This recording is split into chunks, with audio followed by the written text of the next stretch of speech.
I'll invite a few people round, and if he can't see what he's supposed to do, I'll have to do it for him.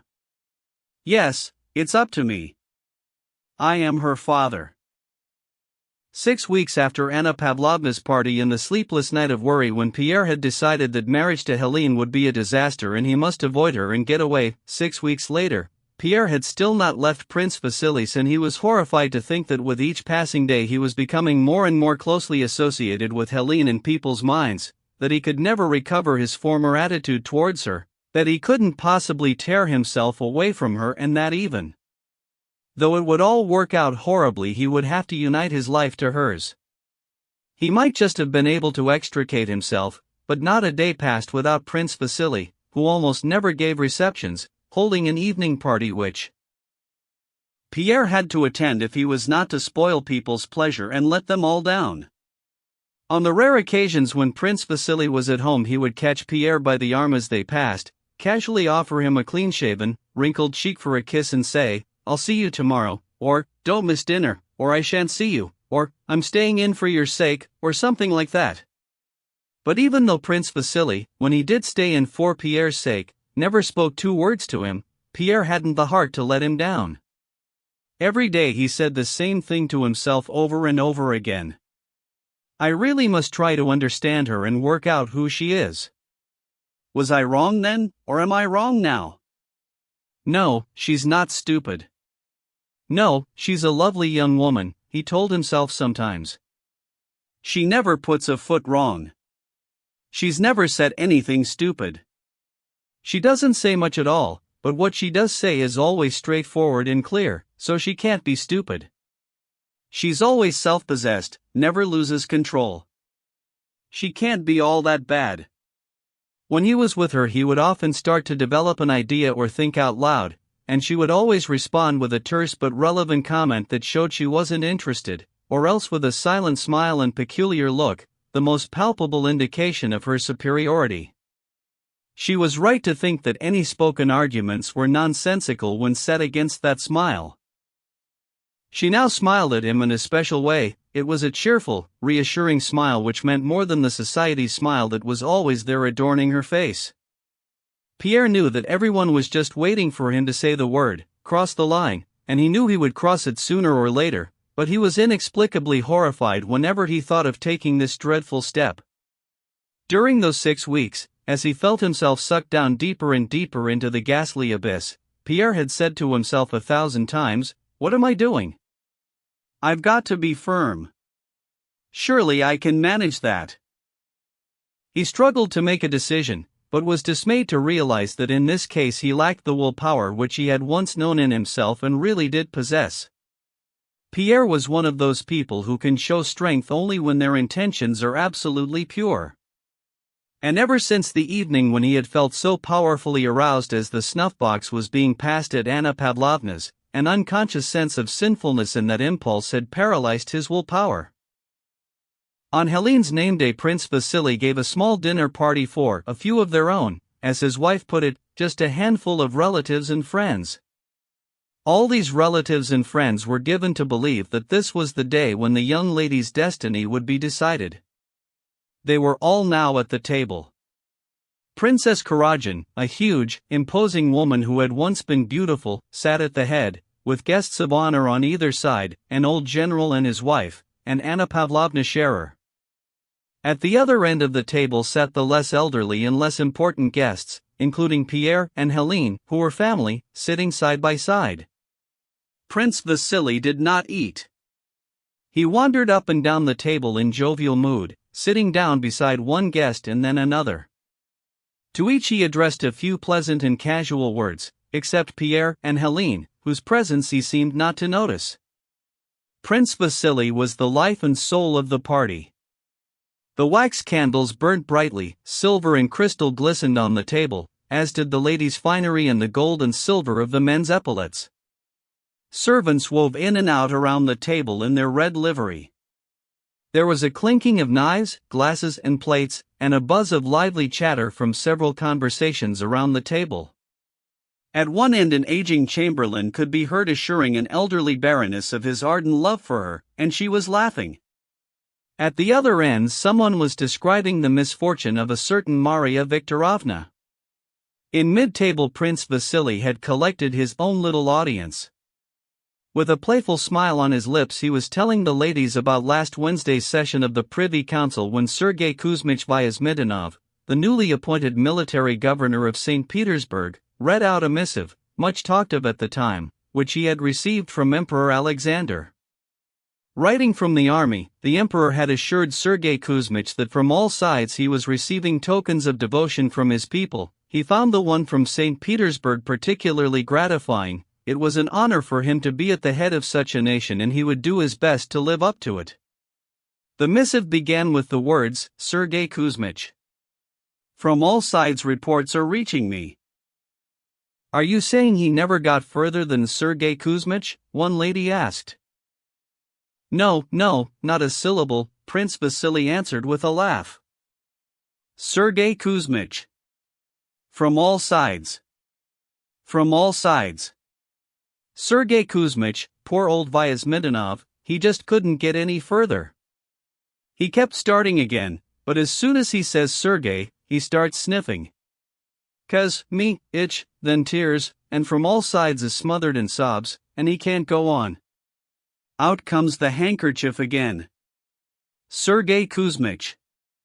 From all sides, more tears.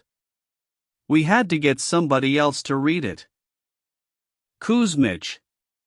From all sides, and tears, someone repeated, laughing. Don't be so nasty to him, said Anna Pavlovna from the other end of the table, wagging a finger at him. He's a worthy and excellent man, our good Vyazmitdinov. Everyone was laughing heartily. At the head of the table among the honored guests, everyone seemed to be enjoying the evening. In their various ways they were all in a good mood and high spirits. Only Pierre and Helene sat there in silence towards the bottom of the table. Both of them managed a broad grin, but it had no connection with Sergei Kuzmich. It was a smile of embarrassment at what they were feeling.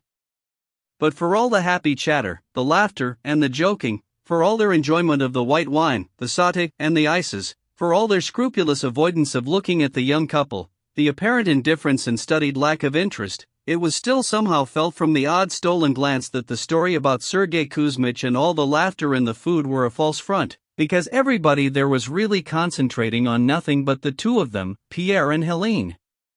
As he mimicked the sniffs of Sergei Kuzmich, Prince Vasily carefully avoided any glance in his daughter's direction, but as he laughed his expression seemed to say, yes, it's going well, it'll be settled today.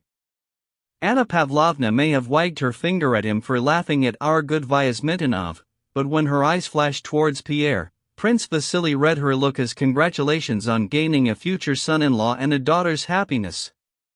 Old Princess Karadjin, sighing sadly as she offered more wine to the lady next to her, glanced huffily at her daughter, and her sigh to her companion seemed to say, no, there's nothing left for you and me now, my dear, nothing but sweet wine. It's time for these infuriating youngsters to flaunt their happiness.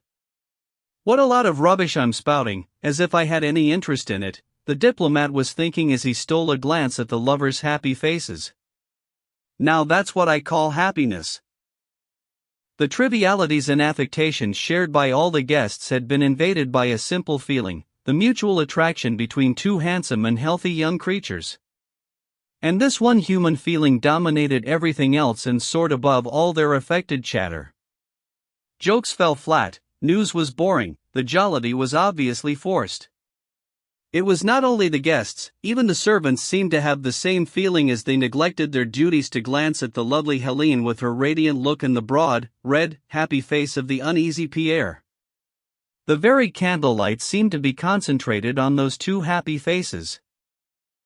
Pierre sensed that he was the center of everything, a situation that he found both agreeable and embarrassing. He was like a man deeply preoccupied, with no clarity of vision, no proper hearing, no understanding of anything. Only now and then did a few desultory ideas and fleeting impressions of reality flash across his mind. It's all over, then, he was thinking. How did it come about? It's been so quick. I can see now it is definitely going to happen, not for her sake and not just for mine, but for everybody else's. They're all expecting it, they're all so sure it's coming, I can't let them down, I just can't. But how will it work out? I don't know, but there's one thing for sure, it will happen, it will, thought Pierre, glancing at the dazzling shoulders so close to his eyes. Then suddenly a vague sense of shame would come over him. He felt embarrassed to be the sole object of attention, such a lucky man in the eyes of everyone else, a man with a plain face acting like Paris possessing his Helen. 3 Oh well, I suppose it's always like this. There's no other way, he would tell himself by way of consolation. But what have I done to deserve this? When did it all start? I came up from Moscow with Prince Vasily. Nothing happened. After that, why shouldn't I have stayed with him? Then I played cards with her, I picked up her evening bag and we went skating. When did it all start? When did it happen? And here he was sitting next to her, a virtual fiancé, hearing and seeing, sensing her closeness, her breathing, the movements of her body, her beauty. Then it suddenly seemed to him that he was the extraordinarily good-looking one, not Helene, and that was why they were all looking at him, and there he was, reveling in the general admiration, sitting up straight, tilting his head and rejoicing in his happiness. Then suddenly he heard a voice, a familiar voice, repeating something to him. Pierre was so absorbed that he couldn't take in what was being said. I was asking whether you'd heard from Bolkonsky, said Prince Vasily for the third time. You're getting a bit absent-minded, my boy. Prince Vasily smiled, and Pierre saw that everyone was smiling at him and Helene. All right. You all know, don't you? Pierre was saying to himself. So what? Yes, it's all true. He smiled his gentle, childlike smile, and Helene smiled too. When did you hear from him? Was he in Olmutz? Repeated Prince Vasily, who needed to know in order to settle an argument. Why are they talking and thinking such stupid things? Pierre wondered. Yes, it was from Olmutz, he answered with a sigh. When dinner was over, Pierre took his lady into the drawing room following the others. The guests began to take their leave, several without saying goodbye to Helene. Apparently not wanting to distract her from the serious business of the evening, some guests went up to her for only a moment and then scuttled away, refusing any offer to be shown out. The diplomat was silent and glum as he left the drawing room, comparing the futility of his diplomatic career with Pierre's happiness. The old general growled angrily at his wife when she asked how his leg was. Stupid old fool, he thought. That Helene will be just like her when she's 50. I believe congratulations are in order, Anna Pavlovna whispered to Princess Kuragin, giving her an affectionate kiss. I would stay, but I'm afraid I have a headache. The princess didn't respond, she was writhing with envy at her daughter's happiness. While the guests were leaving, Pierre found himself left alone with Helene for some time in the little drawing room where they had gone to sit down. During the last 6 weeks he had often been left alone with Helene, but he had never spoken to her of love. He now sensed that this was inevitable but still couldn't bring himself to take the last step.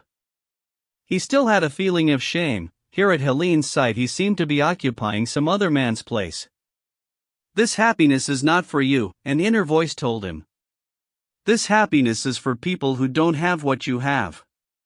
But something had to be said, so he launched himself by asking whether she had enjoyed the evening.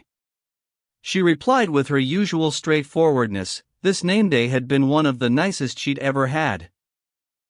A few of the closest relatives were still there, lingering on, sitting in the large drawing room. Prince Vasily walked casually over towards Pierre. Pierre stood up and said it was getting late. Prince Vasily fixed him with a stern, questioning look, as if his words were so strange he must have misheard. But the stern glance soon disappeared and Prince Vasily took Pierre by the arm, drawing him down into a seat and beaming affectionately. And how's my little daughter? He said to her abruptly, using the casual tone of familiar affection that comes naturally to parents who have cuddled their children since childhood. but in his case had been worked out by imitating other parents. Again he turned to Pierre. "Sergei Kuzmich." From all sides, he proclaimed, undoing the top button of his waistcoat. Pierre smiled, but his smile showed that he knew Prince Vasily was not really interested in Sergei Kuzmich, and that Prince Vasily knew that Pierre knew. Then Prince Vasily suddenly mumbled something and walked away. Pierre got the impression that Prince Vasily was quite embarrassed, and he was moved by the sight of embarrassment in this old man of the world. He glanced round at Helene and she looked embarrassed too. Her eyes seemed to say, "Well, you did it." "I must cross that line, but I just can't do it," thought Pierre, and he launched into something different, asking about Sergei Kuzmich and the point of the story because he hadn't quite heard it. Helene smiled and said she didn't know either. Prince Vasily had gone into the drawing room, where the princess was talking about Pierre in subdued tones to an elderly lady. "Yes, of course it's a very brilliant match, but, happiness, my dear. Marriages are made in heaven," retorted the elderly lady. Prince Vasily walked to the far corner and sat down on a sofa as if he hadn't heard them. He closed his eyes and seemed to nod off. His head began to droop, but then he roused himself. "Aline," he said to his wife, "go and see what they are doing." The princess went to the door and, strolling past with an air of studied nonchalance, she managed to glance into the little drawing room. Pierre and Helene were sitting there talking just as before. "Just the same," she said in answer to her husband. Prince Vasily frowned, twisting his mouth to one side, and his cheeks began to twitch with that nasty, brutal expression of his. He shook himself, got up, tossed his head back and walked with firm steps past the ladies and into the little drawing room. He strode in quickly and went straight up to Pierre, full of delight. The prince's face was so outrageously triumphant that Pierre rose in alarm the moment he saw him. "Thank God," he said. "My wife has told me." He put one arm around Pierre, the other around his daughter. "My dear boy. Hélène. I am so very pleased." His voice quavered. "I was so fond of your father, and she will make you a good wife. God bless you both." He embraced his daughter, then Pierre again, and kissed him with his old man's mouth. There were real tears on his cheeks. "Aline, come here," he called out. The princess came in and she wept too. The elderly lady also wiped an eye with her handkerchief. They kissed Pierre, and he kissed the hand of his lovely Helene several times. Soon they found themselves alone together again. All this had to be and couldn't have been otherwise, thought Pierre, so it's no use wondering whether it's a good thing or a bad thing. It has to be a good thing because it's something definite, and there's no more of that agonizing suspense. Pierre held his fiancée's hand in silence and gazed at the rise and fall of her superb bosom. Hélène. He said out loud, and immediately stopped. There's something special that's supposed to be said on these occasions, he thought, but for the life of him he couldn't remember what was supposed to be said on these occasions. He looked her in the eyes. She leant forward closer to him. Her face glowed red. "Oh, please, take them off," she asked, pointing to his spectacles. Pierre took them off, and in his eyes, besides that strange look that people always have when they remove their spectacles, there was a look of alarm and bemusement. He made an attempt to bend down and kiss her hand, but after one quick, rough toss of her head she found his lips and brought them to her own. Pierre was struck by the new, unpleasantly distorted expression on her face. It's too late now, it's all over and I do love her, thought Pierre. I love you, he said in formal French, suddenly recalling what was supposed to be said on these occasions. But the words sounded so feeble that he felt sick and ashamed. 6 weeks later he was living as a married man in the enormous, newly refurbished Petersburg mansion of the Counts Bazukov, the proud owner, as people pointed out, of a beautiful wife and millions of rubles. Chapter 3. In December 1805, old Prince Nikolai Bolkonsky received a letter from Prince Vasily proposing a visit with his son. "I am going on a tour of inspection, and it will only mean a little detour of 70 miles for me to visit you, my honored benefactor," he had written. "My Anatole is coming with me on his way to the army, and I hope you will allow him to express to you in person the high esteem in which, following his father's example, he holds you." Well, there's obviously no need to will Marie out. "The suitors are coming here," the little princess said rather crudely when she heard this. Prince Nikolai frowned and said nothing. 2 weeks after the letter, Prince Vasily's servants arrived one evening in advance of him, and the next day he and his son arrived. Old Bolkonsky had never had a high opinion of Prince Vasily's character, especially in recent years under the new reigns of Paul and Alexander, when Prince Vasily had risen high in rank and honor. Now he could see from the letter and the little princess's insinuations what was afoot, and his low opinion of Prince Vasily turned into hostility and contempt. He couldn't mention his name without an indignant snort. On the day when Prince Vasily was due to arrive, the old prince was unhappy and in a particularly bad mood. Whether he was in a bad mood because Prince Vasily was coming, or whether his being in a bad mood exacerbated his unhappiness at Prince Vasily's visit, the fact is he was in a bad mood, and early that morning Pigeon had advised the architect against reporting to the prince. "Listen to him stamping about," said Pigeon, nodding towards the sound of the prince's footsteps. "Banging down on his heels, we all know what that means." Nevertheless, at 9 o'clock the old prince went for his usual walk, wearing a short, velvet coat with the sable collar and a sable cap. Snow had fallen overnight. Prince Nikolai's favorite path down to the conservatories had been cleared, there were broom marks in the swept snow, and a spade had been left sticking out of one of the loosely piled snowbanks on either side of the path.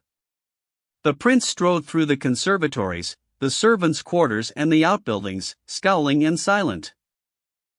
"Can a sledge get through?" he asked a venerable old steward rather like his master in looks and manner, who was escorting him back to the house. "The snow is deep, Your Excellency. I'm having the avenue cleared." The prince nodded, walking towards the steps. "Thank heaven for that," thought the steward. "The storm has passed." "It would have been a hard drive, Your Excellency," he added. "And I did hear tell, sir, there's a minister coming to visit Your Excellency." The prince turned to the steward and glared at him, scowling. "You what? A minister? What minister? Who told you to do that?" he began in his thin, harsh voice. "You don't clear the road for the princess my daughter, but you do for a minister. There are no ministers in my house." "Your Excellency, I just thought." "You just thought," roared the prince, speaking faster and faster, and more incoherently. "You just thought. You're all crooks and villains. I'll give you just thought." He brandished his stick at Alpatic and was going to hit him, but the steward instinctively dodged away. "Just thought. You villains." He was still gabbling. But although Alpatic, shocked at his own temerity in dodging the blow, moved closer to the prince, bowing his bald head submissively, or perhaps it was because of this, the prince kept his stick down and ran off to his room, still yelling, "Villains! Put that snow back where it came from." Princess Maria and Mademoiselle Bourrienne stood waiting for the old prince, just before lunch, well aware of his bad mood. Mademoiselle Bourrienne's beaming face seemed to say, "I don't know anything, I'm just the same as ever," but Princess Maria looked down, pale-faced and terrified. The worst thing for Princess Maria was that she knew that she ought to do what Mademoiselle Bourrienne did at times like this, but she simply couldn't. She felt, if I pretend not to have noticed anything, he'll think I'm not sympathetic. But if I pretend to be depressed and in a bad mood myself, he'll say, as he often did, that I'm sulking, and so on. The prince glanced at his daughter's apprehensive face and gave a snort. "Pooh," he muttered, "or it may have been, little fool.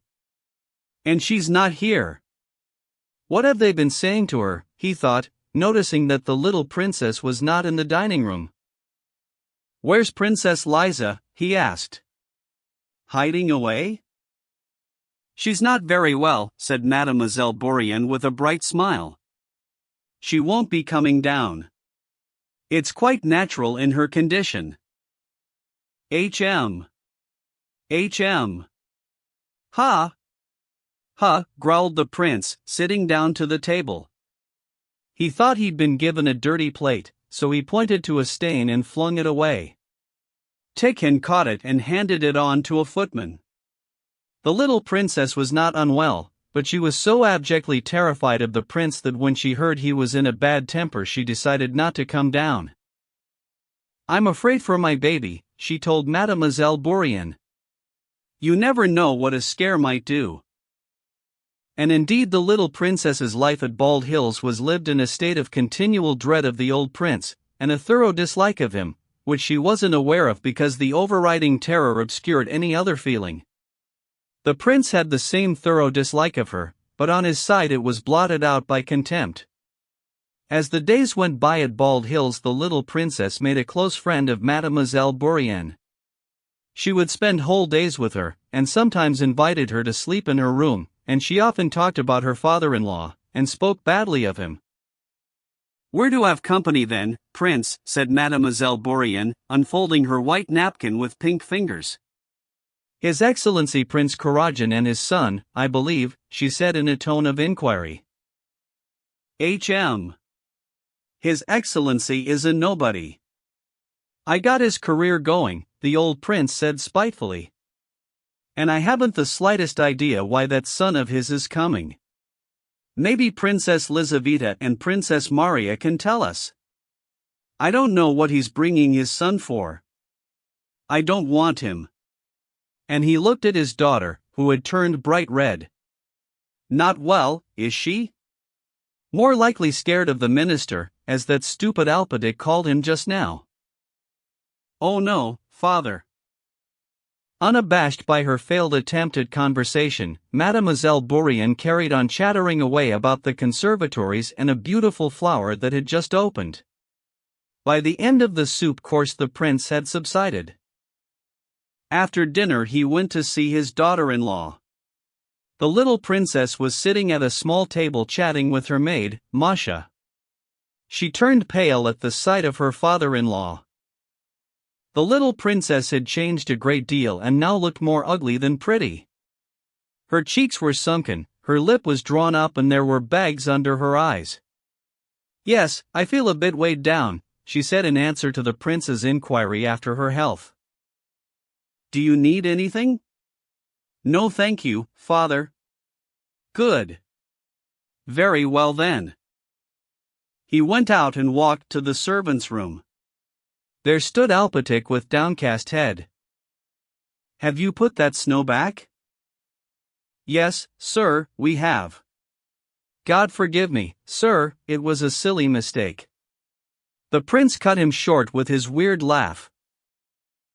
"Oh, very well, then, very well." He held out a hand for Alpedic to kiss, and then went off to his study. That evening Prince Vasily arrived. He was met on what the staff called the avenue by the Bolkonsky coachmen and servants, who with much shouting struggled with the carriages and sledge over a road deliberately recovered with snow and brought them through to one wing of the house. Prince Vasily and Anatole were conducted to their separate rooms. Taking off his coat, Anatole sat beside a table, hands on hips, his beautiful big eyes staring at one corner, with a distracted smile on his face. He looked on life as one long party that someone was bound to arrange for him.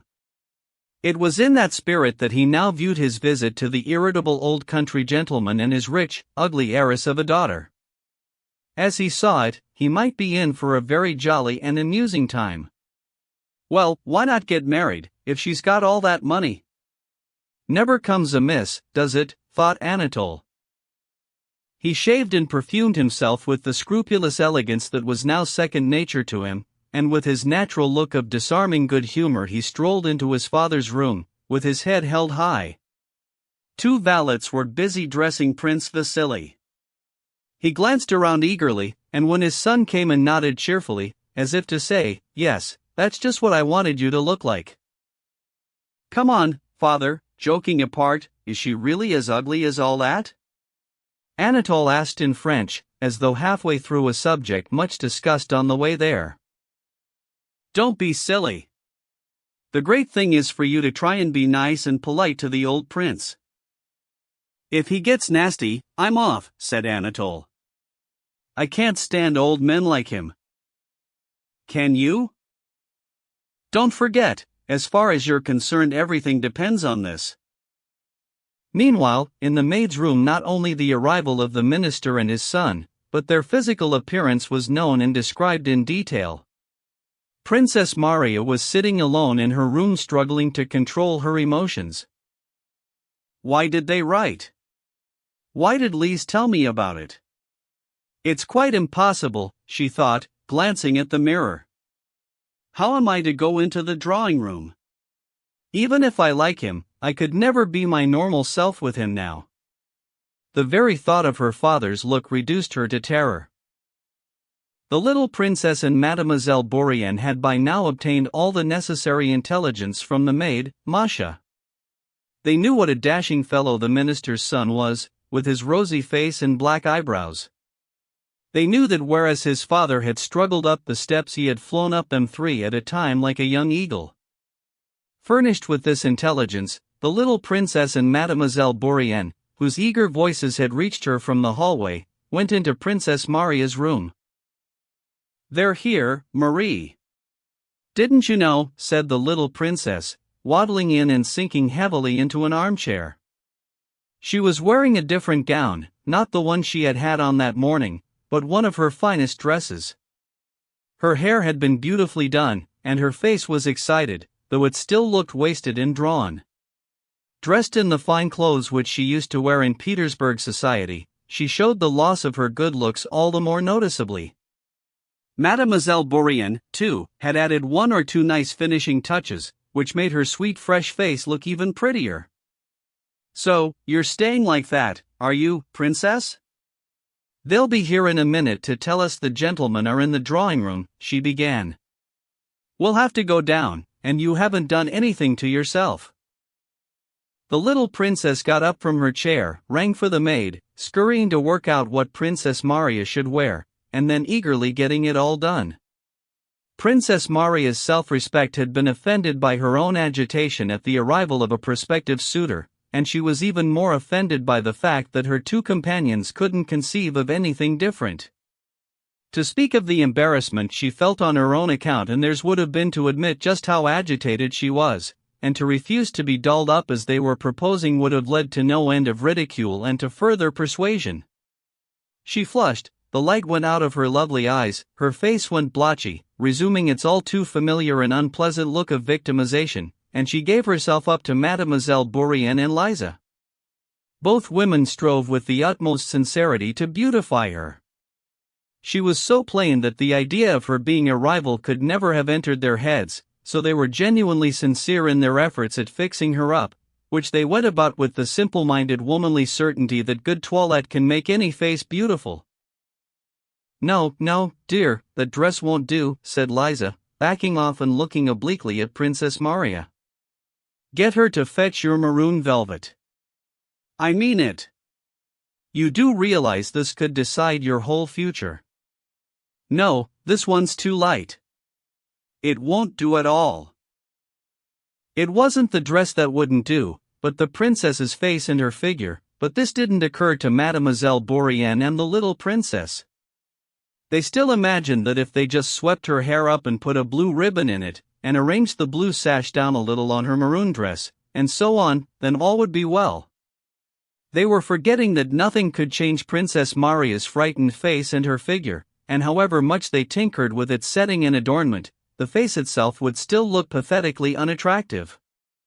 Princess Maria submitted like a lamb, and after 2 or 3 failed attempts her hair was scraped up on top of her head, which changed her completely and ruined her looks, and on went the best maroon velvet dress with the blue sash. The little princess walked around her a couple of times, straightened a fold here and eased the sash down there, and then looked at her, tilting her head first on one side and then the other. "No, it's still not right," she said firmly, throwing up her hands. "No, Marie, it just doesn't suit you. I like you better in your everyday frock, the little gray one. No, please do it for me." "Katya," she said to the maid, "bring the princess her gray dress, and, Mademoiselle Bourienne, you watch me arrange it," she said, smiling as she looked forward to an artistic pleasure. But when Katya brought the dress, Princess Maria was still sitting stolidly before the mirror, looking at her face, and in the mirror she could see her eyes brimming with tears and her mouth trembling. She was on the verge of breaking down and sobbing. "Come on, dear princess," said Mademoiselle Bourienne, "just one more little try." The little princess took the dress from the maid and went over to Princess Maria. "Now, we're going to do something nice and straightforward," she said. And the three voices, hers, Mademoiselle Bourienne's and the giggling Katya's, blended into a kind of happy babble like birds twittering. "No, leave me alone," said the princess, and there was so much urgency and suffering in her voice that the twittering stopped abruptly. They looked at the big beautiful eyes, full of tears and of thoughts, looking back at them imploringly, and they saw that resistance would be useless, even cruel. "Please change your hairstyle," said the little princess. "I told you," she said reproachfully to Mademoiselle Bourienne, "that Marie has the kind of face that this style doesn't suit. It really doesn't. Change it, please.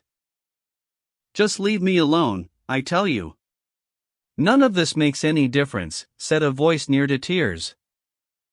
Mademoiselle Bourienne and the little princess had to admit to themselves that Princess Maria looked awful dolled up like this, far worse than usual, but it was too late. She was looking at them with an expression they knew all too well, one that was thoughtful and sad. The expression wasn't frightening, she was incapable of frightening anyone, but they knew that when that expression came over her face she was going to be mute and immovable in anything she decided. "You will alter it, won't you?" asked Liza, and when Princess Maria refused to reply, Liza went out of the room. Princess Maria was left alone. She didn't do what Liza had wanted, she didn't rearrange her hair, she didn't even glance at the mirror. With her eyes and hands drooping helplessly, she sat there daydreaming in silence. She dreamed of a husband, a man strong and masterful, an unimaginably attractive creature, come to bear her off into an entirely different world of his own, a world of happiness. She dreamt of a child, her own baby, like the one she had seen with her old nurse's daughter only the day before, and saw it at her own breast, the husband standing there, gazing tenderly at her and the child. But no, it's impossible. "I'm too ugly," she thought. "Tea is served." "The prince will be going in immediately," came the maid's voice through the door. She gave a start, horrified at what she had been thinking. And before going downstairs she rose, went to her icons, fixed her eyes on one gently illuminated black countenance, a large image of the Savior, and stood before it for several minutes with her hands together. Princess Maria's soul was racked with doubt. Could she ever know the joy of love, earthly love for a man? In her thoughts about marriage, Princess Maria dreamed of family happiness, a home with children, but her first, her strongest, her most secret desire was for earthly love. This feeling was at its strongest when she was trying hardest to conceal it from others, and even from herself. "O Lord God," she said, "how am I to subdue in my heart these thoughts that come from the devil? How am I to renounce forever all evil thinking, so as to live at peace and fulfill thy will?" And the moment she formed this question, God's answer came to her in her own heart. "Desire nothing for thyself, seek for nothing, be not disturbed, envy not. Man's future and thy destiny shall be unknown to thee, but live in readiness for anything. If it be God's will to prove thee in the duties of marriage, be prepared to do his will." With this soothing thought in mind, though also hoping that her forbidden earthly dream still might come true, Princess Maria crossed herself with a sigh and went downstairs, with no thought for her dress, or how her hair was done, or how she would go in, or what she would find to say. What could all of this signify beside the predestined will of God, without whom not a hair falls from the head of man? Chapter 4. When Princess Maria came into the drawing room, Prince Vasily and his son were already there, talking to the little princess and Mademoiselle Bourienne. She clomped in, heavily on her heels, and the gentleman and Mademoiselle Bourienne rose, while the little princess gestured towards her for the gentleman's sake and said, "This is Marie." Princess Maria saw them all and saw them in detail. She saw Prince Vasily falter at the sight of her and take on a serious look for a moment, though it soon turned into a smile, and she took in the little princess's face, watching the guests to see what they would make of her, Marie. She saw Mademoiselle Bourienne, too, with her ribbon, turning her pretty face towards him with a keener look than she had ever shown before. But him she could not see, only something big, bright and handsome that had moved towards her as she entered the room. Prince Vasily was the first to approach her, and she kissed his bald pate as he bent to kiss her hand, replying to a question from him. Yes, she remembered him very well. Then Anatole came up to her. She still couldn't see him. All she felt was a strong, soft hand taking hers, and she allowed her lips to brush a white forehead beneath beautiful fair hair smelling of pomade. When she did glance at him, she was struck by his handsome looks. Anatole was standing with his right thumb crooked around a button on his uniform, chest out and spine back, swinging one foot with his weight on the other leg, his head gently tilted as he glanced at the princess in breezy silence, obviously not taking her in at all. Anatole was not a quick-witted or eloquent conversationalist, but he did have one attribute that is invaluable in society: composure stemming from total self-confidence. If a man lacking in confidence says nothing when introduced and lets people see that he knows his silence is wrong and he is struggling for something to say, the effect will be bad. But Anatole said nothing as he swung his leg and cheerfully observed the princess's hairstyle. It was clear that he was capable of serenely saying nothing for a very long time. Anybody who finds silence embarrassing can always start talking, he seemed to imply. I'm not that way inclined. Besides that, in his dealings with the fair sex, Anatole had mastered the special attitude that most effectively arouses a woman's curiosity, awe, and even love, an attitude of disdainful awareness of his own superiority. His manner seemed to say to them, I know you, yes I do, but why should I make the effort? That's just what you'd like me to do. He may not have actually thought this on meeting women, and probably didn't because he was no great thinker at the best of times, but that was the impression created by his manner and attitude. Princess Maria sensed this and, as if to show that she didn't expect to interest him, she turned away to his father. The conversation ranged widely and was very animated, largely because of the little princess with her tiny voice and the little downy lip that kept popping up and down over her white teeth. She met Prince Vasily with the bantering tone so often adopted by outgoing, chatty people, seemingly based on a long-established fund of amusing stories, mutual jokes and shared memories, some of them private, existing between two conversationalists, whereas there aren't really any shared memories at all, as in the case of Prince Vasily and the little princess. Prince Vasily was only too pleased to fall in with this tone, and the little princess managed to involve Anatole in the non-existent amusing stories from their past, though she scarcely knew him. Mademoiselle Bourienne soon caught on, and even Princess Maria was pleased to feel herself being drawn into the fun of reminiscing. Now, we're going to make the most of you, dear prince, said the little princess, in French, of course, to Prince Vasily. Not like those evenings at Annette's when you were always running away. You do remember our dear Annette? Ah yes, but you won't make me talk politics, like Annette. And our little tea table? Oh yes. Why were you never at Annette's? The little princess asked Anatole. Oh yes, I know, she said with a wink. Your brother, Hippolyte, told me all about you. Oh. She wagged a tiny finger at him.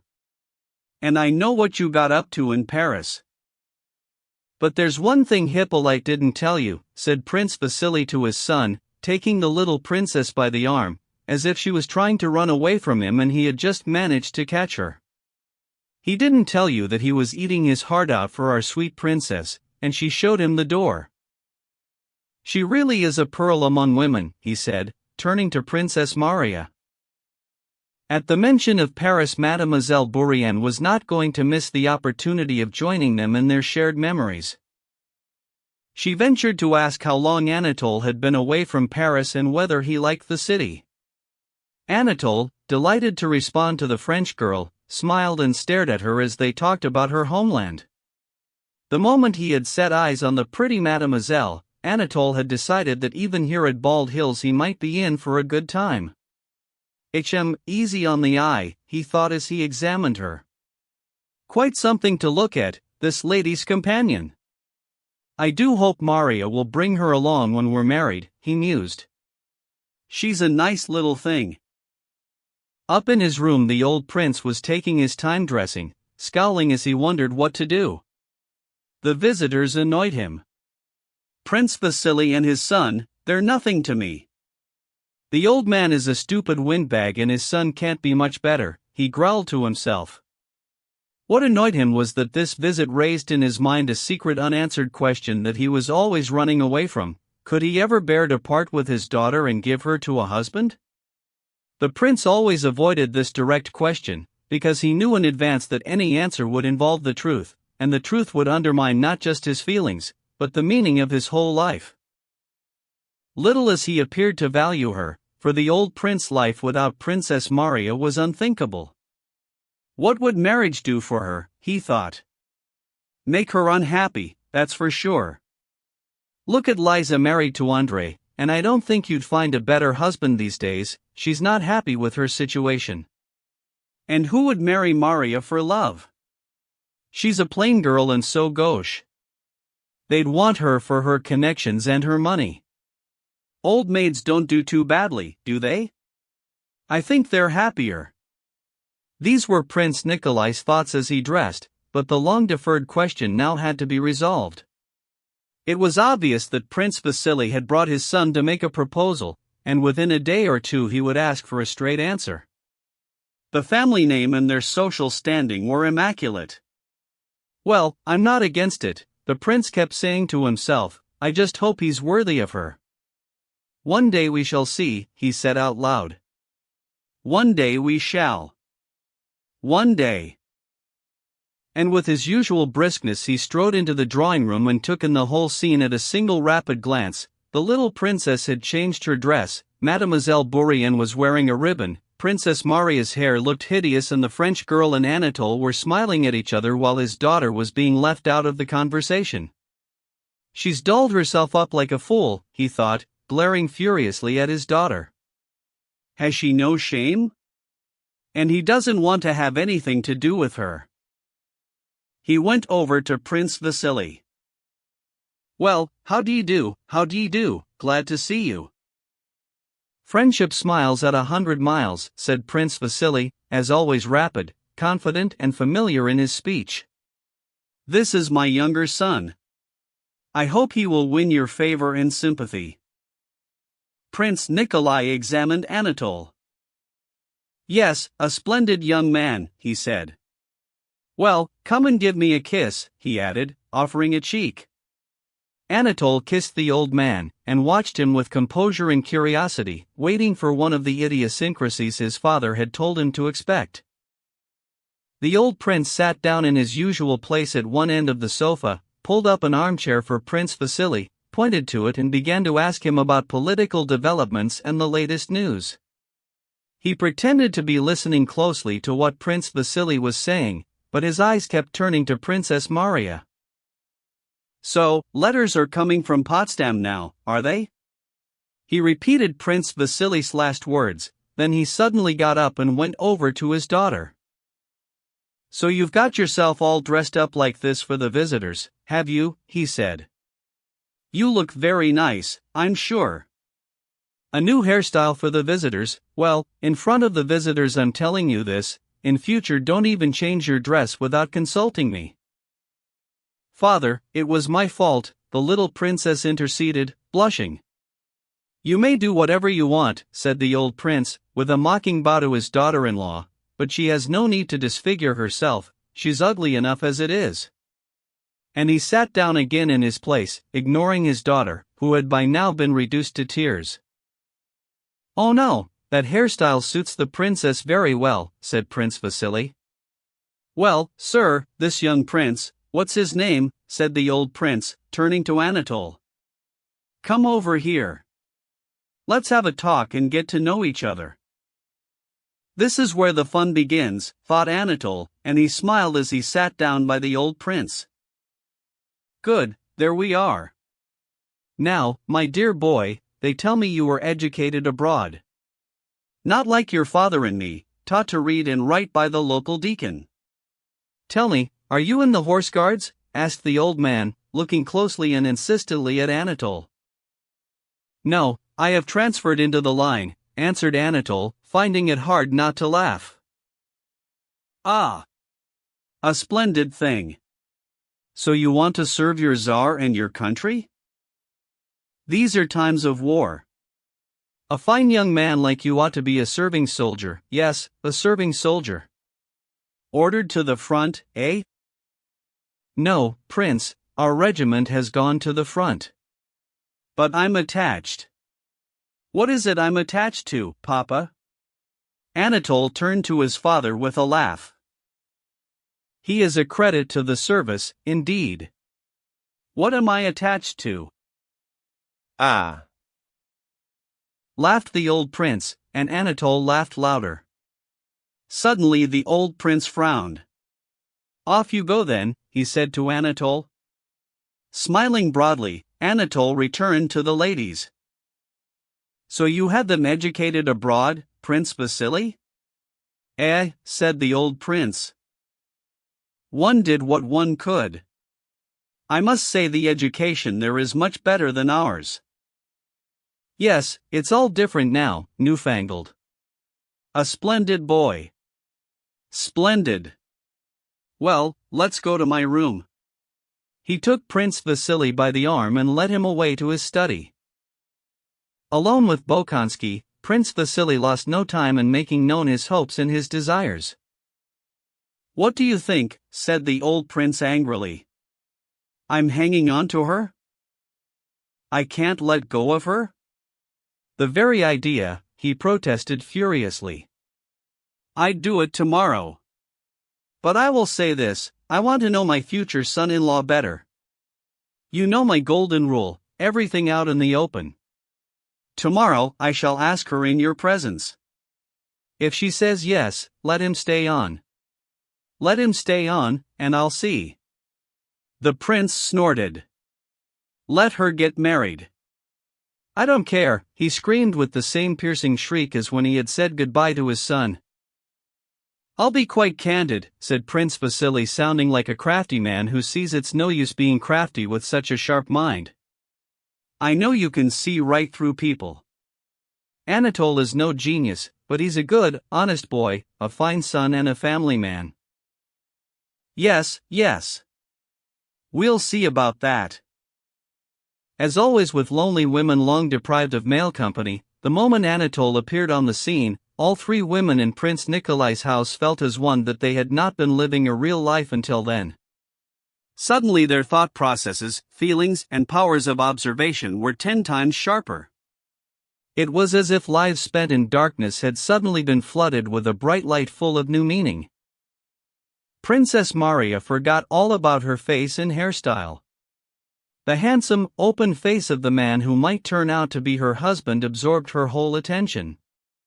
He seemed so kind, brave, strong, manly and noble. She was sure of it. Dreams of a future married life rose in her imagination by the thousand. She drove them away and tried to conceal them. "But perhaps I'm being too cold with him," thought Princess Maria. "I'm trying to control myself because at the bottom of my heart I can feel myself getting too close to him. But still, he doesn't know what I think of him. He might even think I don't like him." She tried to be nice to him and didn't know how. "Poor girl, she is terribly ugly," Anatole was thinking. Mademoiselle Bourrienne had also been roused by Anatole's arrival into a state of high excitement, but her thoughts were of a different order. Naturally, a beautiful young girl with no fixed position in society, with no friends or relations, not even a country of her own, was not looking forward to a life spent waiting on Prince Nikolai Bolkonsky, reading to him and being a good friend to Princess Maria. Mademoiselle Bourienne had long been looking forward to the day when a Russian prince sensitive enough to see her as superior to all those ugly, dowdy, clumsy Russian princesses would fall in love with her and carry her off. Now he had come. Mademoiselle Bourienne remembered a favorite story of her aunt's which she had adapted and loved to run over in her imagination. It was about a young girl who had been seduced, and her poor mother had appeared to her and reproached her for giving herself to a man without getting married. Mademoiselle was often moved to tears when she imagined herself telling him, her would-be seducer, this story. Now he was here, a real Russian prince. He would carry her off. Then my poor mother would come on the scene, and they would be married.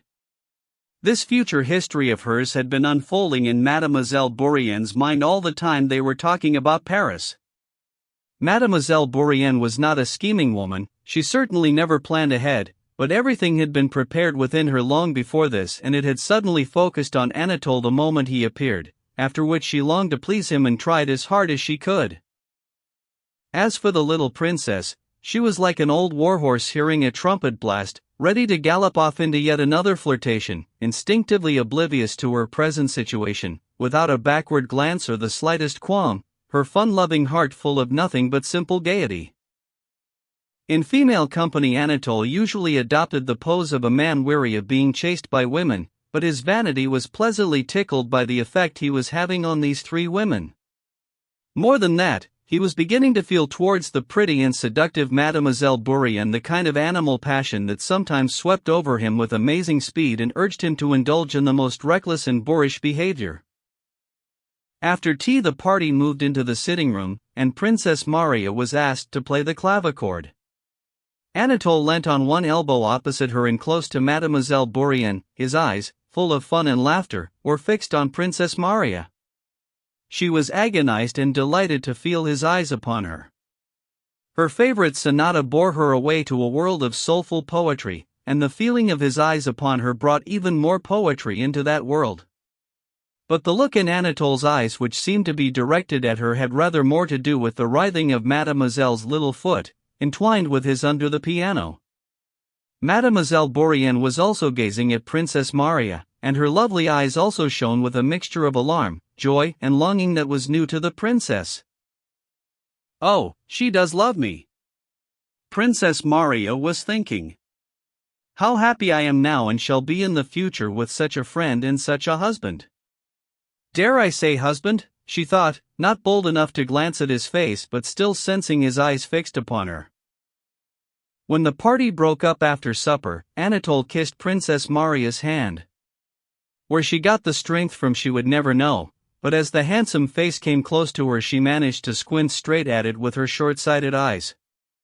After the princess, he went to kiss the hand of Mademoiselle Bourienne. This was discourteous, but he acted with composure and simplicity, and Mademoiselle Bourienne colored, glancing in dismay at the princess. "She's so sensitive," thought Princess Maria. "How could Amélie, Mademoiselle's name, possibly imagine I might be jealous of her, and not value her tenderness and devotion to me?" She went over to Mademoiselle Bourienne and gave her a particularly warm kiss. Anatole moved towards the little princess. "Oh no you don't, sir. When your father writes and tells me that you're being a good boy, then I shall give you my hand to kiss. But not before." And wagging her tiny finger at him, she left the room smiling. Chapter 5.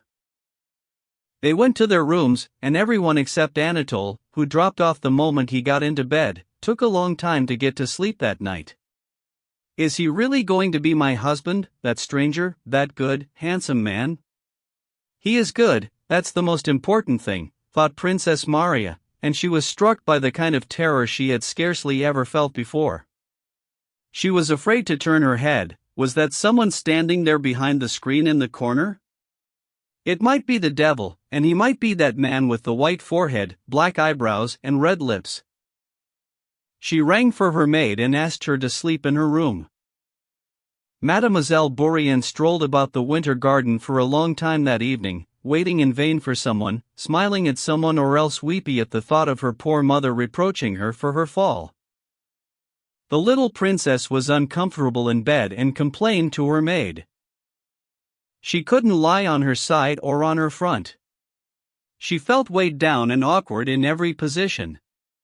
Her big lump got in the way more than ever that night, because Anatole's presence had transported her vividly back to another time when she didn't have it and had been light and carefree. She went and sat in a low chair in her dressing jacket and nightcap. Katya, sleepy and with disheveled hair, turned the heavy feather bed and plumped it up for the third time, grumbling as she did so. "I told you it was all bumps and hollows," the little princess insisted. "I want to get to sleep, so it can't be my fault." She spoke with a quavering voice like a child on the verge of tears. The old prince also found sleep difficult. Tikhon, half asleep, could hear him stamping about and snorting in his anger. The old prince felt as though his daughter had been used to insult him. The insult was all the more hurtful for being leveled not at him but at someone else, his daughter, whom he loved more than himself. He told himself to reconsider the whole business and decide what was right and what must be done, but instead of that all he did was work himself up more and more. The first man that happens along she forgets her father and everything else, she runs upstairs and has her hair all scraped up, then goes all coy, she's not the same woman. Only too glad to drop her old father. And she knew I was bound to notice. Gur. They must think I'm blind. That fool has eyes for no one but that Borean girl, must get rid of her. How can she have so little pride that she can't see it?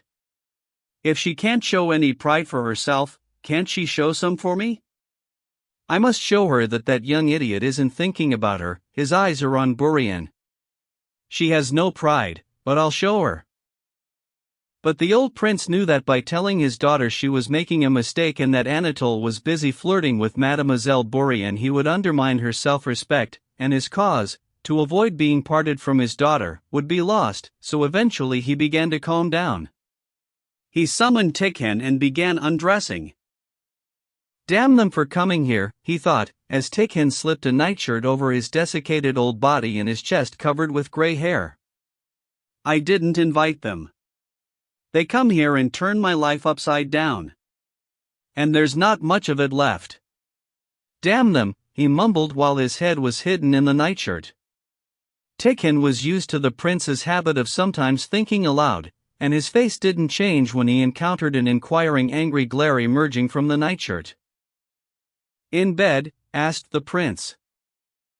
Like any good valet, Tikhon had a flair for following his master's thoughts. He guessed that the question referred to Prince Vasily and his son. Their honors have retired and put out their lights, sir. They had no reason at all, the prince gabbled, shuffling his feet into his slippers and his arms into his dressing gown before going over to the couch where he slept. Although nothing had been said between Anatole and Mademoiselle Borean, they had a perfect understanding over the first part of their affair, up to the poor mother episode. Knowing they had much to say to each other in private, they watched from early morning for the first opportunity of meeting alone. As soon as the princess went in for the usual hour with her father, Mademoiselle Borean and Anatole met in the winter garden. That morning Princess Maria went to the study door even more flustered than usual. She could only imagine that everybody knew her fate would be settled today, and everybody knew what she thought of it all. She read this on Tikhon's face and on the face of Prince Vasily's valet, who met her in the corridor carrying hot water and bowed low to her. The old prince's attitude to his daughter that morning was extremely affectionate and forbearing. This look of forbearance on her father's face was only too well known to Princess Maria. It was the same look that came over his face when his withered hands were clenched with vexation at her failure to understand some arithmetical problem, after which he would get up and walk away, repeating the same words in a low voice over and over again. He began talking, rather formally, and came straight to the point. A proposal has been made to me on your behalf, he said with a forced smile. I'm sure you must have guessed," he went on, "that Prince Vasily has not come here with his ward." Inexplicably, this was how the old prince referred to Anatole, "to look at my beautiful eyes. Yesterday, they made me a proposal on your behalf. You know my principles. I refer the matter to you." "I don't think I understand you, father," said the princess, turning pale and red in turn. "There's nothing to understand," cried her father angrily. "Prince Vasily finds you to his taste as a daughter-in-law, and is proposing to you on behalf of his ward. That's all there is to it. How can you not understand?" "Well, come on, I'm waiting." "I don't know about you, father," the princess whispered. Me? Me? What's it got to do with me? Leave me out of it. I'm not the one getting married. What do you say? That is what it would be desirable to know.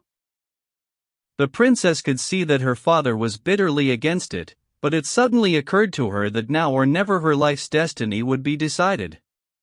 She looked down to avoid the gaze which rendered her incapable of thought, incapable of anything but her usual deference. "My only wish is to do your will," she said, "but if I had to express my own desire." Before she could finish, the prince cut her short. "Well, that's splendid then," he shouted. "He'll go off with you and your dowry, and take Mademoiselle Bourrienne along too. She'll be his wife, and you—" The prince stopped. He could see the effect of these words on his daughter. She had lowered her head and was on the verge of tears. "Now listen, I was only joking," he said. "Remember this, princess, I stick to the rule that a girl has every right to choose. And I give you complete freedom. Remember this, your happiness in life depends on your decision. No need to worry about me." "But I don't know." "Father, there's nothing to talk about. He'll do what he's told, whether it's marrying you or anybody else, but you are at liberty to choose. Now go to your room, think it over, come back in an hour's time and say yes or no in his presence. I know you will pray for guidance. Well, pray if you like. Only you'd be better off thinking. Off you go." "Yes or no, yes or no, yes or no," he kept on shouting long after the princess had tottered out of the room as if she was groping her way through a fog. Her fate had been decided, and her happiness was now secure. But what had her father said about Mademoiselle Bourrienne? That had been a horrible jibe. Of course it wasn't true, but it was still horrible and she couldn't get it out of her mind. She walked straight on through the winter garden, seeing and hearing nothing, when she was suddenly brought to her senses by a familiar voice whispering. It was Mademoiselle Bourrienne. She looked up and not 2 paces away saw Anatole with his arms round the French girl, whispering to her. Anatole whipped round and looked at Princess Maria with a horrified expression on his handsome face, but he was in no hurry to let go of Mademoiselle Bourrienne's waist, who hadn't yet seen her. "Who's that? What do you want?" "Wait a minute," was the message on Anatole's face. Princess Maria gazed blankly at them. She couldn't believe what she was seeing. Then at last Mademoiselle Bourrienne gave a cry and fled. Anatole bowed to Princess Maria with a sweet smile, as if inviting her to share his amusement at this strange turn of events, and then with a shrug he went in through the door leading to his room. Within the hour Pigeon came to summon Princess Maria to the old prince, adding that Prince Vasily was with him. When Pigeon came, Princess Maria was sitting on the sofa in her room with her arms around a weeping Mademoiselle Bourrienne. Princess Maria was softly stroking her hair. Her lovely eyes shone with the serenity of old as she gazed with warm love and commiseration into Mademoiselle Bourrienne's pretty little face. "Oh, princess, I have lost your heart forever," Mademoiselle Bourrienne was saying. "Why?" "I love you more than ever," said Princess Maria, "and I shall try to do everything in my power to make you happy." "But you must despise me. You're so pure. You could never understand a passionate longing like this. Oh, only my poor mother. I understand everything, said Princess Maria with the saddest of smiles. Now, you calm down, my dear. I'm going to see father, she said and went out. Prince Vasily was sitting there with one leg crossed high over the other, snuff-box in hand, his face suffused with emotion so extreme that he seemed ruefully embarrassed by his own sensitivity. When she came in, he took a hasty pinch of snuff. Ah, my dear girl, he said, rising to take hold of both her hands. He heaved a sigh and went on, my son's destiny is in your hands. Make your decision, good, dear, sweet Marie, whom I have always loved like my own daughter. He stood back. There were real tears in his eyes. Humph, snorted the old prince. On behalf of his ward, his son, the prince is making a proposal to you. Do you or do you not wish to be the wife of Prince Anatole Karadin? Yes or no, he shouted. After which I reserve the right to express an opinion of my own. Yes, my own opinion and nobody else's, this to Prince Vasily in response to a beseeching look. Yes or no? What have you to say? My wish, father, is never to leave you, never to separate my life from yours. I do not wish to marry, she said with certainty, turning her lovely eyes on Prince Vasily and her father. Nonsense! Fiddlesticks! Stuff and nonsense, roared the old prince with a great scowl. He took his daughter's hand, pulled her towards him, bent over without kissing her to place his forehead against hers so they were just touching, and squeezed her hand so violently that she winced and cried out. Prince Vasily rose to his feet. My dear girl, I must say this is a moment I shall never forget, never, but you are so kind. Can you not leave us some small hope of touching such a good and generous heart? Say that perhaps one day. The future is so vast. Perhaps, one day. Prince, I have told you all that is in my heart. You do me honor and I thank you, but I shall never be your son's wife. Well, that's it, my dear fellow. It's been so nice to see you, so nice to see you. Go to your room, princess, go along now, said the old prince. It's been so nice to see you, he kept repeating as he embraced Prince Vasily. My vocation is different, Princess Maria was telling herself. My happiness will be in other people's happiness, the happiness of love and self-sacrifice. Whatever it costs, I must make poor Amelie happy.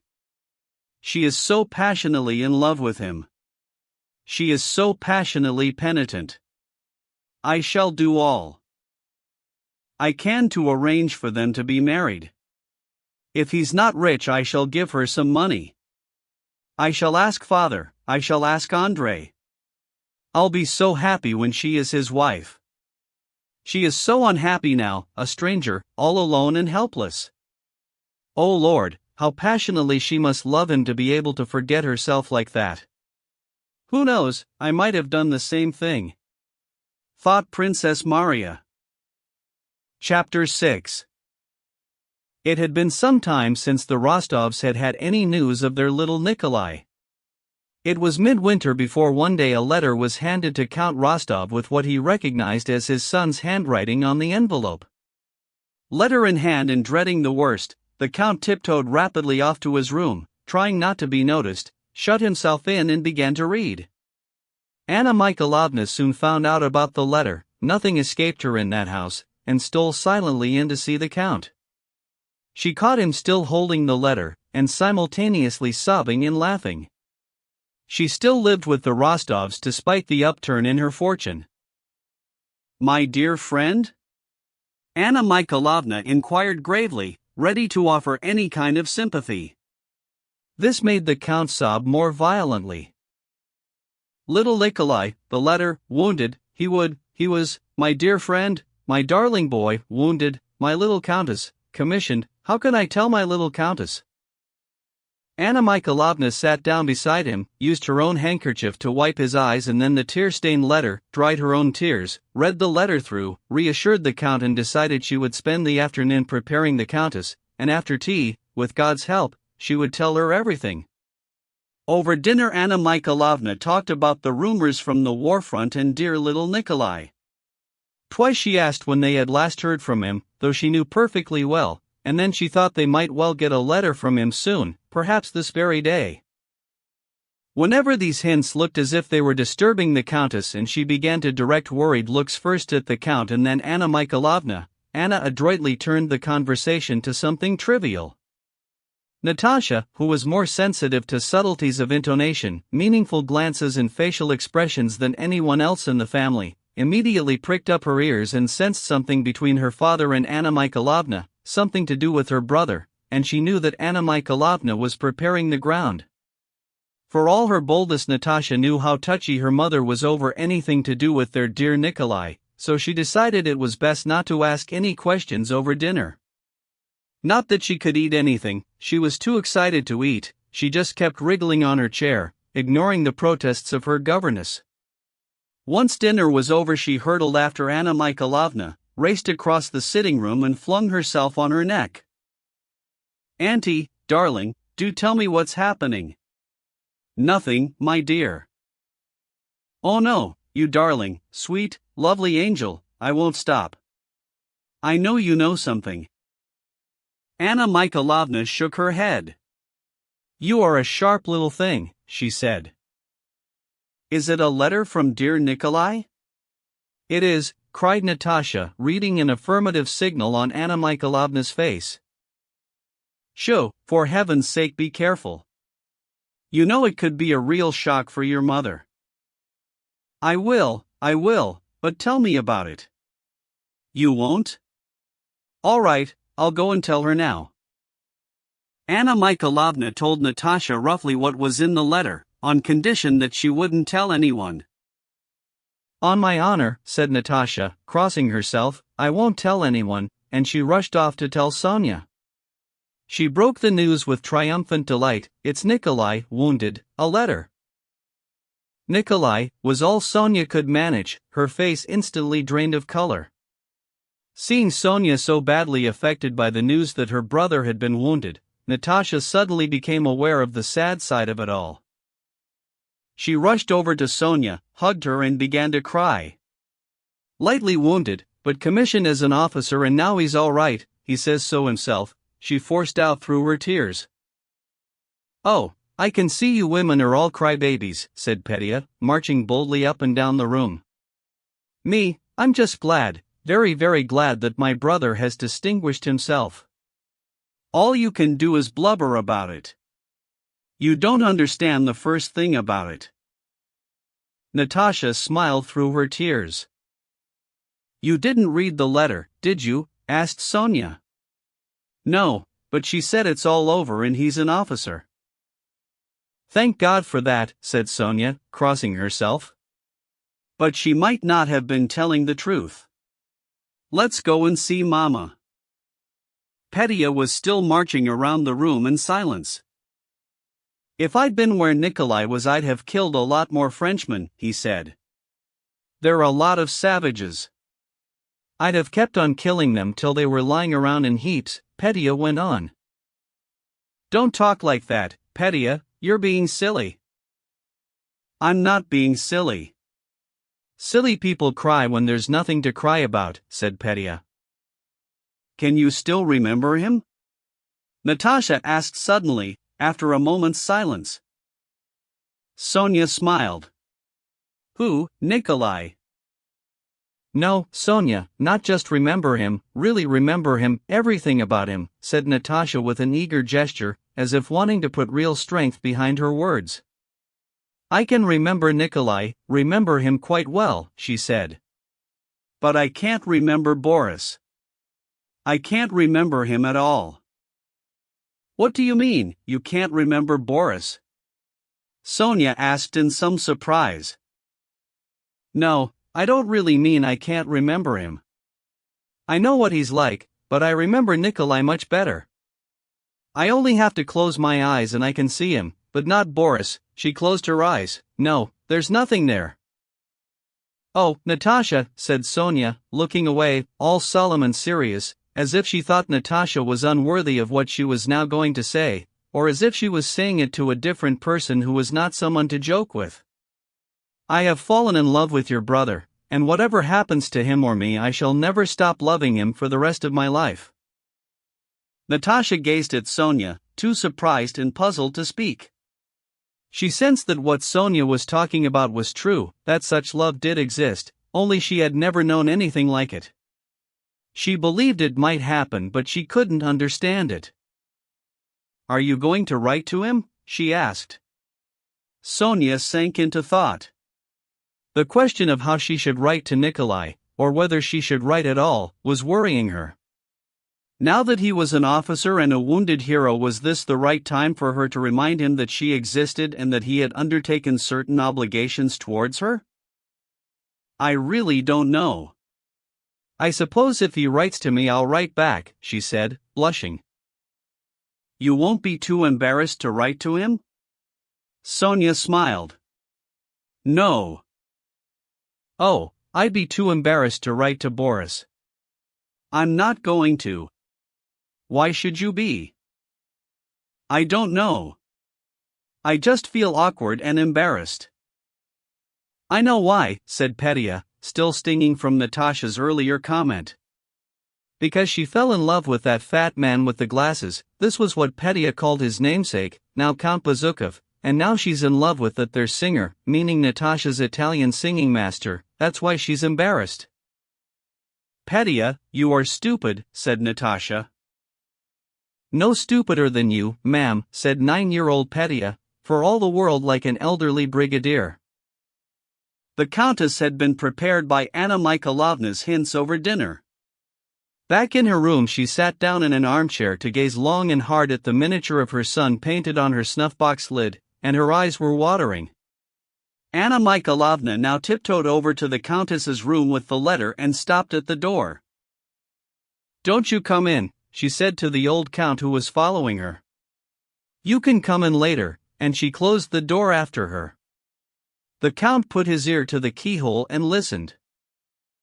At first he could hear them talking about this and that, but then there was only Anna Mikhailovna's voice speaking, and she went on until she was interrupted by a little shriek followed by a short silence, and then both voices were talking in tones of delight. Then he heard footsteps approaching, and there was Anna Mikhailovna opening the door. She wore a proud look, like a surgeon who has performed a tricky amputation and now invites the public in to admire his skill. It is done, she announced triumphantly, motioning the Count in to see the Countess, who with the snuff-box and portrait in one hand and the letter in the other was pressing her lips first to one and then to the other. On seeing the Count, she held out both arms to him, embraced his bald head, looked over it at the letter and the portrait, and then pushed the bald head slightly to one side so she could press them to her lips again. Vera, Natasha, Sonia, and Petya came into the room, and the reading of the letter began. It contained a brief description of the march, the 2 battles in which their dear Nikolai had taken part, and his promotion, and it said that he kissed the hands of his mama and papa, asking for their blessing, and sent kisses to Vera, Natasha, and Petya. Greetings also to Monsieur Schelling, Madame Schoss, and his old nurse, and a special kiss from him to his darling Sonia, whom he still loved and remembered as always. This made Sonia blush till her eyes watered. To get away from the staring eyes, she ran out into the hall, chased about, whirled round and then sank to the floor, her skirts ballooning, her face flushed and beaming. The Countess was weeping. What can you be crying about, Mama? Asked Vera. From what he writes we ought to be celebrating, not crying. This was true, of course, but the Count and the Countess and Natasha all looked at her reproachfully. Who does she think she is? Thought the Countess. Nikolai's letter was read out hundreds of times, and anyone considered worthy of hearing it had to come in to see the Countess, who never let go of it. The tutors went in, the nurses, Matenka, and several acquaintances.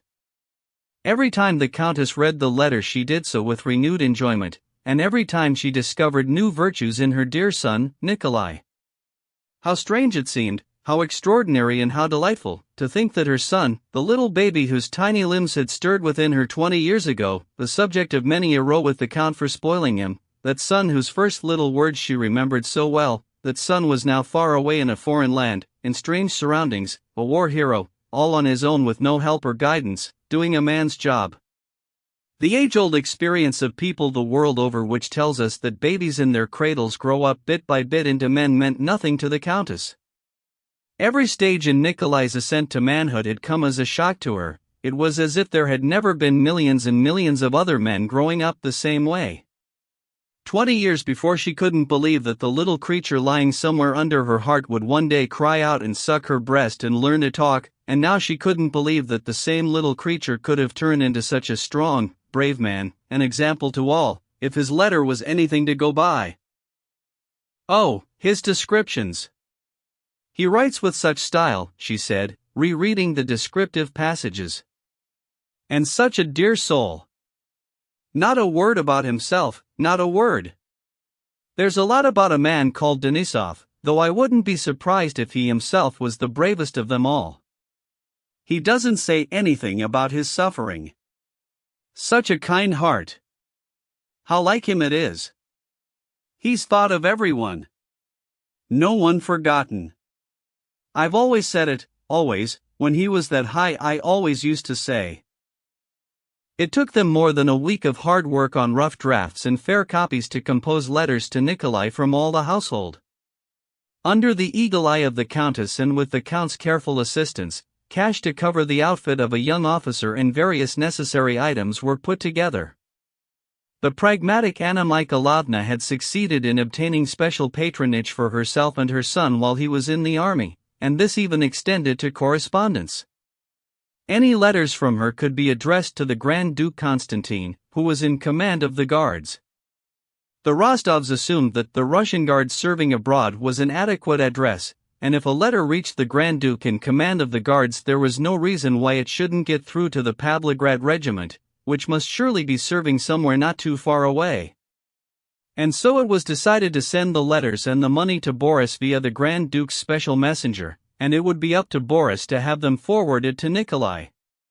There were letters from the Count, the Countess, Petya, Vera, Natasha, and Sonia, 6,000 rubles for his kitting out and a few other bits and pieces that the Count wanted his son to have. Chapter 7. On the 12th of November, Kutuzov's fighting forces were camped near Olmütz, getting ready to be inspected the following day by the two emperors, of Russia and Austria. The Guards, who had only just marched in from Russia, had spent the night 10 miles outside Olmütz, and by 10 o'clock the next morning they stood ready for inspection in the town square. That day Nikolai Rostov had received a note from Boris informing him that the Izmailov regiment was bivouacked for the night 10 miles outside Olmütz, and he hoped to see him so he could hand over a letter and some money. The money would be particularly welcome just now, with the troops back from the front garrison near Olmütz and the camp swarming with well-stocked hawkers and Austrian Jews offering tempting wares of every kind. The Pavlograd Hussars had held a string of good dinners celebrating honors received in the field, and not a few trips into Olmütz, where a certain Hungarian lady by the name of Caroline had recently opened a restaurant with girls as waitresses. Rostov was fresh from celebrating his commission as a cornet. He had also bought Denisov's horse, Bedouin, and borrowed extensively from comrades and camp hawkers. On receiving Boris's note, Rostov rode to Olmütz with a friend, had dinner, drank a bottle of wine and then rode on alone to the Guards' camp to seek out his childhood friend. Rostov had not yet got his uniform. He was wearing a shabby cadet's jacket with a private's cross, equally shabby riding breeches lined with worn leather, and an officer's sword with the usual ribbon. The Don horse he was riding had been bought from a Cossack during the campaign.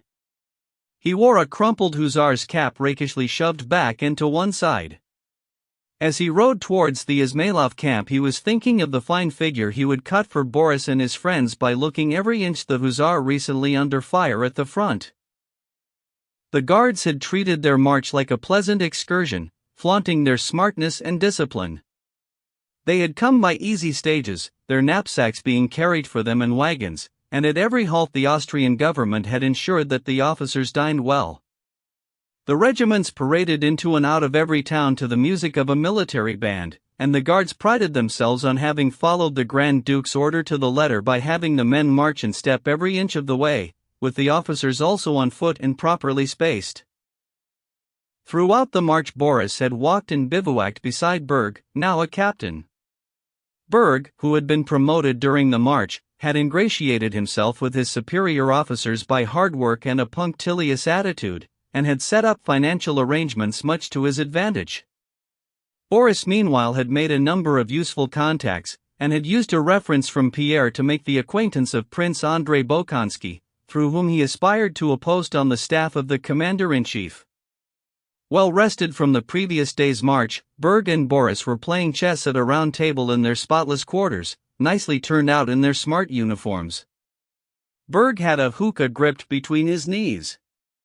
It was Berg's move, and without taking his eyes off his opponent's face, Boris was building a neat little pyramid of draftsman with his slender white fingers. Totally absorbed in the game, he was as always concentrating on the thing in hand. "Well, how are you going to get out of that?" he said. "We'll do what we can," answered Berg, touching a pawn and immediately taking away his hand. At that instant the door opened. "Found you at last," shouted Rostov. "And Berg too. Hey you petizanfan, allez coucher dormir," for he cried, mimicking the French of their old nurse, a joke that he had once shared with Boris. "My, how you've changed." Boris got up to welcome Rostov, and as he rose, he held on to the board and put back some pieces that had been knocked over. He was about to embrace his friend, but Nikolai drew back. With a young person's dislike of well-trodden ways, the urge to avoid imitation, to express oneself in a personal and original way, not to do the conventional things that older people did, often hypocritically, Nikolai felt like doing something special on meeting his friend. He wanted somehow to pinch his arm or give him a little shove, anything rather than kiss him, which was what people always did on these occasions. Boris was quite the opposite. He embraced Rostov in an easy, friendly manner and gave him the usual 3 kisses. They hadn't seen each other for nearly 6 months. Young as they were, just setting out on life's journey, they now saw immense changes in each other, new reflections of the differing social circumstances in which they had taken their first steps. Both had indeed changed considerably since their last meeting, and both were desperately keen to show just how much they had changed. "Well, you damned floor polishers. All neat and tidy as if you've been out for a little stroll," said Rostov, pointing to his own mud-stained riding breeches. He spoke in a rich baritone and looked a military man, which was new to Boris. The German landlady looked round the door at the sound of Rostov's loud voice. "Pretty little thing, eh?" said he with a wink. "You're a bit too loud." "It frightens them," said Boris. "I didn't expect you today," he added. "I only sent the note yesterday, through a friend of mine called Bolkonsky. He's one of Kutuzov's adjutants. I didn't expect him to get it to you so quickly." "Well, how are you?" "You've been under fire, then?" asked Boris. Instead of answering, Rostov, now the complete soldier, dangled the George Cross hanging from the braid of his uniform, and pointed to his bandaged arm before glancing at Berg with a smile. "As you see," he said. "Yes, indeed," said Boris, smiling, "and we have had a splendid march too. You probably know that Tsarevich came along with us all the way, so we did have a few extras and advantages. In Poland, oh, the parties, the dinners, the balls. I can't begin to tell you. And the Tsarevich was very gracious to all our officers." And both friends began telling their stories, the one describing the hussars and their high jinks, and then what it was like to be at the front, while the other went on about the pleasures and luxuries of service under people of the highest rank. "Oh, you guards," said Rostov. "Anyway, do send for some wine." Boris frowned. "Well, if you really want some," he said. And he went over to the bed, took a purse out from under the clean pillows and ordered some wine. "Oh yes, I ought to give you your letter and money," he added. Rostov took the letter, threw the money down on the sofa, propped both elbows on the table and started to read. He had only read a line or two when he turned and gave Berg an angry look. Meeting his eyes, Rostov stuck the letter in front of his face. "I see they sent you a decent lot of money," said Berg, looking at the heavy purse that sank into the sofa. "I suppose we just about manage on our pay, Count. Take me, for instance." "I say, Berg, old fellow," said Rostov, "when you get a letter from home and meet somebody close who you want to talk things over with, well, if I'm on the scene I'll clear off straight away so as not to get in the way. Listen, please go, anywhere at all. I don't damn well care where you go," he cried, but then he took Berg by the shoulder, gave him the warmest of looks, obviously keen to soften his rudeness, and added, "Don't be angry with me, old fellow. I'm just talking straight to someone I've known for a long time." "Don't worry, Count, I quite understand," said Berg, getting to his feet and speaking half to himself in a kind of muffled, throaty growl. "Go and see the people of the house." "You've been invited," put in Boris. Berg put on an immaculately clean coat without a mark on it, looked in the mirror to brush his hair up at the temples in the style made fashionable by the emperor himself, watched Rostov's face until he was sure that his coat had been noticed and left the room with a sweet smile on his face. "Oh dear, I've behaved like an animal," said Rostov, turning to the letter. "What do you mean?" "Oh, I've been a real swine, not writing, and giving them such a scare."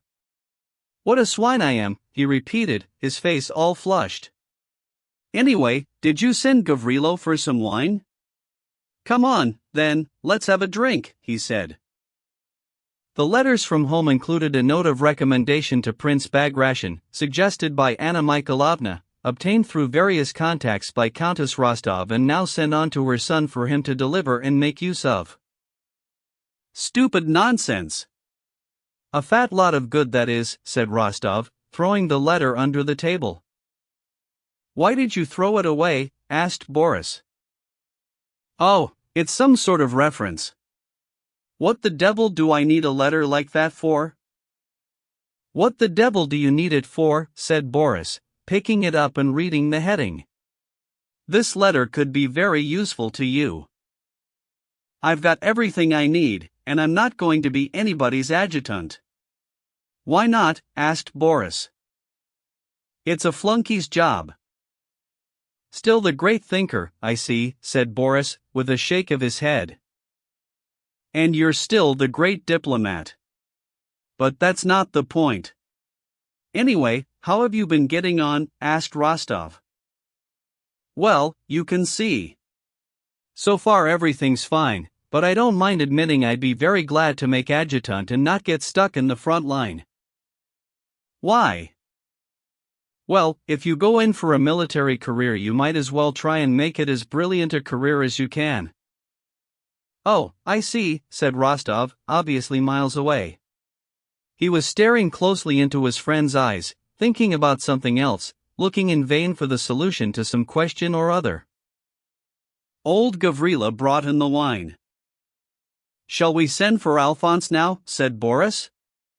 "He'll drink with you." "I can't." "Yes, do." "How are you getting on with our Teutonic friend?" asked Rostov, with a disdainful smile. "He's a very, very nice, decent, pleasant fellow," said Boris. Rostov stared again into Boris's face and sighed.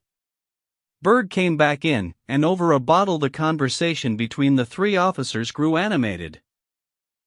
The guardsmen told Rostov about their march and how they had been celebrated in Russia, in Poland, and abroad. They talked of the sayings and doings of their commander, the Grand Duke, and told stories about his kind-heartedness and his short temper. Berg held back, as usual, when the subject didn't concern him personally, but when it came to the Grand Duke's temper he enjoyed telling how he had once fallen foul of the Grand Duke in Galicia, when His Highness was doing the rounds of the regiments and had got himself worked up over some irregularity in the troop movements. With the same sweet smile on his face he described how the Grand Duke had ridden up to him in a towering rage, shouting Arnots. This insult, normally reserved for Albanians serving in the Turkish army, being the Tsarevich's favorite term of abuse when he lost his temper, and how he had asked for the captain. Believe it or not, Count, I wasn't terribly bothered because I knew I was in the right. I don't mean to boast, you understand, Count, but I think I can claim to know the regimental rulebook backwards, and the standing orders too. I know them as well as I know the Lord's Prayer. So you see, Count, in my company nothing gets overlooked. And I had nothing on my conscience. So I stepped forward. Berg stood up and rehearsed how he had come forward with his hand at the salute. You couldn't have imagined anything more deferential on a man's face, or anything more confident. Well, then he laid into me, on and on for dear life, dear death for me, yelling Arnauts, damn and blast, Siberia, said Berg, with a knowing smile. I knew I was in the right, so I kept quiet. Wouldn't you have done, Count? Have you lost your tongue? He roared at me. I just kept quiet and, you know what, Count? Next day there wasn't a word about it in the orders of the day. It just shows, all you have to do is keep cool, said Berg, pulling at his pipe and sending up smoke rings.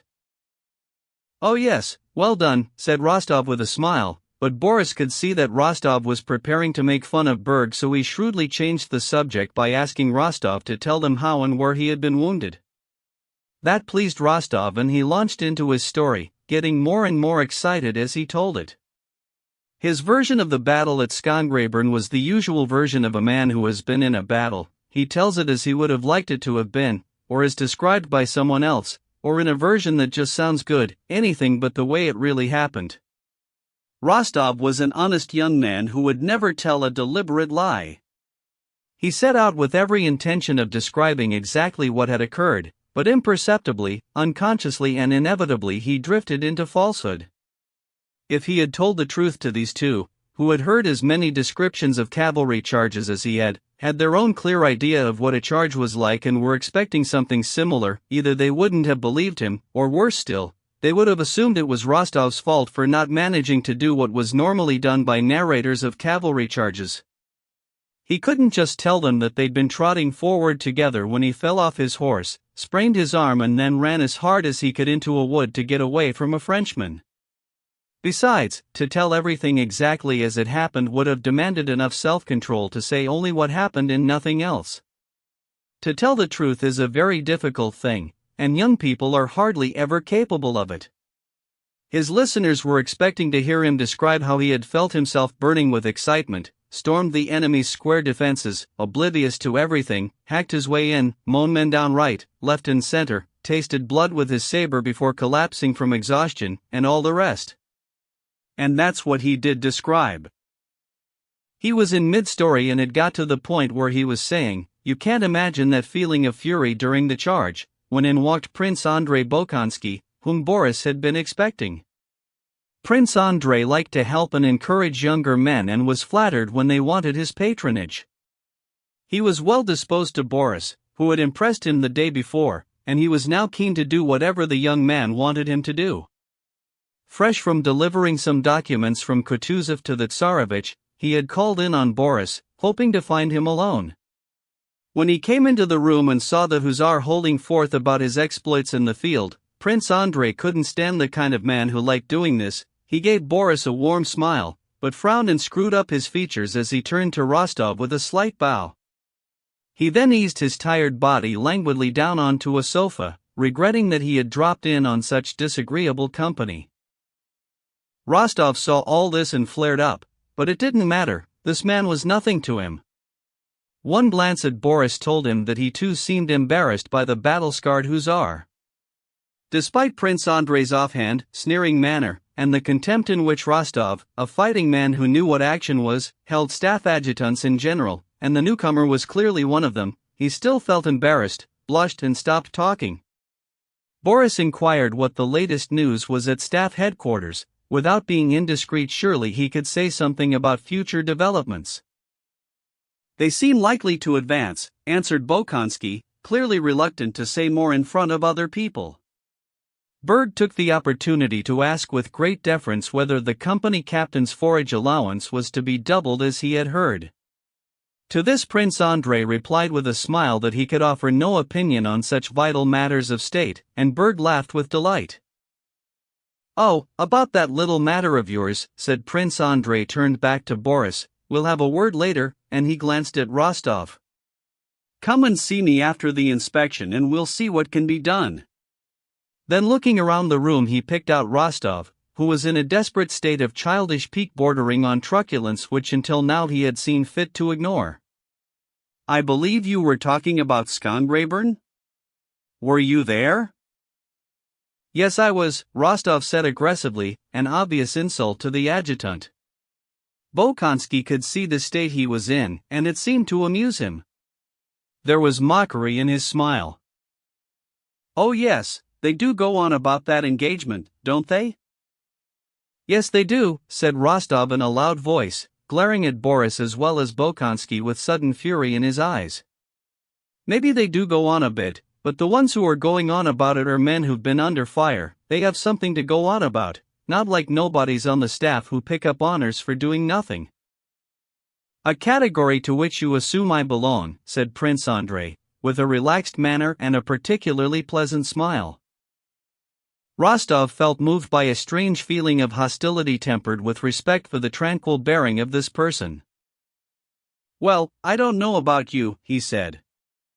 "I don't know you, and frankly I don't want to. I'm talking about staff officers in general." "Just let me say this," Prince Andrei interrupted in a tone of quiet authority. "You're doing your best to insult me, and I must accept it's not a hard thing to do if you are going to go on showing your own lack of self-respect. But I'm sure you'll agree this is neither the time nor the place for a squabble. In a few days' time we shall be taking part in a real duel much more serious than this, and incidentally, Boris Drubetskoy tells me he's an old friend of yours. It's not his fault that you don't like the look of my face. Anyway," he said, getting up, "you know who I am and where you can find me. And don't forget," he added, "I don't consider either of us to have been insulted. My advice to you, as an older man, is to let the matter drop. So, Friday, then, after the inspection, I'll be expecting you, Drubetskoy." "Goodbye till then," Prince Andrei concluded, and he went out, bowing to them both. By the time Rostov thought of a suitable answer he had gone, and he was all the more livid for not having thought of it in time.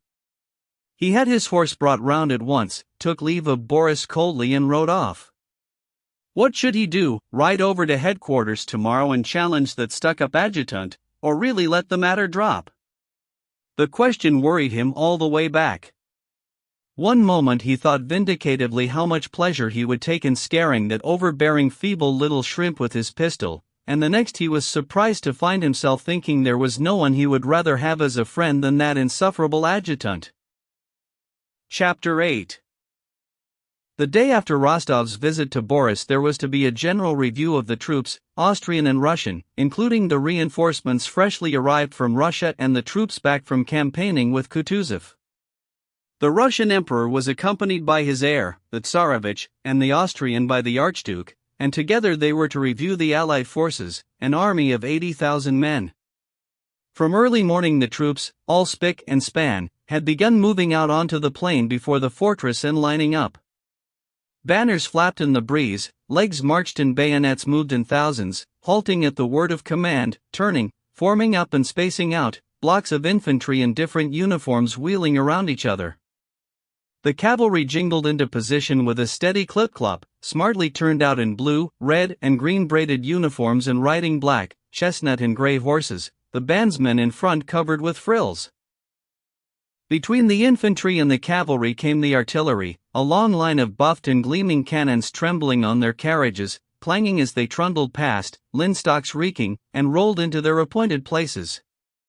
Not only the generals in full dress uniform with scarves and medals, all of them, fat or thin, impossibly squeezed in at the waist, and with red necks squashed into stiff collars, not only the pomaded, dandified officers, but every last well-scrubbed and clean-shaven soldier with his weapons buffed to the last degree of brilliance, every horse groomed till its coat shone like stain, with every hair lying true on its dampened mane, all of them felt they were doing something profound, solemn and serious.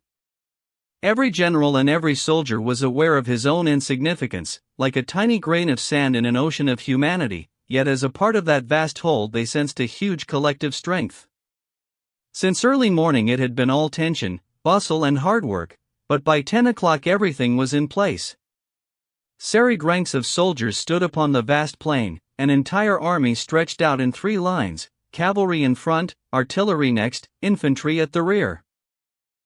The different branches of service were separated by gaps almost as wide as streets, and the army was sharply divided into 3 sections: Kutuzov's men, with the Pavlograd Hussars front right, the newly arrived line regiments and guards, and the Austrian troops. But they all stood in a single line, under a single command, and in similar order. Like a wind rustling the leaves, a murmur of excitement swept through the ranks. "They're here! They're here!" nervous voices called out, and the troops stirred with a flurry of finishing touches. A group of horsemen came into sight moving towards them from Olmütz, and at that very moment, although there hadn't been any wind before, a faint breeze fluttered over the army, stirring the streamers on the lances and setting the unfurled colors flapping against their staffs. It was as if the army were quivering with joy as the emperors approached. A single voice called out, "Attention!" Other voices took up the call like cockerels crowing at dawn. Then silence. The deathly stillness was broken only by the clip-clop of hooves. It was the emperors and their suite.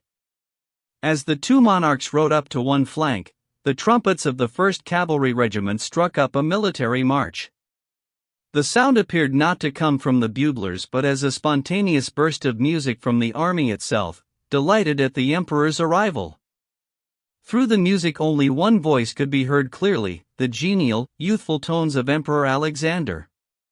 He gave a few words of greeting, and the 1st Regiment roared out, "Hurrah!" The sound was so deafening, so prolonged and ecstatic that the men themselves felt a great shock, realizing the strength and enormity of their mass. Rostov was standing in the front ranks of Kutuzov's army, those which the Tsar approached first, and he was seized by the same feeling as every other soldier in that army, a feeling of utter self-forgetfulness, a proud sense of mighty power and a passionate devotion to the man who was the cause of this sensation of solemn triumph. Feeling as he did that at a single word from this man the entire vast mass of them, including him, no more than a grain of sand, would go through fire and water, commit any crime, face death or fight on to glory, he could not suppress a shivering thrill at the imminency of that word. "Hurrah! Hurrah! Hurrah!" thundered on all sides, and one regiment after another greeted the Tsar with the strains of the march followed by another. Hurrah! Then the music again, then more and more hurrahs surging louder and expanding until they merged into one solid, deafening roar. Waiting for the Tsar, each regiment in its rigid silence seemed like a lifeless body. But once the Tsar reached them, each regiment erupted in new life and further clamor, joining in unison with the general roar from all down the line where the Tsar had been. And to the dreadful sound of these shattering cheers, moving in and out among the great rectangles of massed troops standing rigidly to attention as if turned to stone, some hundreds of men rode about casually, freely, defying all symmetry. These were the officers in the royal suite, and ahead of them rode 2 men, the emperors, on whom the uncontainable passion of all that mass of men was focused.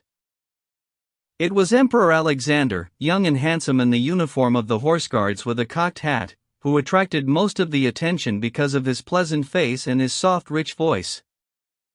Rostov was standing near the buglers, and with his keen eyes he spotted the Tsar a long way off and watched him approaching. When the Tsar was only 20 paces away and Nikolai could clearly see every detail of Alexander's handsome, young, and happy face, he experienced a surge of emotion and ecstasy such as he had never known before. Everything about the Tsar, every feature, every movement, seemed to him utterly captivating. Coming to a halt before the Pavlograd regiment, the Tsar said something in French to the Austrian emperor and smiled. Seeing him smile, Rostov automatically began to smile himself and felt an even stronger spasm of love for his emperor. He longed for some means of expressing his love for the Tsar. His eyes watered from knowing it was impossible. The Tsar called up the colonel of the regiment and said a few words to him. My God! What would I do if the Emperor spoke to me, thought Rostov. I think I'd die of happiness. The Tsar addressed the officers, too. I thank you all, gentlemen, he said, every word sounding to Rostov like music from heaven. I thank you from the bottom of my heart. Rostov would have gladly died there and then for his emperor. You have won the colors of St. George and you will be worthy of them. Oh, if only I could die for him, thought Rostov. The Tsar said something else that Rostov couldn't hear, and the men, lungs bursting, roared their hurrah. Rostov, too, thrusting forward in his saddle, roared with all his might, willing to do himself an injury cheering, as long as he could give full voice to his zeal for the Tsar. The Tsar stood for a few seconds facing the hussars as if wondering what to do next. How could the Emperor wonder what to do next? Rostov asked himself, but then sure enough, even this hesitation seemed to him majestic and enchanting, like everything the Tsar did. The Tsar's hesitation lasted only an instant. Then the royal foot in its fashionable narrow-pointed boot touched the belly of his bobtail chestnut mare. The royal hand in its white glove gathered up the reins, and he moved off, accompanied by a sea of aides bobbing up and down. He moved further and further away, stopping at other regiments, until eventually all that Rostov could see of him through the suite surrounding the emperors was the white plume of his cocked hat. Among the gentlemen of the suite, Rostov noticed Bolkonsky, sitting in a slack, indolent pose. Rostov remembered yesterday's quarrel and again wondered whether or not to challenge him. Of course not, Rostov reflected. How could anyone even think or talk about such things at a time like this? A time of such love, such bliss, such self-sacrifice, what do our insults and squabbles matter? This is a time when I love everybody and forgive everybody, thought Rostov. When the Tsar had inspected almost all the regiments, the troops began their march past, and Rostov, bringing up the rear on Bedouin, so recently bought from Denisov, was the last rider in his squadron, and completely exposed to the Tsar's view. Still some distance away from him, Rostov, a first-class horseman, twice put his spurs to Bedouin, urging him into the frenzied, eye-catching trot which Bedouin always fell into when he was worked up.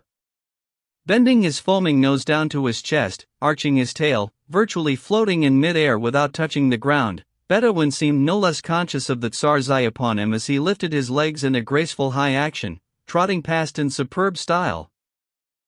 Rostov himself drew his legs back and sucked his stomach in, very much at one with his horse, and rode past the Tsar with a frowning but ecstatic face, looking a white devil, as Denisov would have said.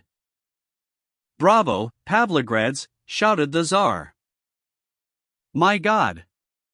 I'd be so happy if he ordered me to go through fire here and now, thought Rostov.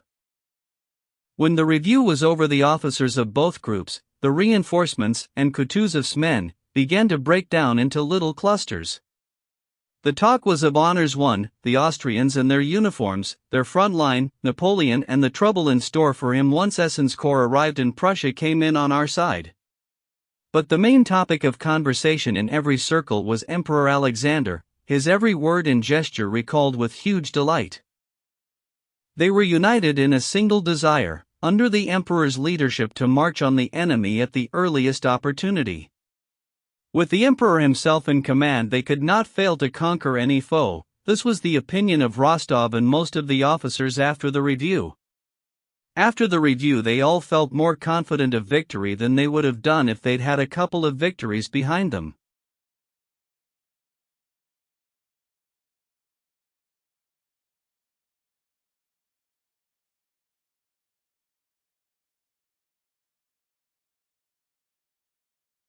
Chapter 9. The day after the inspection, Boris Drubetskoy donned his best uniform and rode into Olmutz, bolstered by his comrade Berg's best wishes, to see Bolkonsky, hoping to take advantage of his good relationship with him to improve his own position by becoming an adjutant to some person of significance, an army post that he saw as particularly attractive. It's all right for Rostov with a father who keeps sending him the odd 10,000 to talk about not sucking up to people and not being anybody's flunky. I'm not like him. I've got to rely on my brains and I have a career to make. I can't afford to miss any opportunities. I've got to take them when they come. He didn't find Prince Andrei in Olmütz that day. But the very site of the town where the staff headquarters and the diplomatic corps were based and where both emperors were staying with their suites, household and court, only served to reinforce his desire to belong to this elevated world. He didn't know anybody there, and in spite of his stylish guardsman's uniform, all these exalted persons scurrying up and down the streets in their fine carriages, plumes, ribbons and medals, courtiers and military men, seemed to be so infinitely far above him, a little guards officer, that they were not so much reluctant to recognize his existence as simply unaware of it. At the quarters of the commander-in-chief, Kutuzov, where he asked for Bolkonsky, all the aides and even the orderlies looked at him as though they wished to impress on him that there were always plenty of officers like him hanging around and they were all heartily sick of seeing them. Despite this, or rather because of it, he went back the following day, the 15th, after dinner, walked into the house occupied by Kutuzov and asked for Bolkonsky. Prince Andrei was in, and Boris was shown into a large room probably once used for dancing, though now it contained 5 beds and various other pieces of furniture, a table, some chairs, and a clavier. One adjutant was sitting near the door dressed in a Persian dressing gown, writing at a table. Another, the stout, red-faced Nesvitsky, was lying on a bed with his arms under his head, sharing a joke with an officer sitting at his side. A third was playing a Viennese waltz on the clavier, while a fourth leant on the instrument, humming along. Bolkonsky wasn't there. These gentlemen saw Boris come in, but not one of them moved. Boris approached the one who was writing, and he turned round looking irritated and said that Bolkonsky was the duty adjutant, and if he wanted to see him he should go through the door on the left into the reception room. Boris thanked him, and did as instructed. In the reception room he found a dozen men, officers and generals.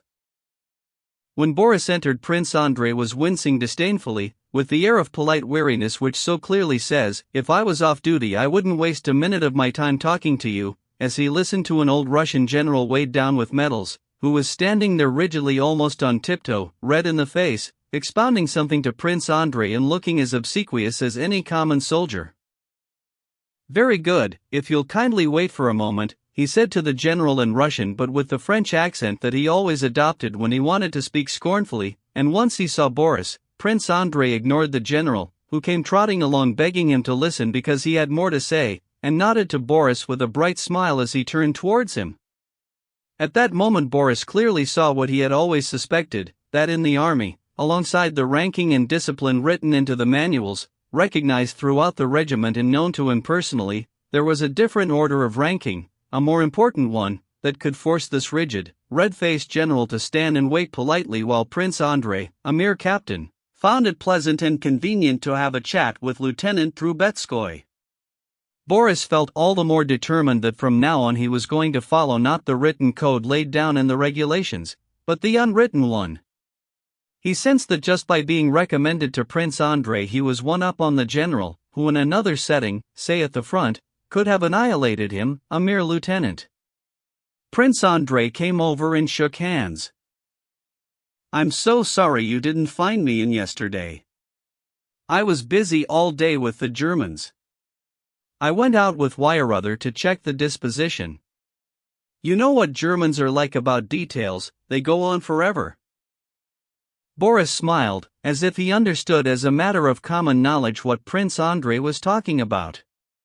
But it was the first time he'd heard the name why or other, and he didn't know what disposition meant in this context. "Well, my dear fellow, I assume you still want to be an adjutant." "I've been thinking about that since we last met." "Yes," said Boris, coloring for some reason, "I was thinking of asking the commander-in-chief. He's had a letter about me from Prince Karajan. I wanted to ask because," he added, apparently by way of an apology, "I'm afraid the guards won't be in action." "Splendid. Splendid. We can talk about this in a minute," said Prince Andrei. Just let me deal with this gentleman and I'm all yours. While Prince Andrei was away reporting to the commander-in-chief on behalf of the red-faced general, the general himself, he seemed not to share Boris's views on the superiority of the unwritten code, glared so fiercely at the impertinent lieutenant who had stopped him saying his piece that Boris felt embarrassed. He turned away and waited impatiently for Prince Andrei to emerge from the commander-in-chief's room. "Yes, old fellow, I have been thinking about you, along these lines," said Prince Andrei, when they had gone into the big room with the clavier in it. "It's no good going to the commander-in-chief. He'll be very nice to you, and invite you to dinner, which wouldn't come amiss in the service of that unwritten code," thought Boris, but nothing would come of it. "Adjutants, staff officers, we'll soon have our own battalion. But I'll tell you what we can do. I have a friend who is an adjutant general, an excellent fellow, Prince Dolgorukov. And you may not know it, but the fact is, Kutuzov, his staff, the whole lot of us don't count for anything now. Everything's concentrated around the emperor. So let's pay a visit to Dolgorukov. I need to see him, and I've already told him about you. We'll be able to see whether he can find you a job on his staff, or somewhere else closer to the sun." Prince Andrei was always invigorated by guiding a young man and helping him on in the world. This propensity for helping other people, the kind of help he would have been too proud ever to accept for himself, kept him in close touch with the circle which had success in its gift, and which he found attractive. Only too pleased to take up Boris's cause, he took him to see Prince Dolgorukov. It was late evening when they entered the palace in Olmütz, which was occupied by the two emperors, each with his entourage. Earlier that day a council of war had been held, attended by the members of the Hofkriegsrath and the two emperors. They had decided to ignore the advice of the older generation, Kutuzov and Prince Schwarzenberg, to advance immediately and mount a general offensive against Napoleon. The council of war had just finished when Prince Andrei walked into the palace with Boris to see Prince Dolgorukov. All the staff at headquarters were still under the spell of today's triumph by the younger party at the council. The voices of delay that said wait, do not advance, had been so unanimously shouted down and their arguments refuted by such convincing evidence of the advantages to be gained from an attack that the main business of the council, the coming battle and certain victory, seemed to belong not to the future but to the past. All the advantages were on our side. Our immense forces, undoubtedly superior to Napoleon's, were concentrated in one place, morale had been raised by the presence of the two emperors and they were straining to go. The commander of the troops, the Austrian General Weyerother, knew the overall battle plan in minute detail. As it happened, the Austrian forces had been on maneuvers last year on the very terrain where they were now proposing to fight the French, and every feature of the locality was known and mapped. Napoleon, meanwhile, was evidently weakened in doing precisely nothing. Dolgorukov, who had been one of the most passionate advocates of attack, had just come back from the council, weary and exhausted, but excited and proud of his victory. Prince Andrei introduced his protégé, but although Prince Dolgorukov shook hands politely and warmly, he said nothing to Boris, and, obviously unable to contain the thoughts which now obsessed him, he spoke to Prince Andrei in French. "Well, my dear fellow, what a battle we have won! I pray to God that what happens next will be just as victorious. Anyway, my dear fellow," he blurted out in his enthusiasm, "I must admit I owe them an apology, the Austrians, and especially Weyerother. The accuracy, the eye for detail, the knowledge of the locality, the anticipation of everything, every development, every last point. No, my dear fellow, better conditions than these could never have been devised. Austrian planning combined with Russian courage, what more could you want? So we definitely are going to attack," said Bolkonsky. "And do you know, old fellow, I'm sure Napoleon doesn't know what day it is. Did you know the emperor heard from him today?" Dolgorukov gave a knowing smile. "No." "What did he say?" asked Bolkonsky. "What could he say? Tiddlyo and pom-pom or words to that effect, he's just playing for time. I tell you we've got him, haven't we? Oh, but you've not heard the funniest bit, he said with a burst of friendly laughter. They couldn't think what to call him when they wrote back. Not consul, definitely not emperor, I think I'd have said to General Bonaparte. But there's a world of difference between refusing to recognize him as emperor and calling him General Bonaparte, said Bolkonsky. That's the point, Dolgorukov burbled on, still laughing. You know Bilibin, such a bright fellow, he suggested, addressing it to the usurper and enemy of humanity.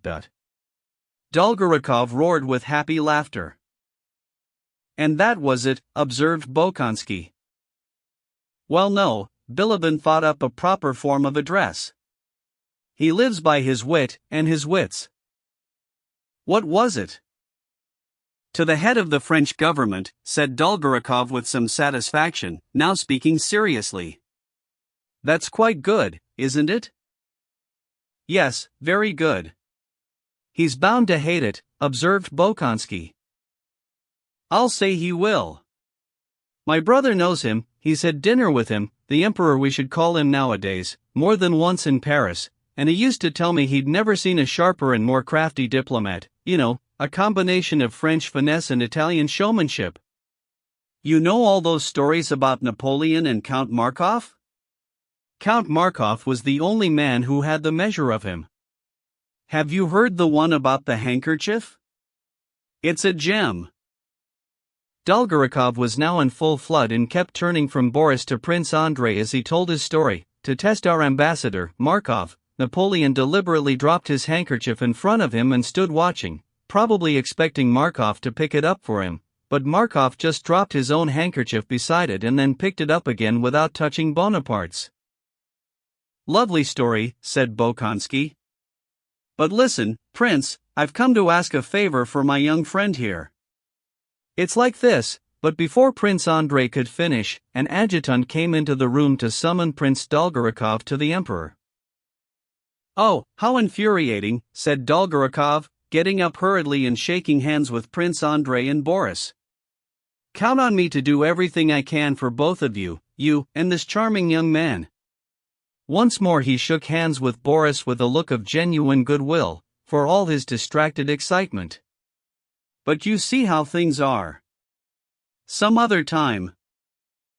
Boris was transported by the very thought of being at that moment so close to the highest authorities. He was suddenly aware that he was in direct contact with the mainsprings that regulated all those vast movements of the masses in which he and his regiment felt himself playing such a tiny, humble, insignificant part. They followed Prince Dolgorukov out into the corridor where they came across, coming out of a door to the Tsar's room where Dolgorukov went in, a short man in civilian clothing with a bright face and a jaw that jutted out, not spoiling his face but giving him a sharp and rather wily look. This short man nodded to Dolgorukov as if they were close friends, but stared icily at Prince Andrei and walked straight towards him, apparently expecting him to bow or give way. Prince Andrei did neither. There was a nasty look on his face, and it was the short young man who stepped aside and walked off down one side of the corridor. Who was that? Asked Boris. He's a very remarkable man, and very unpleasant to me. It's the Minister of Foreign Affairs, Prince Adam Czartoryski. He's the kind of man, added Bolkonsky with an uncontainable sigh as they left the palace, he's the kind of man who decides the fates of nations.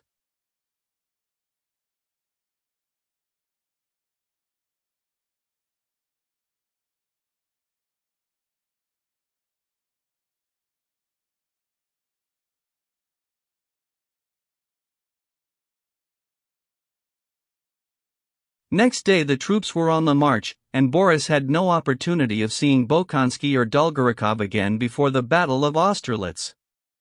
For the time being he would stay with the Izmailov regiment. Chapter 10. At dawn on the 16th, the squadron in which Nikolai Rostov was serving under Denisov, part of Prince Bagration's detachment, moved on after a good night's sleep and was told it was going into action. After marching the best part of a mile behind other columns, they were halted on the highway, and Rostov watched as many troops went on past them, the Cossacks, the 1st and 2nd squadrons of hussars, infantry battalions with artillery, even the two generals, Bagration and Dolgorukov, and their adjutants. All the dread of battle that had been building up in him again, all the inner conflict which had enabled him to overcome that dread, all his dreams of personal glory in this battle as a fighting hussar, all of this now counted for nothing. His squadron was held back in reserve, and Nikolai Rostov spent a tedious and miserable day. It was still not quite 9 o'clock in the morning when he heard firing and loud cheers up ahead. Then he saw some wounded men being brought back, not many of them, and finally he watched a whole detachment of French cavalry being brought in surrounded by a Cossack unit. It was clear that the action was over, and no less clear that the action had been small-scale but successful. The returning soldiers and officers spoke of a brilliant victory in which the town of Wischau had been seized and a whole French squadron taken prisoner. It was a bright and sunny day following a sharp overnight frost, and the cheery autumn sunshine went well with the news of victory coming from the participants but also visible on the happy faces of soldiers, officers, generals and adjutants riding up and down in front of Nikolai Rostov. It rankled with him all the more that he had fought down his dread of battle only to spend that whole happy day doing nothing. "Hey, Wostov, come over here. Let's drink to drown our sorrow," called Denisov from the roadside where he was sitting with a bottle and some food. The officers had gathered around Denisov's hamper for a drink and a bite to eat. "Here comes another one," said one of the officers, pointing to a French prisoner, a dragoon, being brought in on foot by two Cossacks. One of them was leading his horse, a big, beautiful French charger. "Sell us your horse," Denisov called out to the Cossacks. "Yes, sir." The officers got up and surrounded the Cossacks and the prisoner. The French dragoon was a young boy from Alsace who spoke French with a German accent. Red in the face and breathless with excitement, once he heard the French language he began jabbering at all of the officers, all of them one after another. He said he wouldn't have been caught, it wasn't his fault that he had been, it was the corporal's fault, he'd send him for some horsecloths, though he had told him the Russians were there. And all the time he kept on stroking his charger and saying, "Please don't let them hurt my little horse." He obviously had no idea where he was. One minute he was apologizing for having been taken prisoner, the next he was trying to prove to imaginary superior officers what a good, keen-serving soldier he was. He was wafting over to us in the rear guard the full flavor of the French army, which we found utterly alien. The Cossacks sold the horse for 2 gold pieces, and since Rostov was currently the richest officer, having just received money from home, he bought it. "Please don't hurt my little horse," the Alsatian said lovingly to Rostov as the horse was handed over. Rostov reassured the dragoon with a smile and gave him some money. "Alley, alley," said one of the Cossacks, plucking the prisoner by the arm to make him walk on. "The Tsar's coming." "It's him," came a sudden call among the hussars. There was a frenzied scurrying and Rostov saw several horsemen with white plumes in their hats, riding up the road towards them. Everyone snapped into place and stood waiting. Rostov had no sense or recollection of rushing to his post and getting on his horse. His disappointment at missing the battle disappeared in a flash, along with his jaded mood among familiar faces. All thought of self had vanished, he was totally absorbed in the blissful feeling brought on by the Emperor's approach, which was more than enough to compensate for a lost day. He was as happy as a lover when at last he meets his beloved. Too scared to glance down the line and without needing to, he thrilled to the sense of his approach. And he sensed it not only from the clip-clop of the coming cavalcade, he felt it because as the Tsar came nearer the atmosphere around him brightened with joy, purpose and celebration. Nearer and nearer moved the sun, as Rostov saw him, radiating its gentle, majestic light on every side until he felt himself enfolded in that radiance and heard that voice, so caressing, serene, majestic, and yet so simple. A deathly silence fell, which Rostov sensed as right and proper. Through it came the sound of the Tsar's voice. "Are you the Pavlograd Hussars?" came his inquiry.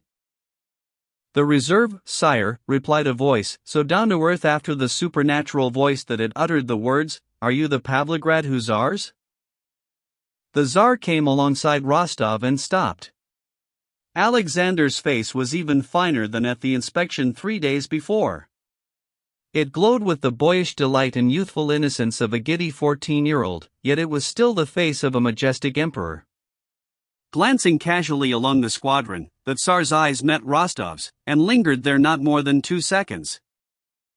Whether or not the Tsar could tell what was happening in the depths of Rostov's soul, and Rostov was almost sure that he could, he did stare into Rostov's face for 2 solid seconds, with his blue eyes emitting a soft and gentle radiance.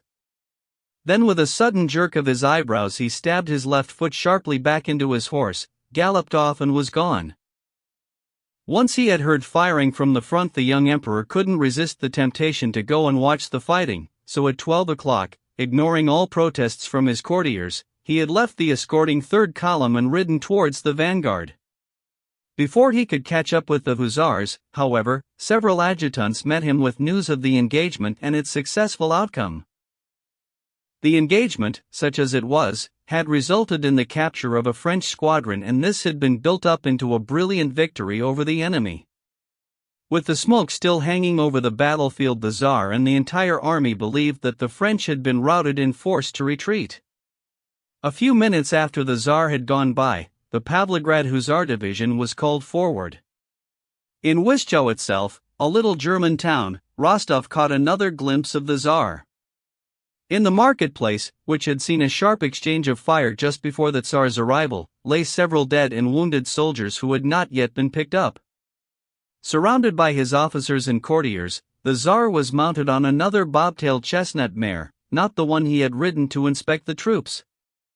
Bending to one side with a graceful gesture and holding a gold lorgnette to his eyes, he was staring at a soldier lying face down with blood all over his uncovered head. The wounded man looked so filthy, disgusting and ghastly that Rostov was deeply offended by his closeness to the emperor. Rostov saw the Tsar's stooping shoulders shudder, as if from an icy tremor, at which his left foot jerked spasmodically, driving its spur into the horse's side, but the well-trained animal just looked around indifferently without moving an inch. Adjutants dismounted and went to lift the soldier under the arms to lay him on a stretcher that had suddenly appeared. The soldier gave a groan. "Steady, steady. Can't you do it more gently?" said the Tsar, who seemed to be suffering more than the dying soldier, and he rode away. Rostov had seen tears in the Tsar's eyes, and he heard him say to Czartoryski in French as he rode off, "What a terrible thing war is, what a terrible thing." The advance troops were positioned outside Wischau in sight of the enemy line, which had spent the whole day retreating before us at the slightest sign of firing. The Tsar's thanks were conveyed to the vanguard, rewards were promised, and a double ration of vodka was issued to the men. The campfires crackled even more merrily than the previous night, and everywhere soldiers were singing. Tonight Denisov was celebrating his promotion to major, and as the party drew on, a less than sober Nikolai Rostov proposed a toast to the emperor. "Not just to our sovereign the emperor, as they say at official dinners," he said, "but to our emperor, a good man, a charming man, a great man. Here's to him, and certain defeat for the French. If we fought before," he said, "and wouldn't give them an inch, as we did at Skongreburn, what will happen now with him at our head? We'll die, gladly die for him, every last one of us. What do you say, gentlemen?"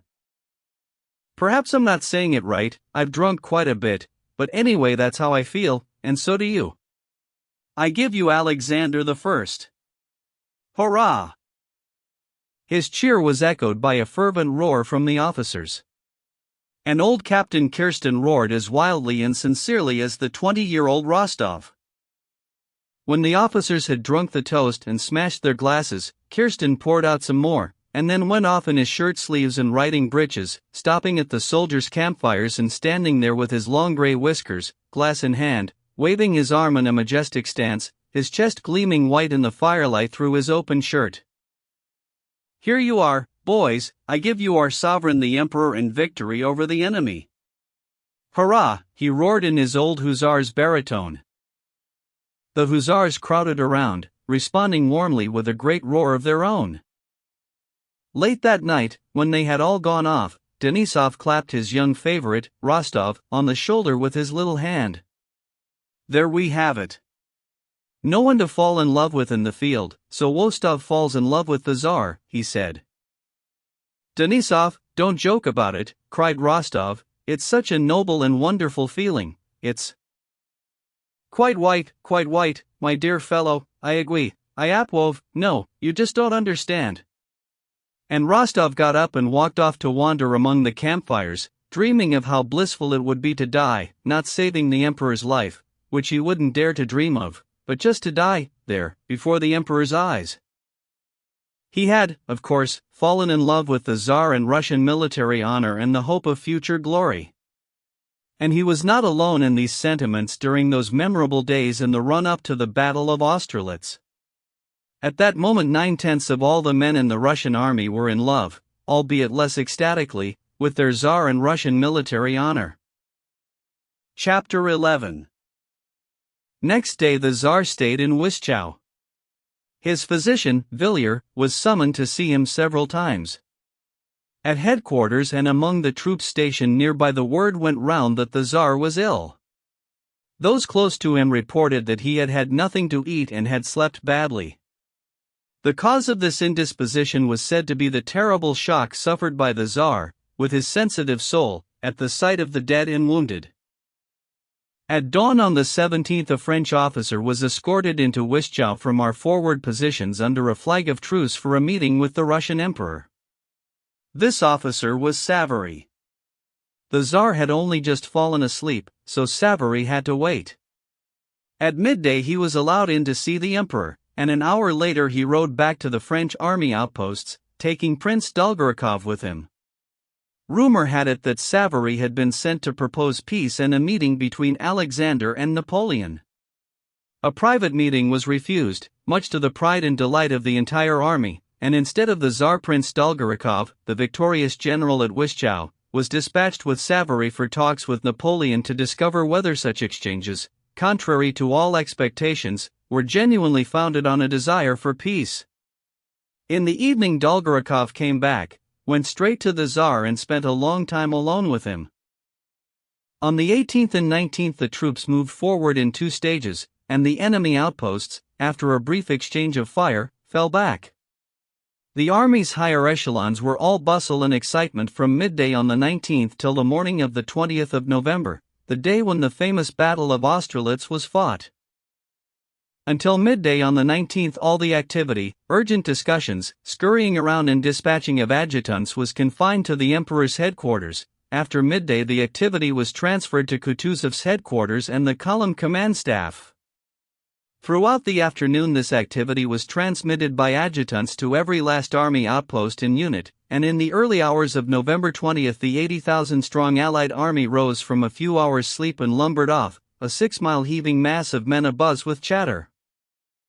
The intense activity that had begun that morning in the emperor's headquarters and then stimulated all the ensuing activity was like the first turn of the center wheel in a great tower clock. One wheel began its slow rotation, another one turned, then another, and round they went faster and faster, wheels and cogs all revolving, chimes playing, figures popping in and out, and the hands measuring time, all because of that first movement. Military movement is like the movement of a clock. An impetus, once given, leads inexorably to a particular result while the untouched working parts wait in silent stillness for the action to reach them. Wheels creak on their spindles as the cogs bite, the speeding sprockets hum and the next wheel stands and waits patiently, as if resigned to centuries of immobility. But the moment comes when the lever slips into place and the submissive wheel rotates with a creak, blending into the common movement without knowing where it goes or why. In a clock the complex action of countless different wheels works its way out in the even, leisurely movement of hands measuring time. In a similar way the complex action of humanity in those 160,000 Russians and Frenchmen, all their passions, longings, regrets, humiliation and suffering, their rushes of pride, fear and enthusiasm, only worked its way out in defeat at the Battle of Austerlitz, known as the Battle of the Three Emperors, the slow tick-tock of the age-old hands on the clock face of human history. Prince Andrei was a duty officer that day, inseparable from the commander-in-chief. Shortly before 6 o'clock in the evening, Kutuzov drove over to the emperor's headquarters, had a brief meeting with the Tsar and went in to see the Grand Marshal, Count Tolstoy. Bolkonsky used this opportunity to call on Dolgorukov in an attempt to find out some details of the coming action. He had sensed that Kutuzov was worried and unhappy about something, and that they were unhappy with him at headquarters, and that all the staff at Imperial headquarters were treating him as if only they were in the know, which was why he wanted to talk with Dolgorukov. "Ah, good evening, my dear fellow," said Dolgorukov, who was sitting with Bilibin, drinking tea. "The fun starts tomorrow. How's old Kutuzov? Down in the mouth?" "I wouldn't say that, but I think he would like to be listened to." "But he was listened to at the Council of War, and he will be listened to when he starts talking sense. But to sit around waiting for something to happen when the one thing Bonaparte dreads is a combined attack, that's just not possible." "You've seen him, haven't you?" said Prince Andrei. "Well, what did you make of Napoleon? How did he strike you?" "Yes, I did see him, and I came away convinced there's nothing in the world he dreads more than a combined attack," repeated Dolgorukov, who evidently set great store by this general conclusion that he had come to during his meeting with Napoleon.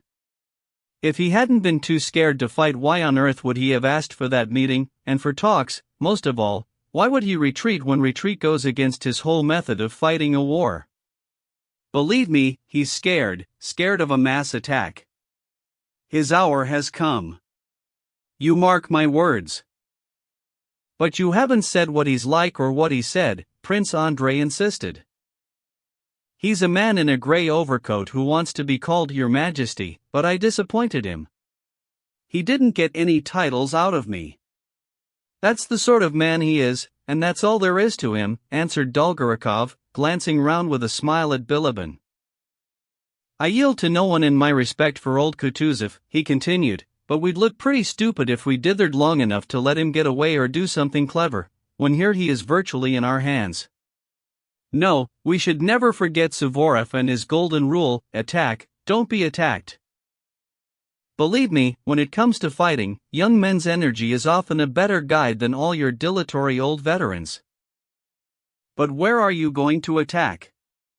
"I've been at the outposts today, and you can't tell where his main forces are concentrated," said Prince Andrei.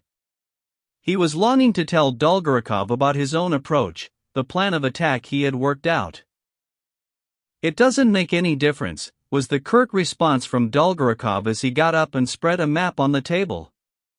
"We've thought of everything. Say he concentrates on Brno," and Prince Dolgorukov gave a quick, rather vague account of Weyerother's plan of a flanking maneuver. Prince Andrei demurred and began to explain his own plan, which might have been just as good as Weyerother's, though it did have one drawback. Weyerother's had already been approved. The moment Prince Andrei began to outline that plan's weaknesses and the advantages of his own idea, Prince Dolgorukov stopped listening and stared vacantly not at the map but at Prince Andrei's face. "Anyway, there's a council of war at Kutuzov's tonight." "You can have your say then," said Dolgorukov. "I certainly shall," said Prince Andrei, walking away from the map. "What are you worrying about, gentlemen?" said Bilibin, who thus far had been listening to them with a broad smile on his face but was now unmistakably on the verge of making a joke. "Whether tomorrow brings victory or defeat, Russian military honor is assured. Except for your man Kutuzov, every single column is commanded by a non-Russian. Look at the commanders: Her General Wimpfen, Le Comte de Langeron, Le Prince de Liechtenstein, Le Prince de Hohenlohe, and then there's PRSH, all consonants and no vowels, like all Polish names." "That's enough slander," said Dolgorukov. "You're wrong anyway. There are two Russians, Miloradovich and Dokturov, and there would have been another, Count Arakcheyev, but for his bad nerves. Anyway, I think General Kutuzov has just come out," said Prince Andrei. "Good luck to you, gentlemen, and every success," he added, shaking hands with both men before he left. Driving back with Kutuzov, Prince Andrei couldn't help asking the general, who was sitting beside him in complete silence, what he thought about tomorrow's battle.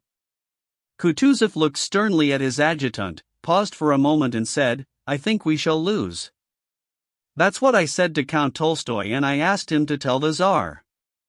"And do you know what he said?" "My dear general, I like dabbling in cutlets and rice, warfare I leave to you." "Yes. That was all he said." Chapter 12. It was after 9 o'clock in the evening when Weyerother took his plans over to Kutuzov's quarters, where the council of war was to take place. The column commanders had been told to attend, and all except Prince Bagration, who refused to come, arrived at the appointed hour. Weyerother had full responsibility for planning the proposed battle, and he was excited and impatient, in sharp contrast to the grumpy and sleepy Kutuzov, who had reluctantly assumed the role of president and chairman of the council. Weyerother clearly saw himself as the head of a movement that had now become unstoppable. He was like a horse in harness hauling a load downhill. He wasn't sure whether he was pulling or it was pushing, but he was hurtling along at top speed with no time to consider where this headlong rush might take him. Weyerother had been out twice that evening to make a personal inspection of the enemy's line, and he had reported in detail to 2 emperors, one Russian, one Austrian, and then called in at his office to dictate the disposition of the German troops. And now here he was at Kutuzov's, quite exhausted. He was evidently too preoccupied to be polite to his commander-in-chief. He kept on interrupting, spoke too fast and rambled on without looking at the person he was talking to and ignored all questions put to him. He sat there spattered with mud, looking pathetically weary and bemused and yet also confident and condescending. Kutuzov had taken over a small castle belonging to a nobleman near Austerlitz. There in the drawing room, converted into a study for the commander-in-chief, the members of the Council of War were assembled, including Kutuzov himself and Weyerother. They were drinking tea and waiting only for Prince Bagration to arrive so that the council could get down to business. Then Bagration's orderly officer arrived with a message that the prince would not be able to attend. Prince Andrei came in to inform the commander-in-chief of this, and he remained in the room, acting on Kutuzov's permission earlier for him to be present at the council. "Well, since Prince Bagration isn't coming, I think we can begin," said Weyerother, jumping to his feet and crossing over to a table on which an enormous map was spread out, showing Brno and the surrounding locality. Kutuzov sat there in a Voltaire armchair with his uniform unbuttoned, his fat neck bulged out over his collar as if escaping, and his podgy old hands laid out symmetrically along the arms of the chair. He was nearly asleep.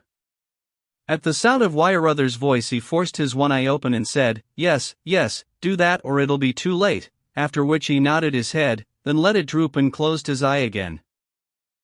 If at first the council members had believed that Kutuzov was only pretending to be asleep, the nasal sounds issuing from him during the reading that followed proved beyond doubt that the commander-in-chief was attending to something much more important than the wish to pour scorn on their disposition of troops or anything else. He was attending to an irresistible human need, sleep.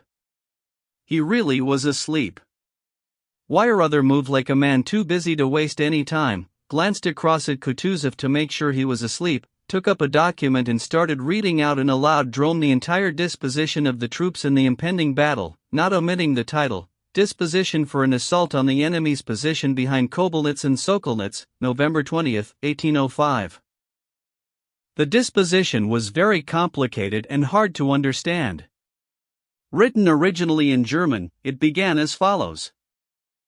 Whereas the left wing of the enemy reposes against the forested hills and his right wing is extended by way of Kobelnitz and Sokolnitz behind the ponds there situated, while conversely our left wing greatly surpasses their right, it will be advantageous for us to attack the latter aforesaid enemy wing, especially if we occupy the villages of Sokolnitz and Kobelnitz, it then being within our capacity to mount an assault on the enemy flank and pursue him across the open terrain between Schlappenitz and the forest of Thorassa, thereby avoiding the defile of Schlappenitz and Belowitz by which the enemy's front is covered. With this in mind it will be essential. The first column marches. The second column marches. The third column marches. Why or other went on and on. The general seemed less than keen to listen to such a demanding account of the disposition of the troops. The tall, fair-haired General Buxhoughton leant against the wall and stared at a burning candle, apparently not listening and not even wanting people to think that he was. Directly opposite Weyerother, fixing him with gleaming, wide-open eyes, sat the red-faced Miloradovich, whiskers combed up and shoulders high, striking a military attitude with his hands on his knees and his elbows bent outwards. He sat there in grim-faced silence, staring straight at Weyerother and looking away only when the Austrian commander stopped speaking. Then Miloradovich looked round knowingly at the other generals.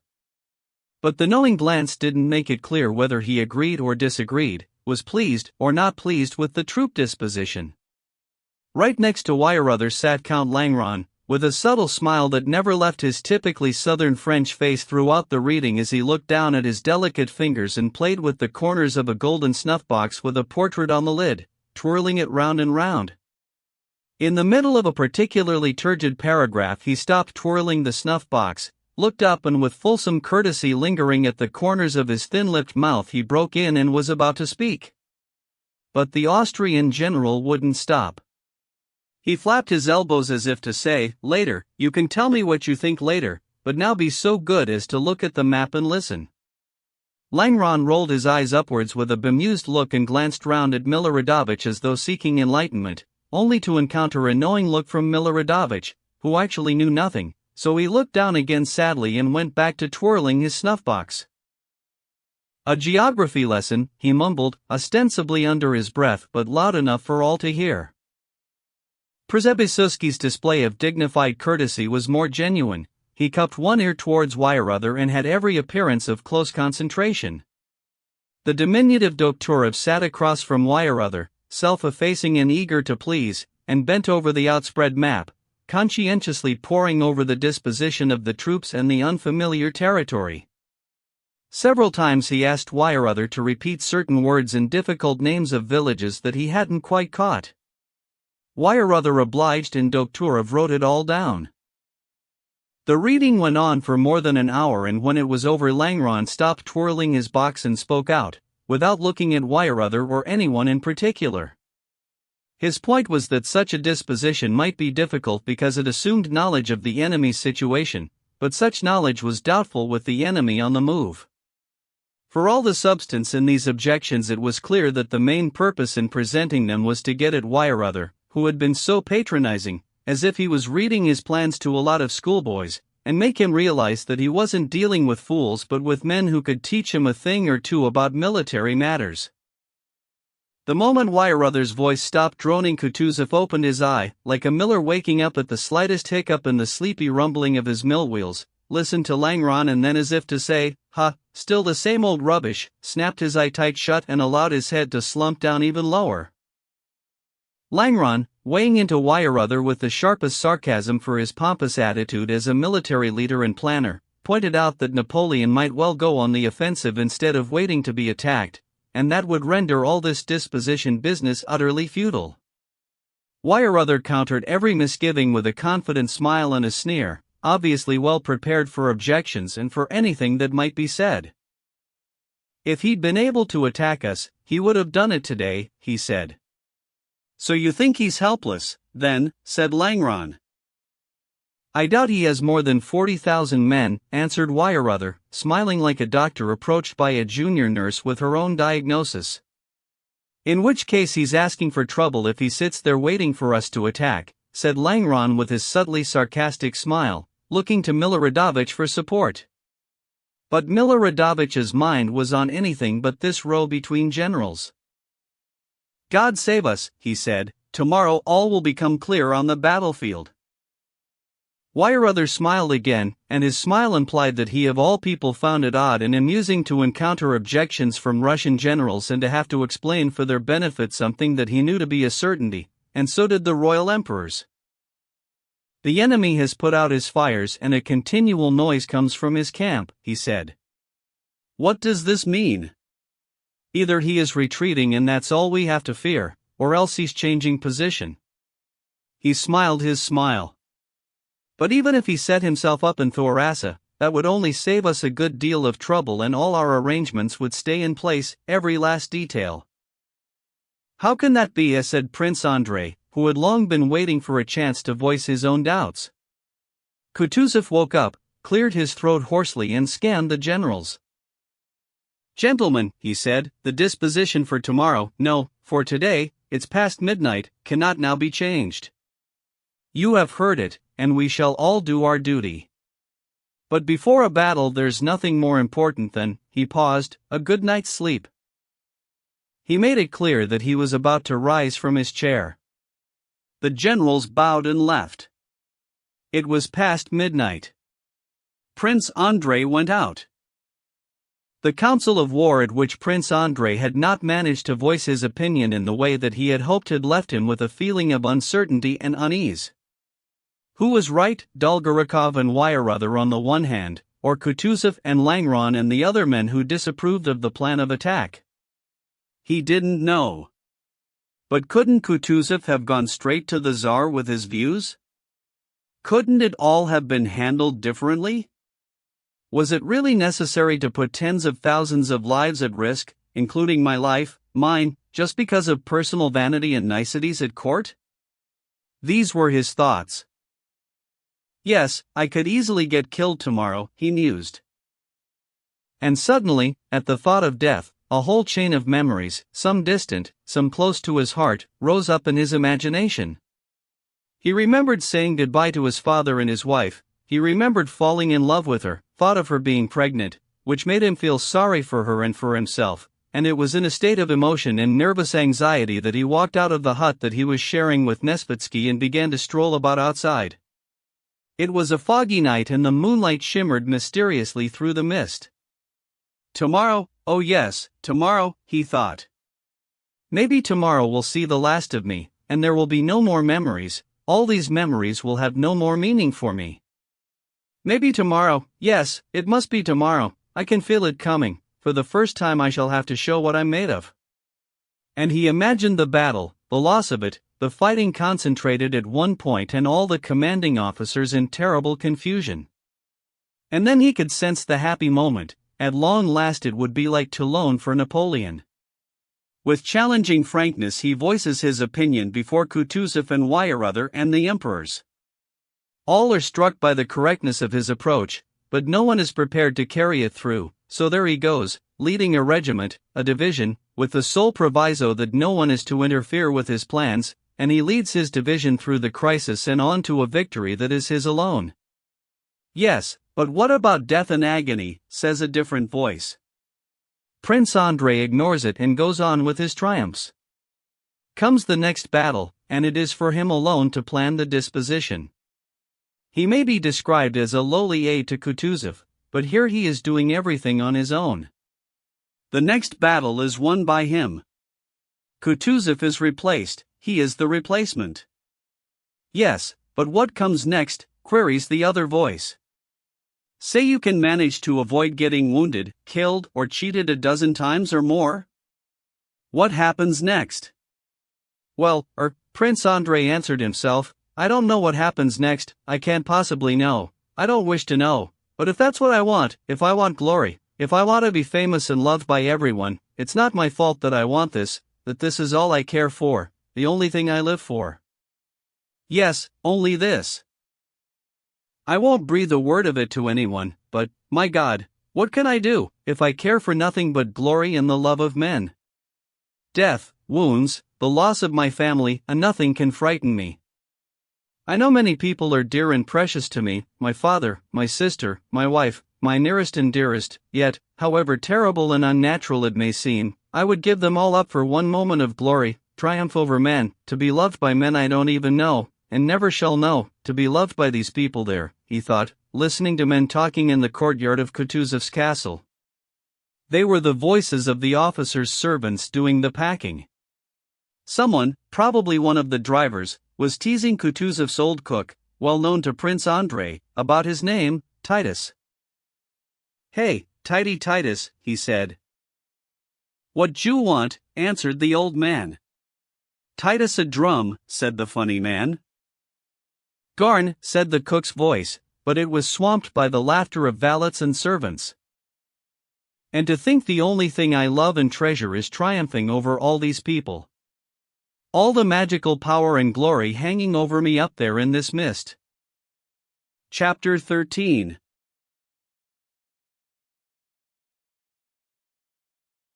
That same night Nikolai Rostov was out with a platoon of pickets along the outposts ahead of Bagration's detachment. His hussars were paired off down the line and he was patrolling it, struggling against overwhelming drowsiness. Behind him our soldiers' campfires could be seen flickering over a huge area. Misty darkness lay ahead. Peer as he may into this misty distance, Rostov could see nothing, as gray blurred into black, and what might have been the flicker of an enemy campfire suddenly seemed more like a trick of the light. His eyes were closing, and he kept imagining he could see first the Emperor, then Denisov, then the Moscow of old, and whenever he opened his eyes again with a start, it was only the head and ears of his horse or maybe the odd black shape of a hussar 6 yards away, and in the distance still the same misty darkness. Why not? It could easily happen, mused Rostov. The Emperor might meet me and give me an order, as if I was any old officer, and he'd say, "Go and find out about that over there." I've heard so many stories about him getting to know an officer just like that and taking him on. Oh, if only he would take me on. Oh, how closely I would guard him, and I'd tell him the truth. I'd expose anybody who tried to deceive him. And by way of imagining his love and devotion to the Tsar more vividly, Rostov dreamed of some enemy or a treacherous German that he was about to enjoy dispatching, and he would slap him across the face right in front of the Tsar. Then suddenly a distant shout brought him to his senses. He opened his eyes with a start. Where am I? Oh yes, out on the line. The password Shaft and Olmutz is the watchword. It's awful to think that our squadron will be held in reserve tomorrow, he thought. I'm going to ask if I can go forward. It may be my only chance of seeing the Emperor. It'll soon be the end of my watch. I'll go round once more, and when I get back I'll go and ask the general. He sat up in the saddle and set off to make one last check on his men. It seemed to be getting lighter. To the left he could see a moonlit hillside and a black slope opposite that looked as steep as a wall. On this slope there was a white patch which Rostov couldn't make out at all. Was it a clearing in the wood catching the moonlight, some snow that hadn't melted, or white houses?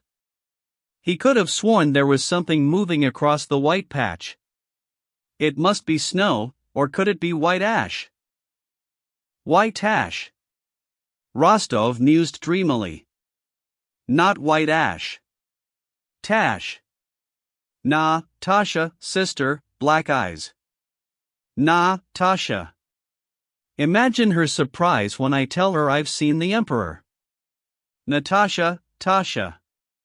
This is my saber, Tach. A bit to the right, sir.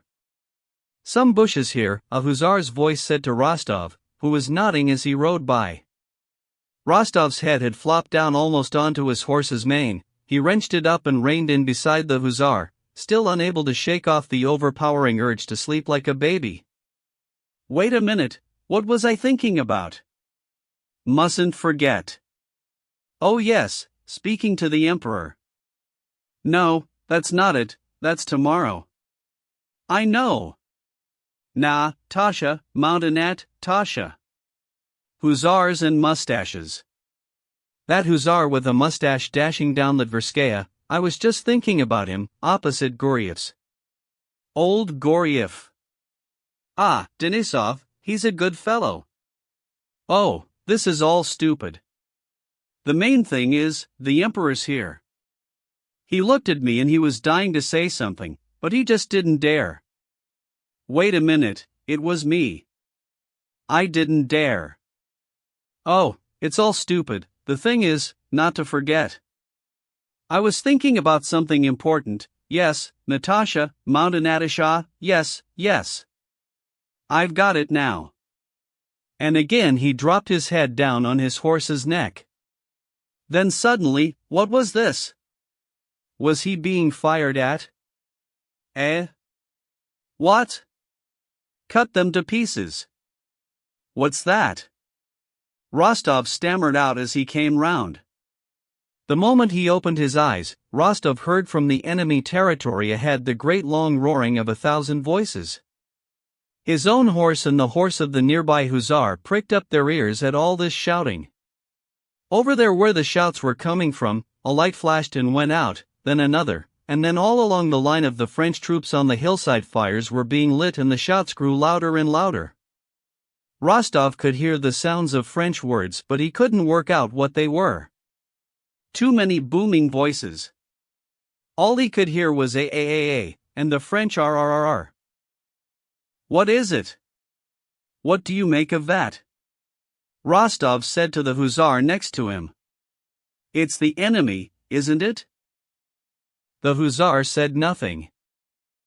Well, can't you hear it?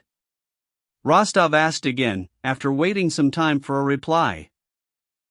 Don't know, sir, the hussar managed reluctantly. Coming from there it must be the enemy, Rostov said again. Maybe 'tis, maybe 'tisn't, mumbled the hussar, 'tis too dark. Hey, steady, he shouted to his fidgety horse. Rostov's horse was just as restive, pawing the frozen ground as it listened to the shouts and looked at the lights. The shouting grew louder still until it became one great sustained roar that could only have come from an army of thousands. The lights stretched further and further, probably marking the line of the French camp. Rostov wasn't sleepy anymore, the happy roar of triumph from the enemy's army had shaken him into life. Long live the Emperor! The Emperor! There was no mistaking the words now. Not too far away. They must be just across the stream, he said to the hussar near him. The hussar sighed, but didn't reply. He gave an angry grunt. Then they heard a horse trotting towards them down the line of their men, and suddenly the figure of a sergeant of hussars loomed up out of the dark mist like some enormous elephant. Sir, the generals are here, said the sergeant, riding up to Rostov. Rostov, still looking over towards the lights and shouting, rode with the sergeant to meet several men on horseback coming down the line. One was on a white horse. It was Prince Bagration, who had ridden out with Prince Dolgorukov and some of his adjutants to watch the strange display of lights and listen to the shouting from the enemy ranks. Rostov rode up to Bagration, reported what he had heard and seen and joined the adjutants, listening to what the generals were saying. Take my word for it, Prince Dolgorukov was saying to Bagration, this is just a trick. They've retreated and told the rear guard to light fires and make a racket to fool us. I hardly think so, said Bagration. I've been watching them on that rise all evening. If they'd retreated, they'd have gone from there. Officer, Prince Bagration turned to Rostov, are the enemy pickets still there? They were there this evening, but now I can't tell, sir. Shall I take some men and find out, said Rostov. Bagration stood still and before answering he tried to make out Rostov's face through the mist. Yes, you do that, he said after a brief pause. Sir. Spurring his horse, Rostov called out to Sergeant Fedchenko and 2 other hussars, told them to follow him and trotted off downhill in the direction of the shouting, which showed no signs of dying down. Rostov felt scared and exhilarated to be riding alone with 3 hussars down into that mysterious and dangerous, misty distance, where no one had ridden before. Bagration had yelled at him from the hillside not to cross the stream, but Rostov had pretended not to hear, and he rode on and on without stopping, continually getting things wrong, mistaking bushes for trees and gullies for men, and continually discovering his mistakes. He trotted downhill and soon lost sight of our men and the enemy's fires, but the shouting of the Frenchman was louder and clearer. At the bottom he saw just ahead something that looked like a river, but once he rode up to it he saw that it was a well-traveled road. As he got out on the road he reined in his horse and wondered whether to go along it or to cross over and ride uphill through a black field. Riding down the road where it was still misty but brighter would be less dangerous because you'd get a better sight of any figures. Follow me, he said, then crossed the road and galloped off uphill, heading for the area where the French pickets had been seen that evening. "Sir, look!" cried one of the hussars from behind, and before Rostov could see what it was, something black loomed up in the mist. There was a blinding flash, the crack of a shot and the whine of a bullet which flew past and died away. Another gun misfired, but there was a flash in the pan. Rostov turned his horse and galloped back. He heard 4 more shots at varying intervals, and 4 more bullets sang their different tunes into the mist. Rostov reined in his horse, which seemed as excited as he was by all this shooting, and brought him to a walk. "More, more, give me more," cried an excited inner voice. But there were no more shots. Rostov waited until he was getting near to Bagration before galloping his horse again, and he rode up saluting. Dolgorukov was still insisting that the French were in retreat, and the fires had been lit in order to fool them. "What does this prove?" he was saying as Rostov rode up. "They might have retreated and still left pickets." "It's clear they haven't all gone, Prince," said Bagration. "We must see what morning brings. In the morning we shall know all there is to know." "The picket's still there on the hill, Your Excellency, where it was yesterday evening," Rostov announced, still saluting, and quite unable to resist a smile of delight after his sortie and especially the whine of bullets. well done," said Bagration. "My thanks to you, officer." "Your Excellency," said Rostov, "may I ask a favor?"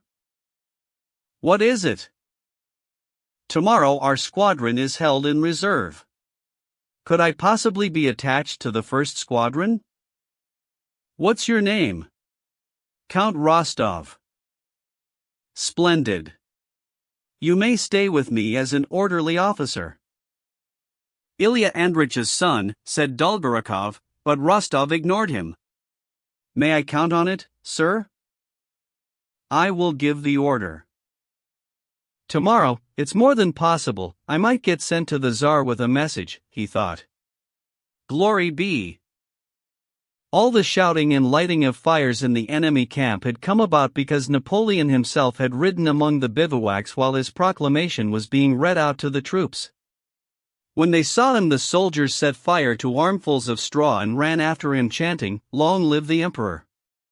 Napoleon's proclamation ran as follows: "Soldiers, the Russian army is marching against you in order to avenge the Austrian army, the army of Ulm. These are the same forces that you defeated at Hollabrunn and have been driving relentlessly towards this place. The positions that we occupy are strong ones, and should they march round me to the right, they will expose their flank to me. Soldiers, I shall myself be at the head of your battalions. I shall be out of the firing line as long as you display your habitual courage by carrying disorder and confusion into the ranks of the enemy. But if victory is for a single moment in doubt, you will see your emperor facing the direct onslaught of the enemy, for there can be no vacillation on the verge of victory, especially on this day, when the honor of the French infantry is at stake, and with it the honor of our nation. Do not break ranks even for the purpose of removing the wounded.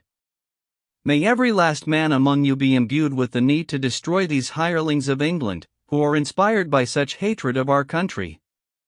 With this victory our campaign will be concluded, and we can return to our winter quarters to be joined by new troops at present mobilizing in France. And then the peace which I shall conclude will be worthy of our people, worthy of you and of me." Napoleon. Chapter 14.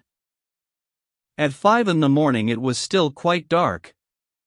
There was no movement among the troops in the center, nor in the reserves, nor on Bagration's right flank.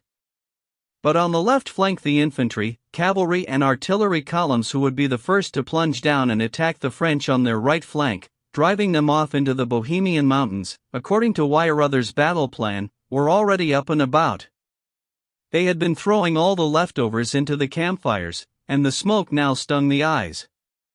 It was cold and dark.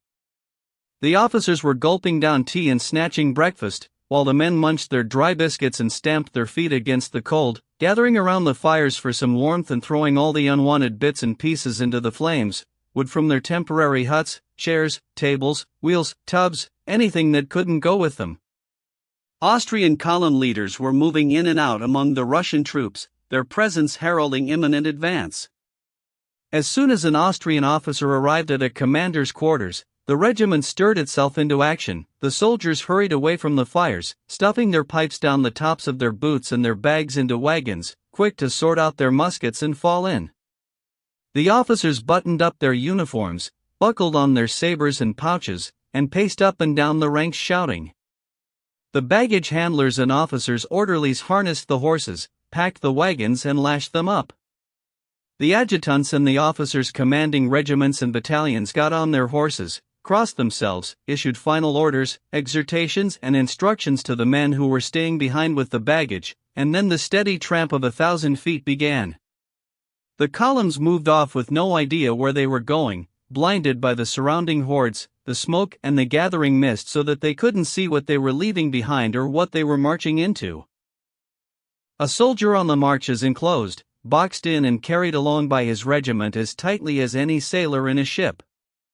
However far he goes, however alien, mysterious and perilous the latitudes into which he advances, he always has around him, like the sailor with his deck, masts, and rigging, the same comrades, the same marching ranks, the same Sergeant Ivan Mitrich, the same regimental dog Zuchka, the same officers.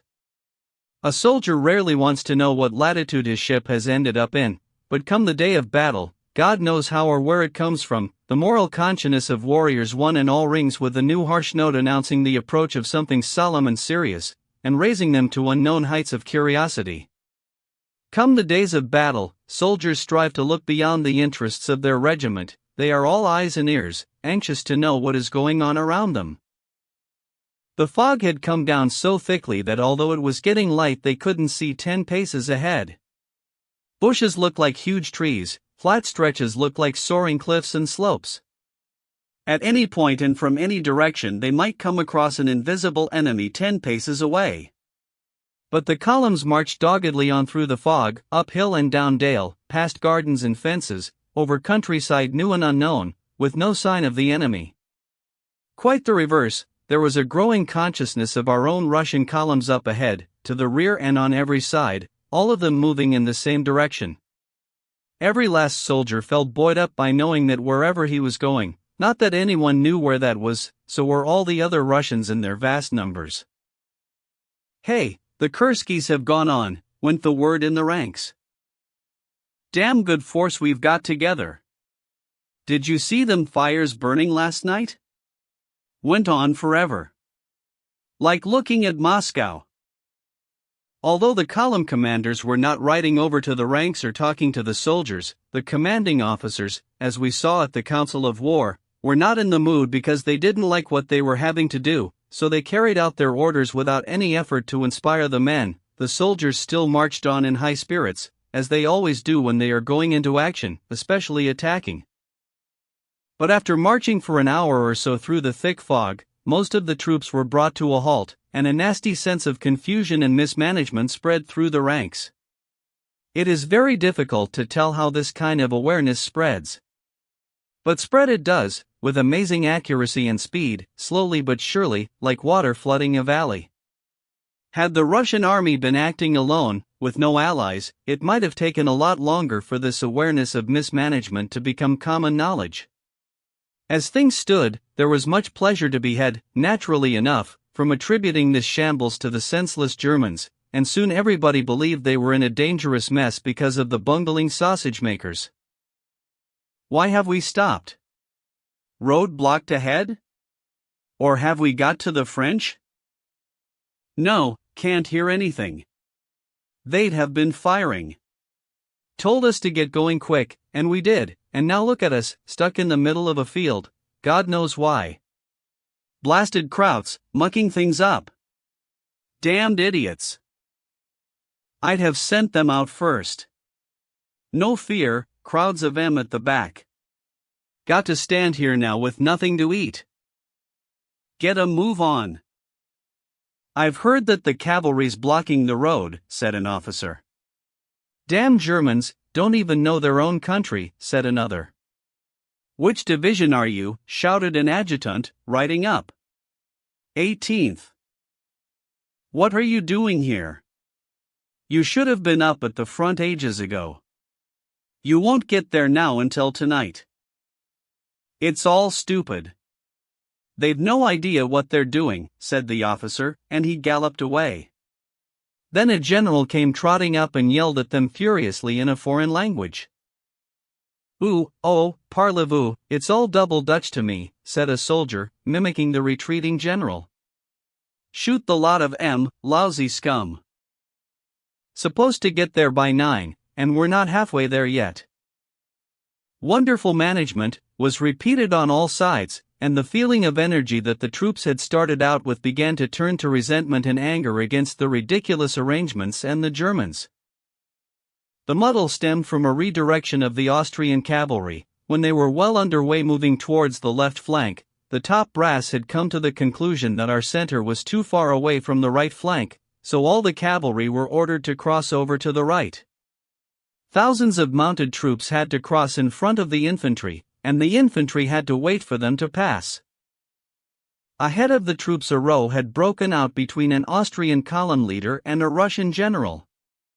The Russian general shouted for the cavalry to stop. The Austrian tried to explain that it wasn't his fault, the top brass were to blame. Meanwhile the troops stood there, getting more and more bored and dispirited. After an hour's delay they moved on at last, and began to march downhill. The fog that had thinned out on the hilltop lay thicker than ever down below where the troops were going. Ahead in the fog they heard a shot, then another, random firing at first, at irregular intervals, rat-a-tat-tat, then growing more regular and frequent. The Battle of Holdbach, only a little stream, had begun. Not expecting to confront the enemy down there at the stream, stumbling across them unexpectedly in the fog and hearing no word of encouragement from their commanding officers, frustrated to the last man by arriving too late, and with nothing visible ahead of them or on either side in the fog, the Russians loosed off a few desultory shots at the enemy, moved forward a little and then stopped again in the absence of any orders from the officers or adjutants, who were themselves blundering about in the fog on unfamiliar territory, not knowing where their own divisions were. This was how the battle began for columns 1, 2 and 3, which had marched down together. Column 4, with Kutuzov in it, had stayed behind on the Pratzen Heights. Down below where the action had started thick fog still obscured everything. Higher up it was getting clearer, but still nothing could be seen of the action ahead. Whether the full enemy strength was more than 5 miles away, as we had been assuming, or whether they were here in that patch of fog, no one knew until after 8 o'clock. 9 o'clock came. The low ground was engulfed in a sea of fog, but high up in the village of Schlappanitz, where Napoleon stood surrounded by his marshals, it was now completely clear. The sky overhead was bright blue, and the vast orb of the sun shimmered like a huge, hollow crimson float bobbing on the surface of the milky sea of fog. The French troops with Napoleon himself and all his staff were not on the other side of the streams and gullies near to the villages of Sokolnitz and Schlappanitz, which we had intended to pass before forming up ready for attack. They were on this side, so close to us that Napoleon could tell a cavalryman from a foot soldier in our army with the naked eye. Napoleon was positioned just ahead of his marshals, mounted on a little gray Arab horse, wearing the same blue overcoat he had worn through the Italian campaign. He was staring in silence at the hills which seemed to stride up out of the sea of mist, watching the Russian troops as they moved across them in the distance, and he was listening to the sound of gunfire in the valley. Not a muscle twitched on his face, which in those days was still rather thin. His eyes glinted as he stared at one spot. His predictions had come true. Part of the Russian army was going down towards the ponds and lakes in the valley, the other part was abandoning the heights of Pratzen, which he had planned to attack, since it was the crucial position. Through the fog he scanned the hollow between two hills near the village of Pratzen and watched as the Russian columns with bayonets gleaming moved as one man down into the valleys and disappeared one by one into the mist.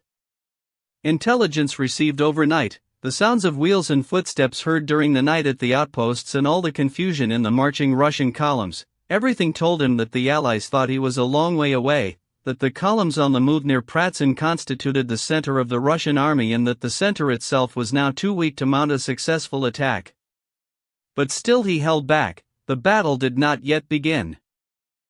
Today was a day of celebration for him, the anniversary of his coronation. He had slept for a few hours before dawn and woken up feeling fresh, in good health and high spirits.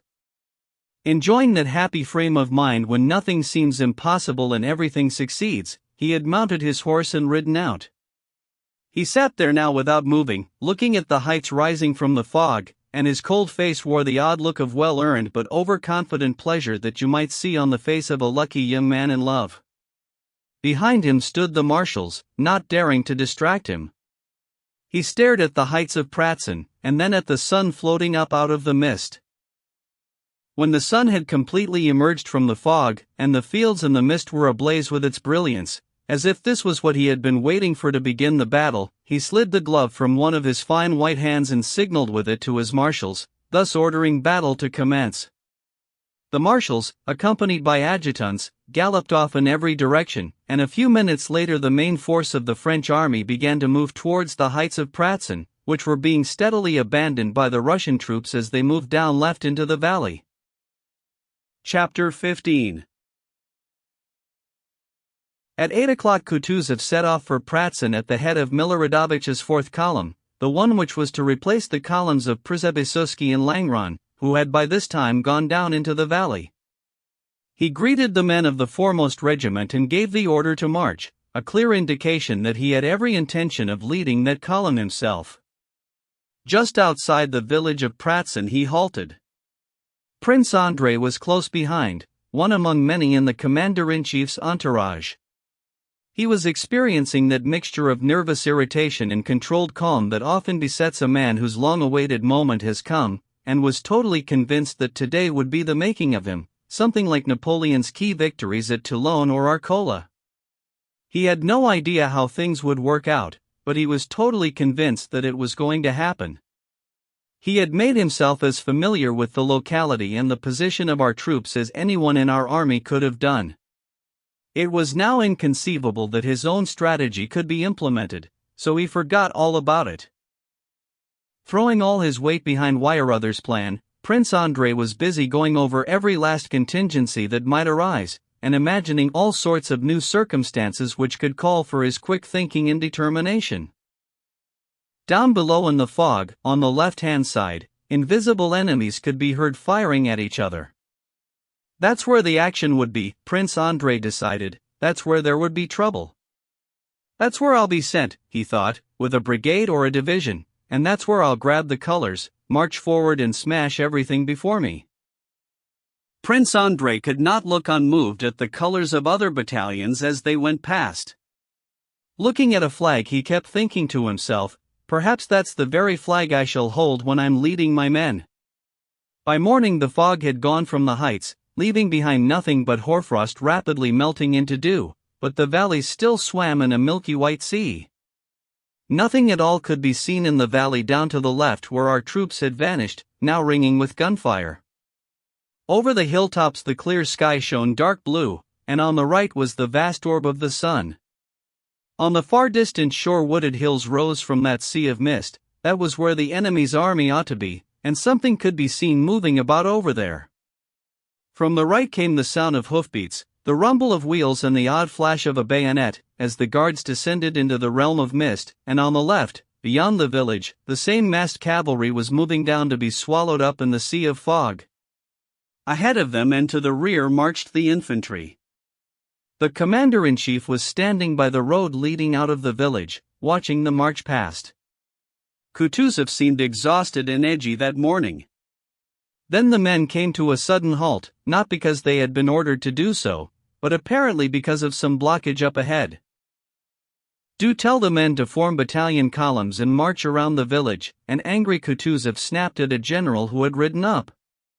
"Isn't it obvious to you, my dear sir, that we can't have them stretched out along a narrow village street when we are marching on the enemy?" "I was intending to reform outside the village, sir," replied the general.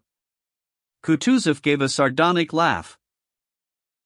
"A nice position to be in, deploying your front right in sight of the enemy, very nice. The enemy's a long way away, sir. According to the disposition. Kutuzov roared out venomously. Who told you that? Kindly do as you are commanded. Yes, sir. My dear fellow, Nesvitsky whispered to Prince Andrei, the old man's in a foul temper. An Austrian officer in a white uniform and with green plumes in his hat galloped up to Kutuzov and asked him in the Emperor's name whether the fourth column had started yet. Kutuzov turned away without answering, and his glance happened to light on Prince Andrei, who was standing nearby. Seeing Bolkonsky, Kutuzov relaxed his bitter scowl, as though to acknowledge that his adjutant wasn't to blame for what was being done. Still ignoring the Austrian adjutant, he addressed Bolkonsky. My dear fellow, go and see whether the 3rd Division has gone past the village. Tell them to stop and wait for my orders. Prince Andrei had scarcely started when he was stopped again. And ask whether the marksmen have been deployed, he added. What they are doing? What they are doing, he murmured to himself, still not responding to the Austrian. Prince Andrei galloped off to carry out the order. Overtaking all the battalions ahead of them, he stopped the 3rd Division and soon found out that there really was no line of marksmen in advance of our columns. The commander of the leading regiment was greatly shocked to receive an order from the commander-in-chief to deploy his marksmen. There he stood, sure in the knowledge that there were other troops ahead of him, and the enemy had to be at least 6 or 7 miles away. And in fact there was nothing visible in front of him but an empty downhill slope blanketed with fog. Having passed on the commander-in-chief's order to put things right, Prince Andrei galloped back.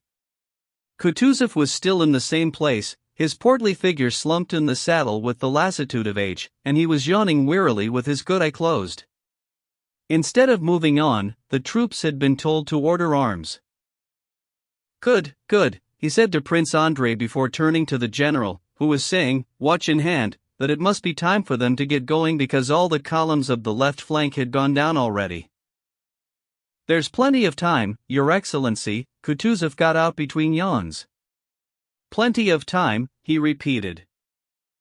At that moment from a long way behind Kutuzov came the sound of regiments cheering, and the noise of it began to sweep towards them down the long, strung outline of advancing Russian columns.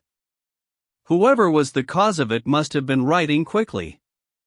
When the soldiers in the regiment near to Kutuzov started cheering, he rode off to one side and looked around with a scowl. Towards them down the road from Pratzen galloped what seemed like an entire squadron of multicolored horsemen.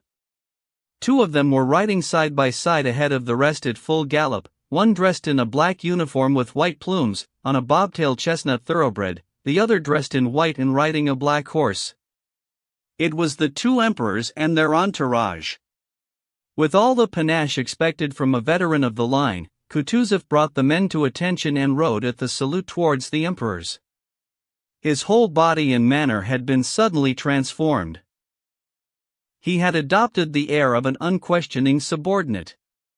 With an exaggerated display of respect which was clearly not to Alexander's taste, he rode up and saluted the Tsar. A look of displeasure, no more than a wisp of mist in a clear blue sky, flashed across the emperor's young and happy face and vanished.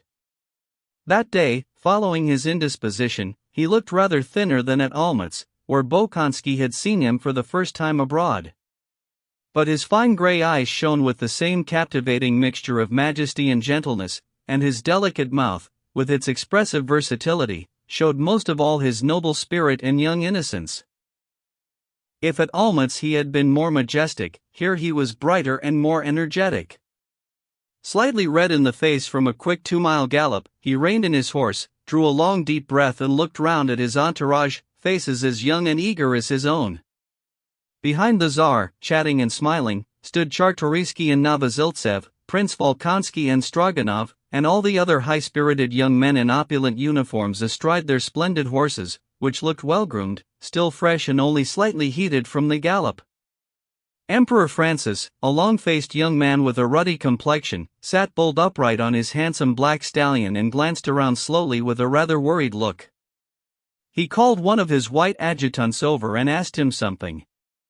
Probably wants to know what time they started, thought Prince Andrei, watching his old acquaintance with an irrepressible smile as he recalled his audience with him in Brno.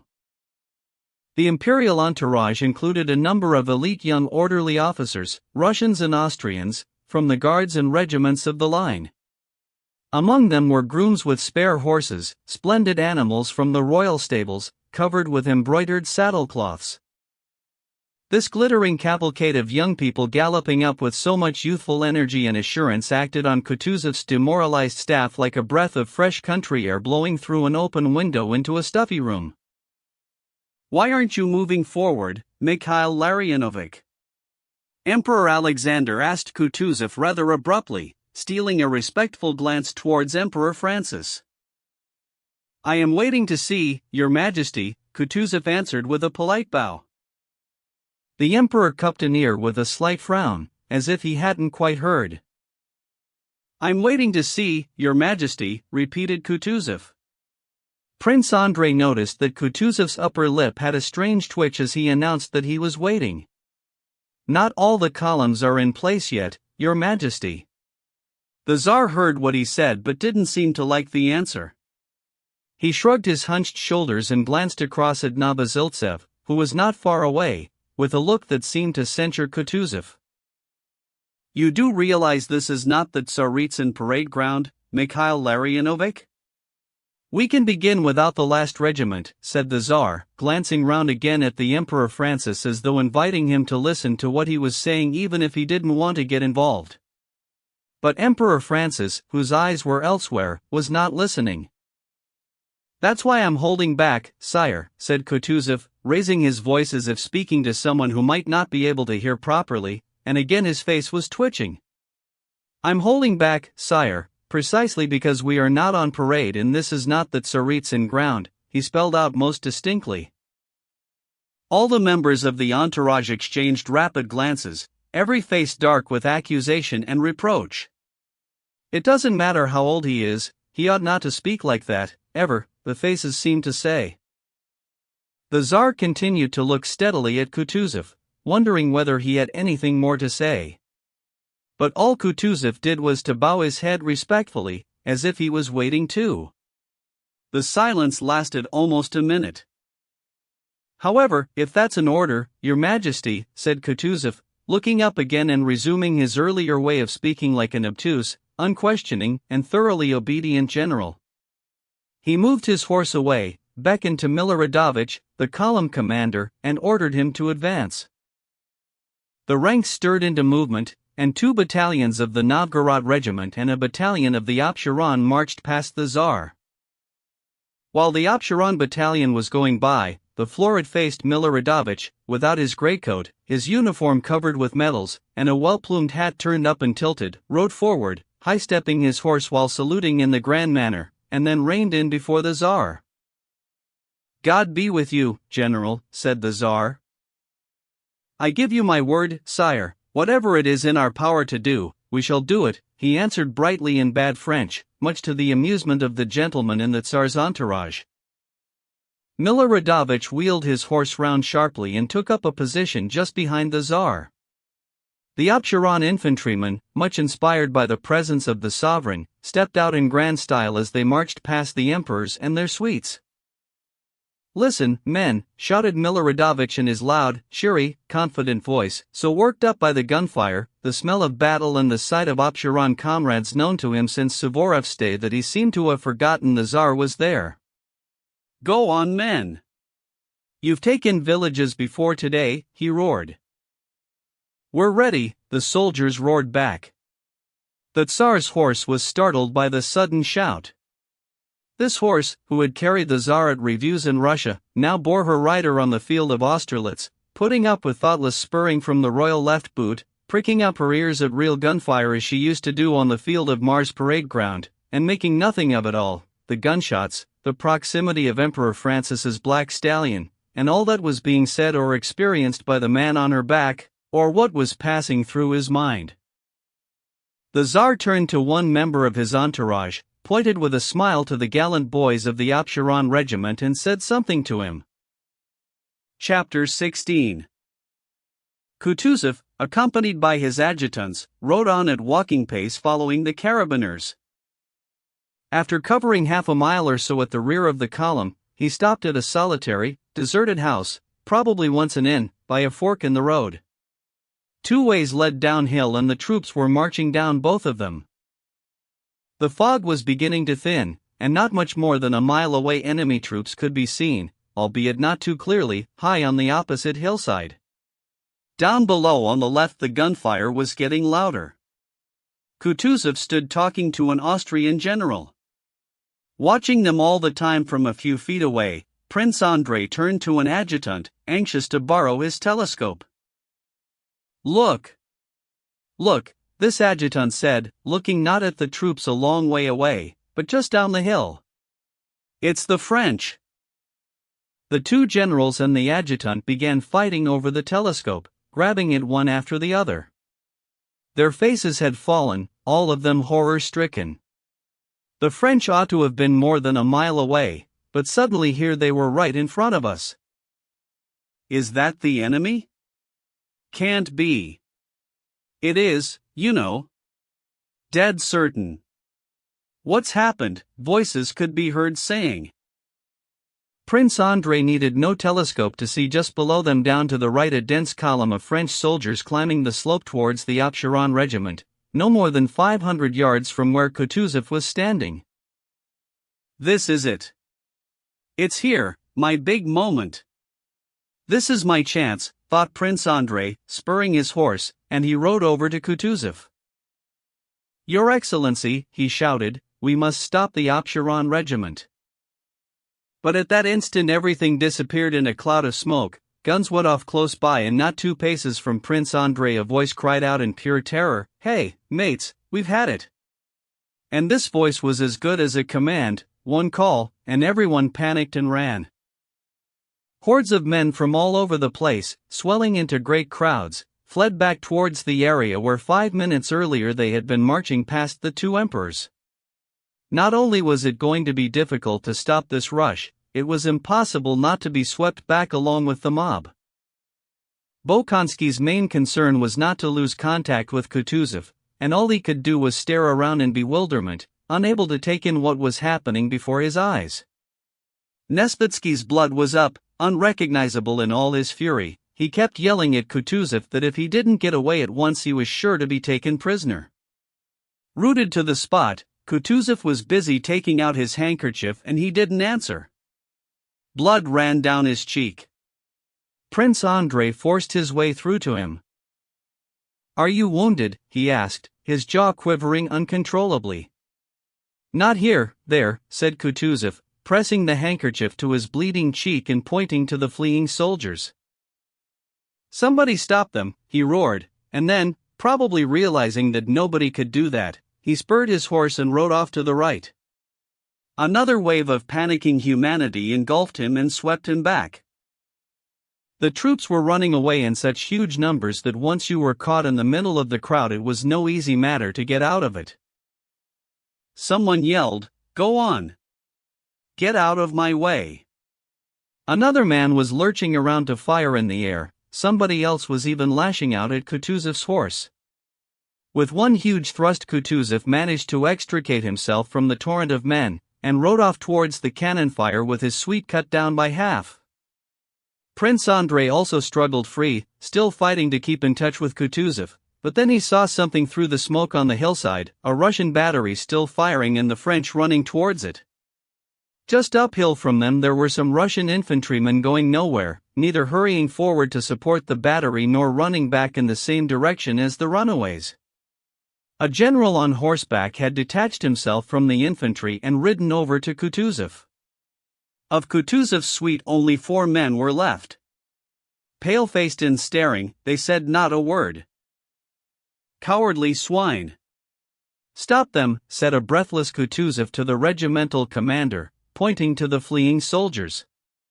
But at that moment, as if to punish him for saying what he did, a shower of bullets whistled over the regiment and Kutuzov's suite like a flock of birds. The French were after the battery, but once they caught sight of Kutuzov they had turned their fire on him. With this volley the general clutched at his leg, several soldiers went down and a second lieutenant holding the flag let it slide from his hands. The flag wobbled and got caught on the guns of the nearest soldiers as it fell. The soldiers had begun firing without orders. "Oh no!" Kutuzov groaned in despair as he looked around everywhere. "Bolkonsky," he whispered in a quavering voice which betrayed his awareness of being too old and too feeble. "Bolkonsky," he whispered, pointing towards the shattered battalion and the enemy, "what's all this?" But before he could get the words out, Prince Andrei, choking on tears of humiliation and fury, was off his horse and racing for the flag. "Come on, boys! This way," he shrieked, piping like a boy. "This is it!" Prince Andrei thought, seizing the flagstaff, exhilarated by the scream of bullets clearly meant for him. Several soldiers went down. "Hurrah!" roared Prince Andrei, finding the heavy flag hard to hold but rushing forward quite sure that the whole battalion would run after him. And he wasn't alone for more than a few steps. One soldier lunged, then another, and then the whole battalion was there, echoing his hurrah, running on and racing past him. A battalion sergeant ran up and took the flag, which was too heavy for Prince Andrei and wobbled in his grip, but he was killed on the spot. Prince Andrei snatched the flag up again and dragged it by the staff as he ran on with the battalion. In front of him he could see our gunners, some still fighting, some running towards him with the cannons abandoned. He could see French infantrymen, too, taking hold of our artillery horses and heaving the cannons the other way round. Prince Andrei and the battalion were less than 20 yards from the big guns. He heard bullets whining incessantly overhead. Soldiers moaned and dropped right and left, but he didn't stop to look, his eyes were fixed on what was happening over there at the battery.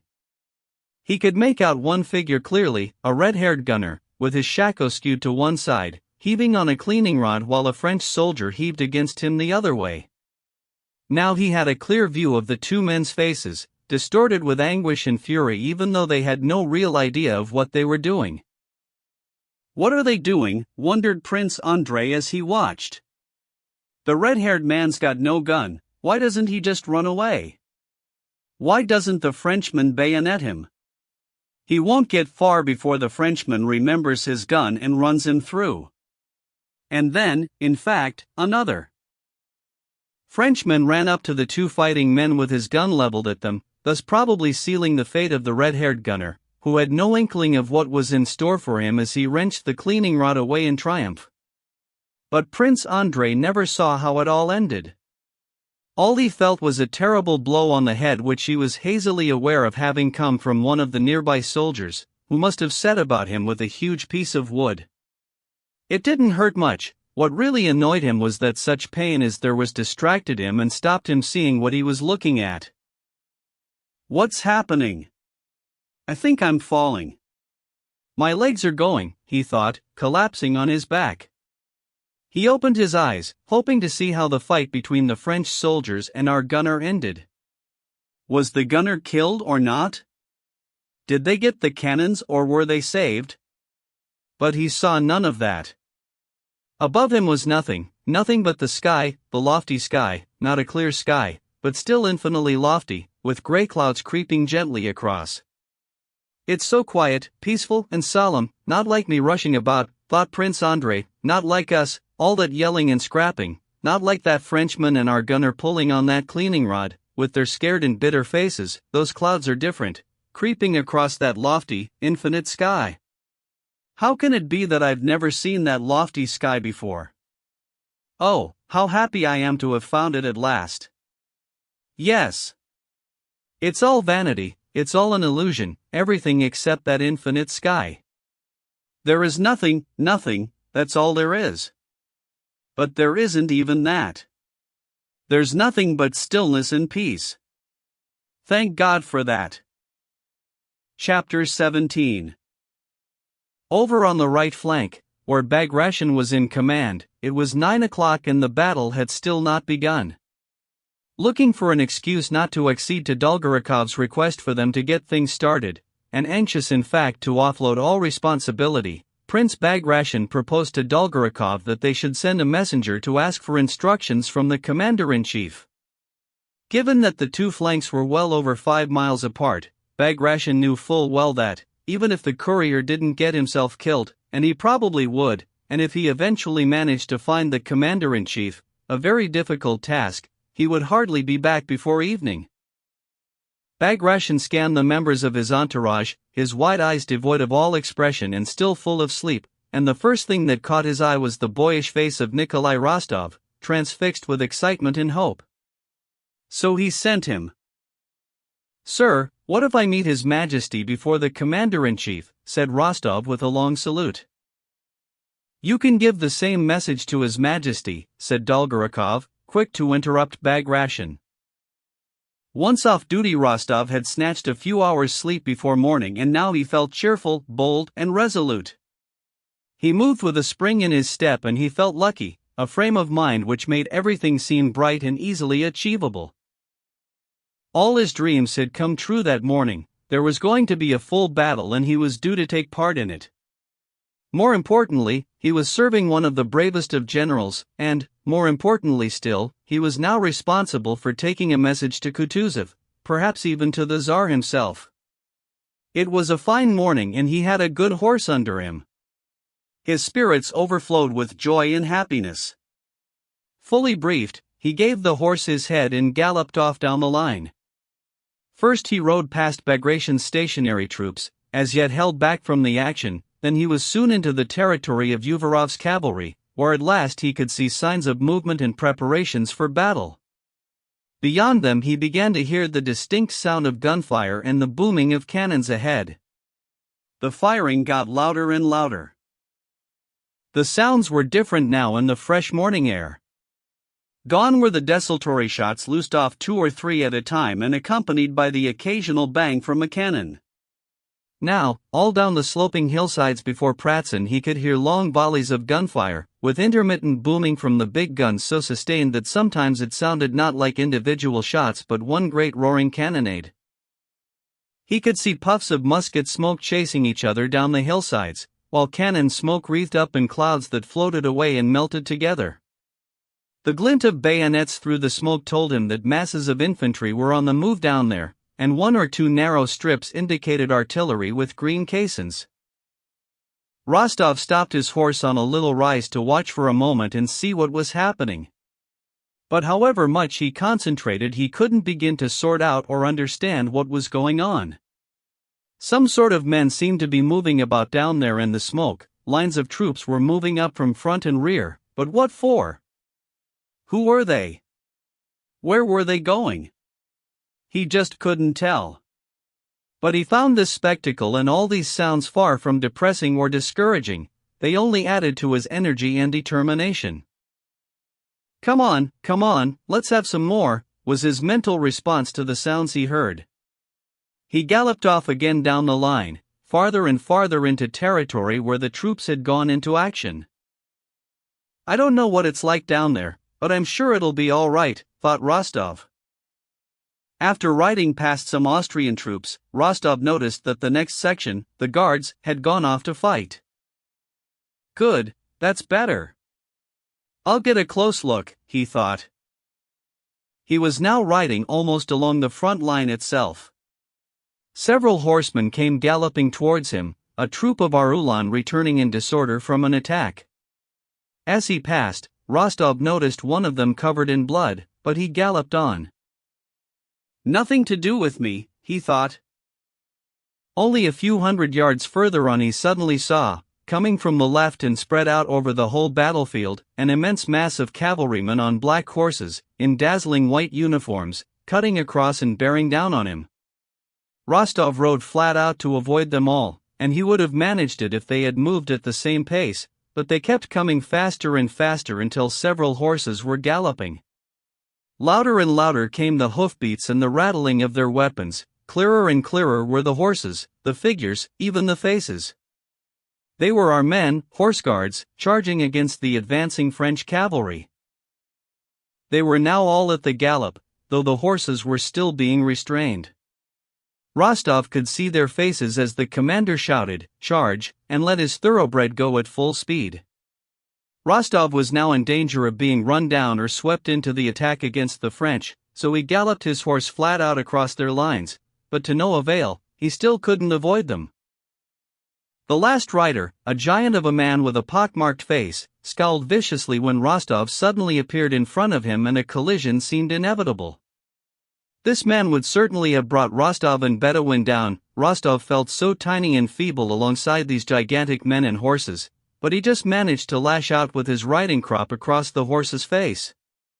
The massive black charger, 16 hands if he was an inch, flattened his ears and reared back, but the pockmarked rider brought him down with a vicious thrust of his big spurs, and the horse responded by lashing its tail and stretching its neck before hurtling on faster than ever. The horse guards had barely gone past him when Rostov heard them roar their hurrah, and when he looked closer he saw their leading ranks getting tangled up with some other cavalrymen with red epaulets, probably French. That was all he saw because at that moment cannons thundered somewhere nearby and everything was blotted out in smoke. As the horse guards rushed past him and vanished in the smoke, Rostov wondered whether to gallop after them or go on with his mission. This was one of those brilliant cavalry charges by our horse guards which even the French were said to admire. Rostov was appalled to learn later that the vast mass of these big, fine men, all those brilliant, rich young officers and cadets who had galloped past him on horses worth thousands, after the charge had been reduced to 18 survivors. I don't need to envy them. My turn will come, and anyway I might see the Emperor, thought Rostov as he galloped off. When he reached the foot guards he could tell that cannonballs were whizzing about everywhere, not so much from the sound of them as from the soldiers' worried faces and an unusually grave and aggressive look about the officers. He was riding behind a line of foot guards when he heard someone call his name, Rostov. "Who's that?" he called back without seeing that it was Boris. "I say, we've just been in the front line. Our regiment's been attacking," said Boris, grinning cheerfully like any young man who has just been under fire for the first time. Rostov stopped. "You haven't," he said. "What was it like?" "We beat them back," said Boris, excited and eager to talk. "Can you imagine?" And Boris began describing how the guards had got into position, seen some troops in front of them and assumed they were Austrians, only to discover from the cannonballs coming at them that they were in the very front line and had to go straight into battle. Rostov couldn't stay for the end of the story, he urged his horse on. "Where are you off to?" asked Boris. "Taking a message to His Majesty." "But he's here," said Boris, who had mistaken Rostov's His Majesty for His Highness. Thinking he wanted the Grand Duke, he pointed him out 100 yards away, wearing a helmet and a horse guard's jacket, distinctive with his high shoulders and dark scowl, and busy shouting at a pale-faced Austrian officer in a white uniform. "No, that's the Grand Duke." "I need the Commander-in-Chief or the Emperor," said Rostov, on the point of galloping away. "Count! Count!" shouted Berg, running up from the other side, just as excited as Boris. "I've been wounded in my right hand," and he pointed to his blood-stained hand bandaged in a handkerchief, "but I stayed there at the front, Count, holding my sword in my left hand. All of us, Count, the von Bergs, we've all been valiant knights." Berg rambled on, but Rostov rode away without listening to any more. Leaving the guards behind and crossing some open land, Rostov rode along past the reserves to make sure he didn't end up, like last time with the charging cavalrymen, back in the front line, and he made a big detour to avoid the area where the gunfire and cannonade were at their loudest. Then suddenly, right in front of him and behind our troops, in a place where it would be unthinkable to find the enemy, he heard several muskets going off quite close. "What can it be?" thought Rostov. "The enemy at the rear of our troops? It can't be," he thought as a sense of dread gripped him, fear for himself and for the outcome of the whole battle. "Oh well, whatever happens," he said to himself, "I can't keep on making detours. I must find out whether the commander-in-chief is here, and if it's all over, my job is to die with the others. The dark forebodings that had descended on Rostov seemed to be more and more justified the farther he advanced into the region beyond the village of Pratzen, which was teeming with troops of every kind. What does it mean? What's it all about? Who are they firing at? Who's firing? Rostov started asking the Austrian and Russian soldiers cutting across him in a confused, scurrying shambles. God knows. All of them killed. We've had it. Answers emerged from the running hordes in Russian, German and Czech, but these people knew no more than he did. Kill them Germans, shouted one voice. To hell with them, can't trust them. To hell with these Russians, growled someone in German. There were wounded men walking along the road. Shouts, moans and curses came together in a noisy chorus. The firing had begun to subside, and Rostov was to discover later that the Russian and Austrian soldiers had been firing at each other. My God! What's it all about, thought Rostov. To think that any minute now the Emperor could arrive and see them. No, there can't be many of these cowardly swine. This will soon be over, it's not the real thing, it can't be, he thought. I just wish they'd get a move on. Nikolai Rostov could not get his head around the idea of being defeated and running away. Even though he could see French cannons and French troops deployed on Pratzen Hill, the very hill where he had been told to look for the commander-in-chief, he could not and would not believe it. Chapter 18. Rostov had been told to look for Kutuzov and the Emperor somewhere near the village of Pratzen. But they were not there, nor was there a single officer to be found in command, nothing but motley crowds of shambling troops. He urged on his weary horse to get through this rabble as fast as he could, but the further he went the more ragged the crowds became. When he reached the high road he found it teeming with carriages and every kind of vehicle, and all sorts of Austrian and Russian soldiers, some wounded, some not. There was a dull roar of people and traffic swarming along to the sinister sound of the cannonballs whizzing over from the French batteries now deployed on the heights of Pratzen. Where's the Emperor? Where's Kutuzov? Rostov asked anyone prepared to stop. He got no answers. At last, grabbing a soldier by the collar, he forced him to respond. Listen, mate, that lot went off ages ago, the soldier said to Rostov, laughing for no good reason as he wrenched himself free. Letting him go, he must surely have been drunk. Rostov stopped the horse of a batman or groom serving someone of rank and started to interrogate him. He informed Rostov that only an hour before the Tsar had been driven down this very road in a carriage going at full speed, and the Tsar was seriously wounded. It can't be him, said Rostov. It must be someone else. Saw it with my own eyes, said the groom with a complacent smirk. I'm one as ought to know the Emperor, seen him lots of times in Petersburg. Sat in his carriage white as a sheet. You should have seen them driving those 4 black horses.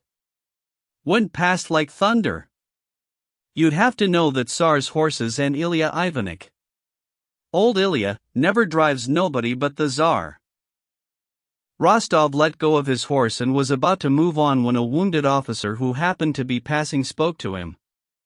Who is it you're looking for? He asked. The commander-in-chief? Oh, he was killed by a cannonball. Got him in the chest right in front of our regiment.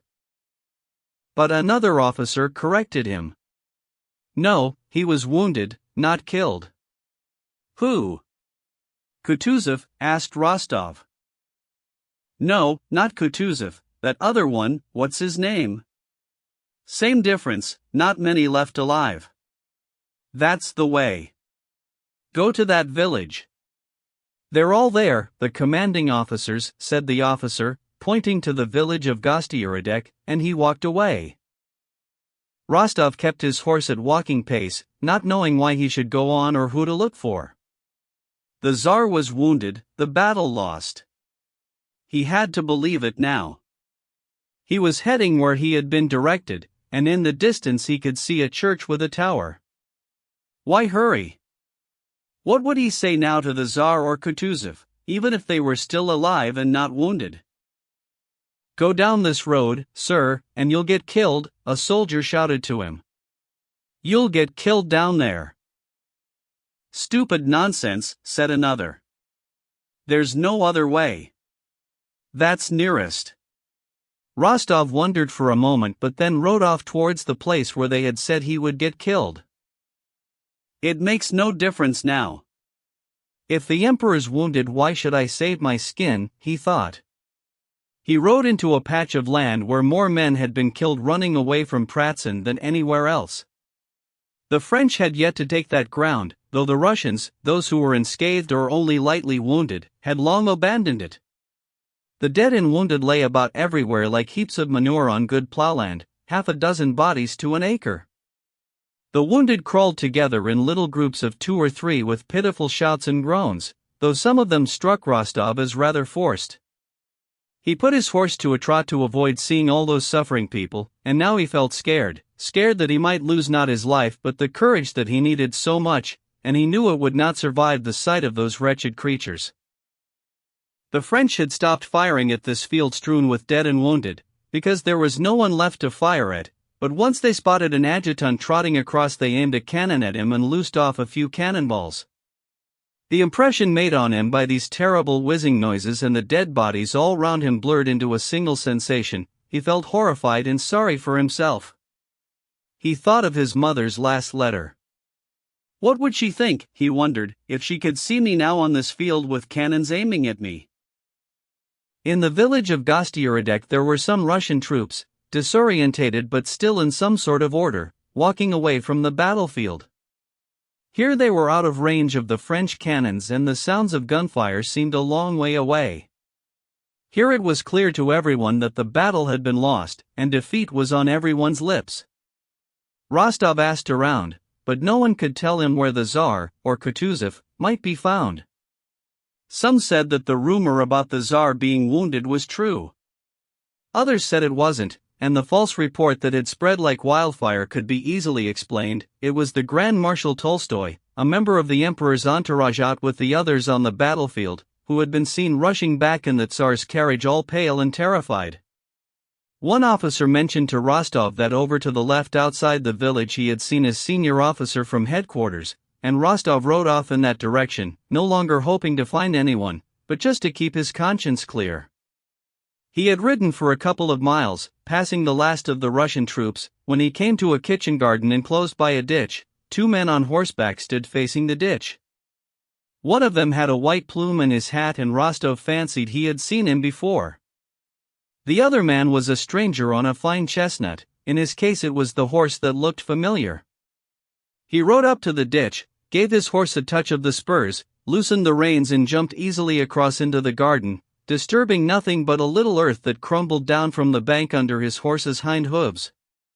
Turning the horse sharply, he jumped back over the ditch and made a respectful approach to the horseman with the white plume, as if inviting him to do the same. Rostov was suddenly fascinated by the rider whose general appearance had struck him as familiar, and when this man made a gesture of refusal with his head and his hand, Rostov instantly recognized his idolized and much lamented sovereign. No, it can't be. Not him on his own in the middle of this empty field, thought Rostov. At that moment Alexander turned his head and Rostov caught sight of the beloved features so sharply etched into his memory. The Tsar was pale, his cheeks looked haggard and his eyes hollow, but this made his features look even more charming and gentle. Rostov was delighted to discover that the rumor about the Emperor being wounded was untrue. He was delighted to see him. Now was his chance, indeed it was his duty, to go straight up to him and deliver the message entrusted to him by Dolgorukov. But, just as a lovelorn youth dithers and freezes, too scared to force out the words he has dreamed about for nights on end, panics and looks around for help or any chance of delay and escape now that the longed-for moment is here and he and she are alone together, so Rostov, suddenly presented with what he wanted most in all the world, had no idea how to approach the Emperor, and his mind was assailed by thousands of reasons why it would be wrong, inconvenient and impossible to do so. No. It would be like taking advantage of him when he's alone and despondent. It might be unpleasant and painful for him to see an unfamiliar face when he's suffering like that. Anyway, what could I say to him now, when one look at him makes my heart leap and my mouth go all dry? In his imagination he had composed innumerable speeches addressed to the Tsar, but not one of them came to mind now. They had been intended for other occasions. They were meant to be spoken mainly at moments of victory and triumph, and predominantly on his deathbed, when the emperor thanked him for his heroism and he with his dying breath gave voice to the love that he had just proved in action.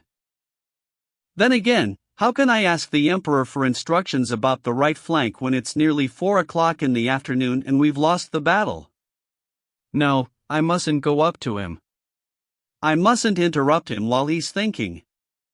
Better die 1,000 deaths than get one angry glance from him, one sign of his disapproval, Rostov decided, and with a heavy heart he rode away in some despair, constantly turning to look back at the Tsar, still standing there, a picture of indecision. While Rostov was thinking things over and riding sadly away, a certain Captain von Toll happened to ride up to the same spot, saw the emperor and went straight up to him, offering his services and helping him to walk across the ditch. Feeling unwell and in need of rest, the Tsar sat down under an apple tree, and von Toll remained at his side. Rostov looked back down the long road and watched with envy and regret as von Toll stayed with the emperor for some time, talking eagerly, and the emperor, clearly in tears, put a hand over his eyes and shook hands with von Toll. And it could have been me, not him, Rostov thought, and hardly able to hold back his tears of sympathy for the Tsar, he rode away in the depths of despair, not knowing where to go or why. Worst of all, he knew that his despair was all his own fault, his weakness had caused all this misery. He could have gone up to the emperor, he should have done. This had been his one chance to demonstrate his devotion to the emperor. And he had missed it. What have I done, he thought. He turned his horse and galloped back to the place where he had seen the emperor, but there was no one there across the ditch. Nothing but wagons and carriages going by. He learned from one of the drivers that Kutuzov's staff were not far away, they were in the village where the wagons were going. Rostov followed them. In front of him Kutuzov's groom was leading horses covered with their cloths. A wagon followed the groom, and after the wagon came a bow-legged old servant, hobbling along in cap and jacket. "Hey, Titus," said the groom. "What?" answered the old man absent-mindedly. "Titus a drum." "Stupid idiot," said the old man, spitting angrily. For a few minutes they all moved on in silence, and then the same silly joke was repeated. It was coming up to 5 o'clock and the battle had been lost at every point. More than 100 cannons were in French hands. Przebysowski and his corps had surrendered. The other columns, having lost half their men, were retreating in complete disarray. The surviving forces of Langron and Dokturov mingled together in crowds on the banks of dams and ponds near the village of August.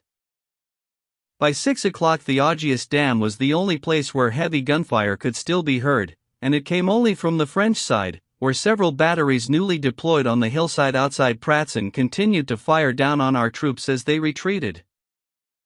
In the rear guard Dokturov and the others had reformed their battalions and were firing back at the pursuing French cavalry. It was now getting dark. On the bank of the narrow August Dam, where year after year the old miller in his cap had sat fishing while his grandson rolled up his sleeves and ran his fingers through the silvery fish thrashing about in the bucket, on the same dam where year after year the Moravians in their shaggy caps and blue jackets had peacefully driven their 2-horse wagons of wheat up to the mill, and trundled back, dusty with flour that whitened their carts, on this narrow dam hideous men with hideous expressions, running for their lives, now scrambled together, jostling with wagons and cannons, falling under horses' hooves and carriage wheels, all squashed up close, falling down dead, stepping over dying men and killing each other, only to stagger a few steps and get killed in the same way. Every 10 seconds a cannonball would blast the air and come whizzing down, or a grenade would burst in the thick of the crowd, dealing out death and splashing the bystanders with blood. The newly promoted Dolokhov, who had been wounded in the hand, walked along with a dozen soldiers of his company and his general on horseback, the sole survivors from an entire regiment. Borne along by the crowd, they all squeezed together in the approach to the dam and stood there, squashed in from every side because a horse pulling a cannon had fallen down and the crowd were dragging it away. A cannonball killed somebody behind them, another one crashed down just ahead and Dolokhov was spattered with blood. The crowd surged forward desperately, squeezed up, moved on a step or two and stopped again. Everyone had the same thought: if I can just get through the next 100 yards, I'm sure I'll be all right. 2 minutes here and I'm a dead man. Dolokhov scrambled through from the center of the crowd to the edge of the dam, shoved 2 soldiers aside and ran down onto the slippery ice that covered the millpond.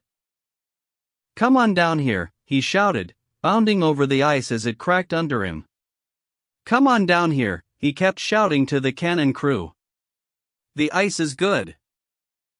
The ice was good, but it sank and cracked, and it was obviously going to give way under his weight alone, never mind a cannon or a crowd of people. They all stared down at him and flooded to the brink, too scared to venture out onto the ice. His regimental commander, waiting on horseback at the end of the dam, raised one hand and opened his mouth wide to speak to Dolokhov. Suddenly a stray cannonball whizzed across so low over the heads of the crowd that everybody ducked. There was a terrible splashing sound and the general fell from his horse in a pool of blood. No one even looked at him, let alone thought of picking him up. "On to the ice. Get on the ice. Come down here. This way. Can't you hear? Come on." Voices rang out on all sides after the ball had hit the general, though nobody knew what he was shouting or why. One of the rear cannons that had been manhandled up onto the dam was trundled down onto the ice. Crowds of soldiers began running down onto the frozen surface. The ice cracked under one of the leading soldiers, and one leg slipped into the water. He tried to drag himself out, but he was in waist deep. The nearest soldiers tried to stop. The cannon driver reined in his horse, but still the shouts came from behind, "Get down on the ice. Don't stop. Go on. Go on." Screams of horror came from the crowd. The soldiers near to the cannon waved furiously at the horses, and lashed at them to make them turn round and go back. But the horses moved on and stepped over the edge. The ice that had been strong enough to hold walking people cracked across in one huge piece and 36 men standing on it lunged forwards and backwards, shoving one another down into the water. Meanwhile, cannonballs continued to zoom across and crash down everywhere, on the ice, in the water, and more often than not straight into the crowd that had engulfed the dam, the nearby ponds and the bank. Chapter 19. Up on the Pratzen Heights, Prince Andrei Bolkonsky was lying where he had fallen with the flagstaff in his hands, bleeding from a head wound and moaning pitifully, without being aware of it, in a soft voice like that of a child. By late afternoon he had stopped moaning and lay there perfectly still. He had no idea how long he had been unconscious, but now suddenly he felt alive again, not least from the burning, lacerating pain in his head. "Where's it gone, that lofty sky that I had never known before until I saw it today?" was his first thought. "And I've never known pain like this before either," he thought. "No, up to now I have known nothing, absolutely nothing. But where am I?" He listened, and there was the sound of approaching hooves and French-speaking voices. He opened his eyes wide. There was the same lofty sky above him, with clouds floating higher than ever and through them glimpses of a blue infinity. He didn't turn his head and couldn't see the men who, if the voices and the hooves were anything to go by, had ridden up nearby and stopped. It was Napoleon himself with 2 of his adjutants. Bonaparte was going round everywhere, issuing final instructions for reinforcing the batteries firing down at the Augias Dam, and inspecting the dead and wounded on the battlefield. "Fine men," said Napoleon, looking down at a dead Russian grenadier lying on his belly with his face rammed into the soil. The back of his head had gone black and one of his arms, flung out wide, was already stiffening. "The field guns are out of ammunition, Your Majesty," said an adjutant, arriving that moment from the batteries that were firing at August. "Bring some more up from the reserves," said Napoleon before riding on a few steps and then coming to a halt right above Prince Andrei, who was lying on his back with the flagstaff still where he had dropped it, though the flag itself had been taken by the French as a trophy. "A fine death this one," said Napoleon, looking down at Bolkonsky. Prince Andrei knew they were talking about him, and Napoleon was doing the talking. He had heard the speaker addressed as Your Majesty. But the words sounded like buzzing flies. They were of no interest to him, he didn't take them in and he immediately forgot them. He had a burning headache, he could feel himself losing blood, and there above him was the lofty, far distant, unending sky. He knew it was Napoleon, his hero, but at that moment Napoleon seemed to him such a tiny, inconsequential creature compared with everything that was now transpiring between his spirit and that lofty, sky-blue infinity with its busy clouds. At that moment he could not have cared less who was standing over him, or what they were saying about him. He was just glad that someone had stopped and was standing over him, and his only desire was for these people to help him and bring him back to life, because life was good and he saw it all differently now. He made a huge effort to move and make some kind of noise. He stirred one leg faintly, and produced a feeble, sickly moan that he himself found moving. "Oh, he's alive," said Napoleon. "Pick him up, this young man, and have him taken to a dressing station." This said, Napoleon rode on to meet Marshal Lannes, who had removed his hat and was now advancing, all smiles, to meet his emperor and congratulate him on his victory. Prince Andrei remembered nothing more. He had lost consciousness from the terrible pain that shot through him as they laid him on the stretcher and continued with every jolt as they carried him over to the dressing station and began to explore the extent of his wound. When at last he came round, it was late evening and he was being taken to the field hospital along with some other wounded and captured Russian officers. During the transfer he felt a little stronger and could look around, even speak. The first words he heard on coming round came from a French convoy officer who was gabbling, "We must stop here. The Emperor's coming soon. He'll enjoy seeing these gentlemen prisoners. Too many prisoners today, nearly the whole Russian army, he's probably had enough of them," said another officer. "Yes, but look. They say this one is the chief commander of Alexander's guards," said the first speaker, pointing to a wounded Russian officer in the white uniform of the Horse Guards. Bolkonsky recognized him as Prince Repnin, having met him in Petersburg society. Next to him stood another wounded Horse Guards officer, a boy of 19. Napoleon arrived at a gallop and came to a halt. "Which one is the senior officer?" he said, seeing the prisoners. They named the colonel, Prince Repnin. "Are you the commander of Emperor Alexander's Horse Guards regiment?" asked Napoleon. "I was in command of a squadron," replied Repnin. "Your regiment did its duty honorably," said Napoleon. "Praise from a great general is a soldier's highest reward," said Repnin. "I bestow it upon you with pleasure," said Napoleon. "Who is this young man at your side?" Prince Repnin named him as Lieutenant Sukhtulin.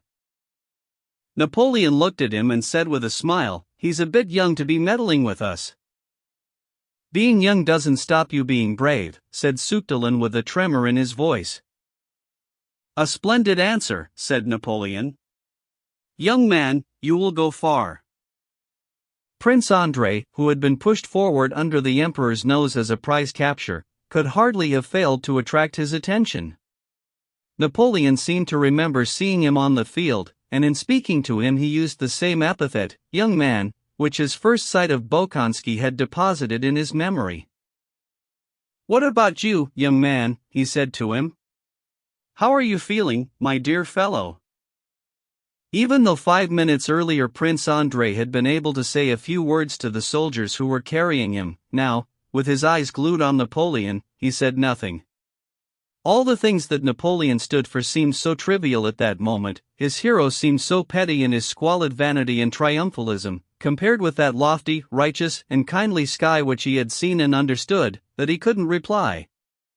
Everything in the world seemed pointless and trivial beside the solemn and serious line of thinking induced in him by weakness from loss of blood, great pain, and a brush with death. Looking Napoleon straight in the eye, Prince Andrei mused on the insignificance of greatness, on the insignificance of human life, the meaning of which no one could understand, and most of all the insignificance of death, which no living person could make sense of or explain. The Emperor, after pausing for a reply that never came, turned to go, and before riding away he spoke to one of the officers in command.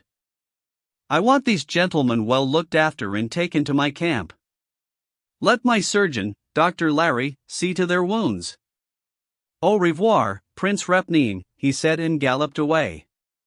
His face was a picture of smug self-satisfaction.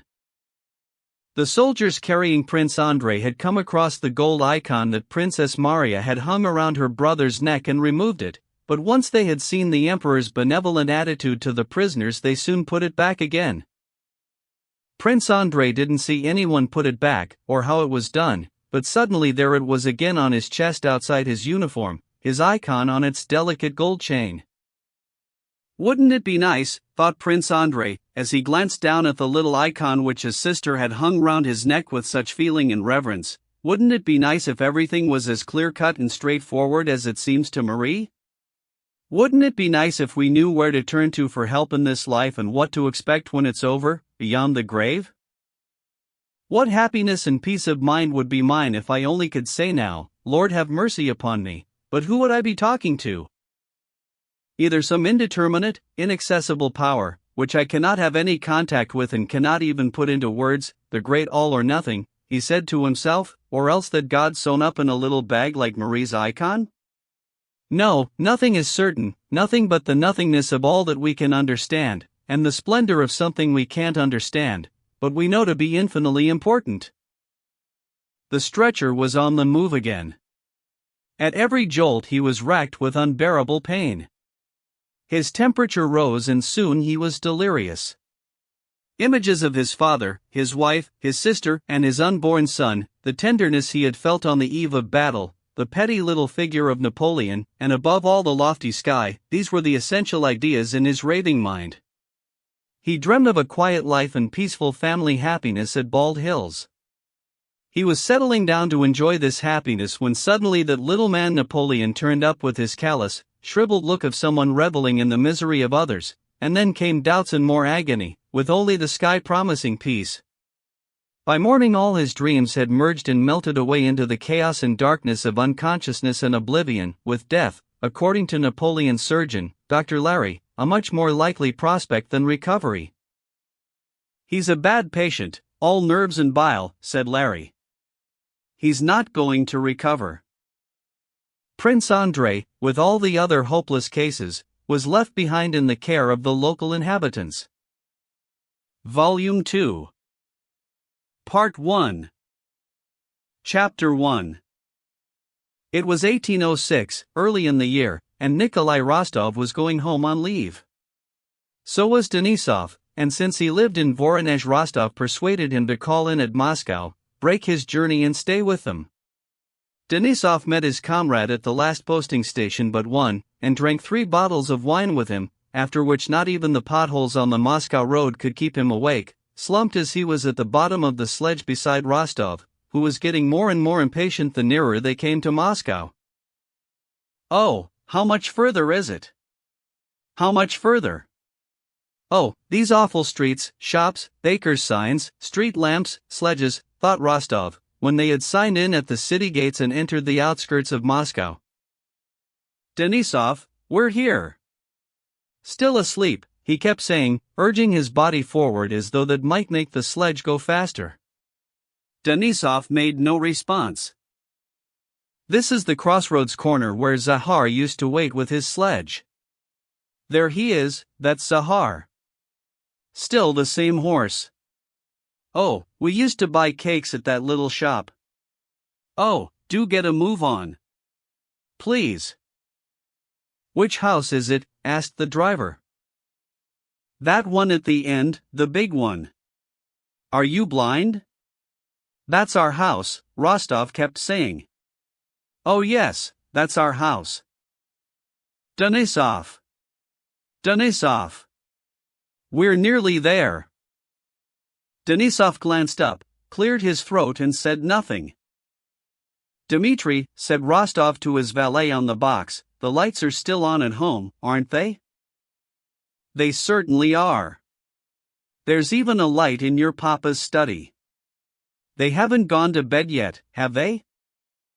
Make sure you get my new tunic out straight away, he added, fingering his newly grown mustache. Will you get a move on? He yelled at the driver. Come on, do wake up, Vaska, he said to Denisov, whose head had drooped again. Oh, do get a move on.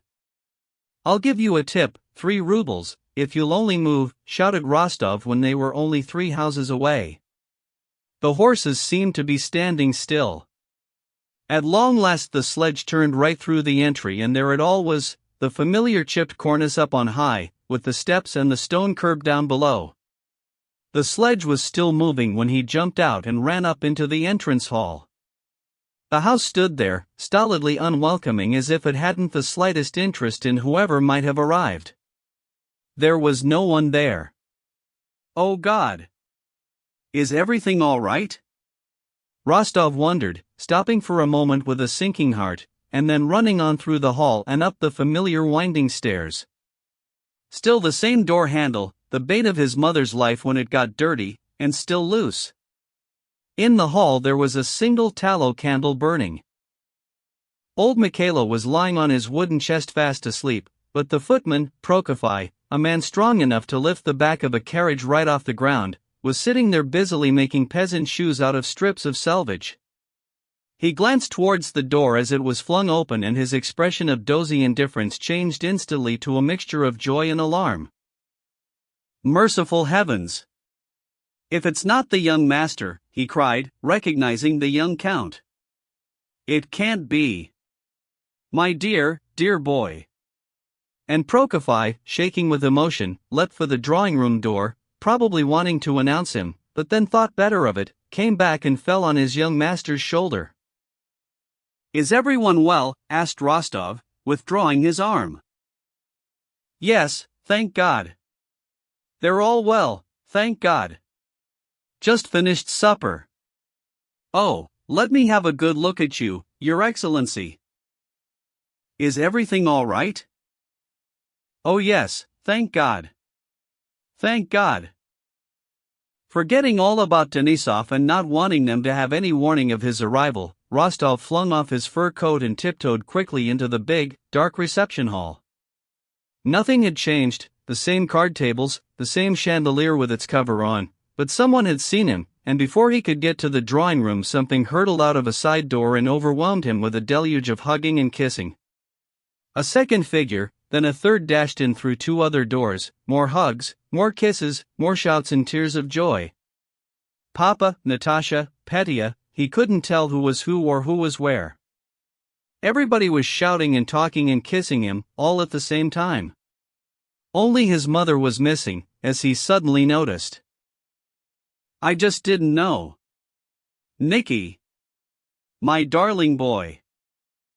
Here he is, our boy, my darling Kolya.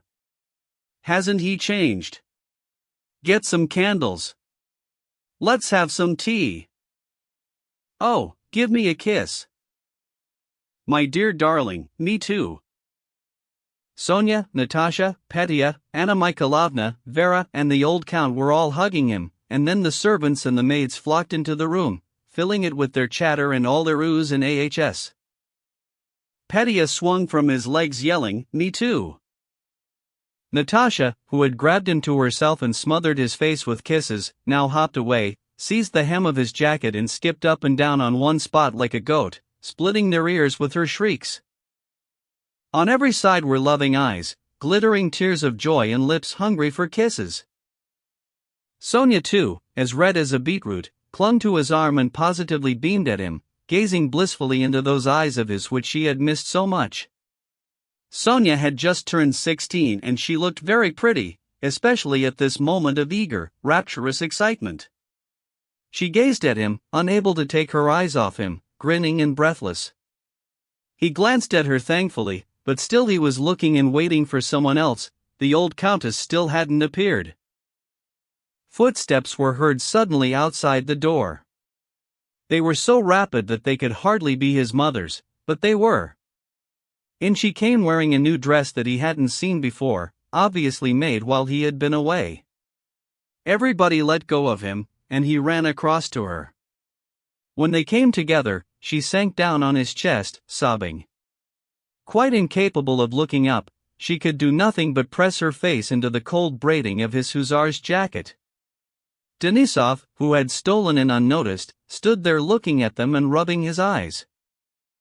"The silly Denisov, fiend of your son," he said, introducing himself to the count, who had turned to him with a quizzical look. "You're most welcome." "I've heard all about you," said the count, kissing and embracing Denisov. "Nikolai wrote to us. Natasha, Vera, look who's here, Denisov." The same blissfully happy faces turned to the tousled figure of Denisov with his black mustache and swarmed round him. "Darling Denisov," squealed Natasha, beside herself with delight, and she lost no time in dashing over to hug him and kiss him. Everyone was embarrassed by Natasha's behavior. Denisov reddened too, but with a smile he took Natasha's hand and kissed it. Denisov was conducted to the room prepared for him, while the Rostovs all gathered about their little Nikolai in the sitting room. The old countess sat beside him, clasping him by the hand. Not a minute passed without her bestowing a kiss on it. The others crowded round, drinking in every movement, every glance, every word he uttered. They couldn't take their eager and adoring eyes off him. His brother and sisters squabbled over him, struggling for the seat nearest to him and fighting for the privilege of bringing him tea, a handkerchief, a pipe. Rostov was very happy with all the love showered upon him. But that first moment of their meeting had been sheer bliss, and now his happiness seemed somehow reduced, as if more could be expected, more and more again. Next morning, following their long drive, the new arrivals slept through until 10 o'clock. The adjoining room was one big mess: swords, bags, sabretaches, open trunks, and dirty boots everywhere. 2 pairs of nice clean boots with spurs had recently been put by the wall. The servants brought in wash basins, hot shaving water, and their clothes, neatly brushed. The room reeked of tobacco and young men. "Hey, Kuishka, wing me a pipe," shouted Vaska Denisov in a husky voice. "Wostov, time to get up." Rostov, rubbing the sleep out of his eyes, lifted his head from the hot pillow, his hair all over the place. "Why? What time is it?" "You're late."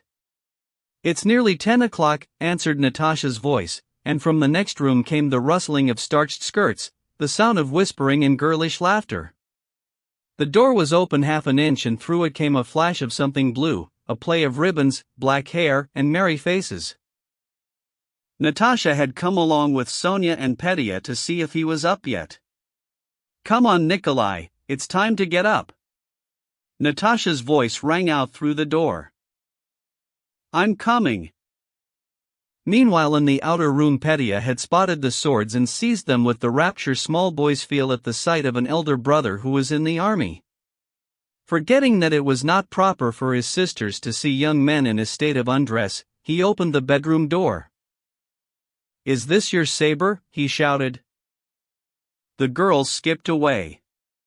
Denisov hid his hairy legs under the bedclothes, grimacing and appealing to his friend for help. The door admitted Petya and closed again after him. Giggling could be heard from outside. "Nikolai, put on your dressing gown," cried Natasha's voice. "Is this your saber?" asked Petya. "Or is it yours?" He turned with enormous respect to the black-mustached Denisov. Rostov pulled on his shoes and stockings at great speed, put on his dressing gown and went out. Natasha had put on one of his spurred boots and was getting into the other. Sonia had been twirling round, and as he came in her skirt ballooned out and she sank down. The girls were dressed alike in new frocks of cornflower blue. They looked fresh, rosy, and high-spirited. Sonia ran away, but Natasha took her brother by the arm, led him away into the sitting room and began to talk to him. There wasn't enough time in the world for them to ask and answer questions about the thousand little details that only they would have wanted to know about. Natasha laughed at every word he said and at every word she said, not because what they said was funny but because she was so exuberant she couldn't contain her joy and it kept overflowing into laughter. "Oh, it's wonderful! Isn't it marvelous?" she said to everything. For the first time in a year and a half, basking in the warmth of all this love radiating from Natasha, Rostov could feel his spirit and his features expanding into a childish smile, the like of which he had not smiled since he left home. "Oh, listen," she said, "you're a real man now, aren't you? I'm awfully glad you're my brother." She touched his mustache. "I do want to know what you're like, you men. Are you like us?" "No." "Why did Sonia run away?" asked Rostov. "Oh, that's a long story. How are you going to speak to Sonia? Will you call her two or vous, one?" "I'll see what happens," said Rostov. "Call her vous, please. I'll tell you why later." "No, but why?" "Oh, all right, I'll tell you now. You know Sonia's my friend. She's such a close friend that I'd burn my arm for her. Look." She rolled up her muslin sleeve and showed him a red scar on her long, thin, soft little arm well above the elbow near the shoulder, on a part which is always covered even in a ball gown. "I did that to prove my love for her. I just heated a ruler in the fire and pressed it there." Sitting in his old schoolroom on the sofa with little cushions on both arms, and looking into Natasha's desperately eager eyes, Rostov was transported back into that world of family life and childhood which meant nothing to anyone else but gave him some of the sweetest pleasures in his life, where burning your arm with a ruler as a token of love didn't seem a silly thing to do. He understood it and it came as no surprise. "Well, what about it?" he asked. "Well, that's us, really close friends. I know the ruler and all that is stupid, but we are friends forever. If she loves anybody, it'll be forever. I can't understand that. I forget things so easily." "Well, what about it?" "Well, you see, she loves me and you." Natasha suddenly blushed. "Well, you remember what happened before you went away. She wants you to forget all about it. She said I'll always love him, but let him be free. Isn't that wonderful? I think it's a noble thing to do. She's being really noble. Isn't she?" Natasha was being serious and emotional. It was clear that what she was saying now she had gone through before in tears. Rostov considered. "I never go back on my word," he said. "Anyway, Sonia's so lovely, who'd be stupid enough to throw away his own happiness?" "No, no, no," cried Natasha. "We've talked about that already. We knew you'd say that. But it won't do. Oh, look, if you say that, if you think you can't go back on your word, it makes it seem as if she said it all on purpose. It makes it seem as if you're being forced into marrying her, and it's all gone wrong." Rostov could see that it had all been well thought through by the pair of them. Sonia had struck him as really beautiful yesterday. Today, even though he had only caught a glimpse of her, she had looked even prettier. She was a charming 16-year-old, obviously passionately in love with him. He didn't doubt this for a minute. Why shouldn't he love her and even get married to her one day? But not now, mused Rostov. Just now there is so much else to do and enjoy. Yes, they have thought it through, he thought. I must keep my freedom. "Well, that's all right, then," he said. "We can talk about this later on." "Oh, I'm so glad to be back with you," he added. "Now, you tell me, you've not been unfaithful to Boris, have you?" "Don't be silly," cried Natasha, laughing. "I never think about him or anybody else. I'm not interested." "And what exactly do you mean by that?" What do I mean? Natasha queried, and her face lit up with a happy smile. Have you seen Duport, too? No. You haven't? Duport, the famous ballet dancer?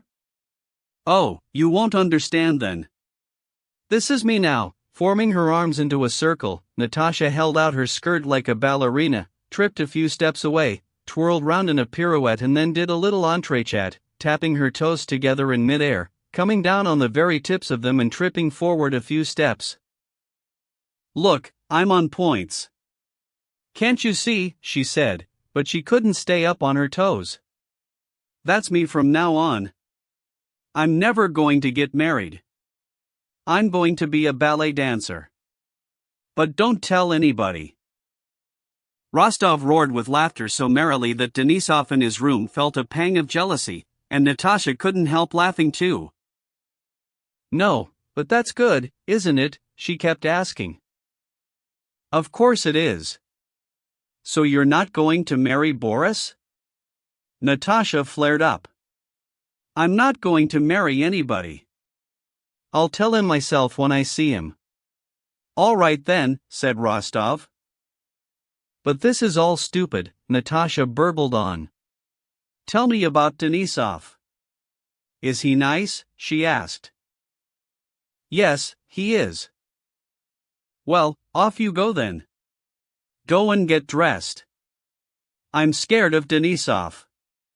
What do you mean scared? Asked Nikolai. No, Vaska's a good man. Is that what you call him, Vaska? Doesn't it sound funny? Is he very nice, then? Yes, he is. Get ready quickly and come and have some tea. We'll all be there together. And Natasha rose onto her points and tiptoed out of the room like a ballerina, but she was smiling the smile of a happy 15-year-old girl. In the drawing room, Rostov blushed when he came across Sonia, not knowing how to approach her. Yesterday they had kissed in that first joyful moment of meeting, but today he felt he couldn't do that. He could sense quizzical eyes upon him, his mother's and his sister's. They were all wondering how he would behave with her. He kissed her hand and called her Vu and Sonia. But their eyes when they met were on two terms and they shared a tender kiss. Her eyes apologized for having dared to use Natasha as an emissary and remind him of his promise, and they thanked him for his love.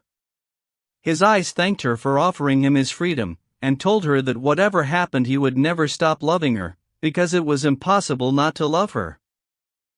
It's odd though, isn't it, said Vera, choosing her moment when everyone was silent, odd that Sonia and Nikolai have gone all formal, like strangers. Vera's remark was true, like all her remarks, but like most of them it made everybody feel rather embarrassed. They all reddened, not just Sonia, Nikolai and Natasha, but even the Countess, who was wary of her son's love for Sonia because it might threaten his prospects of a brilliant marriage. Even she blushed like a little girl. Much to Rostov's surprise, when Denisov came into the drawing room dressed in his new uniform, with his hair slicked down and nicely perfumed, he cut the same dashing figure as he had done on the battlefield, and behaved with the kind of sophistication and courtesy towards the ladies that Rostov had never expected to see in him. Chapter 2. On his return to Moscow from the army, Nikolai Rostov was received by his family as a hero and idol, the best of sons, by his relatives as a pleasant, charming, and courteous young man, and by his acquaintances as a handsome lieutenant of hussars, a good dancer and one of the most eligible bachelors in town. All Moscow knew the Rostovs. The old count was not without money that year after remortgaging all of his estates, and this made it possible for dear little Nikolai, who kept his own racehorse and wore the very latest riding breeches, a new style as yet unseen in Moscow, and the most fashionable boots with very pointed toes and tiny silver spurs, to enjoy himself. It didn't take long for Rostov, once back, to resume the old ways and feel good. He now considered himself grown up, a real man. The despair he had once felt when he had failed a divinity examination, the times he had borrowed money from Gavrilo to pay his sledge drivers, those stolen kisses with Sonia, he looked back on it all as childish nonsense belonging to the infinitely distant past. Now look at him, a lieutenant of hussars with silver braid on his jacket and a St. George's cross, owner of a horse in training for a race and on familiar terms with well-known men of the track, elderly and respected persons. He had also taken up with a certain lady living on the boulevard whom he visited of an evening. He had led the mazurka at the Arkarov's ball, discussed the war with Field Marshal Kamensky, become a regular at the English club and was on intimate terms with a 40-year-old colonel whom he had met through Denisov. His passion for the Tsar had cooled a little in Moscow as time went by and he never saw him. But he never stopped talking about the Emperor and his love for him, always with an implication that he was holding something back, that his own feeling for the Emperor had something about it that was beyond most people, though he joined wholeheartedly in the general feeling of adoration for Emperor Alexander, who had been dubbed the Angel Incarnate by Moscow society of the day. During this brief interlude in Moscow before returning to the army, far from growing closer to Sonia, he broke with her. She was very pretty and charming, and it was obvious that she was passionately in love with him. But he was at that stage of a young man's life when he thinks he is too busy for that sort of thing and he is reluctant to tie himself down because freedom is so precious and necessary when there is so much to be done. Whenever he thought about Sonia during this stay in Moscow, he said to himself, "Oh dear, there are plenty more fish in the sea, so many girls like her waiting somewhere for me to meet them. There's plenty of time for me to think about falling in love when I feel like it, but I'm too busy just now." He also began to consider that female company somehow undermined his masculinity. Whenever he went to a ball, knowing he was going to be with the ladies, he did so with a great show of reluctance. The races, the English club, nights out with Denisov and visits to a certain place, that was all different, that was just what a dashing young hussar was meant to do. At the beginning of March old Count Ilya Rostov set himself the demanding task of arranging a dinner at the English club in honor of Prince Bagration. The Count would parade up and down the big hall in his dressing gown, giving instructions to the chief bursar and to Feoktist, the renowned head chef, concerning the asparagus, fresh cucumbers, strawberries, veal and fish on the menu for Prince Bagration's dinner. The Count was both founder member and doyen of the club. He had been entrusted with the organization of the Bagration banquet because it would have been difficult to find anyone more capable of organizing a dinner on such a grand and lavish scale, let alone anyone more able and willing to put in some money of his own, should the organization require it. The chef and the bursar listened to the Count's orders with humorous indulgence written all over their faces, because they knew that he was the best man around for throwing a dinner costing thousands from which good money could be made on the side. "Oh yes, croutons, we must have croutons in the turtle soup." "How many cold dishes? 3, I suppose," queried the chef. The Count thought this over. "Yes, there'll have to be 3. Number 1, mayonnaise," he said, counting on a crooked finger. "And did you decide on the large sturgeon?" asked the bursar. "Yes, it can't be helped. We'll have to have them even if they won't bring the prices down. Good gracious, I nearly forgot. We must have another entree. My godfathers." He clutched at his head. "Who's going to get the flowers for me?" "Mitenka." "Where's Mitenka?" "Oh, there you are." "What I want you to do," he said to the steward, who was quick to respond to his call, "is get down to my country place as fast as you can, it was just outside the city, and tell Maximka the gardener to organize some serf labor. Tell him to empty the conservatories and send everything here, packed in felt. 200 pots, and I want them here by Friday."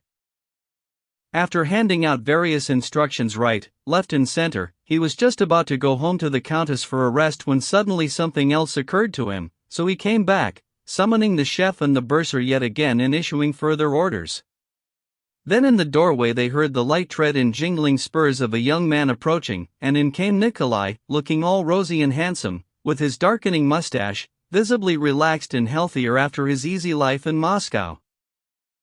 "Hello, my boy." "My head's going round," said the old gentleman, with a chagrined smile at his son. "Come on, I need your help. We must get hold of some singers. We've got the band, but shouldn't we have some gypsy singers too? You military men love that sort of thing. If you want my opinion, Papa, I think Prince Bagration made less fuss getting ready for Skongravern than you're doing now, said his son with a smile. The old count pretended to be angry. It's easy to talk like that. You try. The count turned to the chef, and he eyed the pair of them closely and affectionately with a shrewd but respectful look on his face. Ah, Theoctist, I don't know about young people today, he said. They like laughing at us old fogies. I know, sir. They're very good at eating a nice dinner, but arranging it all and serving it up, they don't want to know about that. True, true, cried the count, and cheerfully grabbing his son by both hands, he shouted, I've got you now. Take the sledge and pair this minute and get over to Bazukov. Tell him Count Ilya Rostov has sent for some of his strawberries and fresh pineapples. You won't find them anywhere else. If he's not in, go and see the princesses and give them the same message. Then go on to the Gaiety, the coachman, Apatka, he knows the way, and get hold of Ilyushka, that gypsy who danced at Count Orlov's, you remember, in a white Cossack coat, and bring him here. And a few gypsy girls too, asked Nikolai, laughing. Now. At this moment Anna Mikhailovna padded into the room with that air of busy practicality allied to Christian meekness that never left her face. Although Anna Mikhailovna ran across the count in his dressing gown every day of the week, he was always embarrassed when she did and invariably apologized for his attire. He did so now. My dear Count, don't mention it, she said with a demure closing of the eyes. I'll go and see Bazukov, she said. Young Bazukov has just come back, Count, and we're sure to get everything we need from his conservatories. I had to see him anyway. He has forwarded a letter from Boris. Thank God, Boris is now a staff officer. The Count was only too pleased to let Anna Mikhailovna take over one of his responsibilities, and he ordered the light carriage for her. Tell Bazukov he must come. I'll put his name down. Is his wife with him? He asked. Anna Mikhailovna rolled her eyes up, and her face was suffused with profound sorrow. Oh, my dear, he's not a happy man, she said. If it's true what people say, things are awful. Little did we think it would turn out like this when we were celebrating his good fortune. And he has such a noble, angelic nature, young Bazukov. Yes, my heart goes out to him, and I shall do what I can to comfort him. Why, what's it all about? Asked both the Rostovs, young and old together. Anna Mikhailovna heaved a deep sigh. It's Dolokhov, Maria Ivanovna's son, she said in a confiding whisper. They say he has quite compromised her. The Count looked after him, invited him into his house in Petersburg, and now it's come to this. She came down here, and that madcap has followed her, said Anna Mikhailovna. Anxious to sympathize with Pierre, she unwittingly allowed her tone of voice and the ghost of a smile to imply equal sympathy for the man she was describing as a madcap. They do say Pierre is desperately unhappy. Well, tell him to come to the club, anyway. It will all blow over. This is going to be some banquet. Just before 2 o'clock the next day, the 3rd of March, the 250 members of the English Club and 50 of their guests were awaiting the arrival of their guest of honor, Prince Bagration, hero of the Austrian campaign. When news came through of defeat at Austerlitz, all Moscow was nonplussed. This was a time when the Russians had become so used to victories that news of a defeat was rejected as unbelievable by some people, while others said there must be some special reason behind such a strange event. At the English Club, a forum for anyone of substance, anyone in the know, anyone who carried any weight, during December, when the news began to filter through, there was virtually a conspiracy of silence. Not a word was spoken about the war and the latest defeat. The men who dominated club conversation, such as Count Rostophin, Prince Yuri Dolgoruki, Valyev, Count Markov and Prince Vyazemsky, kept away from the building but continued to meet in private circles in their various houses. Those people in Moscow who couldn't think for themselves, and that included Count Rostov, were stuck for some time without anyone to lead them and without any clear views on how the war was going. Moscow society sensed that things were going wrong, but bad news was painful to dwell on, so they kept quiet. But it wasn't long before the bigwigs re-emerged like jurymen from a jury room to voice an opinion in the club, and a clear-cut stance was adopted. Causes had been discovered to account for such an incredible, unprecedented impossibility as defeat for the Russians. Suddenly all was clear and the same version of events swept Moscow from one end to the other. The causes were as follows: Austrian treachery, poor logistical support, 2 treacherous foreigners, the Pole Przebysewski and the Frenchman Langeron, Kutuzov's incompetence, mentioned only in whispers, the youth and inexperience of the emperor, who had put his trust in stupid nonentities. But the army, the Russian army, everyone agreed, had been extraordinary, performing miracles of valor. The soldiers, officers and generals, they were heroes to a man. And the hero of heroes was Prince Bagration, who had distinguished himself at Skongräbern and during the retreat from Austerlitz, where he alone had kept his column in good order and had spent a whole day fighting off an enemy twice as strong. Bagration's rise to heroic status in Moscow had much to do with his being a non-Muscovite with no connections in the city. In his person they were paying tribute to the common Russian soldier who knew nothing about influence or intrigue and was still nostalgically associated with General Suvorov and the Italian campaign. Besides which, the honors bestowed on him were the most effective demonstration of their dislike and disapproval of Kutuzov. If there had been no Bagration, they would have had to invent him, said one wit, Shinshin, parodying the words of Voltaire. Kutuzov's name was never mentioned except to disparage him in malicious whispers by calling him a courtier who blew with the wind, or an old goat. All Moscow was repeating Prince Dolgorikov's saying, "If you keep playing with fire you're sure to get burnt," his way of finding consolation for defeat in the memory of former victories. Equally popular was Rostopchin's assertion that Frenchmen have to be inspired to fight by fine phrases. Germans need to see a logical argument that it's more dangerous to run away than go forward, whereas all you have to do with a Russian soldier is tell him to hold back and say, "Steady." More and more stories emerged on every side, of individual acts of courage performed by our officers and men at Austerlitz. One man had saved a flag, another had killed 5 Frenchmen, another had done all the loading for 5 cannons. There was even a story told about Berg, by people who didn't know him, that when wounded in his right hand he had held his sword in his left hand and battled on. There were no stories about Bolkonsky. Only those close to him said how sorry they were that he had died so young, leaving a pregnant wife in the hands of his eccentric old father. Chapter 3. On the 3rd of March every room in the English Club was abuzz with conversation and the members and guests, resplendent in uniforms or morning dress, some of them even with powdered hair and wearing Russian kaftans, were like busy bees in springtime, coming and going, sitting and standing, settling together and flying apart. Powdered and liveried footmen wearing stockings and buckled shoes stood at every doorway, anxiously watching for the slightest gesture from a guest or member so they could offer their services. Most of those present were old and distinguished people with beaming, confident faces, podgy fingers, powerful gestures and strong voices. Guests and members at this level of society sat in their own habitual places and came together in their own special little groups. A few of those present were occasional guests, young men for the most part, including Denisov, Rostov and Dolokhov, who had by now been recommissioned in the Semyonovsky regiment.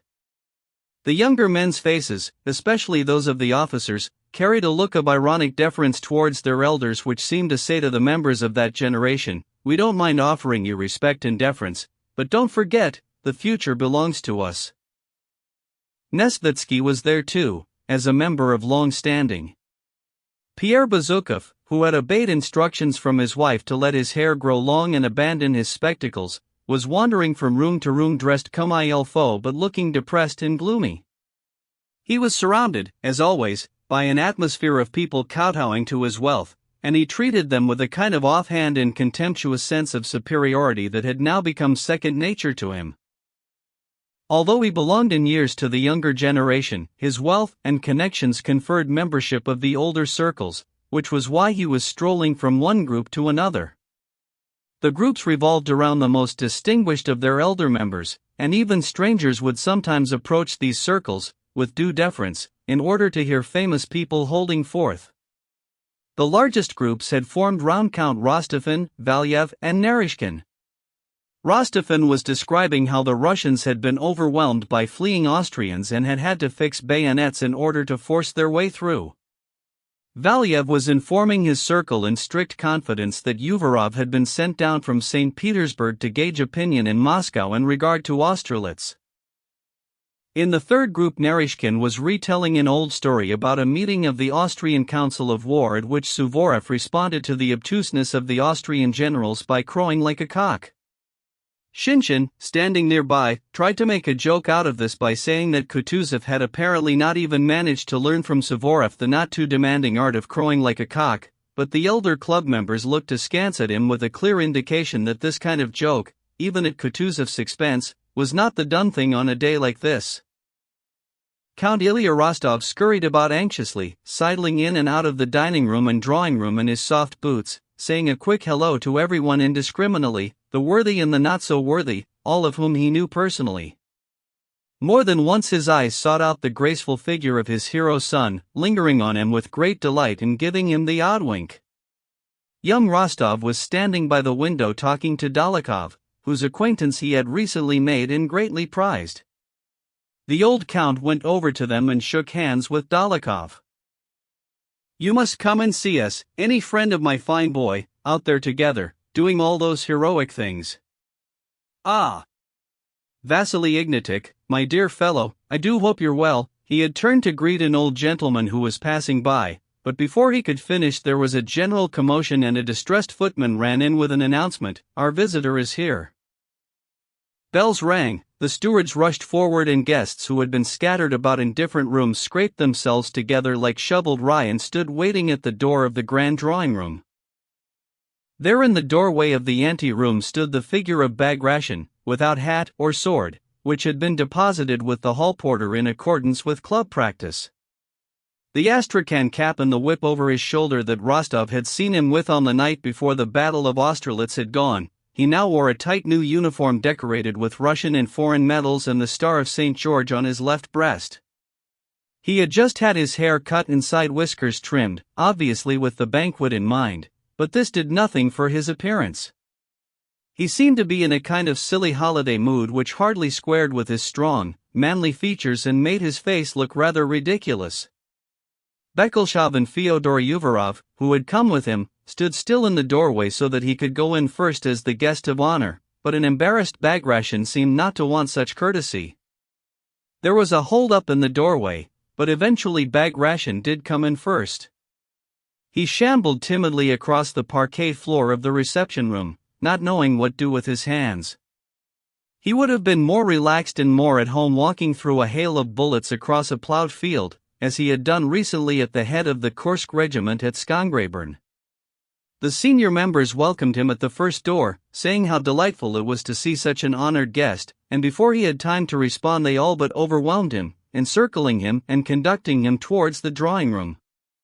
The entry then became impossible, no one could get in or out for the crowds of members and guests crushing each other and straining for a look over each other's shoulders at Bagration, as if he were some rare species of animal.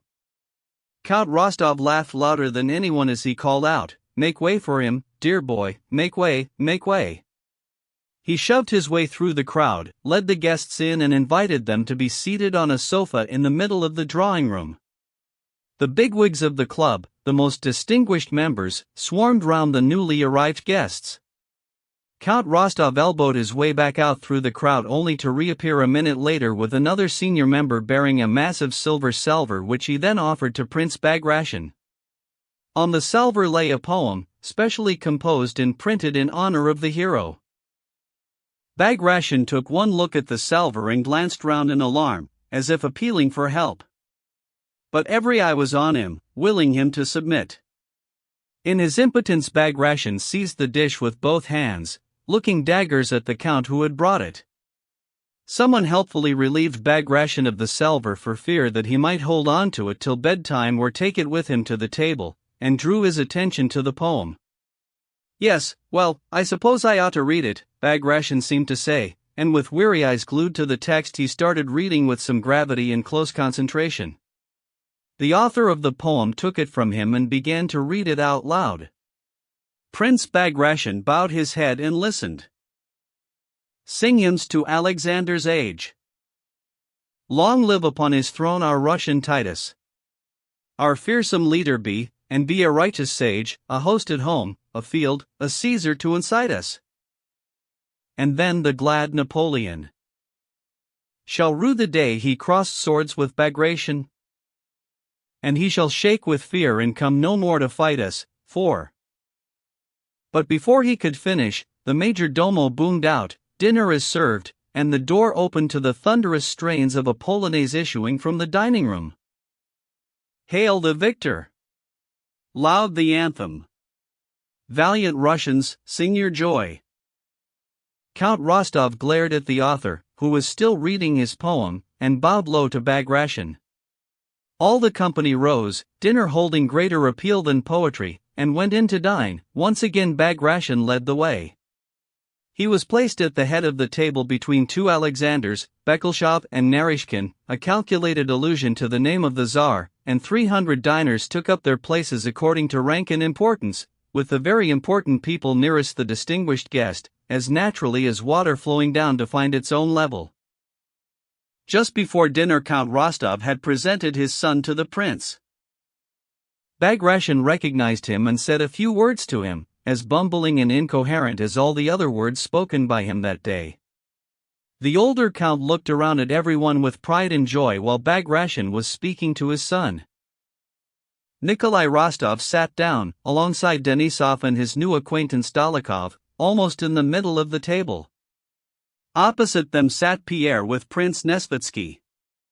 The old Count Rostov was sitting with other senior members across from Bagration, a picture of Moscow bonhomie lavishing hospitality on the prince. His efforts had not been in vain. For everyone there, observers of Lent or otherwise, the banquet was magnificent, but he would not be able to relax until it was all over. He winked messages to the carver, whispered instructions to the waiters and awaited the serving of each familiar dish with trepidation. Everything went splendidly. During the second course, which involved the colossal sturgeon, the sight of which brought a blush of self-conscious delight to his face, the footman began popping corks and pouring champagne. After the somewhat sensational fish, Rostov exchanged glances with the other senior members. "There'll be a lot of toasts. It's time to begin," he whispered, and rose, glass in hand. Silence fell. What would he say? "I give you our sovereign, the Emperor," he shouted, his kindly eyes watering with tears of sheer delight. At that instant the band struck up with "Hail the Victor!" Loud the anthem, and they all got to their feet and roared "Hurrah!" And Bagration shouted "Hurrah!" just as he had done on the field at Skongrebern. The eager voice of the young Rostov rang out above 300 others. He was on the verge of tears. "Our sovereign, the Emperor," he roared. "Hurrah!" Downing his drink in one, he hurled the glass to the floor. Many followed his example. And the raucous cheering seemed as if it would never end. When the uproar subsided, the footman cleared away the broken glass, and the diners resumed their places, amused at the racket they had made, and the talking began again. Count Rostov soon rose to his feet once more with a quick glance at a note beside his plate, and proposed a toast to the hero of our last campaign, Prince Pyotr Ivanovich Bagration, and again his blue eyes were watering with tears. "Hurrah!" rang out again from 300 throats, and this time instead of the band playing, a small choir launched into a setting of some verses written by Pavel Ivanovich Golenischev Kutuzov. 5. Onward Russians, never yield. Be ye brave and win the prize. Give Bagration the field. See the foeman as he dies. The choir stopped singing, more and more toasts followed, Count Rostov Sr. became more and more emotional, more glass was shattered and a lot more noise was made. They toasted Bekelshov, Narishkin, Uvarov, Dolgorukov, Apraxin, Valyev, the senior members, the club committee, all the members and their guests, and then finally a special toast was drunk to the organizer of the banquet, Count Ilya Andreevich Rostov. This toast was too much for the count, who took out his handkerchief, buried his face in it and broke into floods of tears. Chapter 4. Pierre was sitting opposite Dolokhov and Nikolai Rostov. As always, he ate greedily and drank a lot. But those close to him could see that a great change had come over him that day. He sat through dinner without saying a word to anyone, glancing around with a scowl and a frown or staring vaguely into empty air while he rubbed the bridge of his nose with one finger. He looked thoroughly depressed and gloomy and seemed to see or hear nothing of what was going on around him. Something was worrying him, something serious that he would have to attend to. What worried him was a series of hints dropped by the princess in Moscow about Dolokhov being rather too close to his wife, and also an anonymous letter which he had received that morning. Written in that despicable tone of forced humor common to all anonymous letters, it had said that he couldn't see the nose in front of his face even with his glasses on and that his wife's liaison with Dolokhov was an open secret for everybody except him. Pierre refused categorically to believe either the princess's hints or the anonymous letter, but he was now scared to look at Dolokhov, who was sitting opposite. Every time his glance happened to encounter Dolokhov's handsome and challenging eyes, Pierre could feel something terrible and disgusting rising up in his soul, and he was quick to look away. He couldn't help running over his wife's past history and her attitude to Dolokhov, and he could see that what was said in the letter might have been true, or might seem to be true, if only it had related to someone else, not his wife. Pierre remembered how Dolokhov had returned to Petersburg fully reinstated as an officer following the campaign, and come to see him. Taking advantage of a friendship with Pierre which went back to their days of riotous living, Dolokhov simply moved in, and Pierre had set him up and lent him money. Pierre recalled Helene's smile as she complained about Dolokhov living with them, and Dolokhov's cynical look as he had praised his wife's beauty to him. Since that time he had never left their side, and that included coming down to Moscow. Yes, he is good-looking, thought Pierre, and I know him. He would be only too delighted to drag my name through the mud and laugh at me, just because I've looked after him, supported him, and helped him out.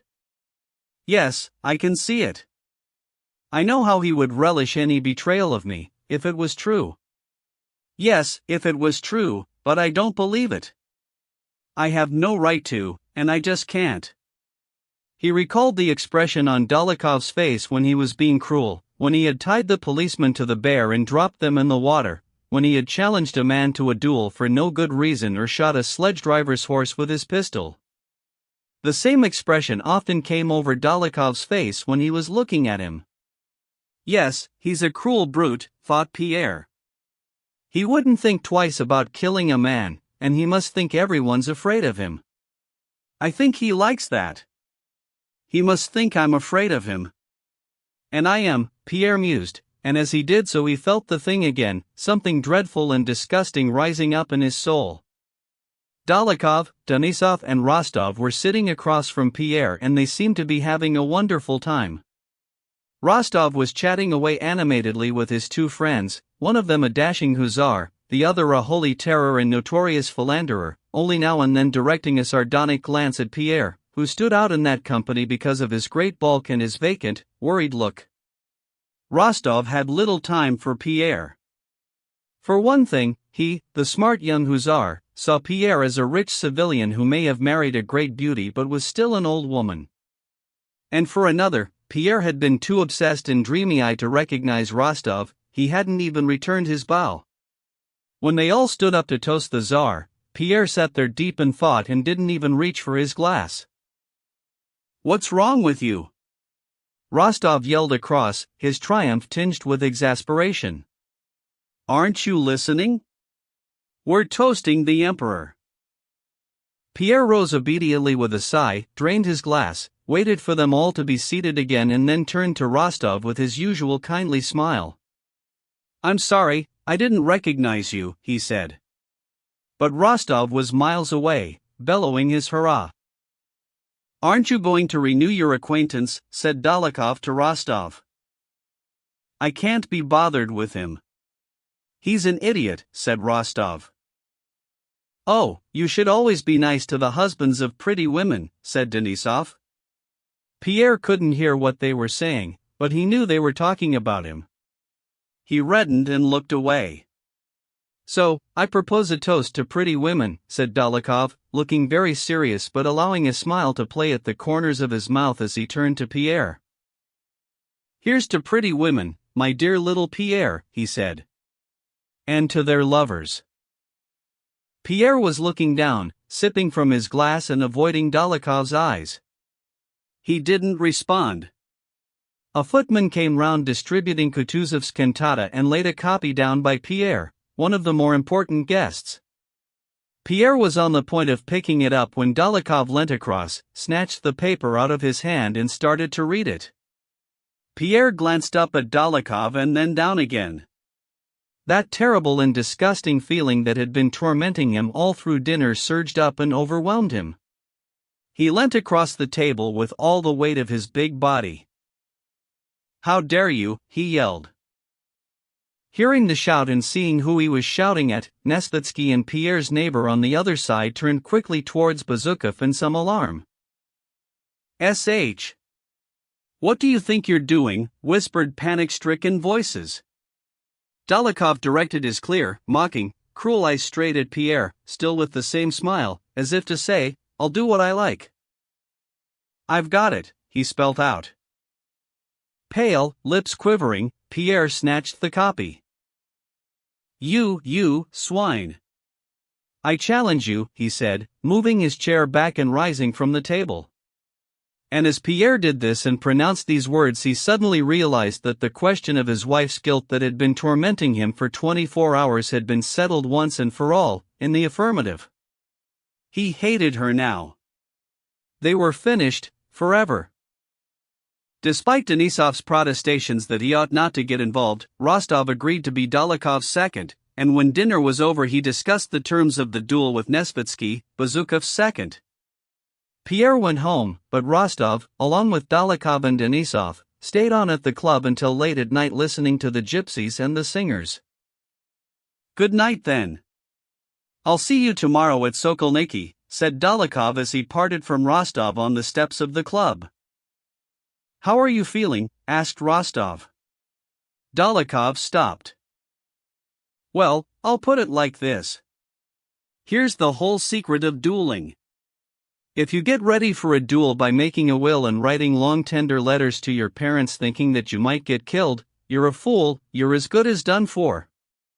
But if you go out with every intention of killing your man stone dead in short order, everything will be all right. As our bear hunter from Kostromai used to say to me, a bear, he'd say, who's not afraid of a bear. But once you've actually seen one, the fear's all gone and your only thought is to stop him getting away. So that's what I feel like. I'll see you tomorrow, old fellow." At 8 o'clock next morning, Pierre and Nesvitsky reached the woods at Sokolniki and found Dolokhov, Denisov, and Rostov already there. Pierre had the air of a man distracted by matters not connected with the business in hand. After a sleepless night, he looked haggard and sallow-faced. He peered around vaguely, squinting as if the sun were in his eyes. Two considerations excluded all others: his wife's guilt, which a sleepless night had confirmed for him beyond a shadow of doubt, and the innocence of Dolokhov, who had no reason to defend the honor of a person who meant nothing to him. "Perhaps I'd have done the same thing if I'd been him," thought Pierre. "In fact, I know I would. So what's this duel all about, this murder? Either I shall kill him, or he will shoot me in the head, in the elbow or the knee. If only I could escape, run away and bury myself somewhere," came the persistent thought. But whenever such ideas arose in his mind, he would assume a kind of tranquility and detachment that commanded respect in the onlookers, and simply ask, "When is it to be, or is everything ready?" And when everything was ready, sabers were stuck in the snow to show where the barrier was, and the pistols were loaded. Then Nesvitsky went up to Pierre. "I should be failing in my duty, Count," he ventured timidly, "and not worthy of your confidence or the honor you have done me in choosing me for your second, if at this grave moment, this very grave moment, I failed to speak the whole truth to you. I submit to you that this matter is without proper foundation and is not worth shedding blood over. You were in the wrong. You got a bit excited. You're quite right. It was desperately stupid," said Pierre. "Then allow me to say you are sorry, and I'm sure that our opponents will agree to accept your apology," said Nesvitsky, who was like the other participants and everyone else at times like this and refusing to believe that the quarrel would really end in a duel. "You know, Count, it is far nobler to acknowledge a mistake than to push things beyond redemption." There was no insult on either side. "Why don't I have a word with?" "No. There's nothing more to be said," Pierre insisted. "I don't care anymore. Are we ready to proceed?" he added. "Just tell me where to go and what to shoot at," he said, forcing a gentle smile. He picked up one of the pistols and asked how to fire it, never having held one before, though he preferred not to admit it. "Yes, that's it. I do know. I just forgot for a moment," he said. "No apology." Definitely not. Dolokhov was reporting to Denisov, who had made his own attempt at reconciliation on the other side, and he too walked forward to the appointed spot. The dueling ground was situated about 80 paces from the road where the sledges had been left, in a small clearing in a pine wood, covered with snow that had been thawing in the warmer weather of recent days. The antagonists stood about 40 paces apart, one at each edge of the clearing. Measuring out the paces, the seconds left tracks in the deep, wet snow from the spot where they had been standing to the sabers borrowed from Nesvitsky and Denisov, which were stuck in the ground 10 paces apart to mark the barrier.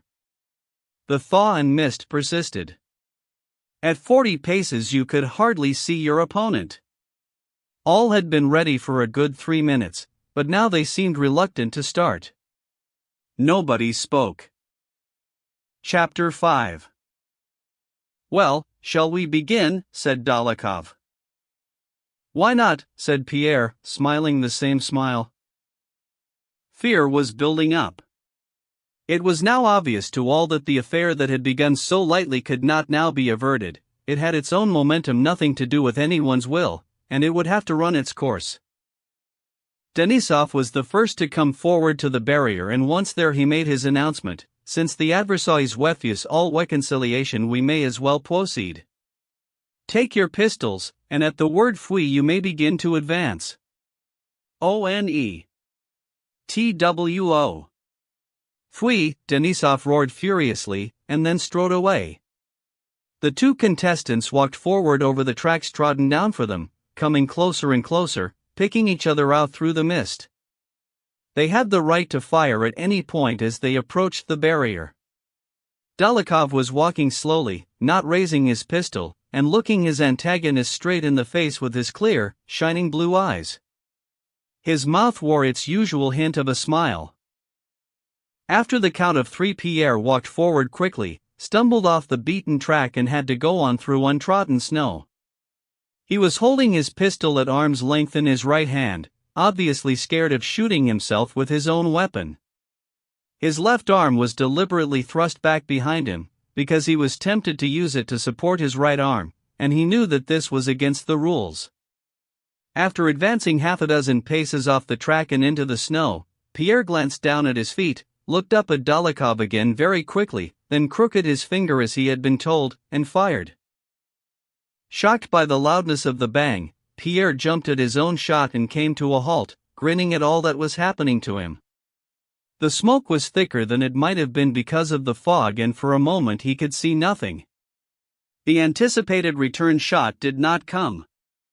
All he heard were some rapid footsteps, Dolokhov's, as the figure of his opponent emerged from the smoke, with one hand clutching at his left side and his lowered pistol gripped in the other. His face had gone pale. Rostov ran up and said something to him. "No." Dolokhov muttered through clenched teeth. No, it's not over. He struggled forward a few steps, stumbling and staggering as far as the saber, where he flopped down in the snow. He rubbed his blood-stained left hand on his coat and propped himself up on it. There was a dark frown on his trembling pale face. "P," Dolokhov began, hardly able to speak, but then with a great effort he managed one word, "Please." Pierre could hardly restrain his sobs as he ran towards Dolokhov, and he would have crossed the space between the barriers if Dolokhov had not cried out, "Your barrier!" Realizing what was required of him, Pierre stopped right next to his saber. They were only 10 paces apart. Dolokhov dropped his head down into the snow and had a good bite at it, looked up again, struggled up into a sitting position, wobbling as he searched for a good center of gravity. He swallowed, sucking down the cold snow, while his trembling lips were still smiling and his hate-filled eyes glinted from the effort as his strength ebbed away. He raised his pistol and took aim. "Sideways on." "Use the pistol for cover," said Nesvitsky. "Kova," yelled Denisov instinctively even though he was supposed to be on Dolokhov's side. Full of sympathy and remorse, Pierre stood gently smiling, with legs and arms helplessly outstretched and his broad chest fully open to Dolokhov. He looked down at him in great sadness. Denisov, Rostov, and Nesvitsky all winced. At that instant they heard a bang followed by an angry shout from Dolokhov. "Missed!" Dolokhov cried, flopping down helplessly face down in the snow. Pierre clutched at his head, turning aside, and stumbled off into the wood, away from the path into deep snow, muttering incoherently. "Stupid, stupid. Death, all lies," he kept repeating, scowling. Nesvitsky stopped him and took him home. Rostov and Denisov drove away with the wounded Dolokhov. Dolokhov lay still in the sledge with his eyes closed and in complete silence, refusing to utter a word in response to any questions put to him. But as they were driving into Moscow, he suddenly recovered, made an effort to raise his head and took hold of Rostov's hand. Rostov, sitting next to him, was struck by the complete change that had come over Dolokhov's face, which had suddenly melted into a kind of rapturous gentleness. "Well, how do you feel?" asked Rostov. "Terrible. But that doesn't matter." "Listen, my friend," said Dolokhov, in a shaky voice. "Where are we? I know we're in Moscow. I'm not important, but this will kill her. She'll never get over it. She won't survive." "Who?" asked Rostov. My mother. My mother. She's an angel, and I adore her, my mother." Dolokhov squeezed Rostov's hand and burst into tears. He took a few moments to compose himself and then explained to Rostov that he lived with his mother, and if she suddenly saw him half dead she would never get over the shock. He begged Rostov to go on ahead and prepare her. Rostov went on ahead to do as he was bidden. To his utter astonishment he found out that the rough, tough Dolokhov the swaggering bully, lived in Moscow with his old mother and a hunchback sister. He was a loving son and brother. Chapter 6. In recent days Pierre had rarely been alone with his wife. In Petersburg and in Moscow the house had been constantly full of guests. The night after the duel he avoided the bedroom, as he often did, and spent the night in his vast study, formerly his father's room, the room in which old Count Bazukov had died. The night before had been sleepless, an agony of inner turmoil. This one would be even more agonizing. He lay down on the sofa and tried to go to sleep in an effort to forget everything that had happened, but he couldn't manage it. His mind was clouded with such a storm of ideas, emotions and memories that sleep was out of the question. Unable to remain in one place, he was forced to jump to his feet and stride boldly up and down the room. First he conjured up a vision of his wife as she had been in the first days of their marriage, with those naked shoulders and those eyes, languid pools of passion. Then suddenly at her side was a handsome, insolent, hard and jeering face, Dolokhov at the banquet, and then a different Dólokhov, pale and trembling, in terrible pain, the man who had spun around and slumped down onto the snow. What have I done? He asked himself. I have killed her lover. I've killed my wife's lover. I really have. Why? How did I get into all this? By marrying her, came an inner voice. It's not my fault, is it? He asked himself. Yes, it is. You weren't in love with her when you got married, and you pulled the wool over your own eyes and hers. All too vividly he recalled the moment after supper at Prince Vasilis when he had found the words "I love you" so difficult to say. That's when it all started. I knew it even then, he thought. Even then I knew it was wrong and I had no right to do it. And that's how it's turned out. He recalled the honeymoon and blushed at the memory of it. One particularly vivid, humiliating and embarrassing memory haunted him. One morning, not long after the wedding, he had emerged from his bedroom into the study at nearly midday still in his silk dressing gown, and there was his head steward bowing and scraping and looking at Pierre's face and then at his dressing gown, smiling a little as if to communicate respectful acknowledgement of his master's happiness. And I used to be so proud of her, with that majestic beauty and that poise, he thought, so proud of my house when she was entertaining all Petersburg, proud of her aloofness and her beauty. So much for pride. I used to think then that I didn't understand her.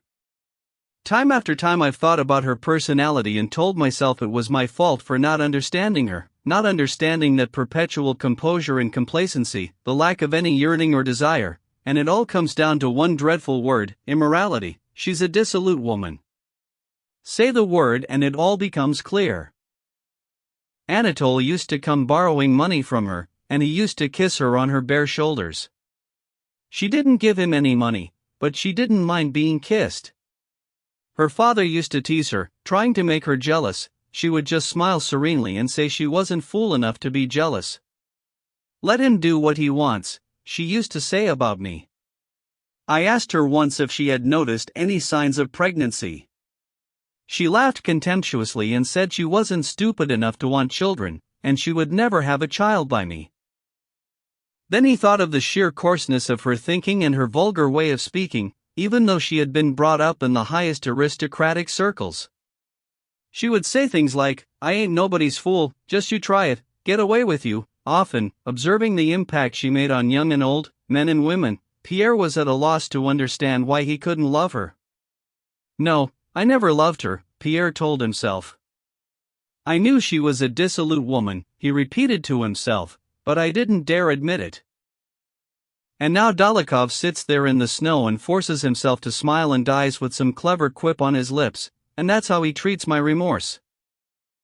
Pierre was one of those characters who seem on the outside to be weak but who do not share their troubles with other people. He worked through his troubles on his own. It's her fault, he said to himself, it's all her fault. But what difference does that make? Why did I tie myself to her? Why did I tell her I loved her when it was a lie, worse than a lie, he asked himself. It's my fault. I ought to suffer. What? Disgrace and misery? What a load of rubbish, he thought. Disgrace, honor, everything's relative, nothing depends on me. Louis XVI was executed because they said he was a dishonorable criminal. The idea suddenly occurred to Pierre, and from their point of view they were right. But so were the others who died an excruciating death acknowledging him as a saint. Robespierre was executed for tyranny. Who's right and who's wrong? No one is. Just live for the day, tomorrow you die. I could have died an hour ago. And why worry when you've only got a second to live on the scale of eternity?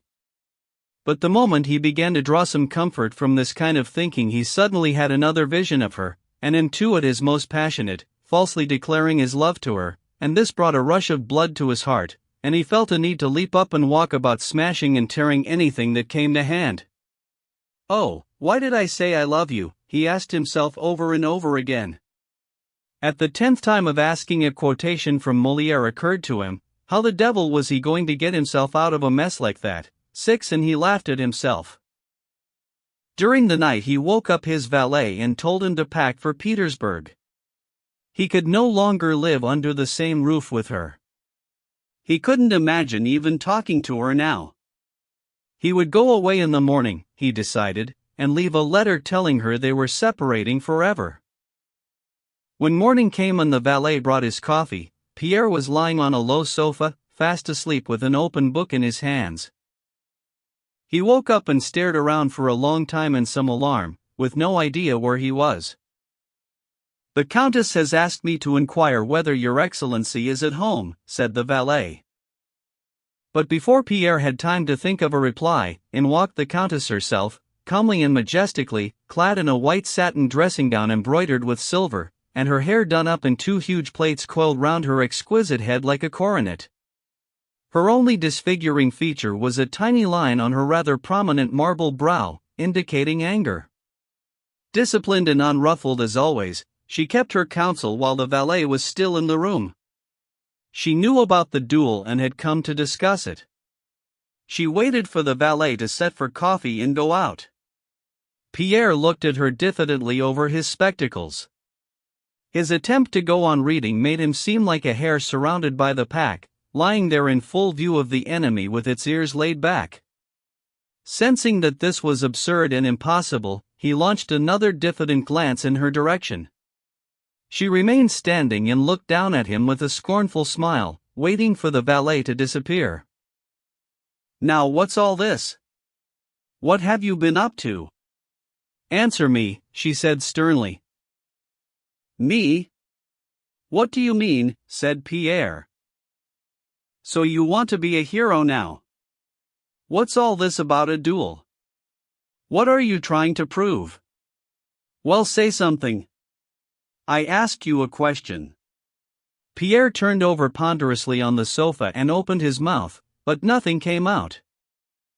"If you're not prepared to answer, I'll do the talking," Helene went on. "You'll believe anything." "They told you," Helene laughed, "that Dólokhov was my lover," she said in French, with her usual bluntness, pronouncing the word amant like any other word, "and you believed them.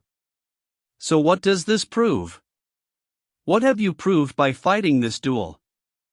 That you're a fool, an idiot, but this is common knowledge. Where does it get us? I'm a laughingstock all over Moscow, everyone's saying you got drunk, didn't know what you were doing and needlessly challenged a man you were jealous of." Helene's voice was getting louder and louder as she became more and more passionate. "A better man than you in every way." "Isham, Pierre growled, scowling, looking away from her and not moving a muscle. "And what made you think he is my lover? Eh? Because I like his company? If you were brighter and a bit nicer to me, I should prefer yours." "Please. Don't talk to me like that," Pierre muttered huskily. "Why not?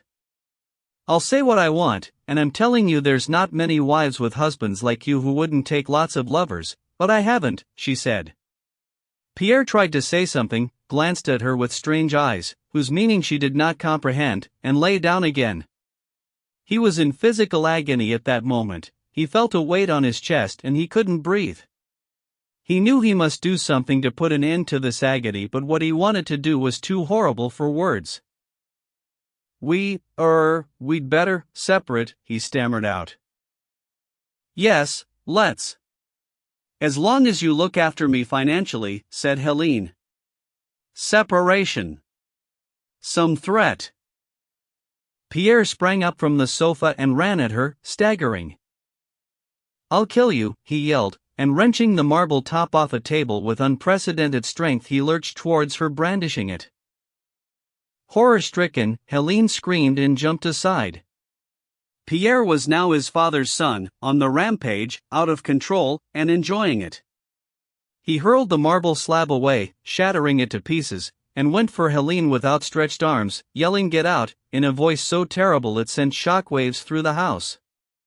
Heaven knows what he might have done to her at that moment if Helene hadn't rushed out of the room.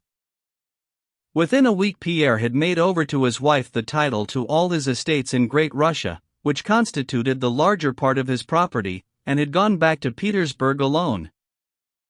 Chapter 7. 2 months had passed since news of the defeat at Austerlitz and Prince Andrei's disappearance had reached Bald Hills. Despite any number of inquiries and letters through the Russian embassy, his body had not been found, nor was he listed as a prisoner of war. What made it worse for his family was the lingering hope that he might have been picked up on the battlefield by local people and could even now be on a sick bed somewhere, alone among strangers, recovering or dying, unable to send word.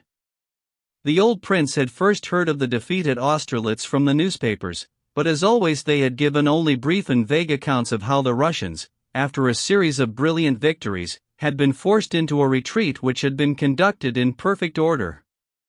The old prince read between the lines of this official account and knew our army had been defeated. The newspaper containing news of the defeat was followed a week later by a letter from Kutuzov, who described for the old prince's benefit what had happened to his son.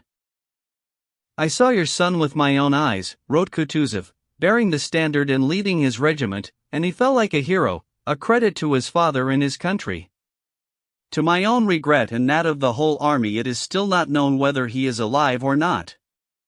I console myself and you with the hope that your son is still alive, since if he were not he would have been listed among the officers found on the battlefield whose names have been given to me under flag of truce." The old prince received the news late one evening alone in his study and said not a word to anyone. Next morning he went out for his usual walk, but he remained tight-lipped with the bailiff, the gardener and the architect, glaring at them but saying nothing. When Princess Maria went in to see him at the normal time, he was working on the lathe, and as usual he didn't look round. "Ah, Princess Maria," he snapped in a strained voice, and put down his chisel. The wheel continued to rotate under its own momentum, and Princess Maria would long remember its fading whine forever associated with what now followed. She went up to him, took one look at his face and felt something snap inside her. Her eyes misted over. It wasn't that her father's face seemed sad or crestfallen, but it looked vicious and extraordinarily agitated, and it told her she was about to be swamped by some terrible calamity that was hanging over them, the worst of all calamities, one that she had never known before, a calamity that would prove to be irrevocable and beyond all understanding, the death of a loved one. "What is it, father? Is it Andrei?" The gawky, graceless princess spoke with a selfless sorrow of such ineffable beauty that it proved too much for her father, who turned away sobbing. "I have some news. Not among the prisoners, not reported dead. It's from Kutuzov," he shrieked at her as if hoping this would drive her away. "He's dead." The princess did not collapse or faint away with sickness. When she heard these words, her face, already pallid, was transformed, and a special glow came to her lovely luminous eyes. A kind of joy, a heavenly joy transcending all the joys and sorrows of the world, had drowned the sorrow within her. Forgetting any dread of her father, she went over and took him by the hand, drawing him into an embrace with one arm round his scraggy, sinewy neck. "Father," she said, "please don't turn away from me. Let us weep for him together." "Blackguards, scoundrels," screamed the old man, wrenching his face away. "Army destroyed, men destroyed. What for? Go on, go and tell Liza." Princess Maria sank down helplessly into an armchair beside her father and burst into tears. She could see her brother just as he had been at the moment of parting from her and Liza, with that look on his face, a mixture of affection and aloofness. She could see him amused and affectionate as he put on the icon. Was he a believer? Had he repented of his unbelief? Was he up there now? There in the realm of eternal peace and happiness, she wondered. "Father, tell me what happened," she said through her tears. Go away, killed in battle, the best men of Russia and the glory of Russia led to defeat and destruction. Go away, Princess Maria. Go and tell Liza. I'll come along soon." When Princess Maria came back from seeing her father, the little princess was sitting at her work, and she glanced up with that pregnant woman's special look of inner peace and contentment. Her eyes were obviously not seeing Princess Maria, she was looking in at herself, at some sweet mystery building up within her. "Marie," she said, easing away from the embroidery frame and leaning back heavily, "feel here." She took the princess's hand and placed it on her belly. Her eyes smiled invitingly as her little downy lip rose and stayed up in childlike rapture. Princess Maria knelt down in front of her and buried her face in the folds of the young girl's dress. "There it is. There. Can you feel it? It's a funny feeling." "Oh, Marie, I'm going to love him so much," said Liza, looking at her sister-in-law with a radiant happiness in her eyes. Princess Maria could not bring herself to look up, she was crying. "What's wrong, Marie?" "Nothing's wrong. I just felt sad about Andre," she said, brushing away the tears on the folds of her sister-in-law's dress. Several times in the course of that morning Princess Maria made a move towards preparing her sister-in-law for the bad news, but every time she did so she broke down in tears. The little princess, although generally unobservant, was upset by all this weeping, which she couldn't understand. She didn't say anything, but she kept glancing round the room uneasily as if she was looking for something. Before dinner the old prince came into her room. She was always scared of him, and this time he seemed unusually edgy and angry, though he walked out without saying a word. She glanced at Princess Maria with the same inwardly directed look of a pregnant woman, and suddenly burst into tears. "You haven't heard from Andre, have you?" she asked. "No. You know we couldn't have heard anything yet, but father is a bit restless and it makes me feel frightened." "You really haven't?" "No," said Princess Maria, with a resolute look in her luminous eyes. She had decided not to tell her, and had persuaded her father to hide the terrible news from her until after the birth, which could be expected any day now. Princess Maria and the old prince managed in different ways to bear their grief and hide it.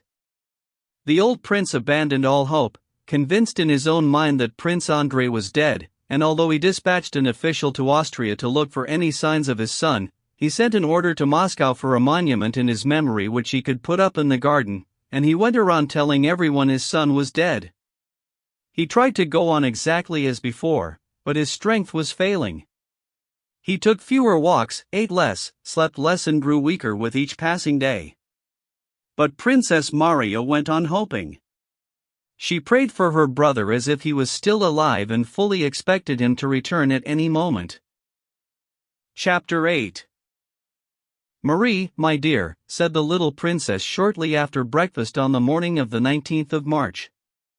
Her little downy upper lip rose as always, but because of the sorrow that had pervaded everything in that house since the terrible news had come, every smile, every word spoken or step taken, and because the little princess was a prey to the general mood without knowing the reason behind it, her smile did little more than serve as a reminder of the general sorrow. "Marie, my dear, I'm afraid this morning's breakfast, what the cook calls frustic 7, might have disagreed with me." "What is it, my darling? You do look pale." "Very pale," said Princess Maria in alarm, hurrying softly across the room to her sister-in-law with her heavy tread. "Do you think we should fetch Maria Bogdanovna, Your Excellency?" asked one of the maids who happened to be there. Maria Bogdanovna was a midwife from a nearby town who had been living at Bald Hills for the last 2 weeks. "I think we should," Princess Maria agreed. "You could be right. I'll go and get her. Be brave, my angel." She kissed Liza and turned to walk out of the room. "Oh no, don't." The little princess's face, already pallid, shone with a child's dread of inevitable physical pain. "No, it's just indigestion, tell me it's indigestion, tell me, Marie, please." And the little princess began to cry, wringing her little hands in girlish misery like a rather spoilt child and not without a touch of theatricality. Princess Maria ran out to fetch Maria Bogdanovna. Oh dear! Oh dear, she heard behind her. But there was the midwife, already on her way, rubbing her small, plump white hands and wearing a knowing look of calm self-control. Maria Bogdanovna. I think she started, said Princess Maria, wide-eyed and frightened. God be praised, said Maria Bogdanovna, refusing to be hurried. Now, you young ladies don't need to be involved in this. But why is the doctor taking so long to get here from Moscow, said the princess. In accordance with the wishes of Liza and Prince Andrei, they had sent for a Moscow doctor and he was expected at any moment. It doesn't matter, princess. You mustn't worry, said Maria Bogdanovna. We can manage without a doctor. 5 minutes later, from inside her room the princess heard something heavy being carried past. She peeped out. For some reason the footmen were moving a leather sofa from Prince Andrei's study into the bedroom. The men looked all solemn and subdued. Princess Maria sat alone in her room, listening to the sounds of the house, opening the door from time to time if someone went past and watching any action in the corridor. Some of the female staff that kept padding to and fro would glance across at the princess and quickly turn away. Afraid to ask any questions, she would go back into her room, closing the door behind her, and sit down in an armchair, or pick up her prayer book, or kneel down at the icon stand. She was unpleasantly surprised to discover that prayer did nothing to calm her nerves. Suddenly her door opened softly and there in the doorway stood her old nurse, Praskovia Savishna, with a scarf over her head. The old prince was so strict that the old woman almost never entered her room. It's only me, little Masha, said the nurse. I've come to sit with you for a few minutes and look, I brought the prince's wedding candles to light before his saint, my angel, she said with a deep sigh. Oh, nurse, I'm so pleased to see you. God is merciful, my darling. The nurse lit the gilt candles, placed them before the icon stand and sat down near the door with her knitting. Princess Maria picked up a book and started reading. Only when they heard footsteps or voices did they look up at each other, the princess anxiously wondering, the nurse full of reassurance. The emotions that Princess Maria was feeling as she sat in her room had spread through the whole house and taken possession of everyone in it. Acting on the old superstition that the fewer the people who know about the sufferings of a woman in labor, the less she suffers, everyone pretended to know nothing about it. Nobody said anything, but the usual steadiness and respectful sense of propriety that was always to be expected from servants in the prince's household had been overtaken by a general feeling of anxiety, a melting of hearts and an awareness that at this time they were in the presence of some great, unfathomable mystery. No laughter came from the large parlor assigned to the maids. In their hall the men sat in silence, ready to turn their hands to anything. Torches and candles were still burning in the serfs' quarters, and no one slept. The old prince paced up and down his study, banging down on his heels, and sent Tikhon to Maria Bogdanovna to ask for any news. Just say the prince has sent you to ask for any news, and come back and tell me what she says. You may inform the prince that the princess has gone into labor, said Maria Bogdanovna, with a knowing look at the messenger. Tikhon came back with the report. That's good, said the prince, closing the door behind him, and from then on Tikhon heard not the slightest sound from the study. After a short interval Tikhon went in again on the pretext of checking the candles and saw the prince lying on the sofa.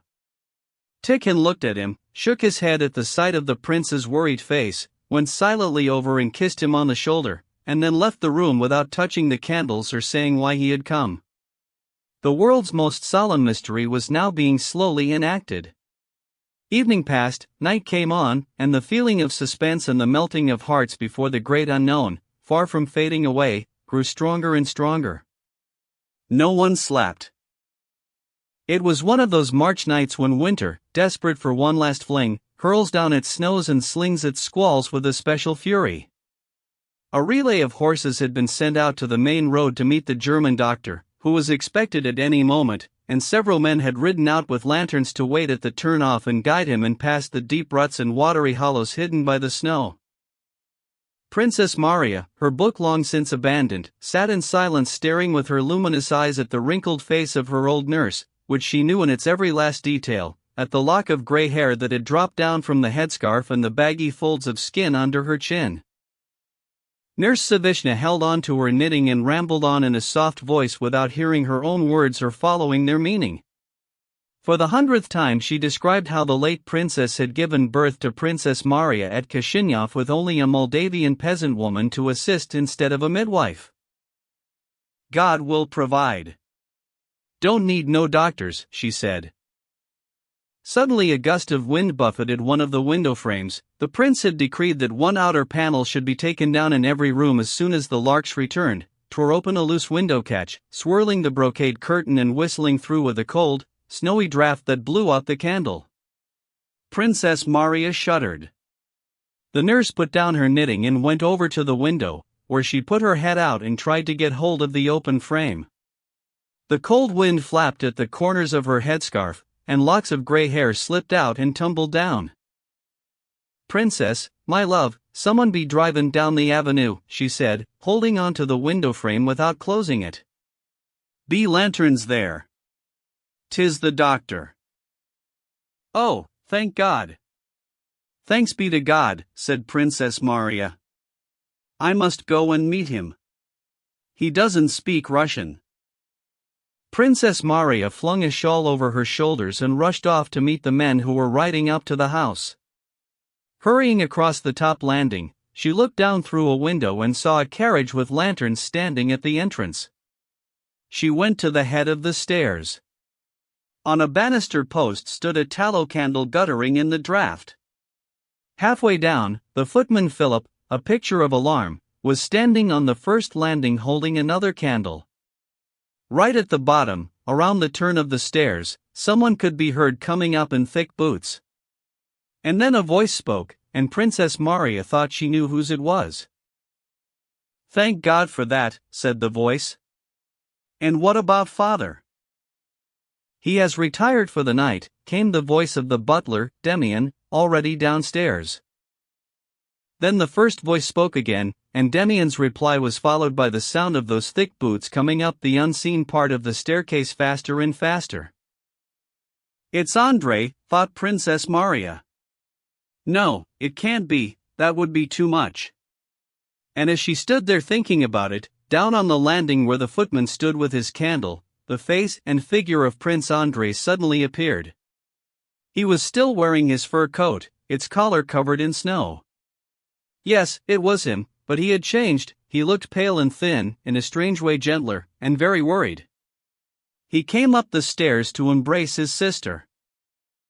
Didn't you get my letter? He asked, and without waiting for an answer which was never going to come from the speechless princess, he turned back to fetch the doctor who had arrived with him. They had met at the last posting station, and then flew back up the stairs and again embraced his sister. How strange fate is, he said. Dear Masha. Slipping out of his coat and boots, he set off for the little princess's apartment. Chapter 9. The little princess in her white nightcap was lying propped up with pillows. A wave of pain had just passed. Her black hair curled in thick strands around her feverish, perspiring cheeks. Her pretty pink mouth, with its downy lip, was open, and she was smiling with joy. Prince Andrei came in and stood facing her at the foot of the couch where she lay. Her eyes shone like a child's, full of fear and anxiety, and when they rested on him they didn't change. I love all of you. I've never done anybody any harm. Why should I suffer like this? Help me, was the message in them. She saw her husband but couldn't take in the meaning of his sudden appearance. Prince Andrei walked around the couch and kissed her on the forehead. My little darling, he said, never having called her that before. God is merciful. Her little girl's eyes looked at him wondering, full of reproach, as if trying to say to him, I turned to you for help and you did nothing. Even you did nothing. It wasn't that she was surprised to see him, she just didn't realize he had come. His arrival had nothing to do with her labor pains or any relief from them. Another wave was coming, and Maria Bogdanovna advised Prince Andrei to leave the room. The doctor came in as he went out. There was Princess Maria, and they went back to her room together. When they spoke it was in whispers, and the conversation kept breaking down. They waited and they listened. "Go and see her, my dear," said Princess Maria. Prince Andrei went back to see his wife and sat down in the next room waiting to be summoned. A woman ran out of the bedroom looking very frightened, and she was most disconcerted to see Prince Andrei. He buried his face in his hands and sat like that for several minutes. The most pitiful, helpless, animal cries could be heard from inside the room. Prince Andrei stood up, went across to the door and tried to open it. Someone was holding it shut. "Go away. You can't come in," said a frightened voice on the other side. He paced up and down the room. The screams died down, and a few seconds passed. Then suddenly the most fearful scream, it couldn't be hers, she couldn't have screamed like that, came from inside the room. Prince Andrei ran to the door. The screaming stopped and he heard a different sound, the wail of a baby. Why have they taken a baby in there? Prince Andrei wondered for a split second. A baby? Whose baby is it? What's a baby doing in there? Has it been born? When the delightful meaning of the baby's wail dawned on him, he choked with tears, leant on the windowsill with both elbows and cried like a child sobbing his heart out. The door opened. The doctor came out of the room with no coat on and his shirt sleeves rolled up. He looked pale and his jaw was trembling. Prince Andrei turned to speak to him, but the doctor walked past with a faraway look in his eye and said nothing. A woman came running out and stopped in the doorway, hesitating, when she saw Prince Andrei. He went into his wife's room. She was dead, still lying in the same position he had seen her in 5 minutes earlier, and despite the staring eyes and the white cheeks, the same expression still haunted that lovely, shy little girl's face with its tiny upper lip covered with fine dark hair. "I loved all of you, I never hurt anybody, and look what you have done to me, just look what you have done to me," was the message on her dead face in all its pitiful beauty. In one corner of the room something small and red lay mewling and snuffling in the trembling white hands of Maria Bogdanovna. 2 hours later Prince Andrei walked quietly in to see his father. The old man knew what had happened. He was standing near the door, and the moment it opened he put his rough old arms round his son's neck in a vice-like grip, and without a word sobbed like a child. 3 days later at the little princess's funeral, Prince Andrei climbed the steps of the bier to say a last goodbye to her. Even in the coffin her face was the same, though the eyes were closed. "Look what you have done to me," was still the message for Prince Andrei, and something seemed to rend his soul. He felt guilty of a crime that he could neither expiate nor ever forget. He was incapable of tears. The old man came in too and kissed the little waxen hand that lay so peacefully and prominently crossed over the other one, and to him too her face said, "Look what you have done to me. Why did you do it?" And the old man turned away angrily when he saw the look on her face. Another 5 days passed and the young prince, Nikolai Andreevich, was christened. The wet nurse bunched up his swaddling clothes under her chin while the priest took a goosefeather and anointed the baby's red and wrinkled little palms and soles.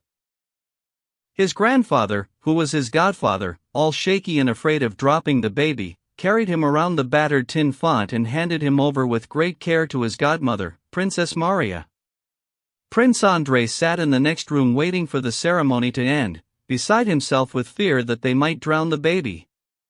He looked at his son with great delight when the nurse brought him out, and nodded approvingly as she informed him that when they had dropped some of the baby's hair and a piece of wax into the font, it hadn't sunk but had floated on the surface of the water. 8. Chapter 10.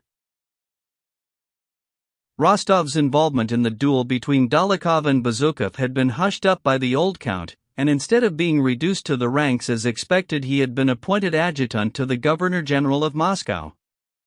As a result he was unable to go to the country with the rest of the family, and spent the whole summer in Moscow busy with his new duties. Dolokhov recovered, and Rostov became close to him during his convalescence, when Dolokhov lay ill in the house of his passionately doting mother, Maria Ivanovna. She took to Rostov because of his friendship with her Fedya and often talked about her son. "Yes, Count, he is too noble, too pure in heart," she would often say, "for today's corrupt world. Nobody admires virtue nowadays. You get it thrown back in your face." Tell me this, Count, was Bezukov righteous and honorable in what he did? Fedya has always been noble-hearted and he loved him, and even now he won't have a word said against him. There was that silly business with the policeman in Petersburg. They did play a few tricks on people up there, but weren't they all in it together? Oh yes, but Bezukov gets off scot-free and my Fedya shoulders all the blame. The things he's had to put up with.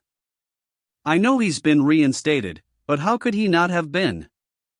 I don't imagine there were all that many patriotic sons out there as brave as he was. And now, this duel.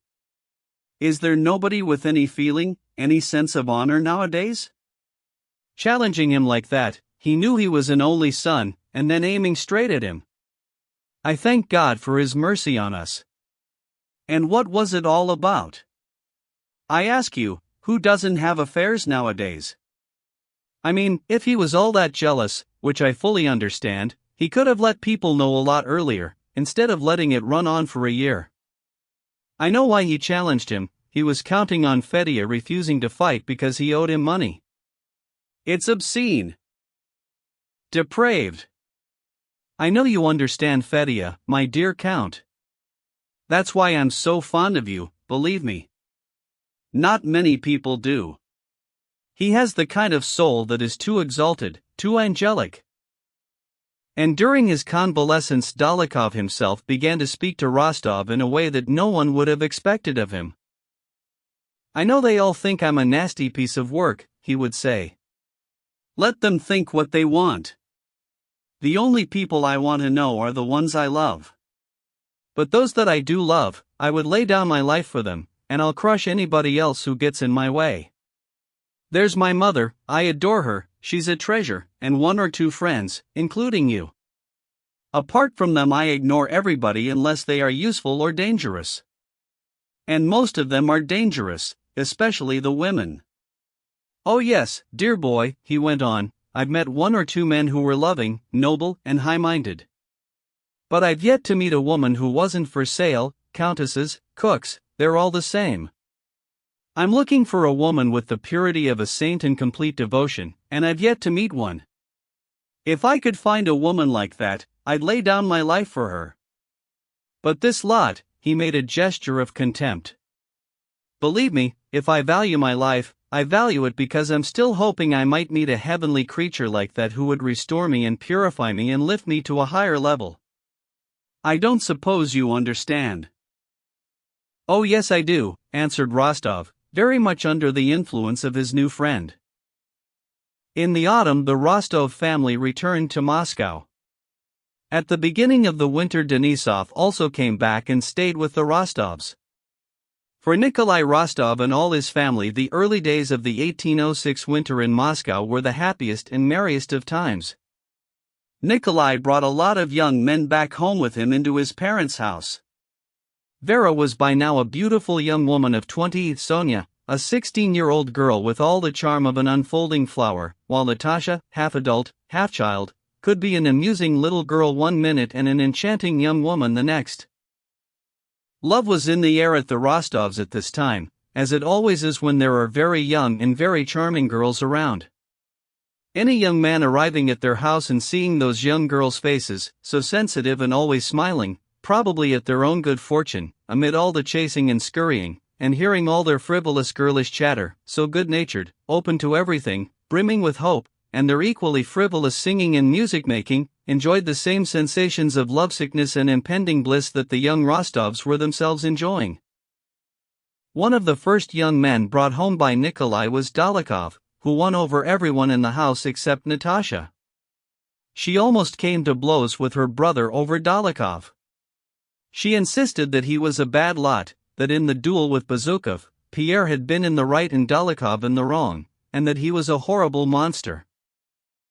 I understand the whole thing, Natasha would cry with resolute self-certainty. He's a wicked man and he has no heart. Now take your Denisov, I like him. I know he's a rogue, and all that, but still I like him, so I do understand. I don't know how to put it, with Dolokhov everything's done deliberately, and I don't like that. Now Denisov. Oh, Denisov's different, answered Nikolai, implying that Denisov didn't even begin to compare with Dolokhov.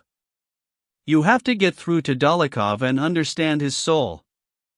You should see him with his mother. What a tender heart.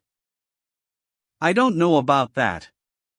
I just don't feel comfortable with him. You do realize he's fallen in love with Sonia, don't you? Don't be stupid. He has, you know. You'll see. Natasha was proved right. Dolokhov, who was no great lover of the ladies, became a regular visitor to the house, and the question of whom he was coming to see, which no one actually asked, was soon settled. It was Sonia. And though Sonia would never have dared to admit it, she knew, and she turned beetroot red every time Dolokhov put in an appearance. Dolokhov often dined at the Rostovs, never missed any cultural performance that they were going to see, and went to all the balls for the under-20s at Audiobook, where the Rostovs were regular attenders. He paid a lot of attention to Sonia, and looked at her with such longing in his eyes that Sonia was not the only one who reddened under his gaze. Even the old countess and Natasha blushed when they saw him looking at her like that. It became obvious that this strange, strong man was irresistibly attracted to the dark and elegant young girl who loved someone else.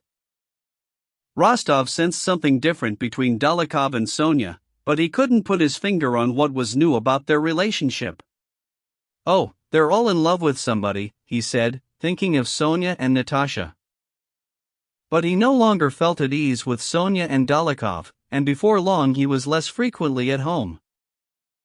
That autumn once again the talk was of war with Napoleon, and there was more enthusiasm for it than last year. 9 Enforced recruitment began. From every 1,000 of the population 10 men were sent into the army and another 9 to the militia.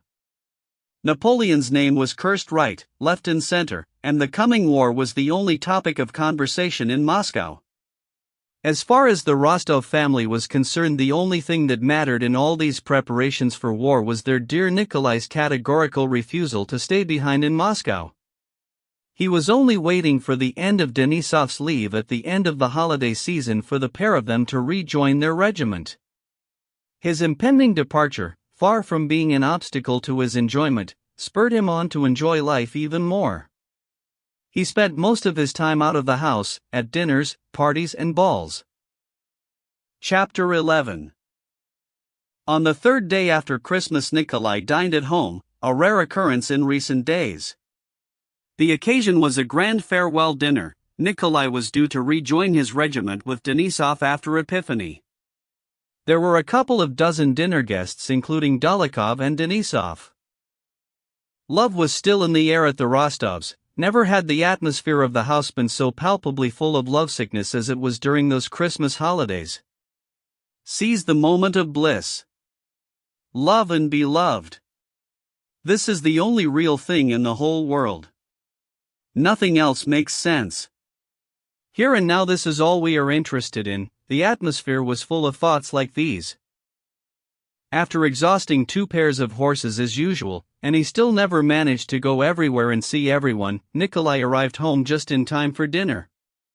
The moment he entered the house he could sense the same atmosphere of lovesickness, but something else as well. He became aware of a curious kind of embarrassment between some of the company. The worst affected were Sonia, Dolokhov, the old countess and to some extent Natasha. Nikolai realized something must have happened between Sonia and Dolokhov before dinner, and during the meal he used his customary sensitivity to tread warily and be nice to the pair of them. That same evening there was to be one of the dances put on for his pupils during the holidays by Audiobook, the dancing master. Nikolai, are you coming to Audiobook? Please say yes, said Natasha. He asked about you specially, and Denisov's coming. I will go anywhere the Countess requires, said Denisov, who had joked his way into the role of Natasha's champion knight within the household. I stand weedy for the shawl dance. If I can fit it in. I did promise to go to the Arkarovs, they're throwing a party, said Nikolai. What about you, he said, turning to Dolokhov. And the moment he had asked the question, he realized he shouldn't have done.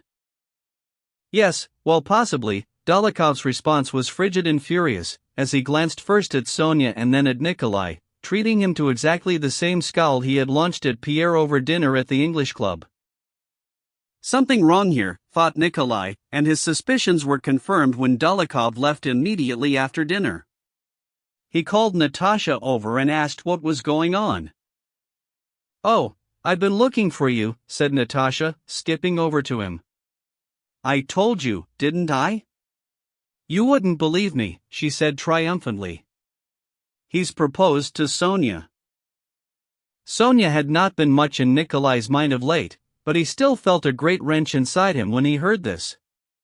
Dolokhov was a good match for an orphan girl like Sonia, who had no dowry, in some ways a brilliant match. From the point of view of the Countess and in the eyes of society, there could be no question of a refusal. And so Nikolai's immediate reaction was to feel annoyed with Sonia. He worked himself up to say, "Oh, splendid. Of course she'll have to forget all those childish promises and accept," but before he could get the words out, Natasha went on to say, "But can you imagine? She turned him down. Just like that. She told him she's in love with somebody else," she added after a brief pause. Yes, my Sonia couldn't have done anything else, thought Nikolai. Mama went on and on at her not to, but she turned him down, and I know she's not going to change her mind, not if she said, Mama begged her not to? Nikolai said reproachfully. Yes, said Natasha. Listen, darling Nikolai, don't get angry with me, I know you'll never marry her. Don't ask me how I know, I just know for certain you'll never marry her. You can't possibly know that, said Nikolai, but I must have a word with her. Oh, Sonia, she is lovely, he added with a smile. Yes, she is. I'll send her in. And Natasha gave her brother a kiss and ran off. A minute later in came Sonia, looking scared, upset and guilty. Nikolai went over and kissed her hand. It was the first time since his return that they had been alone together and talked about love. Sophie, he said to her, timidly at first but getting braver by the minute, if you want to turn down a brilliant match, very much to your advantage, well, he's a splendid fellow, thoroughly noble, he's my friend, Sonia interrupted him. I have turned him down, she blurted out. If you are turning him down because of me, I'm afraid I. Again Sonia cut him short. She looked at him, anxious and imploring. Please, Nikolai, don't say that, she said. No, I have to. Perhaps I'm being a bit conceited, but it's better to have the whole thing out. If you're turning him down because of me, I have to be honest with you. I do love you. I think I love you more than anyone in the world. That's enough for me, said Sonia, beetroot red. No, but listen, I've been in love thousands of times, and I shall be again and again, though I could never feel the same kind of warmth and trust and love that I do towards you. Besides, I'm still a young man. And Mama doesn't want me to. Well, that's it. I can't promise you anything. Please think carefully about Dolokhov's proposal, he said, not finding it easy to say the name of his friend. Oh, don't say that. I don't want anything. I love you as a brother, and I always will, and I don't need anything else. You're an angel. I don't deserve you. I'm just scared. I don't want to deceive you. And Nikolai kissed her hand again. Chapter 12. The balls put on by Iagel were the best in Moscow. This is what all the mothers said as they watched their young daughters performing the dances they had been recently learning.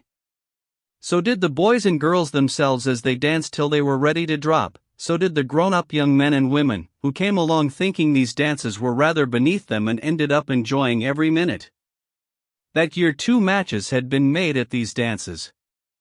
2 pretty young princesses, the Gorchakov sisters, had both found suitors here and married them, which made the dances more popular than ever. There was one special feature about these dances: they had no host and hostess, only good old Iagel himself, who put his own art to good service with much mincing and bowing as he flitted around his guests like a feather and collected their tickets. Another feature was that these dances were attended only by those who really wanted to dance and enjoy themselves, in the way that girls of 13 or 14 do when they are wearing long dresses for the first time. With 1 or 2 exceptions, they were pretty girls, or they managed to look pretty, with their smiling faces and sparkling eyes. Sometimes the best pupils were allowed to perform the difficult shawl dance, and that included Natasha, who danced more gracefully than anyone else. But at this latest ball they only danced the schottisch, the anglaise and the mazurka, which was becoming all the rage. Iagel had taken a ballroom in Bezukov's house, and everyone pronounced the evening a great success. There were many pretty girls there, and the Rostov girls were among the prettiest. They both felt particularly happy and high-spirited that evening. Sonia was feeling so proud to have received a proposal from Dolokhov and turned him down and then had things out with Nikolai that, before they had even left for the ball, she had gone twirling around the room, not giving her maid a chance to finish doing her hair, and now she positively glowed with energy and joy. Natasha was just as proud and even happier. This was her first real ball in a long dress. Both girls wore white muslin dresses with pink ribbons.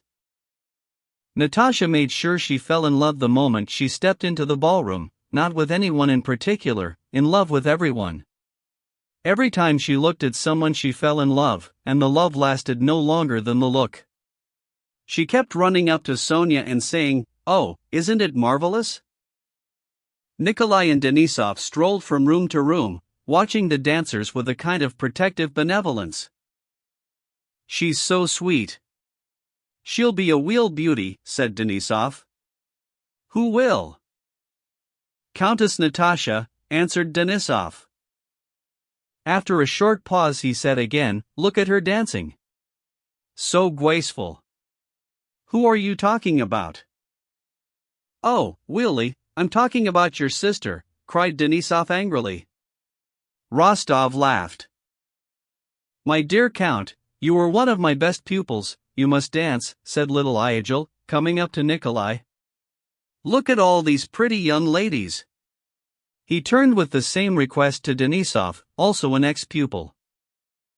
"No, my dear fellow, I'm a rotten dancer but a good wallflower," said Denisov. "Don't you remember how little credit I did to your instruction?"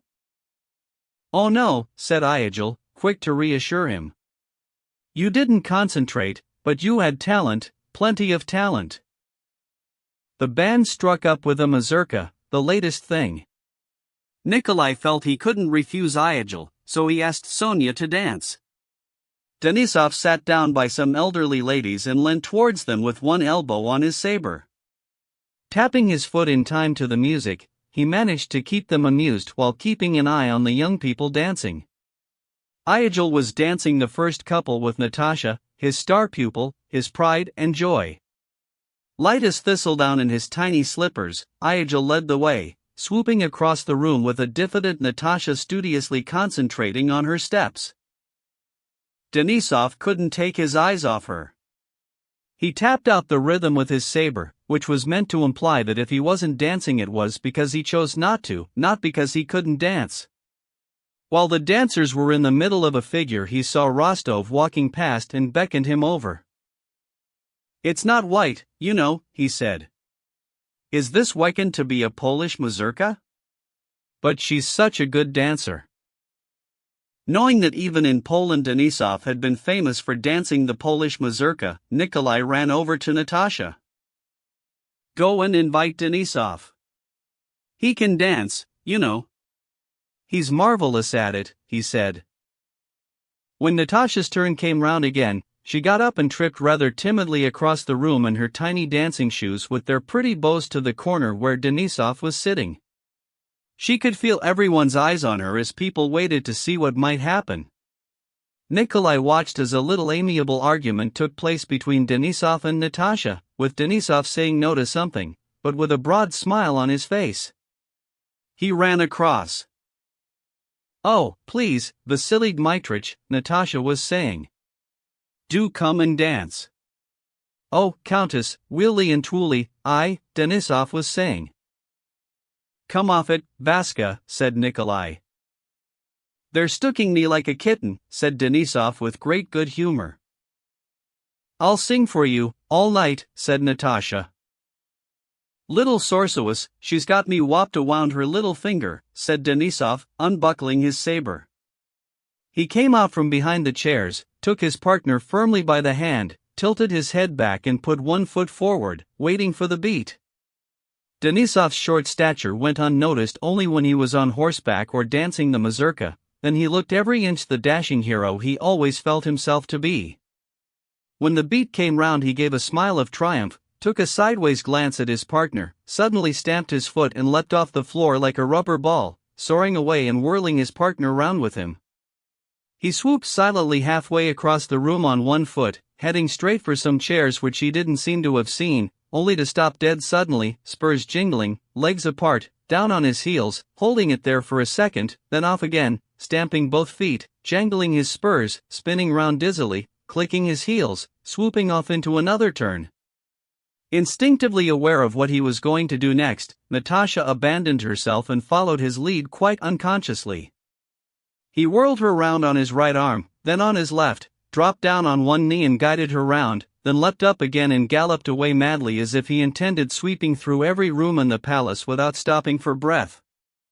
But then, a sudden stop, a pause, and off again into some new and adventurous steps. With a final swirling flourish he swung his partner back into her place, halted smartly with jingling spurs and bowed to her, but Natasha didn't even curtsy in return. She was staring at him quizzically with a smile on her puzzled face, as if she didn't know him. "What was that all about?" she said. Although Iagel refused to accept this kind of dancing as a proper mazurka, everyone was delighted with Denisov's performance, and he was in great demand as a partner. Meanwhile old gentleman smiled the time away, going on about Poland and the good old days, and as for Denisov, red in the face from his exertions in the mazurka and mopping his brow with a handkerchief, he sat down next to Natasha and never left her side for the rest of the evening. Chapter 13. For the next 2 days Rostov did not see Dolokhov at his own home, nor did he catch him in when he called. On the third day he received a note from him. "Since I have no intention of visiting your house again for reasons which are well known to you, and I am going back to join the regiment soon, I am giving a farewell supper tonight for my friends. Come to the English Hotel." Shortly before 10 o'clock that evening Rostov went on to the English Hotel from the theater where he had been with his family and Denisov. He was taken straight to the best room in the hotel, which Dolokhov had hired for the night. A couple of dozen young men were gathered around a table where Dolokhov was sitting between two candles. There were gold coins and banknotes on the table, and Dolokhov was keeping the bank. Nikolai had not seen him since his proposal and Sonia's refusal, and he felt some embarrassment at the thought of meeting him again. Dolokhov's clear, cold eyes met Rostov even as he came in through the door, as if he had long been waiting for him. "We haven't met for some time," he said. "Thanks for coming. Just let me finish dealing, and Ilyashka will soon be here with his singers." "I called on you several times," said Rostov, reddening. Dolokhov didn't respond. "You can place your bet now," he said. Rostov instantly recalled a curious conversation he had once had with Dolokhov, who had said to him, "Relying on luck's a fool's game. Unless you're too scared to bet against me?" Dolokhov said now, as if he could guess what was going through Rostov's mind, and he smiled. Rostov could see lurking behind that smile the same mood that had settled on him at the club dinner, and on other occasions when Dólokhov had seemed to be tired of life with its dull routine and desperate to escape from it by doing something reckless and usually cruel. Rostov felt uneasy. He racked his brains for some flippant response to Dólokhov's words, but couldn't think of anything. And while he was gathering his thoughts, Dólokhov looked him straight in the face and said with slow deliberation for all to hear, "Remember what we used to say about relying on luck? It's a fool's game. You should play safe, and I'd like to have a go." "What at, relying on luck or playing safe?" wondered Rostov. "No, you'd better stay out of it," Dólokhov added. Snapping down a newly opened pack, he said, "Gentlemen, the bank." Pushing some money forward, Dólokhov started to deal. Rostov sat down next to him. At first he held back. Dólokhov kept glancing at him. "Not playing, then?" he asked. And Nikolai felt a strangely irrepressible urge to take a card, stake a small sum on it and get into the game. "I have no money on me," said Rostov. "I'll trust you." Rostov staked 5 rubles on a card and lost, staked again and lost again. Dólokhov made a killing by winning 10 times in succession. He had now been dealing for quite some time. "Gentlemen," he said, "will you please put your money on your cards, or I might get the sums wrong." One of the players said he hoped he could be trusted. "Yes, you can, but I don't want to get anything wrong." "Please put your money on your cards," answered Dólokhov. "Don't worry, you and I can settle up later," he added to Rostov. The gambling continued. A footman brought round an endless supply of champagne. Every one of Rostov's cards lost, and 800 rubles were written up against him. He made as if to stake the whole 800 rubles on a single card, but while champagne was being poured out for him he thought again and changed back to his normal stake of 20 rubles. "Leave it there," said Dólokhov, though he seemed to be looking away from Rostov. "You'll win it back faster. I keep losing to everyone else. From you I win." "Or are you afraid of me?" he asked again. Rostov complied, let the 800 stake go ahead, and laid down the 7 of hearts, a card with a torn corner which he had picked up from the floor. He would long remember that card. He laid it down, the 7 of hearts, took a small piece of chalk and wrote 800 on it in big round figures. He then drank the proffered glass of warm champagne, smiled at Dólokhov's words, and waited with a sinking heart for another 7 to turn up, watching the pack in Dólokhov's hands. Winning or losing on that card meant a lot to Rostov. Only the previous Sunday his father, Count Ilya, had given his son 2,000 rubles, and although he never liked talking about money he told him this was the last he would get till May and he begged him to be a bit more careful with it. Nikolai said that this was too much anyway, and, word of honor, he wouldn't come back for more until the spring. Yet already he was down to his last 1,200. So if he were to lose on that 7 of hearts it would mean not only having to find 1,600 rubles, but also going back on his word. So it was with a sinking heart that he watched Dólokhov's hands, and thought, "Come on, quick, deal me that card, and I'll get my cap and go home to supper with Denisov, Natasha, and Sonia, and this time I know I'll never touch the cards again." At that moment his family life, joking with Petya, chatting to Sonia, singing duets with Natasha, playing piquet 10 with his father, even his comfortable bed in the house on Povarskia Street, rose up in his imagination so clear, so bright, so lovely that it seemed like something from the distant past, something lost and gone that he had never properly appreciated. He couldn't imagine that blind chance, by arranging for the 7 to appear on the right, not the left, might rob him of the happiness that he now saw in such a new light, and plunge him into an abyss of unknown and uncertain misery. Surely it could never happen, but he still watched with dread in his heart as Dólokhov's hands began to move. Those broad, reddish-colored hands, with hairs curling out from the shirt cuffs, laid down the pack of cards and took up the glass and pipe that were offered to him. "So you're not too scared to bet against me," repeated Dólokhov. Putting the cards down, he rocked back in his chair as though he were about to launch into a funny story, and began to speak, grinning and refusing to be hurried. So, gentlemen, in this city the word is, so they say, that I'm rather sharp with the cards. I do advise you to watch your step when you're playing with me. Deal, will you? Said Rostov. Ugh, the gossip in Moscow, said Dolokhov, and he took up the cards with a smile. Ag! Rostov almost screamed, raising both hands to cover his hair. The 7 that he needed was lying face up on top of the pack. He had lost more than he could pay. You mustn't go ruining yourself, though, said Dolokhov, flashing a quick glance at Rostov as he went on dealing. Chapter 14.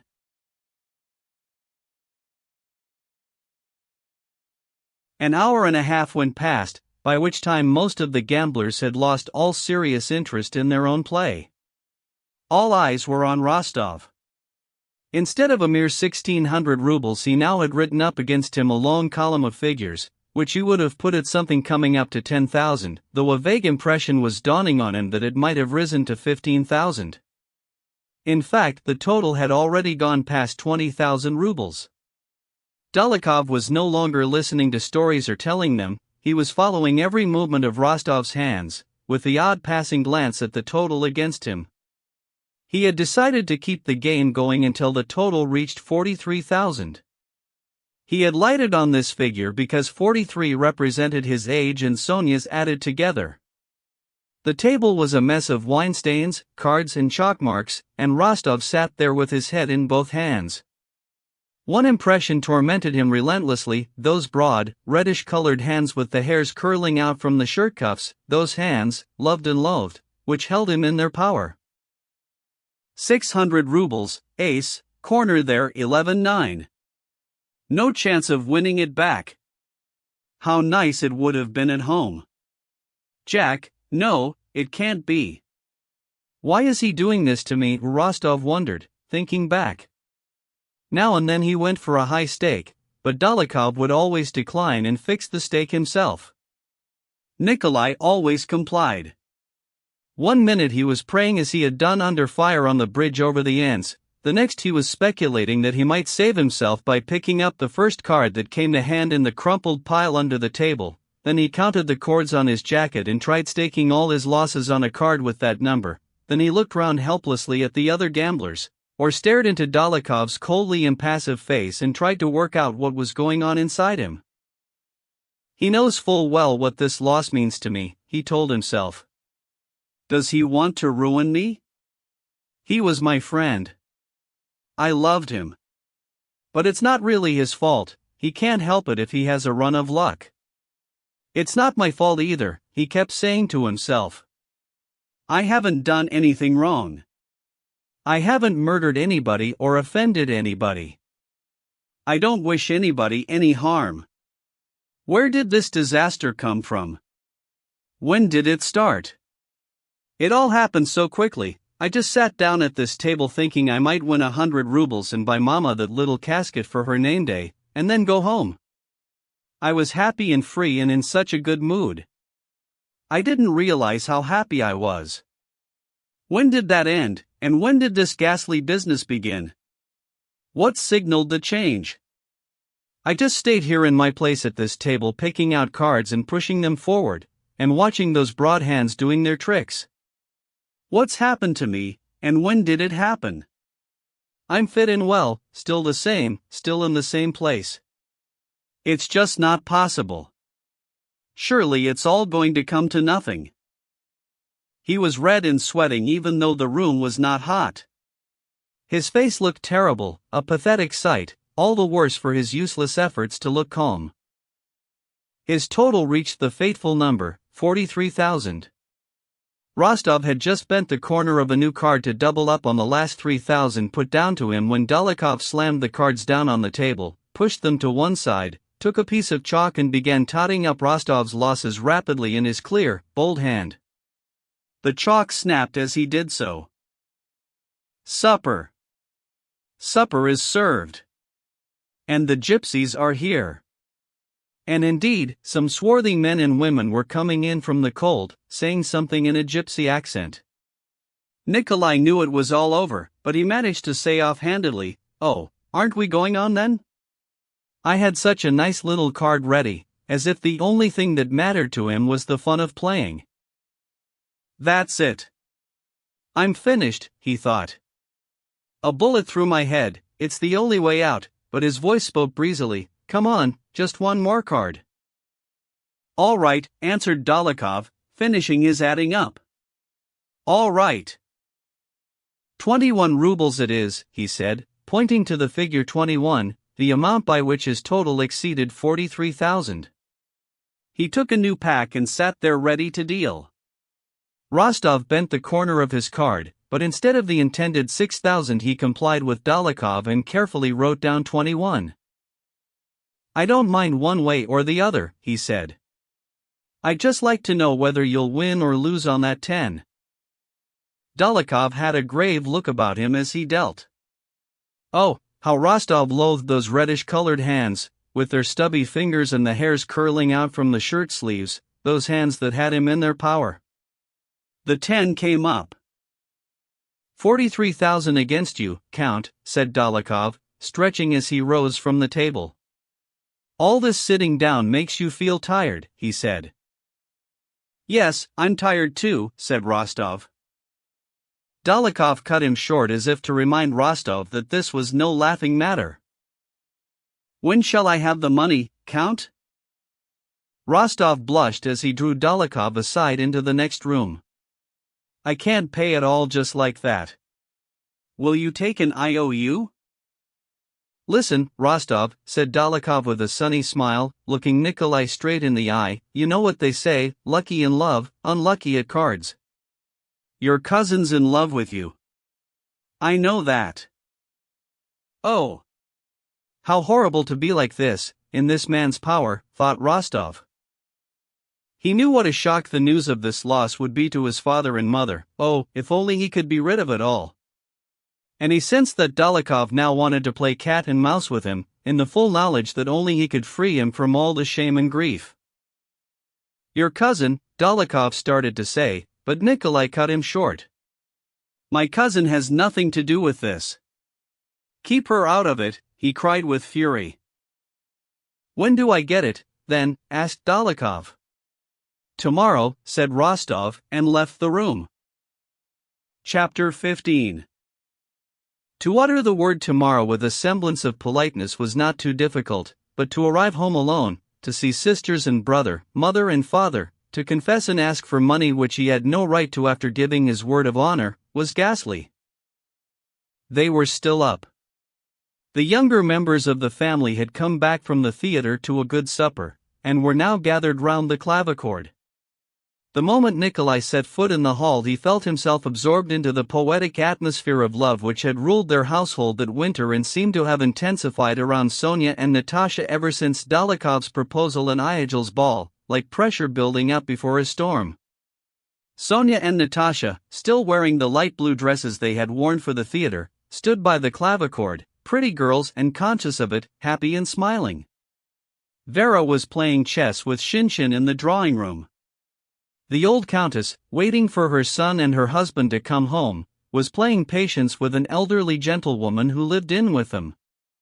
Denisov, with his gleaming eyes and unkempt hair, was sitting at the clavichord with one leg pushed back behind him, playing chords with his stubby little fingers and rolling his eyes as he applied his thin, reedy but tuneful voice to a poem of his own composition, The Sorceress, which he was trying to set to music. O sorceress, what is this power that lingers, returning me to my forsaken lyre? What rapture this that floods into my fingers? Why did you fill my waging heart with fire? He was singing with great passion, his black, agate eyes gleaming at the frightened but delighted Natasha. Oh, that's splendid! Perfect! Natasha cried. Another verse please, she said, not noticing Nikolai. Nothing's changed here, thought Nikolai, glancing into the drawing room, where he could see Vera and his mother and the old lady sitting with her. Oh, here he is. Nikolai. Natasha ran over to him. Is Papa back yet? He asked. Oh, I'm so pleased you've come, said Natasha, ignoring his question. We're having such a marvelous time. Vasily Dmitrich is staying on another day just for me. Did you know? No, Papa is still out, answered Sonia. Darling Nikolai, is that you? Come here, my dear, came the old countess's voice from the drawing room. Nikolai went in to see his mother, kissed her hand, sat down by her table and started to watch her hands in silence as they placed the cards. From the hall came the sounds of laughter and happy voices urging Natasha to sing. All white. All white. Denisov cried. No excuses now, it's your turn to sing the Barcarolle, at my weakest. The countess glanced at her silent son. Is something wrong? She asked him. No, no, he said, as if he'd heard this question many times before and was getting fed up with it. Will Papa be long? No, I shouldn't think so. Nothing's changed here. They don't know a thing about it. What can I do with myself, thought Nikolai, and he went back into the hall where they were playing the clavichord. Sonia was at the keyboard, playing the prelude to Denisov's favorite Barcarolle. Natasha was getting ready to sing. Denisov was watching her, enraptured. Nikolai began pacing up and down the room. Why do they want to get her singing? What can she sing? There's nothing to be happy about, thought Nikolai. Sonia played the opening chord of the prelude. My God, I'm ruined. My honor's gone. Bullet through the head, that's my only way out, not singing, he thought. Shall I run away? Where to? Oh, it makes no difference, let them get on with the singing. Still pacing, Nikolai glanced darkly at Denisov and the girls, avoiding their eyes. Nikolai, what's wrong? Asked Sonia's staring eyes. She had known immediately that something must have happened to him. Nikolai turned away. Natasha, too, with her usual acuteness, had instantly sensed her brother's state of mind.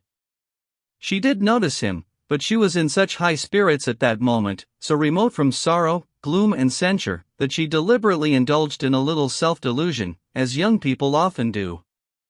No, I'm too happy at this moment to spoil my happiness by sympathizing with someone else's sorrow, was what she felt, though she said to herself, no, I've probably got it all wrong.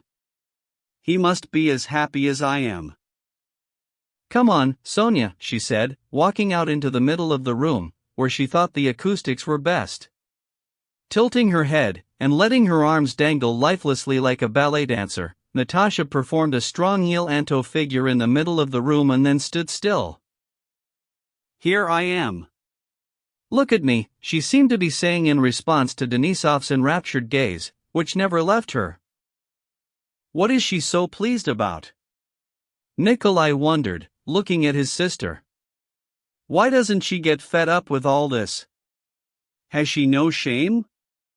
As Natasha sang the first note, her throat swelled, her chest rose and her eyes became serious. Oblivious for the moment of everyone and everything, she spread her mouth into a broad smile and out came the sounds of her voice, sounds that might have left you cold if you had heard them 1,000 times identically pitched and held, but then suddenly, the 1,001st time, you would be reduced to tears and trembling. That winter Natasha had begun to take her singing seriously for the first time, especially since Denisov had been so complimentary about her voice. She no longer sang like a child. She had got rid of the childish straining for effect that had made her singing rather amusing until recently. But she was not yet a good singer, according to the musical experts who heard her. No polish. A nice voice, but it needs polishing, they all said. But this was usually said a long time after her voice had stopped. While that unpolished voice was actually singing, for all its wrong breathing and moments of strain, even the experts kept quiet, enjoying the voice, however unpolished, and longing to hear more of it. It had a virginal purity, intuitive power, and an easy velvety smoothness, so closely bound up with its own artistic imperfections that it seemed untouchable, as if nothing could be done to that voice without spoiling it. How can she, thought Nikolai with staring eyes when he heard her sing. What's got into her? How can she sing at a time like this, he thought. But then suddenly his whole world was concentrated on waiting for the next note, the next cadence, and everything in the world had a 3-beat rhythm. Oh, mio crudele effetto. 1, 2, 3. 1, 2, 3. 1. Oh, mio crudele effetto. 1, 2, 3. Oh, the stupidity of human life, thought Nikolai. All these things, this disaster, money, Dolokhov, evil, honor, it's all rubbish. This is what matters. Go on, Natasha. Go on, darling. Go on, my lovely girl. Can she get that top B? Yes. Well done, and, unaware that he was singing too, he accompanied her a third below to strengthen her top note. My God, how marvelous! Did I get that high? Wonderful feeling, he thought. Oh, the beauty of their singing in thirds, oh, the lovely tremolo. Rostov felt a thrill of something nobler in his soul. And that something was detached from everything in the world, and higher than anything in the world. Gambling debts? Dolokhovs? Honor? What were they compared with this? Rubbish! You can murder and steal and still be happy. Chapter 16. It was a long time since Rostov had felt such enjoyment in music as he did that day. But as soon as Natasha had finished her barcarolle, he was brought back down to reality. He walked out without saying anything and went down to his room. A quarter of an hour later, the old count came in from his club, jolly and contented. Nikolai, hearing him drive up, went to see him. Had a good time, then? Asked the old count, a proud and delighted man, smiling cheerfully at his son. Nikolai tried to say yes, but he couldn't, he was choking with sobs. The count was busy lighting his pipe and did not notice the state his son was in. Oh well, it's got to be done, thought Nikolai, once and for all. And out it came, feeling ashamed for doing so, he said to his father quite offhandedly, as if he was asking to use the carriage for a trip downtown, "Oh, Papa, there's a bit of business we ought to discuss. I nearly forgot. I need some money." "Dear me," said his father, who happened to be in a very good mood. "I said you wouldn't have enough. How much?" "A lot," said Nikolai, blushing and smiling a crass, casual smile for which he would never be able to forgive himself. "I've lost a bit at cards, well, rather a lot really, an awful lot, 43,000. "What? Who to?" "You must be joking," cried the count, an apoplectic red spreading over his neck and the back of his neck, as it does with old people. "I promised to pay up tomorrow," said Nikolai. "Oh no," exclaimed the count, throwing his arms in the air as he flopped down helplessly onto a sofa. "Can't be helped. Everybody does it," said his son, outwardly brazen and breezy but feeling in his heart of hearts that he was an unspeakable cad and his crime could never be redeemed in a lifetime. He felt like kissing his father's hands, going down on his knees and begging for forgiveness, and here he was casually, even rather rudely, telling him this sort of thing happened to everybody. Count Ilya lowered his eyes at these words from his son, and began fidgeting as if he was looking for something. Yes, he managed to say. "It will be difficult, I'm afraid, difficult to raise, but it happens to everybody." "Yes, it happens to everybody." The old count flashed a look at his son, straight in the face, and walked out of the room.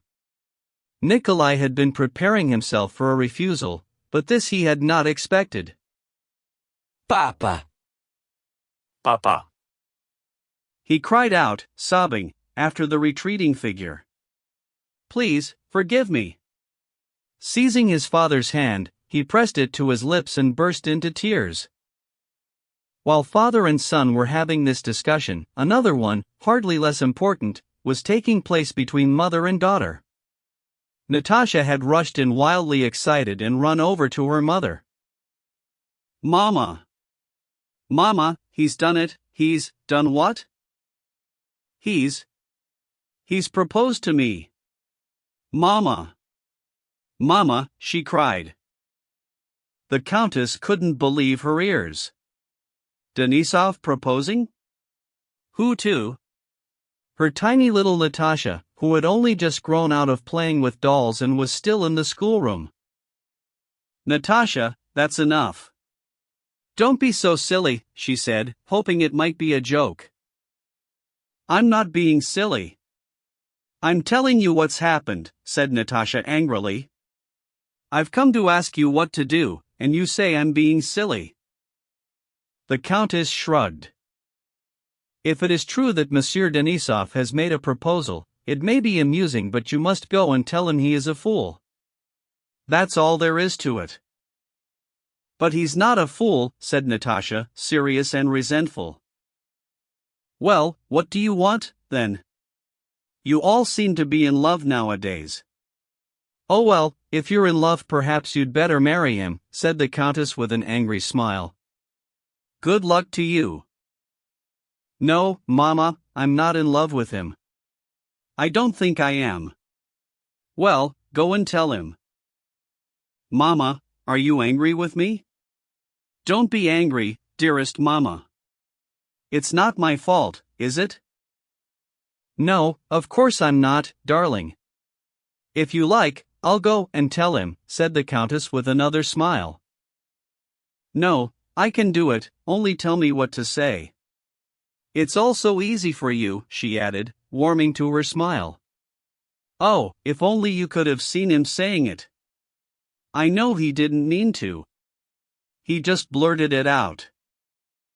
Well, anyway, you've got to go and refuse him. No, I can't. I feel sorry for him. He's so nice. Well, you'd better accept then.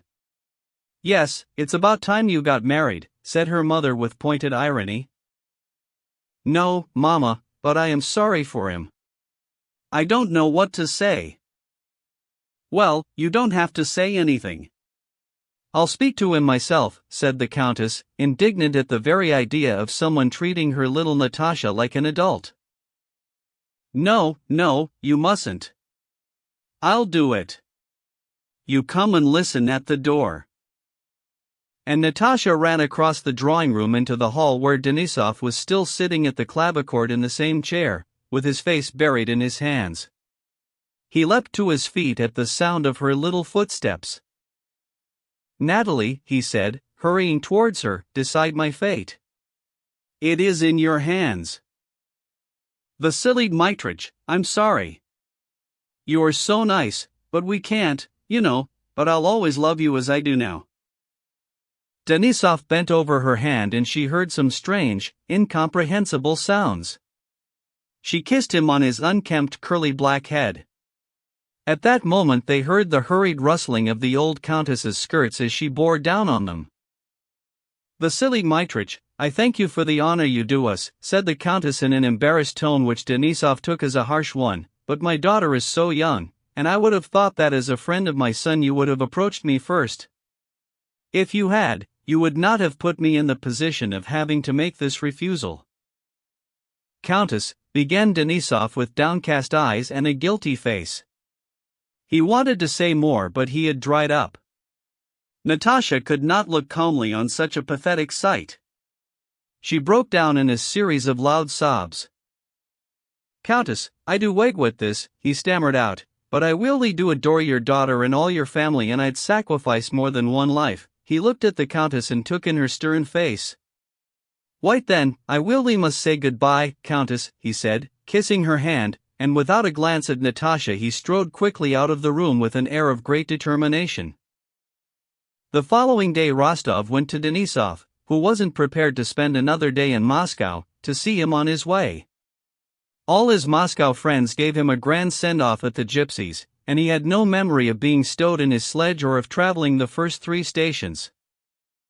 With Denisov gone, Rostov hung on for another 2 weeks in Moscow waiting for his money, which the Count needed some time to get together. He never went out, and he spent most of his time in the young girl's room. Sonia was more attentive and affectionate than ever. She seemed anxious to show him that his loss at cards was a splendid achievement that made her love him more than ever. But Nikolai now felt unworthy of her. He filled the girl's albums with poetry and music, and then at last, having sent off the entire sum of 43,000 rubles to Dolokhov and got his receipt, he left Moscow at the end of November without saying goodbye to any of his acquaintances, to rejoin his regiment, which was already in Poland. Part 2. Chapter 1. After having things out with his wife, Pierre left for Petersburg. At Torzhok, either there were no horses, or the station master would not release any. Pierre had to wait. Without removing his overcoat, he lay down on a leather sofa in front of a round table, put his big feet up on it, still wearing his thick boots, and sank into thought. Shall I fetch the bags in? Should I make up a bed for you? Would you like some tea? His valet kept asking. No reply came from Pierre, who was hearing and saying nothing. He had been deep in thought since the last station and was still thinking about something so important that he had no idea of anything that was going on around him. He was quite unconcerned about arriving in Petersburg sooner rather than later, or whether there would or would not be somewhere for him to rest at this station. Compared with all that was going through his mind at the moment, it was a matter of complete indifference to him whether he spent a few hours or the rest of his life here. The station master and his wife, his valet, and a peasant woman selling Torzhok embroidery kept coming in and out offering their services. Without shifting his raised feet, Pierre stared at them over his spectacles, wondering what they could possibly want and how they could go on living without answering the questions that were worrying him. They were the same questions that had worried him ever since the day he had returned from the duel at Sokolniki and had spent that first agonizing, sleepless night, but now, all alone and on the road, he had become obsessed by them. Whatever the direction of his thoughts, he kept coming back to the same unanswerable but inescapable questions. It was as if the working of his head had stripped the main screw that held his life together. The screw wouldn't go in or come out, it just turned without biting on anything, always in the same hole, and he couldn't stop it turning. The station master came in and asked His Excellency obsequiously whether he would mind waiting just a while, only an hour or two, by which time, come what might, he would let His Excellency have the special post horses. He was lying, of course, in the hope of squeezing more money out of the traveler.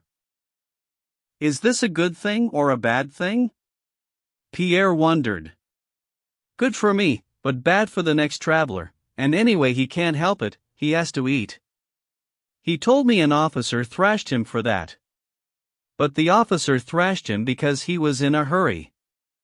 And I shot Dolokhov because I considered myself insulted. Louis XVI was executed because he was considered a criminal, and within a year the men who executed him were killed as well for doing something or other. What's bad and what's good? What should we love and what should we hate? What is life for, and what am I? What is life? What is death? What kind of force is it that directs everything? He kept asking himself. And there were no answers to any of these questions, except one illogical response that didn't answer any of them. And that response was, you're going to die, and it will be over and done with. You're going to die and you'll either come to know everything or stop asking. But dying was horrible too.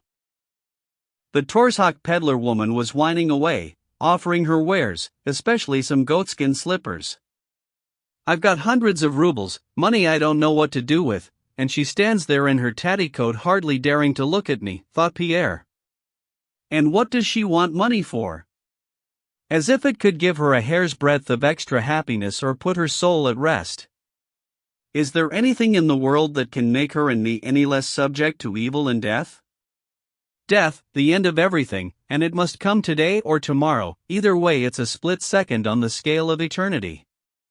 And again he twisted the screw that wouldn't bite, and the screw went on turning in the same hole.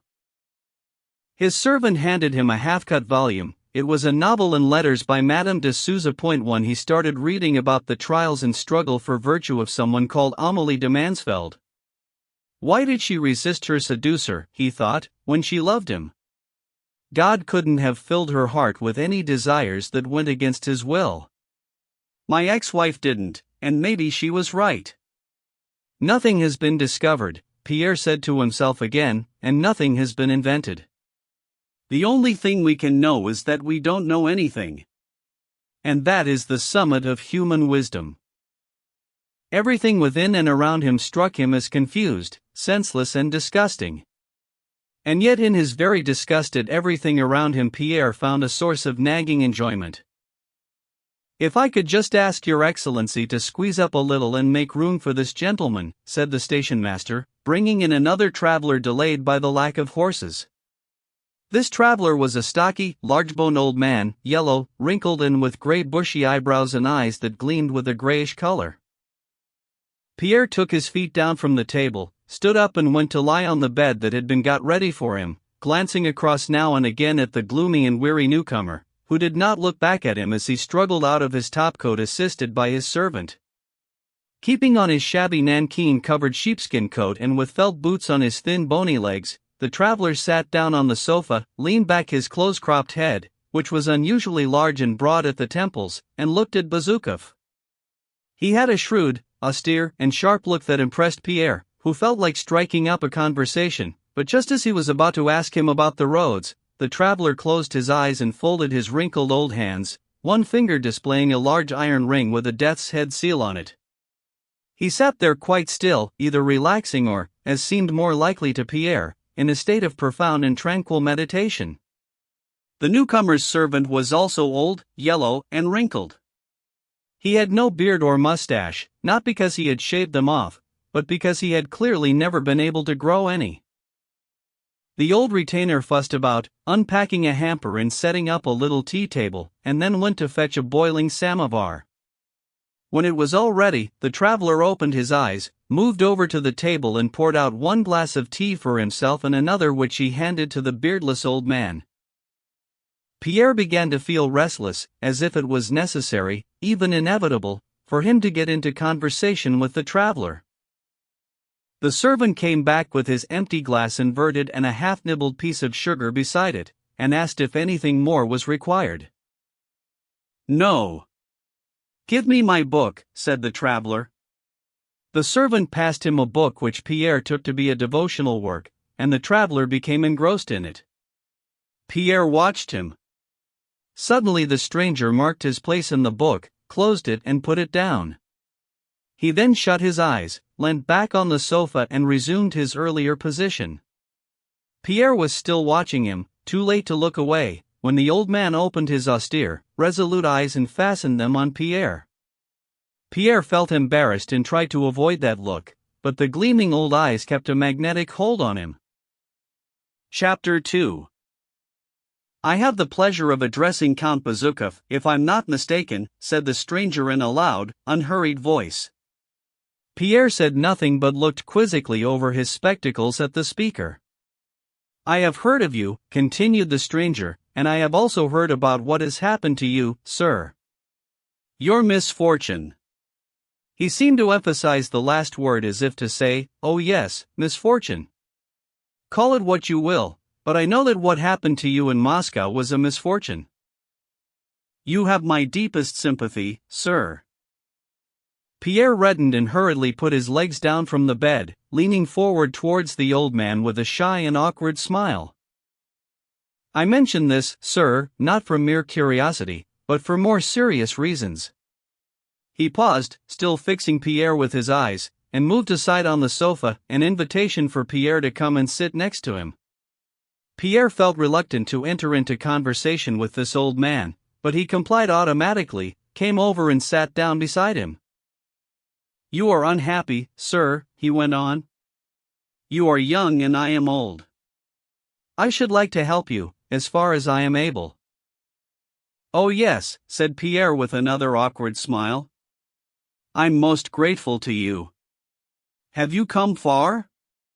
The stranger's face showed no warmth, it was rather frigid and forbidding, but for all that the words and features of this new acquaintance fascinated Pierre beyond resistance. "But if for any reason you find conversation with me uncongenial," said the old man, "please say so, my dear sir." And his face suddenly lit up with an unexpected smile of fatherly indulgence. "No, no, quite the reverse." "I'm very pleased to meet you," said Pierre, glancing down again at the stranger's hands and looking more closely at the ring. There was the death's head, the symbol of Freemasonry. .2. "May I ask you something?" he said. "Are you a Mason?" "Yes, I do belong to the Brotherhood of Freemasons," said the stranger, plumbing the depths of Pierre's eyes more and more deeply. "In my own name and in theirs I extend a brotherly hand to you." "I'm afraid," said Pierre with a smile, vacillating between confidence inspired by the personality of this Mason and his usual habit of laughing at Masonic beliefs, "I'm afraid I'm a long way from understanding. How can I put it? I'm afraid that my way of thinking about the whole of creation is so opposed to yours that we are not going to understand each other." "I am aware of your way of thinking," said the Mason, "but the way of thinking that you speak of, and which you see as emerging from your own thought processes, is the way of thinking of most men, and invariably the fruit of pride, indolence, and ignorance. Forgive me for saying it, my dear sir, but if I had not been aware of it, I should not have spoken to you. Your way of thinking is a sad delusion." "Yes, but I may equally claim that you are deluded," said Pierre with a trace of a smile. "I would never dare to claim that I know the truth," said the Mason, whose manner of speaking, with its firmness and preciseness, impressed Pierre more and more. "No one person can attain truth. It is only stone by stone, with everyone's involvement, over millions of generations from our forefather Adam down to our own day, that a temple arises to be a dwelling place worthy of Almighty God," said the Freemason, and he closed his eyes. "I ought to tell you that I don't believe in God," said Pierre ruefully, feeling himself obliged to make every effort to tell the whole truth.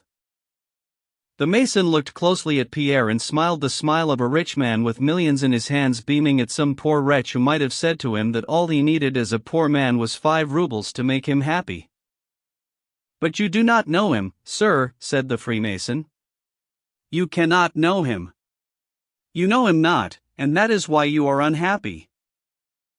"Yes, I am unhappy," Pierre agreed, "but what can I do about it?" "You know him not, sir, and that's why you are very unhappy." "You know him not, but he is here, he is within me, he is in my words, he is in thee, and even in those blasphemous words that thou hast uttered," said the Mason, his sharp voice quavering. He paused and sighed in an obvious effort to collect himself. "If he did not exist," he said softly, "we should not be speaking of him, sir." "Of what, of whom have we been speaking? Whom hast thou denied?" he blurted out, with impassioned solemnity and authority in his voice. "Who has invented him, if he does not exist? How was there born in thee any conception that such an ineffable being could exist? How did it happen that thou and all the world together have postulated the existence of such an inconceivable being, a being omnipotent, eternal and infinite in all his qualities?" He stopped and said nothing more for some time. Pierre could not and would not interrupt this silence. "He exists, but he is not easy to comprehend," the Mason went on, looking straight ahead, not at Pierre, his old man's hands fidgeting with inner emotion as he turned the pages of his book. "If it were the existence of a man that thou hadst doubted, I could have brought the man before thee, taken him by the hand and shown him to thee. But how can I, a mere mortal, display the omnipotence, the eternity, the blessedness of him to one who is blind, or to one who closes his eyes so as not to see, not to understand him, and not to see or understand his own vileness and sinfulness?" Again he paused. "Who art thou? What art thou?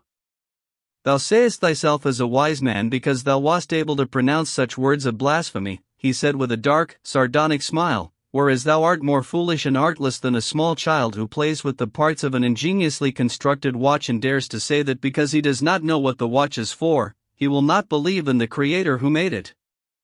He is not easy to know. Down the ages, from our forefather Adam to our day we have been working towards this knowledge, and are still infinitely distant from the attainment of our goal, but in our lack of understanding we see only our own weakness and his greatness. Pierre's heart thrilled to these words as he gazed with shining eyes into the Mason's face. He listened without interrupting or asking any questions, and with all his soul he believed what this stranger was saying to him. Whether he was believing rational arguments coming from the Mason, or trusting more like a child in the persuasive intonation, the sense of authority, the sincerity of the words spoken, the quavering voice that sometimes seemed on the verge of breaking down, or the gleaming aged eyes grown old in that conviction, or the tranquility, the certainty and true sense of vocation radiating from the old man's whole being and striking Pierre very forcibly, given the state of his own debasement and despair, whatever was happening to him, he longed to believe with all his soul, and he did believe, and he felt a joyful sense of calm, renewal and return to life. He is attained not through reason, but through living, said the Mason.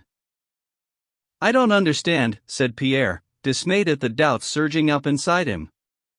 Put off by the vagueness and weakness of the Freemason's arguments, he felt the dread of unbelief. I don't understand, he said, why human reason cannot attain the knowledge you speak of. The Freemason smiled his gentle, fatherly smile. The highest wisdom and truth is like unto the purest liquid which we try to absorb into ourselves, he said. Can I receive that pure liquid into an impure vessel and judge of its purity? Only through the inner purification of myself can I bring the liquid received within me to some degree of purity. Yes, yes. That's it, said Pierre joyfully. The highest wisdom is founded not on reason alone, not on the worldly sciences, physics, history, chemistry, and the like, into which intellectual knowledge is divided. The highest wisdom is one. The highest wisdom knows only a single science, the science of the whole, the science that explains the whole of creation and the place of mankind within it.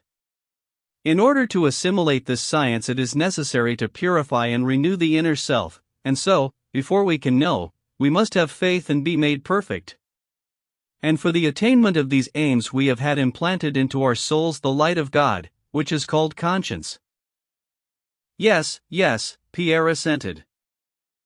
Look with a spiritual eye into thine inner being, and ask thyself whether thou art content with thyself. What hast thou achieved relying on intellect alone? What art thou? My dear sir, you are a young man, you are wealthy and well educated. What have you done with the blessings vouchsafed you? Are you satisfied with yourself and your life? No, I loathe my life, said Pierre with a frown. Thou loathest it. Then change it. Purify thyself, and as thou art purified, so shalt thou come to know wisdom. Look at your life, sir. How have you been spending it? In riotous orgies and debauchery, taking everything from society and giving nothing back. You have received wealth. How have you used it? What have you done for your neighbor? Have you given a thought to your slaves, tens of thousands of them? Have you succored them physically and morally? No. You have profited from their labor to lead a dissipated life. This is what you have done. Have you chosen a career in the service where you might be of use to your neighbor? No. You have spent your life in idleness. And then you married, sir, taking responsibility for guiding a young woman through life, and what did you do? You did not help her, my dear sir, to discover the path of truth, you thrust her down into the abyss of deception and misery. Someone offended you and you shot him, and you now tell me that you know not God and you loathe your life. There is nothing strange in this, my dear sir. This said, the Mason leant back again on the sofa and closed his eyes, as though exhausted by too much talking. Pierre gazed at that austere, unflinching, ancient, almost death-like face, and moved his lips without making a sound. What he wanted to say was, yes, mine is a foul, idle, profligate life, but he dared not break the silence. The Mason sounded like an old man as he cleared his throat gruffly and called his servant. Any horses, he asked, ignoring Pierre. They've got some that have just arrived, answered the old man. But wouldn't you like to have a rest? No, have them harnessed. Surely he can't be just driving on, leaving me here all on my own, without telling me everything and offering me some help, thought Pierre, getting to his feet with downcast head and beginning to pace up and down the room, casting occasional glances at the mason. Yes, I didn't see it, but I have been leading a despicably immoral life, but I didn't like it and I didn't want it, thought Pierre. This man knows the truth, and if he wished to he could reveal it to me. Pierre wanted to say this to the mason, but he couldn't bring himself to do so. By now the traveler had stowed his things away with practiced old hands and was buttoning up his sheepskin coat. When he had finished he turned to Bezukov and said to him in a polite but casual manner, "Where are you heading for now, sir?"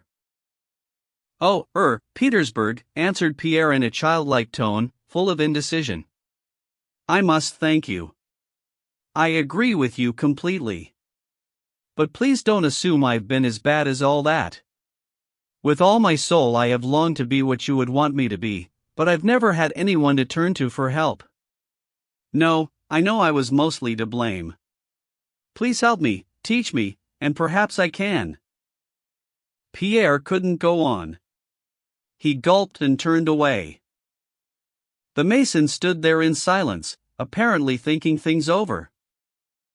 "Help comes from God alone," he said, "but any measure of help that our order has power to give you, it will give you, sir. Go now to Petersburg and give this to Count Wilarski." Taking out his notebook, he jotted down a few words on a large sheet of paper folded into four. One piece of advice. When you reach the capital, the first thing you must do is devote some time to solitude and self-examination, and do not return to your old way of life. And now I wish you Godspeed, my dear sir, he added, noticing that his servant had come in, and every success. The traveler was Osip Alexeyevich Bazdiev, as Pierre discovered from the stationmaster's book. Bazdiev had been a leading Freemason and Martinist since the days of Novikov. 3 For a long while after he had gone, Pierre paced up and down the station room, neither lying down to sleep nor asking for horses.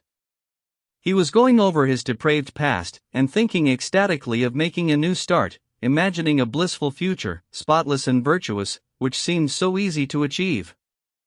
He could see it now. He had been depraved simply because he had somehow forgotten how nice it is to be virtuous.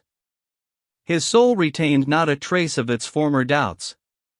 He firmly believed in the possibility of the brotherhood of all people, united in the aim of mutual support along the path of virtue, and he now saw Freemasonry as such a brotherhood. Chapter 3. When he got back to Petersburg, Pierre informed no one of his arrival, never went out and spent many long days reading a volume of Thomas à Kempis for which had been sent to him by some unknown person. One thing and one thing only emerged from Pierre's understanding as he read. He experienced a pleasure he had never known before, a belief in the possibility of attaining perfection and the feasibility of practical brotherly love between men, as revealed to him by Bazdiev. A week after his arrival, the young Pole, Count Wilarski, whom Pierre knew slightly from Petersburg society, came into his room one evening with the same solemn, official manner that Dólokhov's second had affected when he had called on him. Closing the door behind him, and checking that there was no one in the room but Pierre, he began to speak. "I come to you with a message and a proposal, Count," he said without sitting down. "Someone of very high standing in our brotherhood has been petitioning for you to be admitted to our fraternity before the usual term and suggested that I be your sponsor. I consider it my sacred duty to fulfill that person's wishes. Is it your desire under my sponsorship to enter the Brotherhood of the Freemasons?" Pierre was taken aback by the cold, austere tone of this man, whom he had almost always seen before at balls smiling a pleasant smile in the company of the most brilliant women. "Yes, it is," said Pierre. Wilarski bowed his head. "One more question, Count," he said, "which I beg you, not as a future Mason but as an honest man, to answer in all sincerity. Have you renounced your former beliefs? Do you believe in God?" Pierre thought for a moment. Yes, I do. I believe in God, he said. In that case, Wilarski began, but Pierre interrupted him. Yes, I do believe in God, he repeated. In that case, we can go, said Wilarski. My carriage is at your disposal. Throughout the drive, Wilarski sat silent. When Pierre asked what he would have to do and how he should respond to questions, Wilarski simply told him that brothers worthier than he would put him to the test, and all Pierre needed to do was tell the truth. They drove in through the gates of a large house where the lodge had its quarters, and after climbing a dark staircase they came into a small, well-lit anteroom and took off their overcoats without the help of any servants. From there they walked through into another room. A man in strange attire appeared at the door. Advancing to meet him, Wilarski whispered something to him in French and then went over to a small cupboard, where Pierre noticed articles of clothing like nothing he had ever seen before. Taking a scarf from the cupboard, Wilarski placed it over Pierre's eyes and tied it in a knot behind, catching his hair painfully in the knot. Then he pulled him close, kissed him, took him by the arm and led him away. Pierre's hair still hurt, caught up in the knot, he was wincing from the pain and also grinning with a kind of embarrassment. He cut a huge figure with his arms dangling down at his sides as he tottered along uncertainly behind Wilarski, his face all grin and grimace. After leading him a dozen steps forward, Wilarski stopped. Whatever happens to you, he said, you must endure all things manfully if you are firmly resolved to enter our brotherhood. Pierre nodded his assent. When you hear a knock at the door, you will take off the blindfold, added Wilarski.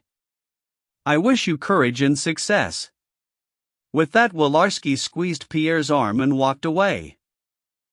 Left alone, Pierre carried on grinning as before.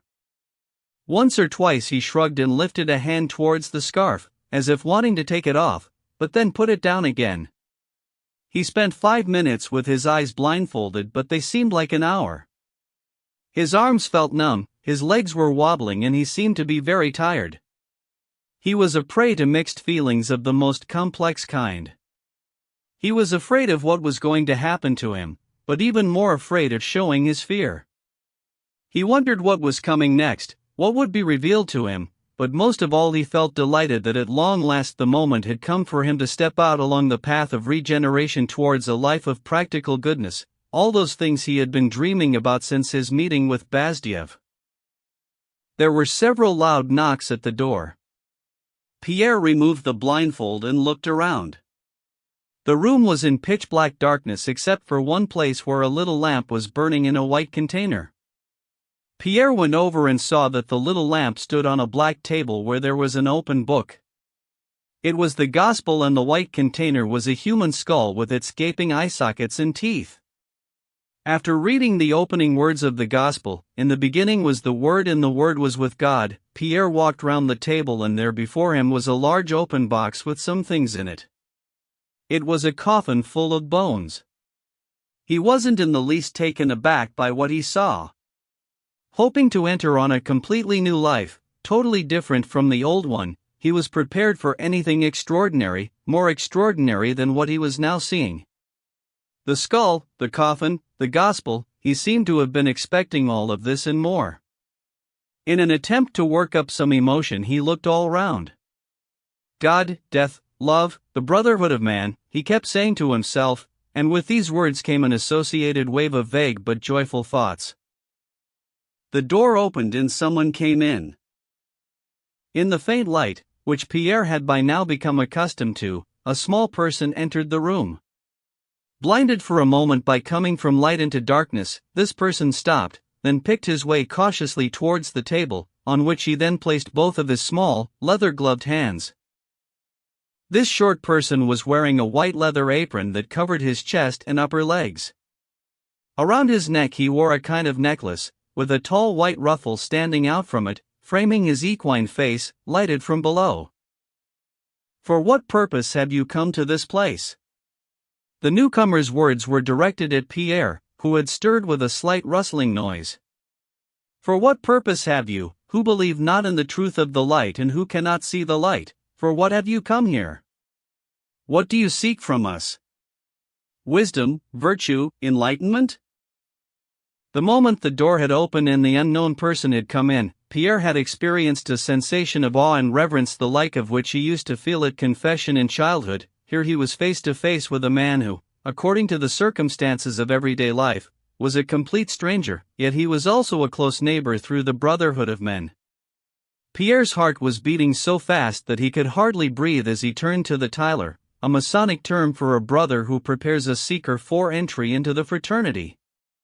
As he got nearer to the Tyler, Pierre realized that he knew him. His name was Smolyanov, and he felt mortified to discover that the newcomer was someone he knew. When he had entered, he had been nothing but a brother and mentor along the path of virtue. For a long while Pierre could not get any words out, so the Tyler had to repeat his question.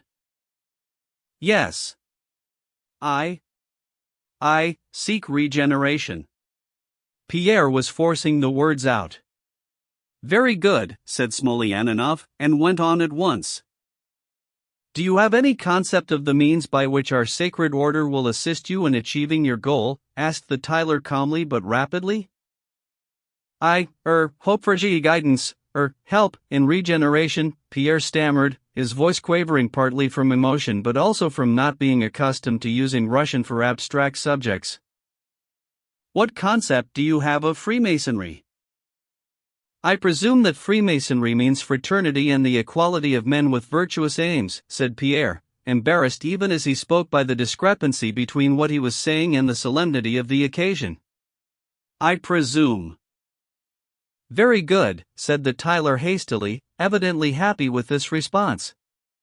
Have you sought the means of achieving your goal in religion? No. I regarded that as untrue and I have not followed it, said Pierre, so quietly that the Tyler could not hear, and asked what he was saying. I have been an atheist, answered Pierre. You seek the truth in order to follow its laws in life, and therefore you seek wisdom and virtue, do you not? Asked the Tyler after a moment's pause. Yes, Pierre agreed. The Tyler cleared his throat, folded his gloved hands across his chest and launched forth. I am about to reveal to you the main aim of our order, he said, and if that aim coincides with yours, you shall enter our brotherhood with advantage. The first and principal aim and also the very basis of our order, on which it is established and which no human force can overturn, is the preservation and handing down to posterity of a certain solemn mystery that has come down to us from the most ancient times, even from the first man, a mystery upon which depends, perhaps, the destiny of the human race. But since this mystery is such that no one can know it and profit from it without being prepared by prolonged and assiduous self-purification, not everyone can hope to acquire it rapidly. Thus we have a secondary aim, which consists in preparing our members as far as possible to reform their hearts, to purify and enlighten their minds by those means which have been revealed to us through tradition by men who have labored to attain this mystery, and thereby to make them proper for reception of the same. Through the purification and regeneration of our members we endeavor, in the third place, to reform the whole human race by offering to it in our members models of piety and virtue, and thereby we commit all our strength to combat the evil that reigns throughout the world. Think on these things, and I shall come to you again. This said, he left the room. To combat the evil that reigns throughout the world, Pierre repeated, and he could see before him his future activity in that domain. He could see men such as he had been only 2 weeks before, and he began to address them in his mind as teacher and mentor. He imagined people who were sinful and unhappy but who could be helped in word and in deed, and also oppressors whose victims could be rescued. Of the three aims set out by the Tyler, it was the last one, the reformation of the human race, that particularly appealed to Pierre. The solemn mystery which the Tyler had spoken of may have excited his curiosity, but it didn't strike him as really substantial, while the second aim, self-purification and personal regeneration, held little interest because at that moment he was relishing a sense of having completely renounced all his former vices and standing ready for nothing but goodness. Half an hour later the Tyler returned to instruct the seeker in the 7 virtues, corresponding to the 7 steps of the Temple of Solomon, which every Freemason must cultivate in himself. These were: 1. Discretion, safeguarding the secrets of the order. 2. Obedience, to the higher authorities of the order. 3. Morality. 4. Love for mankind. 5. Courage. 6. Generosity. 7. The love of death.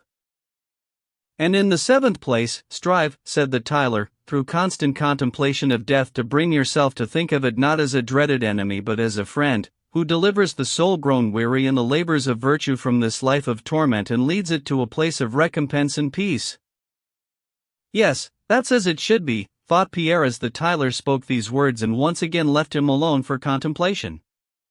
That's as it should be, but I'm so weak that I still love this life, and its meaning is only now being gradually revealed to me. Pierre could remember 5 of the other virtues, and as he counted them out on his fingers he felt he already possessed them in his soul: courage and generosity, morality and love for mankind, and most of all, obedience, which seemed to him more of a pleasure than a virtue. He was utterly delighted at this time to be escaping from the arbitrary workings of his own nature and submitting his own will to those who had knowledge of the absolute truth. Pierre had forgotten what the 7th virtue was, and he simply couldn't bring it to mind. The 3rd time the Tyler came back more quickly, and asked Pierre whether he was still determined to proceed and ready to submit to anything that might be demanded of him. "I am ready for anything," said Pierre. "I must further inform you," said the Tyler, "that our order conveys its teaching not by word alone but by other means that may be seen to work upon the true seeker after wisdom and virtue more powerfully than mere words. This temple and all that you see therein should already have suggested to your heart, if it be sincere, more than words can say, and it may be that in your coming initiation you will see further enlightenment of this kind. Our order reflects the practice of ancient societies which revealed their teaching in hieroglyphs. The word hieroglyph, said the Tyler, is a term used to denote something beyond the senses that possesses qualities similar to the thing that it symbolizes." Pierre knew full well what a hieroglyph was, but he dared not speak. He listened to the Tyler in silence, and what he heard made him think that his ordeal was about to begin. "If you are fully resolved, I must proceed to your initiation," said the Tyler, coming closer to Pierre. "As a sign of your generosity, I now ask you to give me everything you have that is of value." "But I have nothing on me," said Pierre, imagining he was being asked to give up everything he owned. "Anything you have on you, your watch, money, rings." Pierre quickly took out his purse and his watch, taking ages to get the wedding ring off his fat finger. "This done," the Freemason said, "as a sign of your obedience I now ask you to undress."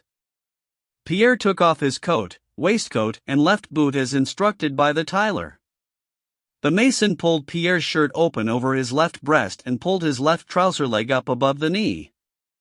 Pierre made as if to remove his right boot and tucked both trouser legs up to save this stranger the trouble, but the Mason told him it wasn't necessary and gave him a slipper for his left foot.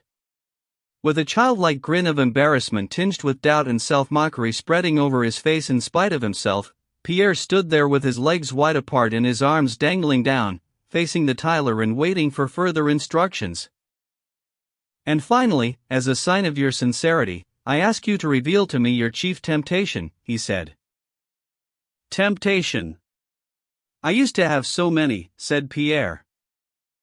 "That temptation which more than any other has caused you to stumble on the path of virtue," said the Freemason. Pierre paused, searching for a response. "Wine? Gluttony? Frivolity? Sloth? Bad temper? Malevolence? Women?" He ran through his vices, weighing them in the balance and not knowing which one should have priority. "Women," said Pierre in a low voice, scarcely audible. The Mason neither moved nor spoke for some time after this response. Eventually he walked up to Pierre, picked up the scarf lying on the table, and blindfolded him with it again. "For the last time I say to you, turn all your attention in upon yourself, fetter your feelings and look for bliss not in your passions but in your heart. The source of all bliss is not without, it is within us. Pierre was beginning to sense this quickening source of all bliss welling up within him and flooding his soul with joyous emotion. Chapter 4. Shortly after this, someone came into the dark temple to fetch Pierre, not the Tyler but his sponsor Wilarski, whose voice he recognized. In response to further inquiries about the firmness of his resolve, Pierre answered, "Yes, I agree," and with a beaming, boyish smile he walked forward, stepping cautiously and unsteadily in one boot and one slipper while Wilarski held a sword against his bare breast. He was led out of the room and down several corridors, turning this way and that, until eventually he was brought to the doors of the lodge. Wilarski gave a cough and was answered by a rapping of Masonic gavels, after which the door opened before them. A bass voice, Pierre was still blindfolded, asked who he was, where and when he had been born, and further questions of that kind. Then he was led away again still blindfolded, and as he walked along they explained the allegorical meaning of his arduous journey, speaking of sacred friendship, the great architect of the universe, the courage he would need in order to endure toil and peril. As the journey progressed, Pierre noticed he was referred to in different ways, sometimes as the seeker, sometimes the sufferer and sometimes the postulant, and various tapping sounds were made with gavels and with swords. As he was being led up to one object he sensed a certain amount of hesitation and uncertainty among his guides. He heard a whispered argument among the people around him, and one of them kept insisting that he must be made to walk on a particular carpet. After this they took his right hand and placed it on something, giving him a pair of compasses in his left hand to hold against his left breast, while they told him to listen to someone reading aloud and repeat an oath of fidelity to the laws of the order. Then the candles were put out, a spirit lamp was lit, Pierre could tell from the smell, and he was told that he would now see the lesser light. The blindfold was removed and in the dim glow of the burning spirit Pierre saw what looked like a dream world, with several persons facing him, all dressed in aprons like the Tylers and pointing swords at his breast. Among them stood a man wearing a white blood-stained shirt. Seeing all this, Pierre thrust his chest forward towards the swords, wanting to be stabbed. But the swords were withdrawn and he was quickly blindfolded again. "Now thou hast seen the lesser light," said a voice. Then the candles were relit and he was told that he must now see the full light. Again the blindfold was taken off and a dozen voices suddenly chanted, "Sic transit gloria mundi." 5. Pierre gradually began to collect himself and look around at the room and the people in it. A dozen men, all dressed in the same garments that he had seen before, sat round a long table covered in black. Several of them were known to Pierre from Petersburg society. In the chairman's place sat a young man with a peculiar cross hanging from his neck. Pierre did not know who he was. To his right sat the Italian abbé whom Pierre had seen 2 years before at Anna Pavlovna's. The others included a very important dignitary and a Swiss tutor who had once been with the Karajan family. All maintained a solemn silence as they listened to the worshipful master, who was holding a gavel. A blazing star had been cut into the wall, running along one side of the table was a narrow carpet depicting various figures, and on the other side stood something that looked like an altar with the gospel and skull on it. Round the table stood 7 big church-like candlesticks. 2 of the brothers led Pierre to the altar, placed his feet at right angles and told him to lie down prostrate before the gates of the temple. "He ought to receive the trowel first," whispered one of the brothers. "Sh. Please be quiet," said another. Before complying, Pierre squinted about short-sightedly, uneasy and suddenly assailed by doubt. "Where am I? What am I doing? Aren't they laughing at me? Shall I be embarrassed to look back on this?" But the misgivings were short-lived. Pierre examined the serious faces of the people surrounding him, thought of everything he had just gone through and realized he couldn't stop halfway. He was horrified by his doubt and in a new attempt to evoke his earlier feeling of devotion he prostrated himself at the gates of the temple. And then the devotional feeling really did sweep over him, more strongly than ever. After lying there for some time, he was told to get up, and a white leather apron like everyone else's was put around him, and a trowel and 3 pairs of gloves were placed in his hands. And then the Grand Master addressed him. He told him he must try never to stain the whiteness of that apron, which stood as a symbol of strength and purity. Then he spoke of the unexplained trowel, saying that he must labor with it to scour all vice from his heart and to smooth the hearts of his fellow men with good grace. Then he turned to the first pair of gloves, a man's, and told him he could not know their significance, but must safeguard them. The second pair were to be put on at meetings, and as to the third pair, they were women's gloves, and he said of them, "Dear brother, these women's gloves are yours too. Give them to the woman whom you shall honor beyond all others. This gift will serve as a token of your purity of heart for the one woman you shall take unto yourself as a worthy helpmeet within masonry." After a brief pause he added, "But take care, dear brother, that these gloves never adorn hands that are unclean." As the Grand Master was pronouncing these last words, Pierre sensed embarrassment in him. He felt even more embarrassed himself, blushing like a child, on the point of tears, looking about him uneasily, and an awkward silence ensued. The silence was broken by one of the brothers, who took Pierre over to the carpet and began reading from a notebook to interpret all the figures depicted on it: the sun, the moon, the gavel, the plumb line, the trowel, the rough stone and the squared stone, the pillar, the 3 windows, and so on. Then Pierre was shown his assigned place and the signs of the lodge, told the password, and at long last allowed to sit down. The Grand Master began reading the statutes. These were very drawn out, and Pierre, in his joy, exhilaration and embarrassment, was hardly in a state to take in what was being read. He managed to concentrate on just the last words of the statutes, and these stuck in his memory. "In our temples we acknowledge no degrees," read the Grand Master, "other than that between virtue and vice. Beware of making any distinction that may infringe equality.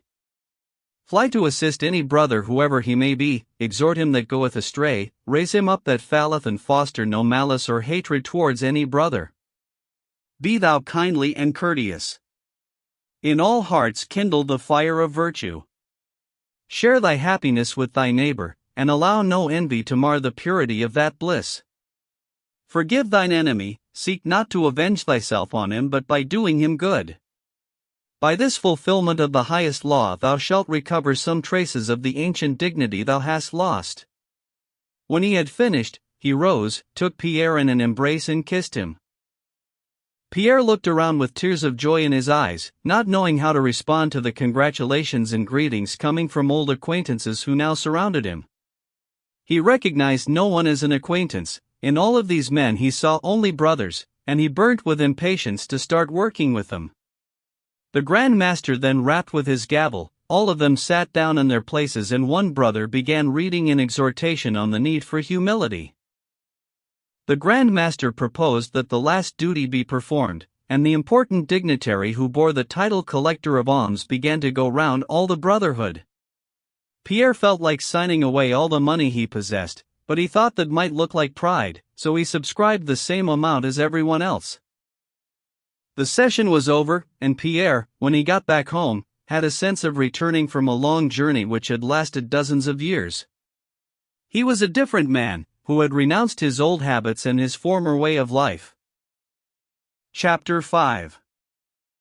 The day after his initiation into the lodge, Pierre was sitting at home reading a book and trying to fathom the significance of a square whose 4 sides symbolized God, morality, the physical world, and unity through combination.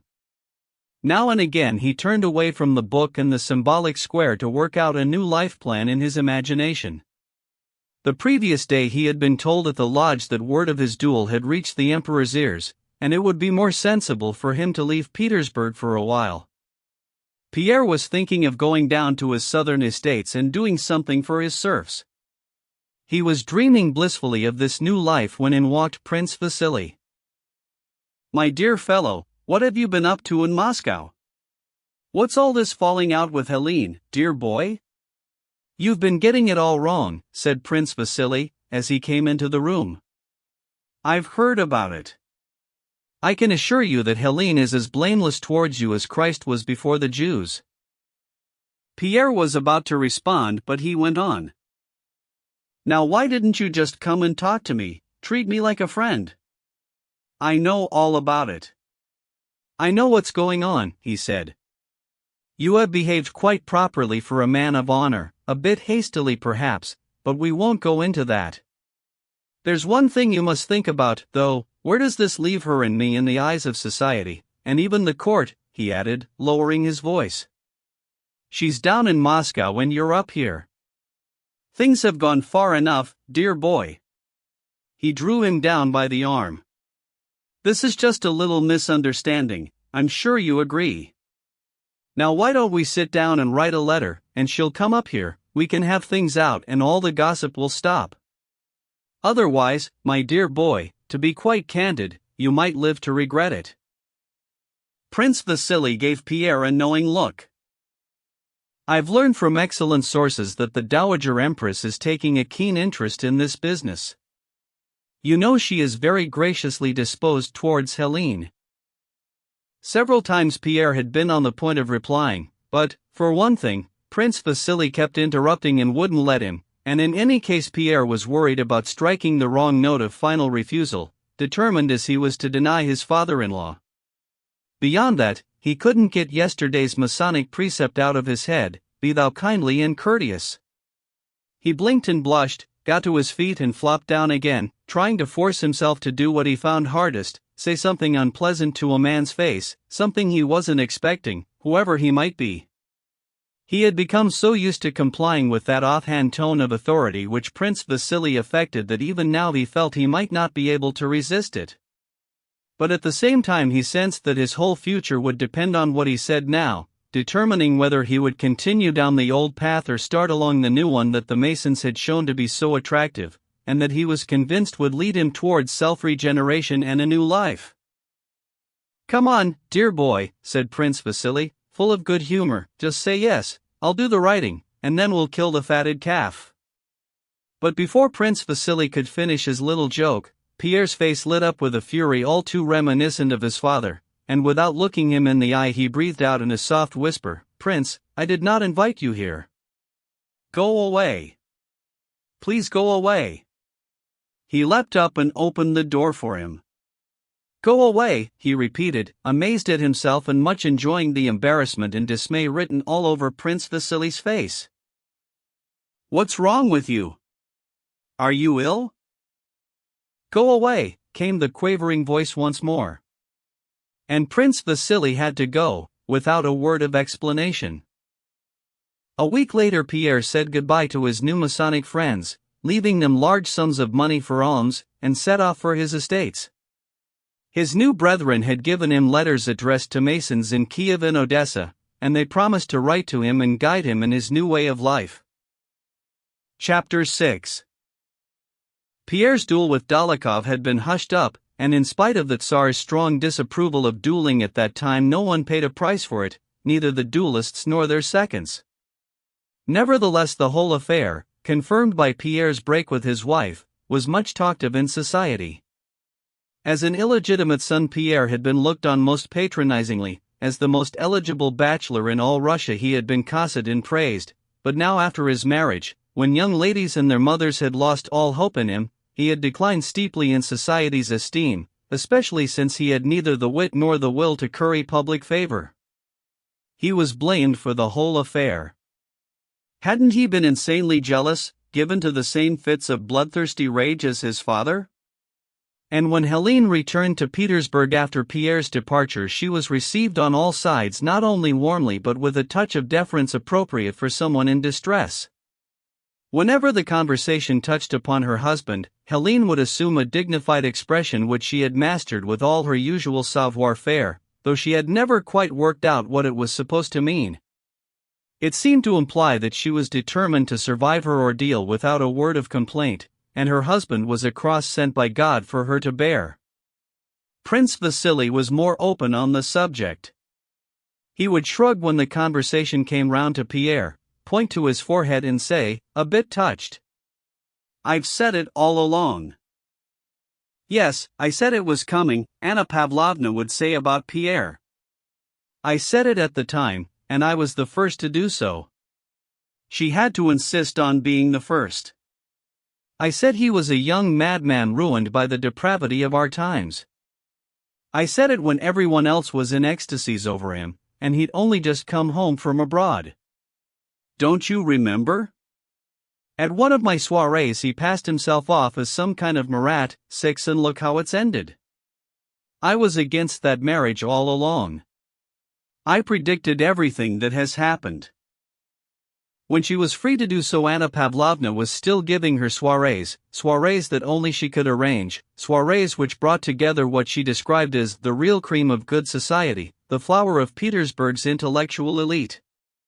Apart from their fine sense of social discrimination, Anna Pavlovna's soirees were still famous for always parading some new and interesting personality and determining more clearly and unmistakably than anywhere else the exact political temperature of loyalist court society in Petersburg. Towards the end of 1806, when all the grisly details were known, Napoleon's rout of the Prussian army at Jena and Auerstedt, and the surrender of almost all the Prussian strongholds, and just when our troops had entered Prussia at the start of our second campaign against Napoleon, Anna Pavlovna was giving one of these soirees.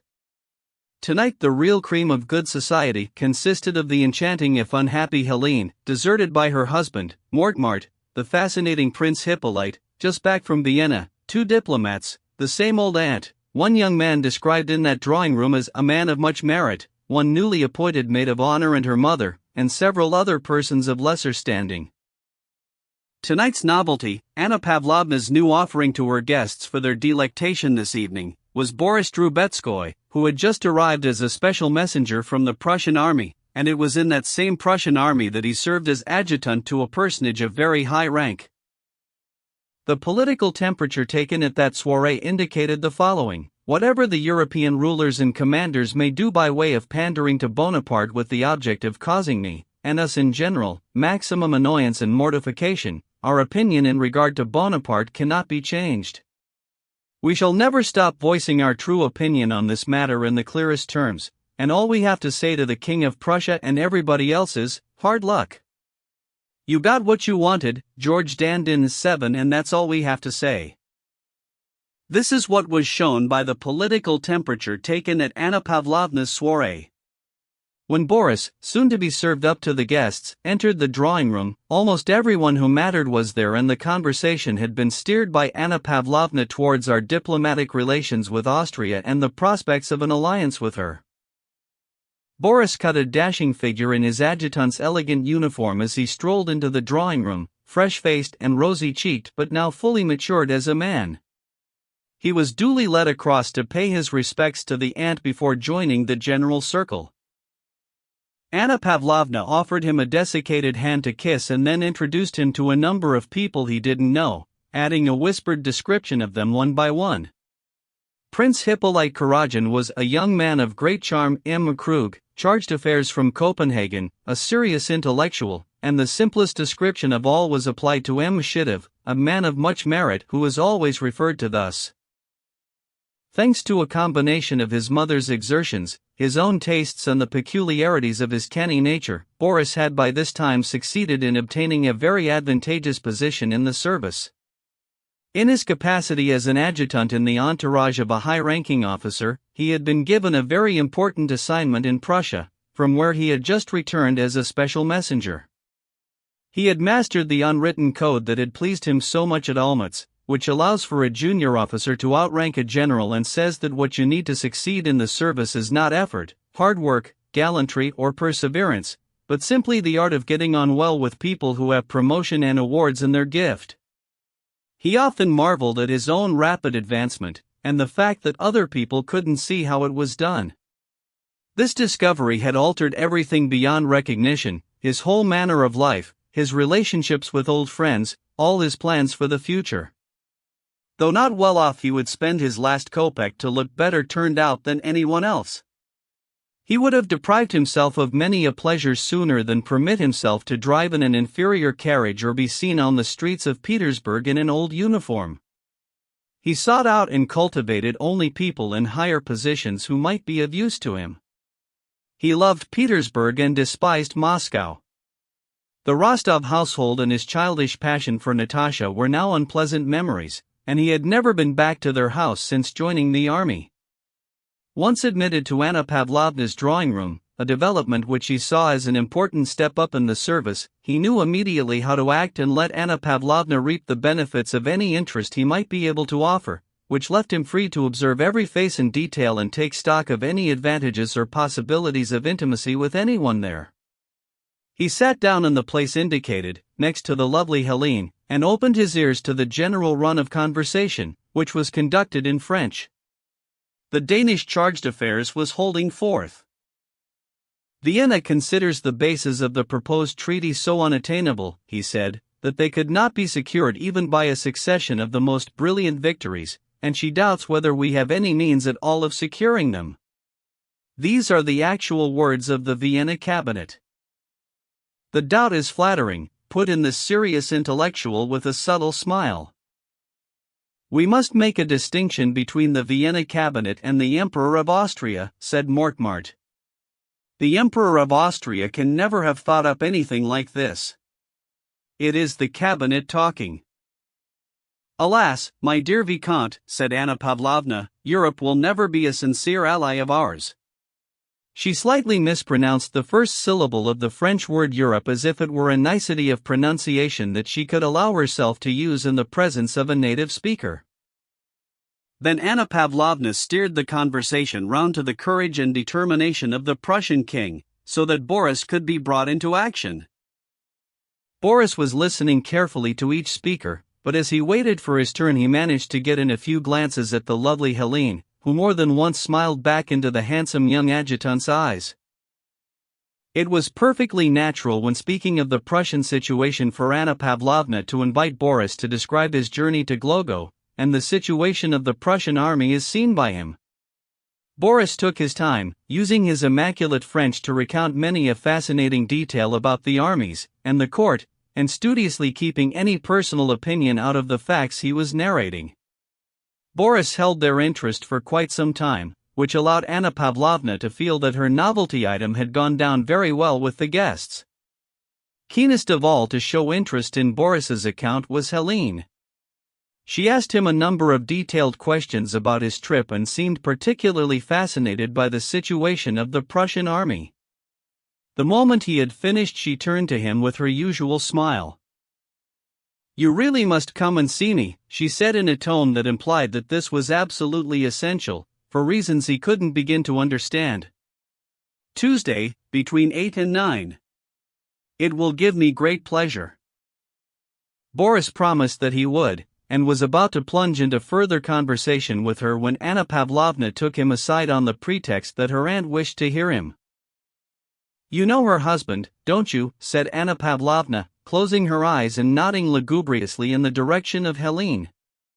Oh dear, such an unhappy woman and so exquisite. Don't mention him. Please don't mention his name. It's too much for her. Chapter 7. When Boris and Anna Pavlovna rejoined the main company, Prince Hippolyte was dominating the conversation. He was leaning forward in his armchair and had just said, "The King of Prussia," with a guffaw. Everyone turned towards him.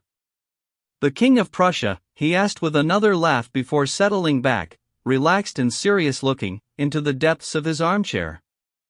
Anna Pavlovna waited for him to go on, but since Hippolyte seemed determined not to add anything, she began to talk about the heathen Bonaparte, who had stolen Frederick the Great's sword at Potsdam. "Yes, it's Frederick the Great's sword that she began, but Hippolyte interrupted her by saying, "The King of Prussia," but again, as soon as everyone turned to listen to him he apologized and said no more. Anna Pavlovna frowned. Mortemart, Hippolyte's friend, gave him a stern look and said, "Come on, what's all this about the King of Prussia?" Hippolyte laughed, and seemed embarrassed to do so. "No, it's nothing. All I meant was," he had been trying all evening to get in a joke he had heard in Vienna. Point 8. "All I meant was that we are wrong if we go to war for the King of Prussia." Boris gave a cautious smile that could be taken either way, as a sneer or approval of the joke depending on how it was received.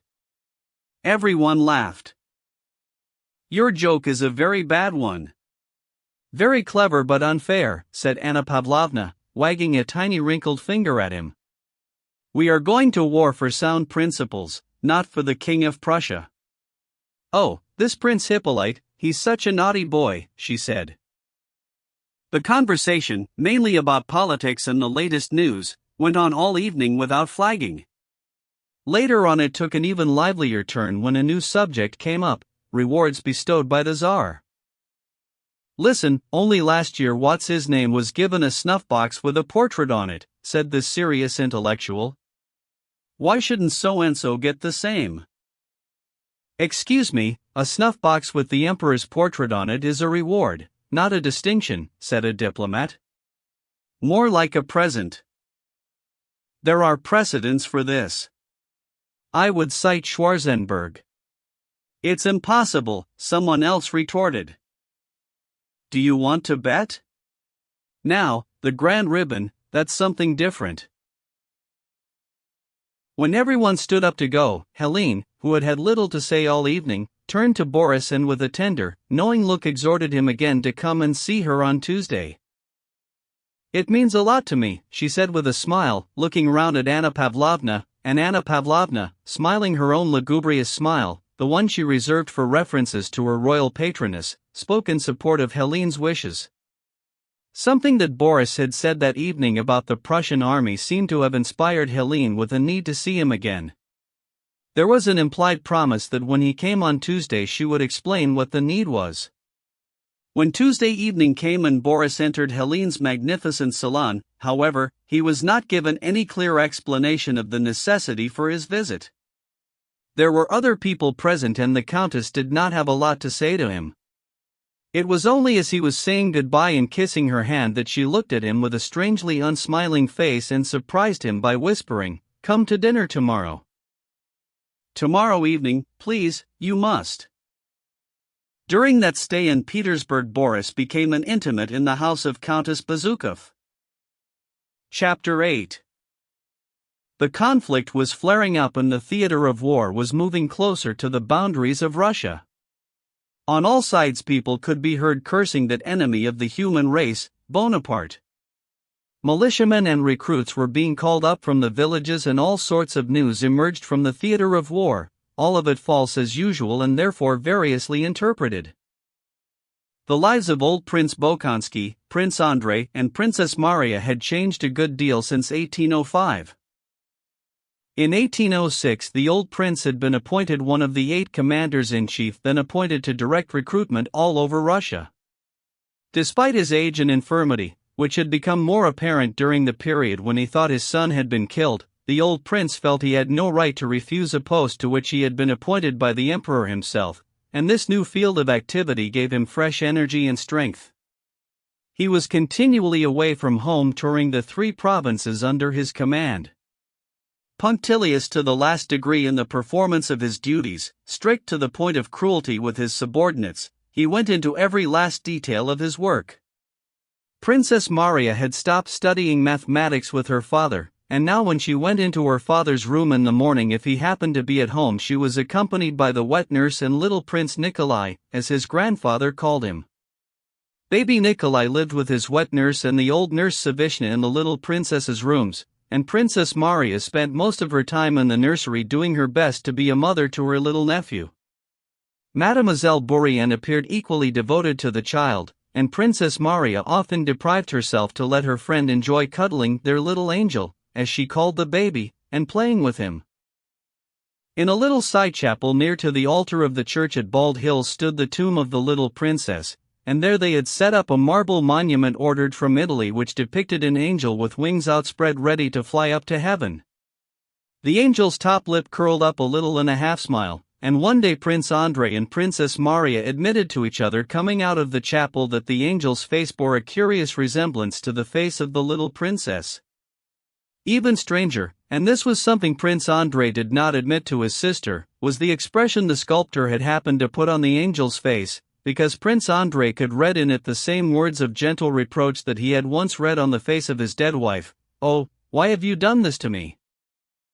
Soon after his return the old prince had made over to Prince Andrei a large estate called Bogocharovo just over 25 miles away.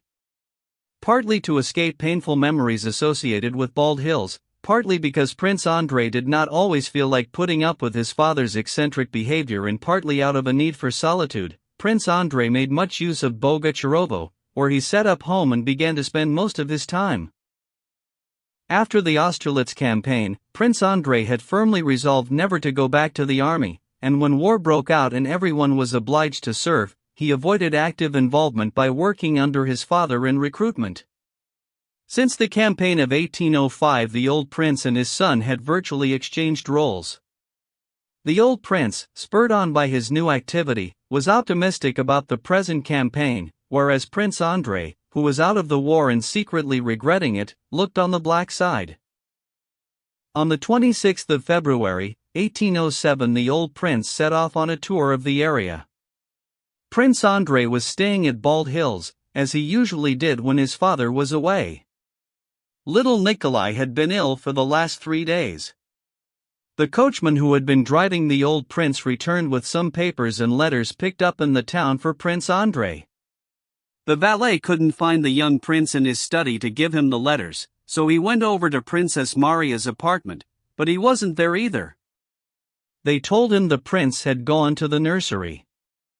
"If you please, Your Excellency, Petrusha has brought some papers for you," said one of the nursery maids to Prince Andrei, who was busy, sitting on a child's little chair and squinting closely as he poured some drops from a medicine bottle into half a wineglass of water with trembling hands.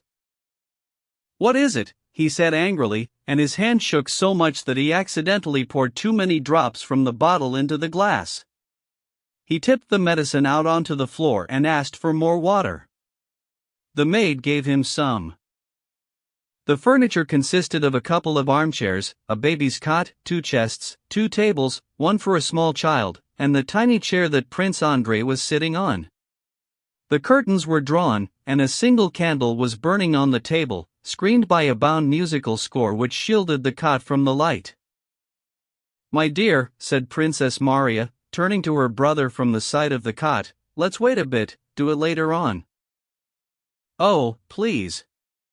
You do say some stupid things. You keep waiting for something to happen, and now look," said Prince Andrei in an exasperated whisper, with every intention of hurting her. "We'd better not wake him, my dear, he's gone to sleep," the princess pleaded. Prince Andrei got to his feet and tiptoed over to the cot, carrying the glass. "Is that what you think?" "We ought not to wake him up," he said, hesitating. "Well, you know best." Whatever you think," said Princess Maria, all bashful and embarrassed that her opinion should prevail. She pointed to the maid, who was beckoning to him and whispering something. This was their second sleepless night together, watching over the feverish baby. Having no faith in the local doctor, they had sent for another one in town, and as they waited for him they spent the long hours trying one remedy after another. Worried sick and weary from lack of sleep, they were taking out their anxiety on each other, finding fault and quarreling. "Petrusha has brought some papers from your papa," whispered the maid. Prince Andrei went out. "Damned papers," he growled, but he listened to some verbal instructions from his father, received 1 or 2 envelopes and his father's letter, and then went straight back to the nursery. "Any change?" he asked. "No. Be patient, for heaven's sake. Karl Ivanych always says sleep is the best thing," Princess Maria whispered with a sigh. Prince Andrei went over to the baby and felt him. He was burning hot. "Damn you and your Karl Ivanych." He took the wineglass with the medicine drops in it and went back to the cot. "Andrei, please don't," said Princess Maria. But he scowled and glared with a mixture of anger and anguish, and bent over the baby with the glass. "This is what I want," he said. "Come on, please, give him some." Princess Maria shrugged, but obediently took hold of the glass, beckoned the nurse over and started to give the baby his medicine. He wailed and wheezed.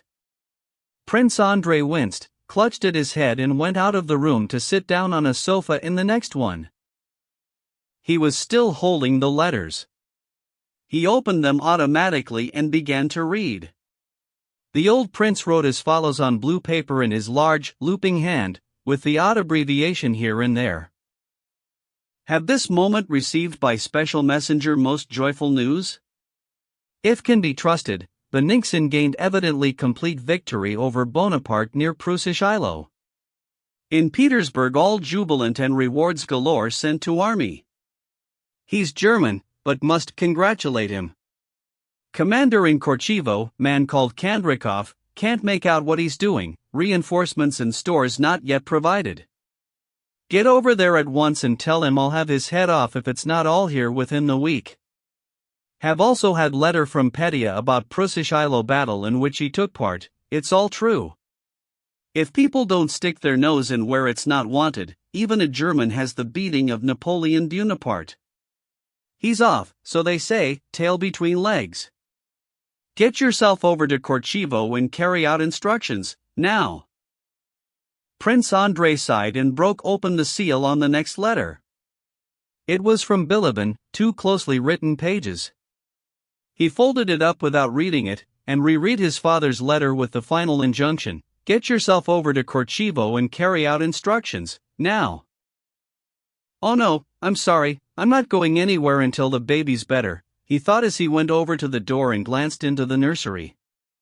Princess Maria was still standing by the cot, gently rocking the baby. Yes, what was that other nasty thing he said, wondered Prince Andrei, harking back to his father's letter.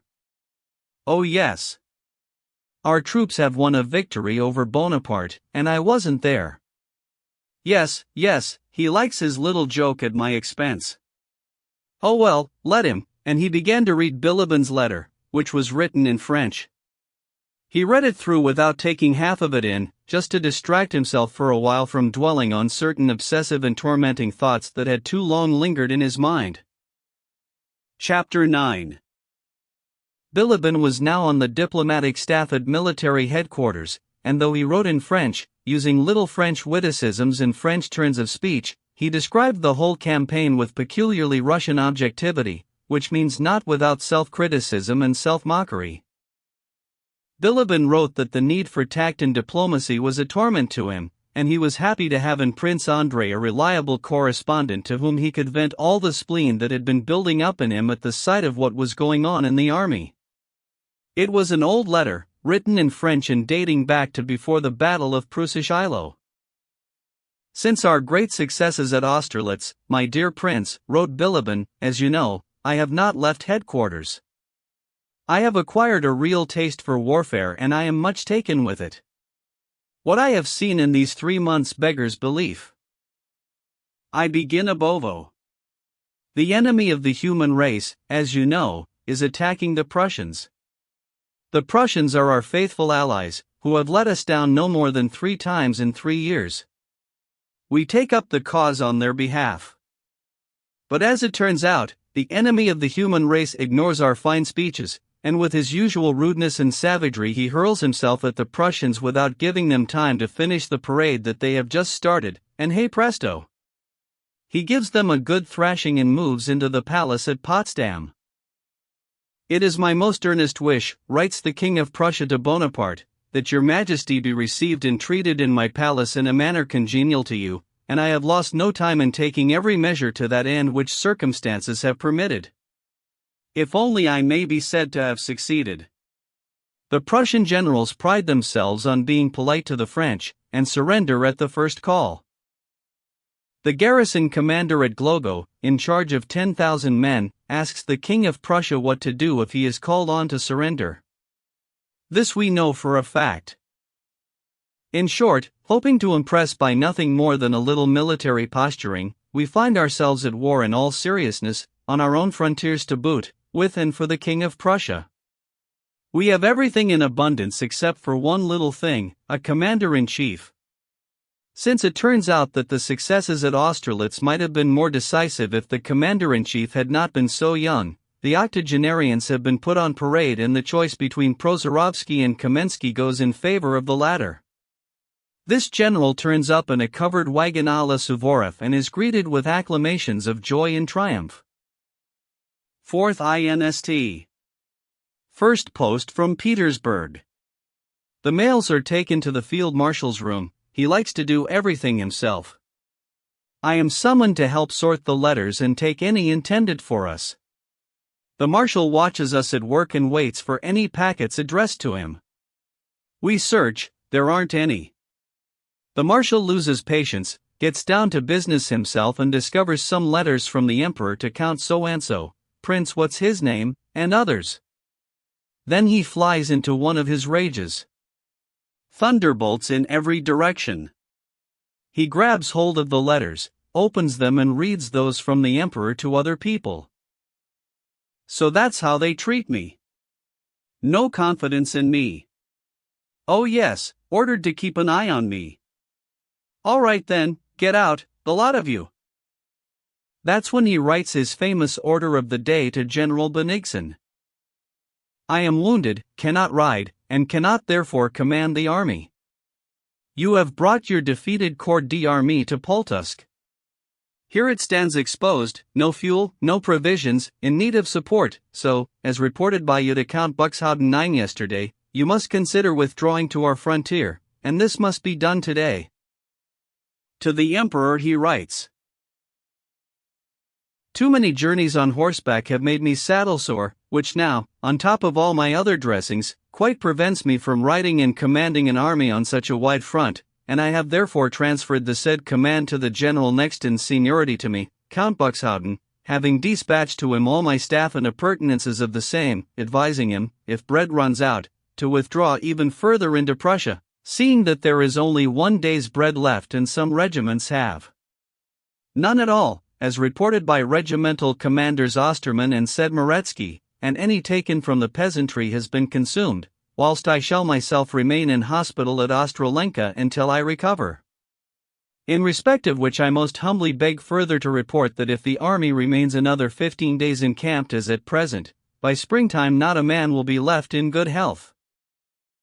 I beg to be discharged from duty and allowed to retire to the country as an old man sufficiently shamed by his incapacity to fulfill the great and glorious destiny to which he was elected. I shall await here in the hospital your most gracious permission for the above, that I may not be reduced from the role of commander to that of army clerk. My retirement from the army will not involve the slightest danger to security, no more than a blind man leaving the army. In Russia there are thousands more like me. The marshal is angry with the emperor and punishes all of us. Nice logic, isn't it? End of Act 1. As you would expect, interest and amusement continue to increase in those that follow. After the departure of the field marshal it turns out that we are within sight of the enemy and must fight.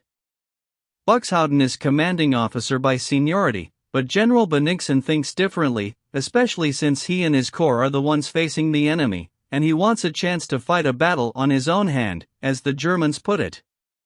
He does fight. It is the Battle of Pultusk, which is seen as a great victory but in my view is nothing of the sort. We civilians, as you know, have a very crude way of deciding whether a battle has been won or lost.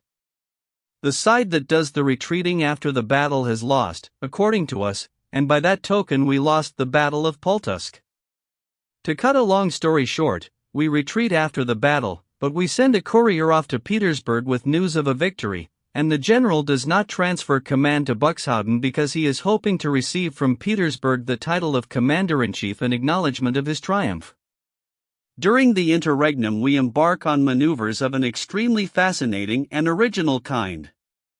Our aim is not what it should be, avoiding the enemy or attacking him, but avoiding General Buxhowden, who by seniority ought to be our commanding officer.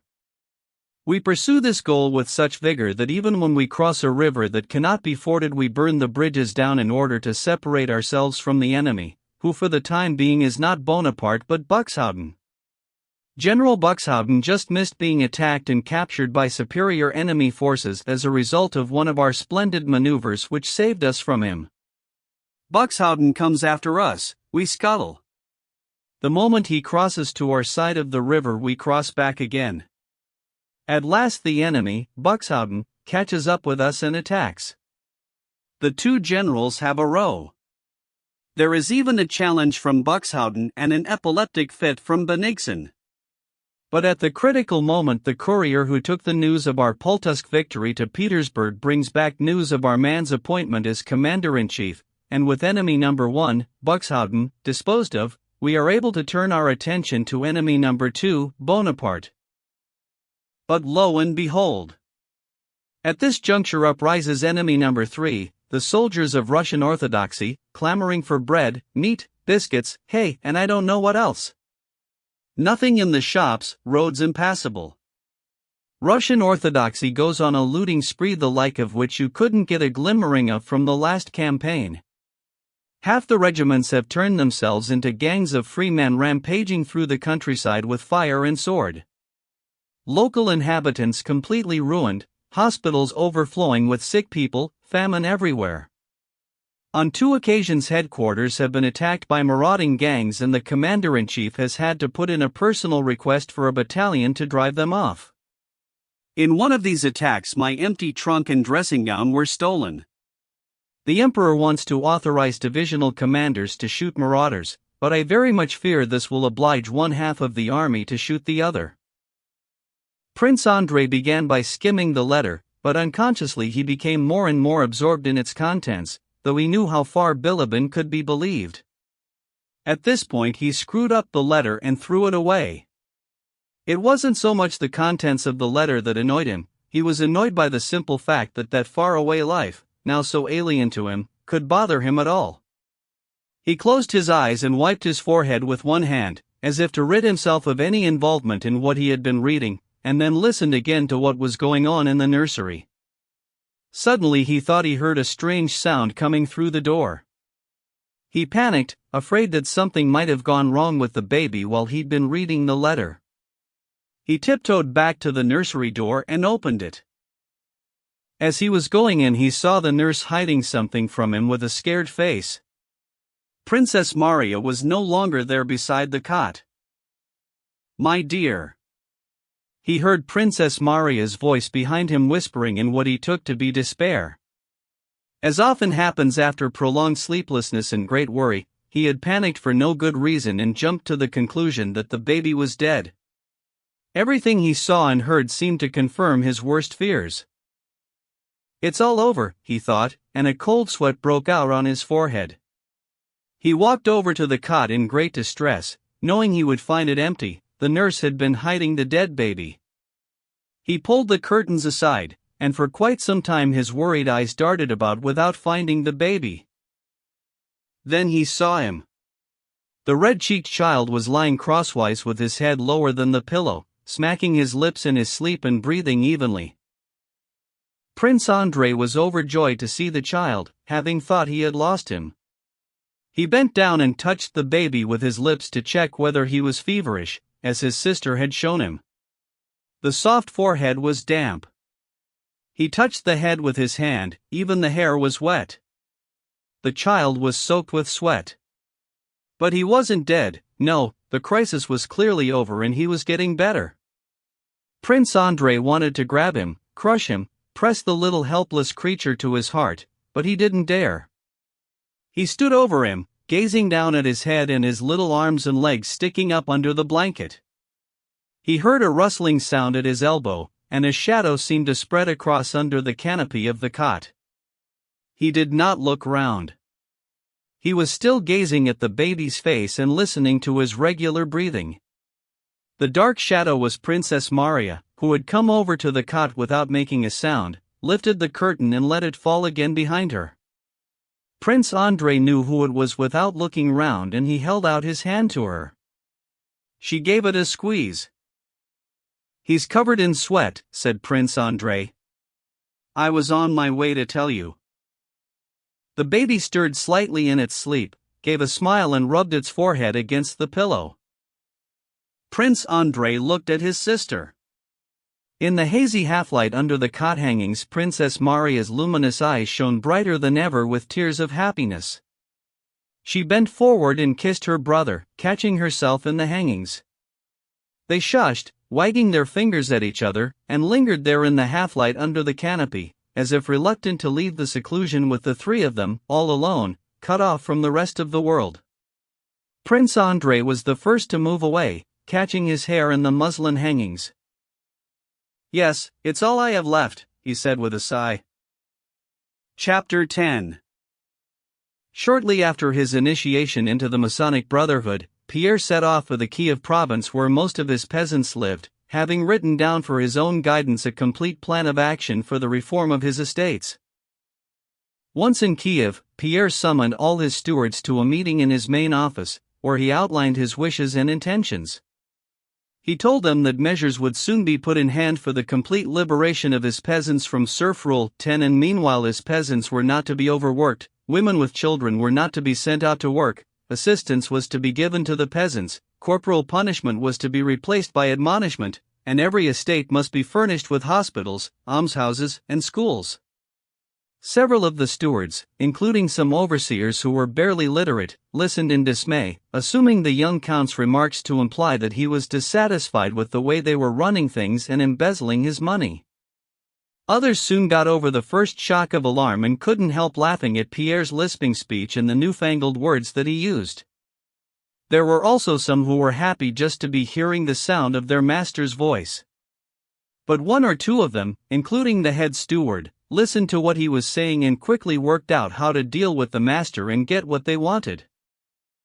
The head steward expressed great sympathy for Pierre's intentions, but observed that apart from these innovations things were in a bad way and needed a thorough sorting out. Ever since Pierre had inherited Count Bazookov's enormous wealth and with it an annual income of 500,000, he had felt much worse off than he had been with an allowance of 10,000 from his father. He had formed a vague idea of his budget, which could be outlined as follows. About 80,000 rubles were being paid into the land bank. Another 30,000 went on the upkeep of his estate just outside Moscow together with his Moscow house and allowances for the three princesses. About 15,000 went into pensions, and a similar amount to charity. His countess was getting 150,000 for her maintenance. Interest on loans accounted for something like 70,000. The building of a new church had run to about 10,000 over the last couple of years. He hardly knew where the rest went, another 100,000 or so, but almost every year he was forced to take out new loans. And beyond that, every year the head steward wrote to him saying that fires had broken out, crops had failed and factories and workshops needing rebuilding. And so the first task Pierre had to face was the one he was least suited to and least fond of, to become a businessman. Every day Pierre got down to business with the head steward. But he couldn't escape the feeling that what he was doing didn't improve things one iota. He felt that what he was doing didn't affect the business side of things at all, business was beyond his grip and he wasn't making anything happen. On the one hand, the head steward put the bleakest construction on everything, insisting that Pierre had to go on paying his debts and starting up new projects based on serf labor, though this was something Pierre couldn't accept. On the other hand, Pierre kept demanding that they proceed with the business of liberating the serfs, to which the head steward objected by further insistence on the need to pay off debts to the land bank, which meant that things could not be hurried. He didn't say it was out of the question. He proposed to solve the problem by selling things off, the forests in the Kostroma province, some of the land lower down the river and the Crimean estate. But the way he put it, all these operations involved such complicated procedures concerned with the removal of distraints, proper authorization, and all the rest that Pierre soon lost the thread and was reduced to saying lamely, "Yes, do that then." Lacking any practical ability or tenacity that might have made it possible for him to go into things properly, Pierre never took to management, and all he could do was keep up a pretense of business-like interest to impress the head steward. The steward maintained his own fiction, that what he was doing was of great benefit to the count, but a great nuisance to him. Pierre knew some people in Kiev, where unacquainted persons moved quickly to make themselves acquainted by extending a warm welcome to the wealthy new arrival, the biggest landowner in the province. Temptations in the area of Pierre's major weakness, the one he had confessed to during his initiation into the lodge, proved quite irresistible. Once again whole days, weeks and months of his life went by with him busily doing the rounds of parties, dinners, lunches and balls. It was as bad as Petersburg for leaving him no time to think. Instead of the new life Pierre had hoped to lead, he was still living the old one, but in new surroundings. Of the 3 precepts of Freemasonry, Pierre had to admit falling down on the one that said every Mason must become a model of morality, and of the 7 virtues he was completely deficient in 2, good living and the love of death. He found some consolation in the belief that he was working on one of the other precepts, the improvement of the human race, and he did have other virtues such as loving his neighbor and generosity. In the spring of 1807, Pierre made up his mind to go back to Petersburg. Along the way, it was his intention to call in at each one of his estates to check for himself how far they had got with what he had told them to do and what was the current situation of the people whom God had entrusted to his care and whom he had been trying so hard to benefit. The head steward, who thought that all the young count's silly schemes were bordering on madness and useless to them all, him, his master and all the peasants, had nevertheless made some concessions. While still insisting that liberation was impracticable, he did make arrangements on all the estates for the building of decent-sized schools, hospitals, and almshouses. During the master's various visits, he arranged for him to be met not with pomp and ceremony, which he knew Pierre wouldn't like, but by little groups of religious and charitable people, with plenty of icons and bread and salt hospitality, the sort of thing that would, according to his reading of the Count, impress him and pull the wool over his eyes. The southern spring, the swift and easy running of his Viennese carriage and the solitude of the open road all put Pierre in a good mood. The estates, which he had never visited before, became one by one more and more picturesque. All the peasants seemed to be thriving and they were touchingly grateful for his kindness to them. Everywhere Pierre was given a welcome that embarrassed him, yet deep down he found it all heartwarming. At one place the peasants brought him bread and salt and an icon of St. Peter and St. Paul, and then asked permission to build a new chapel in their church at their own expense in honor of these patron saints of his and as a gesture of love and gratitude for his kindness to them. At another stop he was welcomed by women carrying tiny babies, grateful for being released from hard physical work. In a third place he was met by a priest with a cross, surrounded by little children who were being taught reading, writing and religion because of the Count's generosity. On all his estates Pierre saw with his own eyes stone buildings under construction or already built, all to the same plan, hospitals, schools and almshouses, soon to be opened. Everywhere Pierre saw the steward's records showing a decrease in the amount of work done by the peasants for the benefit of the master, compared with previous years, and he heard the most moving expressions of gratitude from deputations of peasants dressed in their traditional blue kaftans. What Pierre did not know was that the place where they brought him bread and salt and were building a new chapel to St. Peter and St. Paul was a trading village which held a fair every St. Peter's Day, and the chapel had been started long before by wealthy peasants of that village, where 9/10 of the peasants lived in abject poverty. He did not know that as a result of his orders to stop sending nursing mothers out to work on the master's land, those same mothers had to work even harder on their own patches of land. He did not know that the priest who met him with the cross oppressed the peasants with his methods of extortion, and that the pupils gathered round him had been yielded up with much weeping and could be redeemed by their parents only for large sums of money. He did not know that the stone buildings were being put up, all to the same plan, by his own workers, which meant an actual increase in the forced labor of his peasants, but that didn't show up on paper. He did not know that where the steward's record showed a 1/3 reduction in rent, in accordance with his instructions, their compulsory labor had gone up by half. And so it was that Pierre returned from the tour of his estates delighted and fully restored to the mood of philanthropy in which he had left Petersburg, and he wrote most enthusiastically to his brother and mentor, as he called the Grand Master. "How easy it is, what little effort it takes to do so much good," thought Pierre, "and how little we trouble ourselves to do it." He was pleased that so much gratitude had been shown him, but he felt embarrassed by this. Such gratitude only served to remind him how much more he could do for those kind and simple people. The head steward, a very stupid man but with plenty of cunning, had the measure of his clever but simple-minded master, and he toyed with him. Noting the impact on the Count of these carefully staged receptions, he redoubled and strengthened his arguments. It was impossible, and, what was more important, it was quite unnecessary to liberate the peasants, who were perfectly happy as things stood.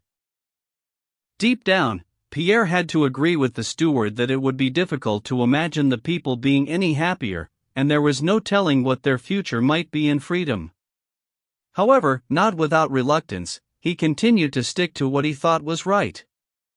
The steward promised to do everything in his power to carry out the Count's wishes, knowing full well that the Count would never be in a position to check whether everything possible had been done to speed up the sale of the forests and pay off the bank loans, and he would probably never even ask about the buildings, let alone find out that when they were finished they just stood empty, and the peasants went on giving in labor and money exactly what other peasants gave to other masters, all that could be got out of them. Chapter 11. Back from his southern tour in buoyant mood, Pierre did what he had been intending to do for some time. He went to visit his friend Bolkonsky, not having seen him for 2 years. At the last post station he heard that Andrei was not at Bald Hills but at his new separate estate, so he went straight there. Bogocharovo lay in flat, dull countryside covered with fields and stretches of birch and fir trees, some felled and others growing wild. The manor house was at the end of a village that lay sprawled out down a long straight road. It stood in young woodland dominated by several large pine trees, just above a newly dug pond filled to overflowing, with grass yet to grow on its banks. The homestead consisted of a threshing floor, outbuildings, stables, a bathhouse, a lodge and a large stone house with a semicircular facade, still under construction. Around the house a new garden had recently been laid out. The fences and gates were solid and new, and in an open shed there were 2 fire pumps and a water butt painted green. The paths were straight, the bridges were strong and they had handrails. There was an air of efficiency and good housekeeping about the place. Some house serfs along the way, when asked where the prince was living, pointed to a small new lodge at the very edge of the pond. Prince Andrei's old servant, Anton, who had been with him since childhood, helped Pierre down from the carriage, said that the prince was at home and showed him into a clean little anteroom. Pierre was struck by the modesty of this clean little house, after the splendid surroundings in which he had last seen his friend in Petersburg.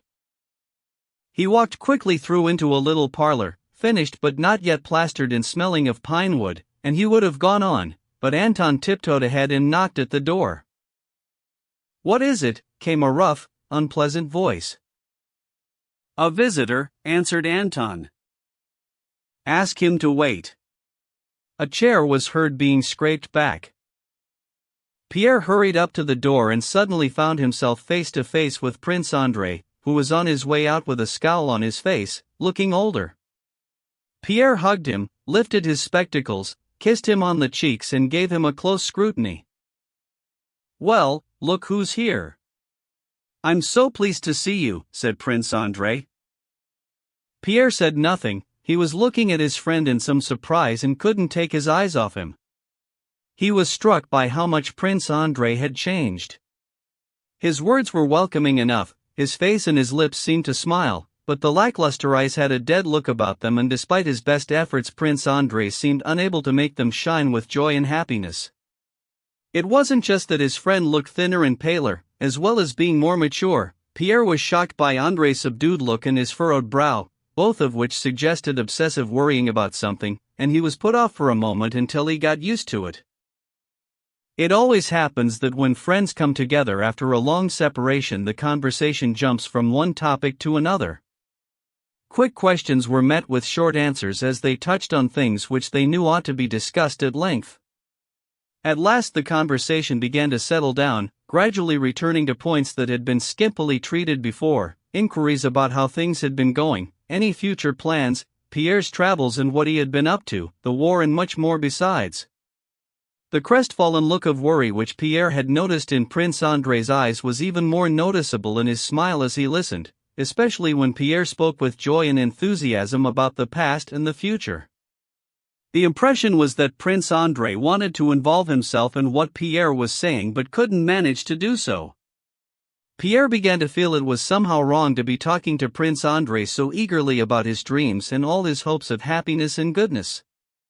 It would be too embarrassing for him to go into the new ideas he had got from the Masons, and especially the way these had been refreshed and strengthened by his recent tour. He held back, afraid to seem naive, but at the same time he felt an urgent desire to show his friend without further ado that he was a changed man, better than the old Pierre that he had known in Petersburg. "I can't begin to tell you what I've gone through since we met. I wouldn't recognize my old self." "Yes, we've both changed a lot since those days," said Prince Andrei. "Anyway, what about you?" asked Pierre. "What are your plans?" "Plans?" echoed Prince Andrei sarcastically. "My plans," he said again, as if surprised by the word and its meaning. "Well, you can see I've got some building going on. I should be able to move in next year." Pierre said nothing. He was staring closely at Prince Andrei's face, which seemed to have aged so much. "No, what I meant was," Pierre began, but Prince Andrei cut him short. "But let's not talk about me. You do the talking. Tell me about your grand tour. What have you been up to on your estates?" Pierre launched into a description of what he had been doing on his estates, trying as well as he could to play down his own involvement in the improvements that had been made. More than once Prince Andrei was able to anticipate what Pierre was going to say, as if all his efforts were old hat, and although he listened with some interest he did seem rather embarrassed at what he was hearing. All of which made Pierre feel awkward and quite depressed sitting there with his friend. He stopped talking. "I tell you what, my dear fellow," said Prince Andrei, clearly depressed and ill at ease with his visitor, "I'm just camped out here. I just came to have a look round. I'm going back to my sister today. I'll introduce you." "Oh, but you've met before, haven't you?" he added, obviously trying to be pleasant to a guest he now had nothing in common with. "We'll go back after dinner. And now would you care to look round my place?"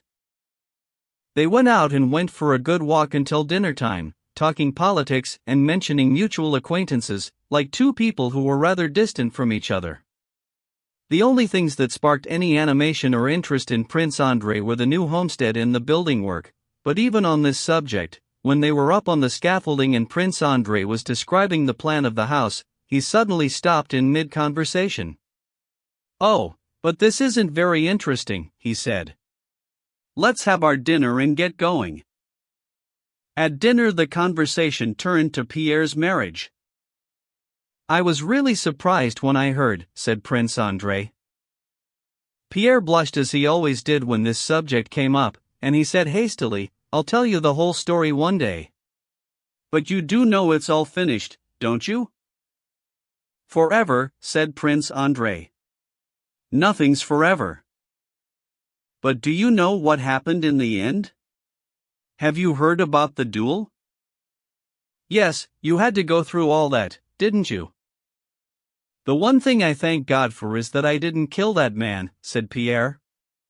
"Why not?" said Prince Andrei. "Killing a vicious dog is a good thing, really." "No, killing is wrong. It's bad." "What's wrong with it?" retorted Prince Andrei. "What's right and what's wrong is something we can't decide. People keep making mistakes and they always will, especially when it comes to right and wrong."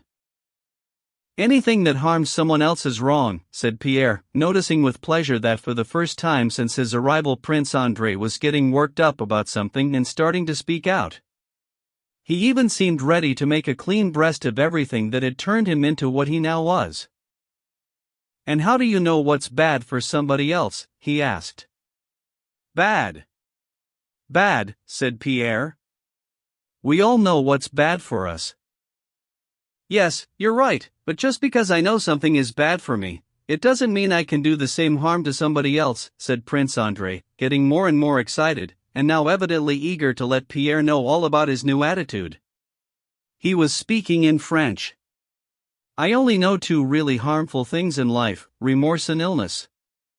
There is never any good unless these two things are absent. Living for myself and avoiding these two evils, that's my philosophy now." "What about loving your neighbor, and sacrificing yourself?" began Pierre. "No, I can't agree with you.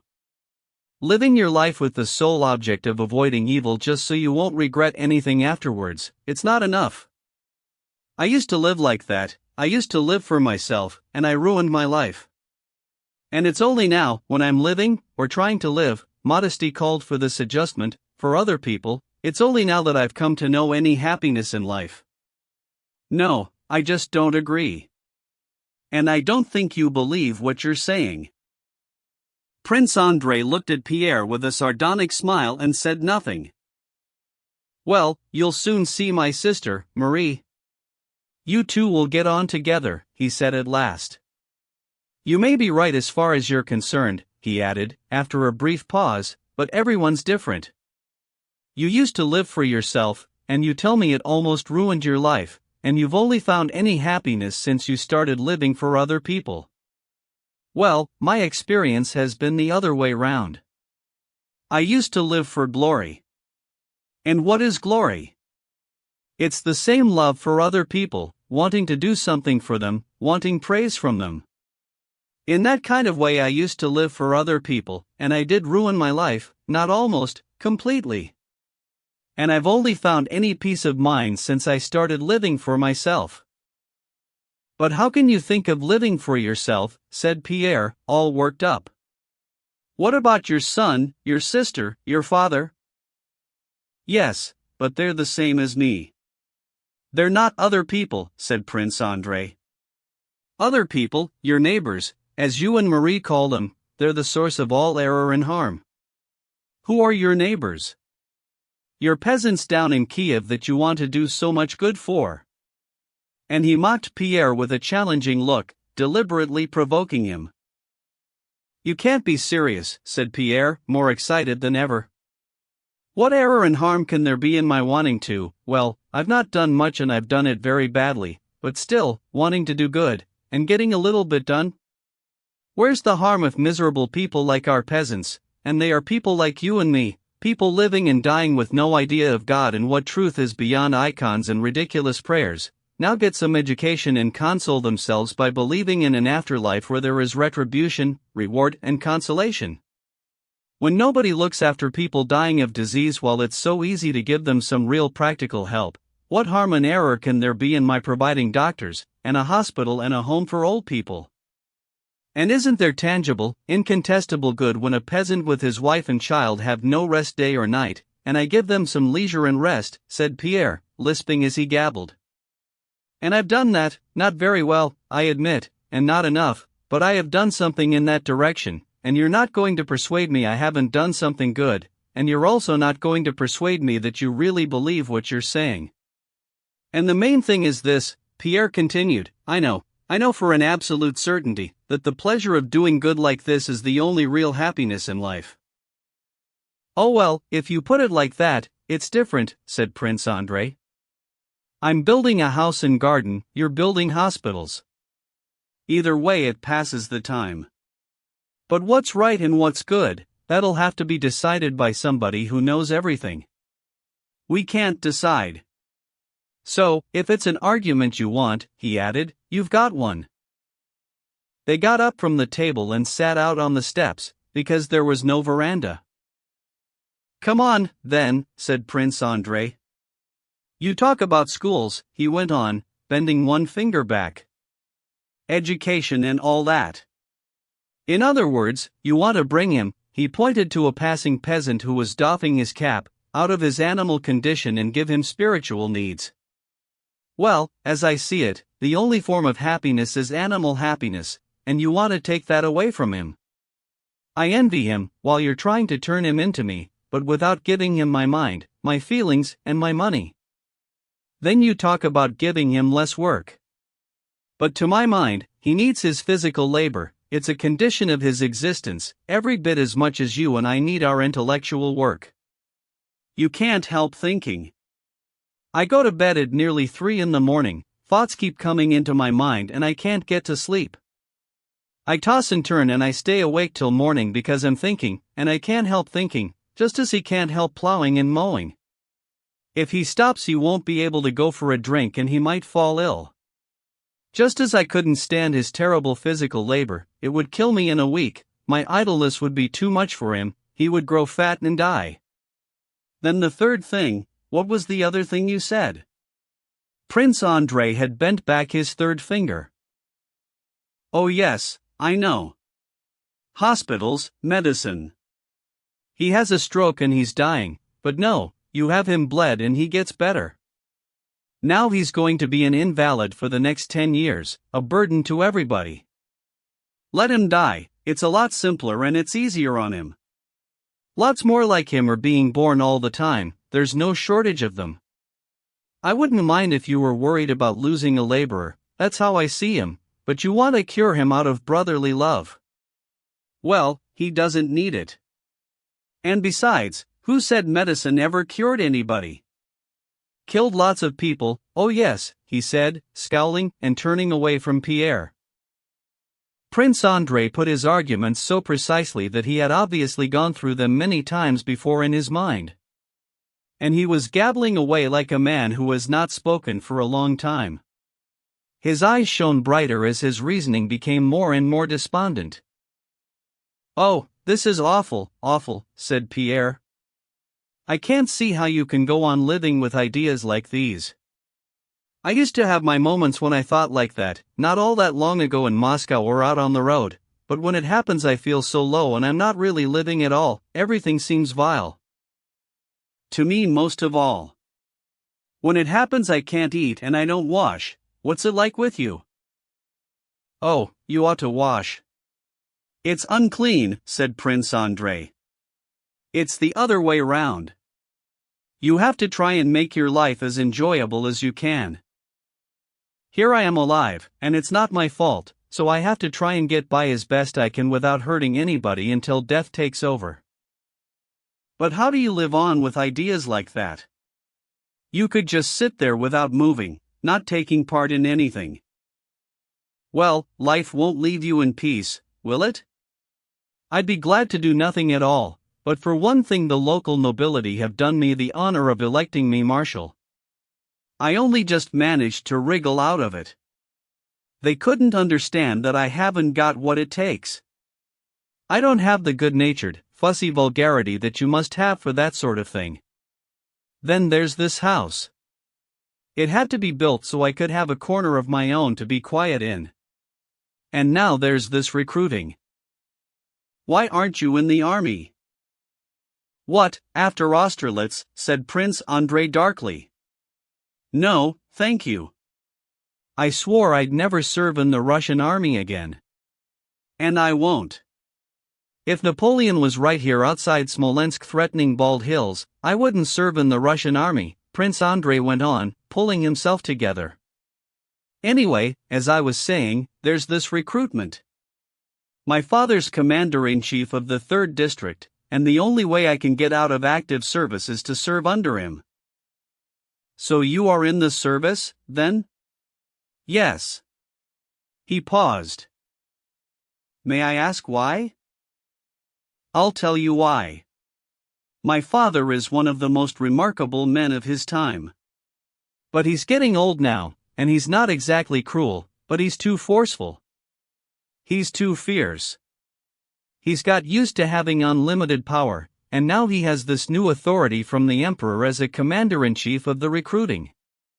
If I had arrived 2 hours later a couple of weeks ago he'd have strung up the registrar at Yukhnova, said Prince Andrei with a smile. So I serve under him now because I'm the only one who has any influence over my father, and there are occasions when I can stop him doing something he'd come to regret. So that's what it's all about.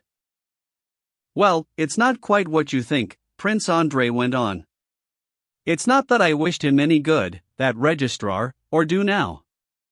He's a crook who stole some boots from the recruits, and I wouldn't mind seeing him strung up, but I do feel sorry for my father, and that means for myself. Prince Andrei was still getting more and more animated. There was a feverish gleam in his eyes as he tried to show Pierre that he never did anything that was meant to do good to his neighbor. So, you want to liberate your serfs, he went on. That's a very good idea, but not for you. I don't imagine you've ever had a man flogged or sent to Siberia, and certainly not for your peasants. Those who do get beaten, flogged, or sent to Siberia, well, I don't imagine they're any the worse off for it. Out in Siberia they can go on living like cattle, the stripes on the body heal, and they'll be as happy as they ever used to be. The men it would be good for are those people who are morally bankrupt and eaten away by remorse, but they suppress the remorse and become callous just from having the ability to inflict punishment on all sides. These are the people I'm sorry for. They're the ones who make me want to see the serfs liberated. Maybe you haven't seen it, but I have. I've seen good men, raised in the old traditions of unlimited power, getting more and more irritable as the years go by, turning themselves into cruel brutes, aware of what's happening to them but unable to control themselves and just getting more and more miserable. Prince Andrei spoke with such feeling that Pierre couldn't help thinking that these ideas had something to do with his father. He did not respond. So that's who I'm sorry for, and I'm sorry for the loss of human dignity, good conscience and innocence, not for the backs and heads of these people, because those things don't change, however much you thrash them or shave them. No, 1,000 times no. I shall never agree with you, said Pierre. Chapter 12. That evening Prince Andrei and Pierre took the open carriage and set off for Bald Hills. Prince Andrei kept glancing at Pierre and breaking the silence now and then with remarks that showed he was in a good humor. Pointing to the fields, he told him of the improvements he was making in the management of his land. Pierre sat there morose and silent, answering in monosyllables and apparently absorbed in his own thoughts. Pierre was reflecting on Prince Andrei's miserable state, how wrong he was, how ignorant of the true light, and thinking that he would have to help him out of this, show him the light and raise him up. But the moment he began working out what to say and how to say it, he could see Prince Andrei dashing his teaching to pieces with a single word, a single argument, and he was wary of even starting, wary of exposing to possible ridicule everything he held dear and sacred. No, but where do you get thoughts like these? Pierre suddenly began, lowering his head like a charging bull. What makes you think like this? You ought not to think like this. Think like what? Asked Prince Andrei in some surprise. About life. About the destiny of man. It can't be like that. I used to think that way, but I found salvation, do you know where? In Freemasonry. No, please don't smile. Freemasonry, it's not just a religious sect with lots of ceremonies, as I used to think. Freemasonry is the best expression, the only expression of mankind's noblest, eternal aspirations. And he launched into a full account of Freemasonry as he saw it.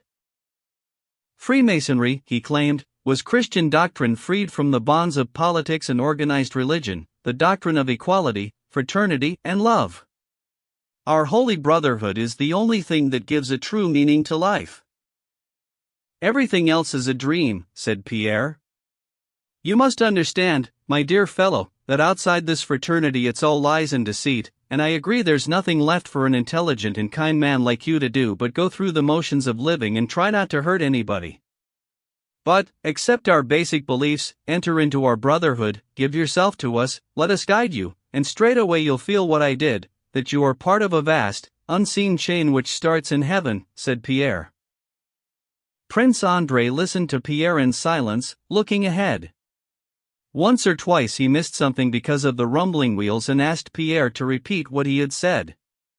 Noting a peculiar glint in Prince Andrei's eyes and also his reluctance to speak, Pierre could see that his words were not falling on stony ground and Prince Andrei was not going to interrupt or laugh at anything he said.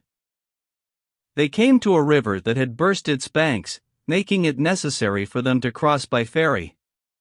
While the men saw to the carriage and horses, they walked on to the ferry boat. Prince Andrei leant his elbows on the rail and gazed silently over the floodwater, which gleamed in the setting sun. Well, what do you think? Asked Pierre.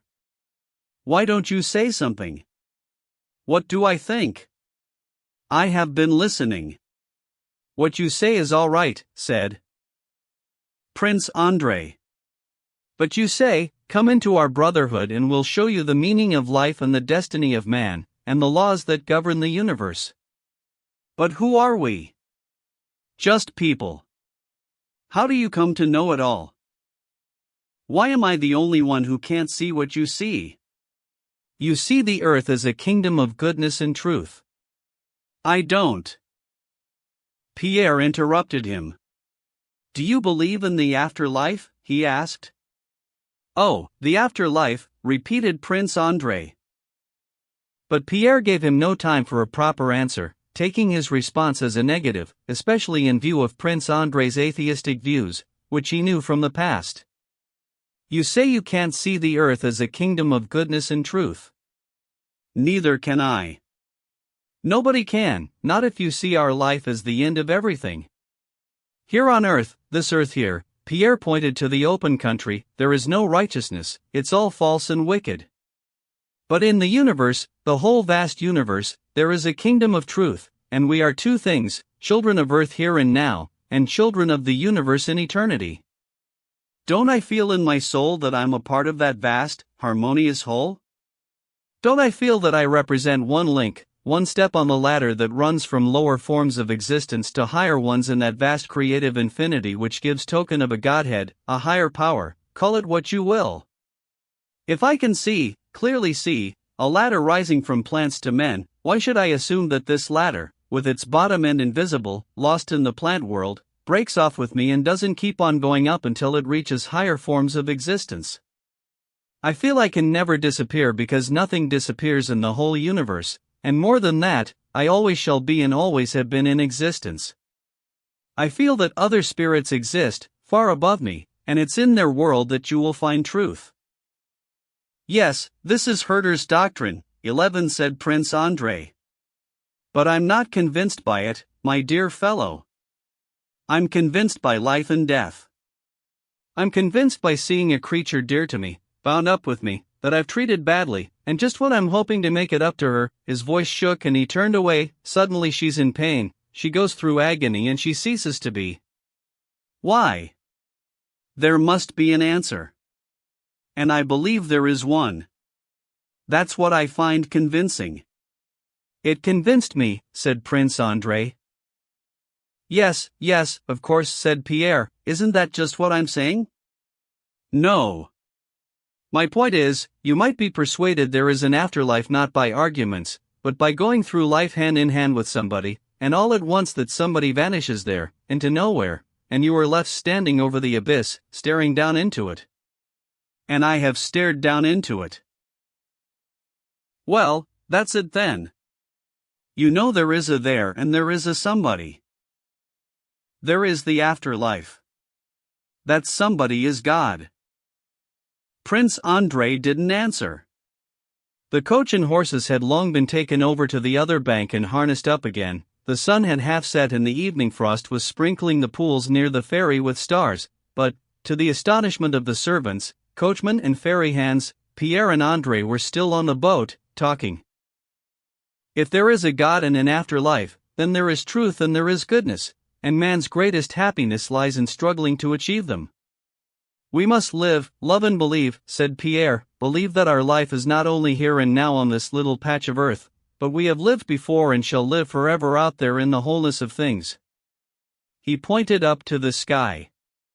Prince Andrei was still standing with his elbows on the rail of the ferry, and as he listened to Pierre he never took his eyes off the sun's red reflection on the shining blue water. Pierre stopped talking. There was absolute stillness. The ferry had long since come to the bank, and the only sound came from the river, with waves splashing softly against the bottom of the boat. Prince Andrei half imagined that the lapping of the water sounded like a chorus echoing what Pierre had been saying, "This is the truth. Believe it." Prince Andrei sighed, and with a tender, radiant, childlike glow in his eyes he glanced at Pierre, whose face was flushed with triumph, though he was still diffident, conscious of his friend's superiority. "Yes, if only it was true," he said. "Anyway, let's get back to the carriage," added Prince Andrei, and as he walked off the ferry he looked up at the sky where Pierre had pointed, and for the first time since Austerlitz he saw it again, the lofty, eternal sky, just as he had seen it when he lay on the battlefield, and suddenly something inside him that had long lain dormant, something better than before, awoke in his soul with a feeling of youth and joy. It was a feeling that would vanish as soon as Prince Andrei got back to the normal run of everyday life, but he was sure, without knowing what to do with it, that this feeling was still there inside him. Pierre's visit marked a new age for Prince Andrei, a time when his life, although outwardly unchanged, began again in his own inner world. Chapter 13. It was getting dark by the time Prince Andrei and Pierre drove up to the front entrance of the house at Bald Hills. As they were approaching, Prince Andrei had smiled and drawn Pierre's attention to a commotion going on at the back of the house. A bent little old woman with a bag on her back, and a short man with long hair, dressed in black, had seen the carriage driving and scuttled off back to the gate. Two more women ran out and all four of them hurried up the steps of the back porch, looking round at the carriage with scared faces. "Those are the servants of God. Masha's friends," said Prince Andrei. "They thought it was my father coming back. It's the one and only way she disobeys him. He says they've got to be sent away, these pilgrims, but she takes them in."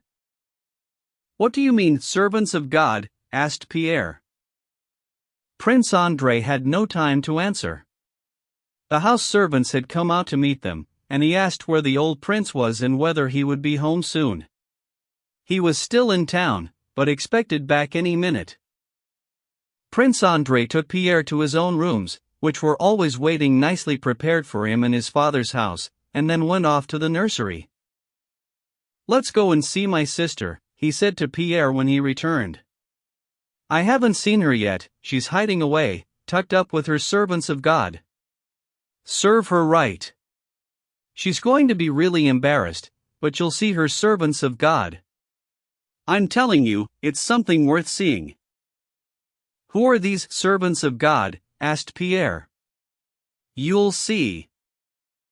Princess Maria certainly was embarrassed, and her face went red and blotchy when she saw them coming in. Her room looked cozy, with the little lamps burning before the icon stand, and next to her on the sofa, at the samovar, sat a young boy with a long nose and long hair, dressed in a monk's cassock. In an easy chair nearby sat a thin, wrinkled old woman, with a gentle look on her childlike face. "Andrei, why didn't you warn me?" she said in a tone of mild reproach, standing in front of her pilgrims like a mother hen with chickens. "Delighted to see you. I am so glad to see you," she said to Pierre, as he kissed her hand.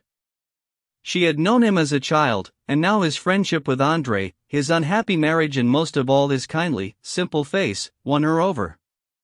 She looked at him with her lovely, luminous eyes, which seemed to say, "I like you very much, but please don't laugh at my people." After the first exchanges of greeting, they sat down. "I see Ivanushka's here," said Prince Andrei with a smile, nodding towards the young pilgrim. "Oh, Andrei, please," said Princess Maria imploringly. "I think you ought to know he's a woman," Andrei informed Pierre in French. "Andrei, for heaven's sake," repeated Princess Maria. It was clear that Prince Andrei's mockery of the pilgrims and Princess Maria's ineffectual way of standing up for them had become their normal way of carrying on with each other. "Oh, my dear girl," said Prince Andrei, "it's the other way round. You ought to thank me for telling Pierre all about your close relations with this young person." "Indeed," said Pierre, looking with curiosity and seriousness, for which Princess Maria felt especially grateful, at Ivanushka's face, while he, aware that he was the subject under discussion, watched them all with a crafty look in his eyes. Princess Maria need not have felt any embarrassment on behalf of her people. They were not the slightest bit put out. The old woman had looked down, but now she kept stealing the odd sideways glance at the new arrivals, while she sat there unperturbed and quite still in her armchair, with her cup inverted on its saucer and a half-nibbled lump of sugar next to it, waiting to be offered another cup. Ivanushka, slurping his tea from the saucer, peeped about furtively with sly, feminine eyes and studied the two young men. "Where have you been? In Kiev?"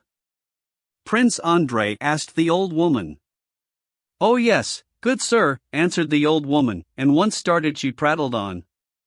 "'Twas the very day of Christmas that I was deemed a worthy partaker in the holy, heavenly sacrament at the shrine of the saints. But now I comes from Kalyazin, good sir, where a great blessing has been revealed. Did Ivanushka come with you? No, I was traveling alone, benefactor, said Ivanushka, putting on a deep voice. I joined up with Pelajushka at Yuknovo. Pelajushka cut in on her companion, evidently eager to describe what she had seen. Yes, sir, it was in Kalyazin. A great blessing was revealed. What was it? Found some more relics? Asked Prince Andrei. Stop it, Andrei, said Princess Maria. Pelajushka, don't tell them. Oh, why shouldn't I tell him, ma'am? I likes him. He's a good gentleman, God's chosen, he's my benefactor. Gave me 10 rubles, he did, as I remember. When I was in Kiev, crazy Cyril, he says to me, now there's a man of God, barefoot he goes winter and summer, you're going the wrong way, he says, you go to Kalyazin, they got an icon there, a holy mother of God, works miracles it does, it's all just been revealed. So I drops everything, I says goodbye to the good holy people, and I'm off. Nobody spoke. The only sounds came from the pilgrim woman as she sucked in her breath and droned on with her story. And when I gets there, good sir, folks says to me as how a great blessing has been revealed and drops of holy oil be trickling down the cheeks of the Holy Mother of God. Yes, that's very good. We can hear the rest later, said Princess Maria, flushing. May I just ask her something? Said Pierre. Did you see it yourself? He asked. Bless you, good sir, to be sure I was found worthy enough. Such a glow on the face, like the light of heaven, and all down the Holy Mother's cheeks comes little drops, more and more little drops. Well, it must be a trick, said Pierre naively, after listening closely to the old woman. Oh, sir, what are you saying? Said Pelajushka, turning in horror to Princess Maria for support. They do play tricks on ordinary people, he repeated. Lord Jesus Christ, said the pilgrim woman, crossing herself. Oh, please don't talk like that, sir. There was a general once just like that, didn't believe, and one day he says, the monks is cheating us, and the minute he says it, he was struck blind. And then the Holy Mother of the Kiev catacombs comes to him in a dream and says, believe in me and I shall make thee whole. And so he begged and prayed them, take me to her, take me to her. This is the holy truth I tell you, which I've seen with my own eyes. They carried him to her, blind as he was. He came before her, fell down on his knees and said, make me whole and I shall give thee, says he, all that the Tsar has bestowed on me. I saw it myself, good sir, the icon with a star fixed in it. And lo! His sight was restored. It's a sin to speak as you do. God will punish you, she admonished Pierre. How did the star get into the icon? Asked Pierre. Did the Holy Mother get promotion? They could have made her a general, said Prince Andrei with a smile. Pelajushka suddenly turned pale, wringing her hands. Sir, it's a great sin to talk like that, and you with a son, she said, her pallor changing suddenly to bright red. Sir, may God forgive what you have said. She crossed herself. May the Lord forgive him. Lady, what have we come to? She turned to Princess Maria, got to her feet on the verge of tears and began picking up her little bag. She was obviously shocked and saddened by Andrei's words, full of shame for having accepted charity in a house where such things could be said, and sorry that from now on she would have to do without the charity offered here. What was all that about? Said Princess Maria. Why did you come in here? Oh, come on, it was only a joke, Pelajushka, said Pierre. Princess, honestly, I didn't mean to upset her. Please forget it. It was a joke, he said with a diffident smile, trying to smooth things over and ease his conscience. Pelajushka stood there full of misgivings, but there was such a look of genuine regret on Pierre's face, and Prince Andrei seemed so meek and solemn as he glanced from her to Pierre, that she was gradually reassured. Chapter 14. Reassured at last, the pilgrim woman was encouraged to talk, and she launched into some long stories, first about Father Amphilochus, whose life was so holy that his hands smelt of incense, and then about some monks she knew who had given her the keys to the catacombs on her recent pilgrimage to Kiev, and she had spent 2 days and nights in the catacombs among the saints with only a few crusts of bread. I says my prayers to one of them, I reads from the scriptures and then goes on to another one. I has a little nap, then I goes back to kiss the holy relics, and there's such peace, dearie, such blessedness, you never wants to come out into God's world again. Pierre listened with close and grave attention. Prince Andrei left the room.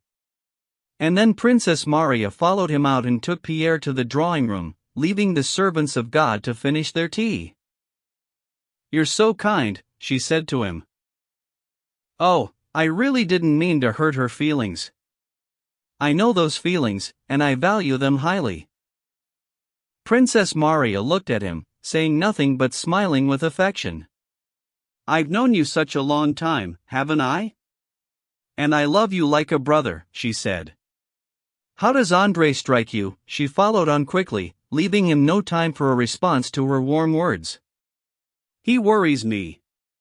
His health was better in the winter, but last spring his wound reopened, and the doctor told him to go away for proper treatment. And I worry about him in a moral sense. He doesn't have the kind of personality, like us women, to express his suffering and sorrow in tears. He bottles it all up. Today he is lively and cheerful. But that's your visit, it's already had an effect on him. He's not like this very often. If only you could persuade him to go abroad. He needs to be kept busy, and this steady, quiet life is getting him down. Others don't notice it, but I can see it." It was nearly 10 o'clock when the footman rushed to the steps, hearing the old prince's carriage bells approaching. Prince Andrei went out onto the steps, and Pierre followed.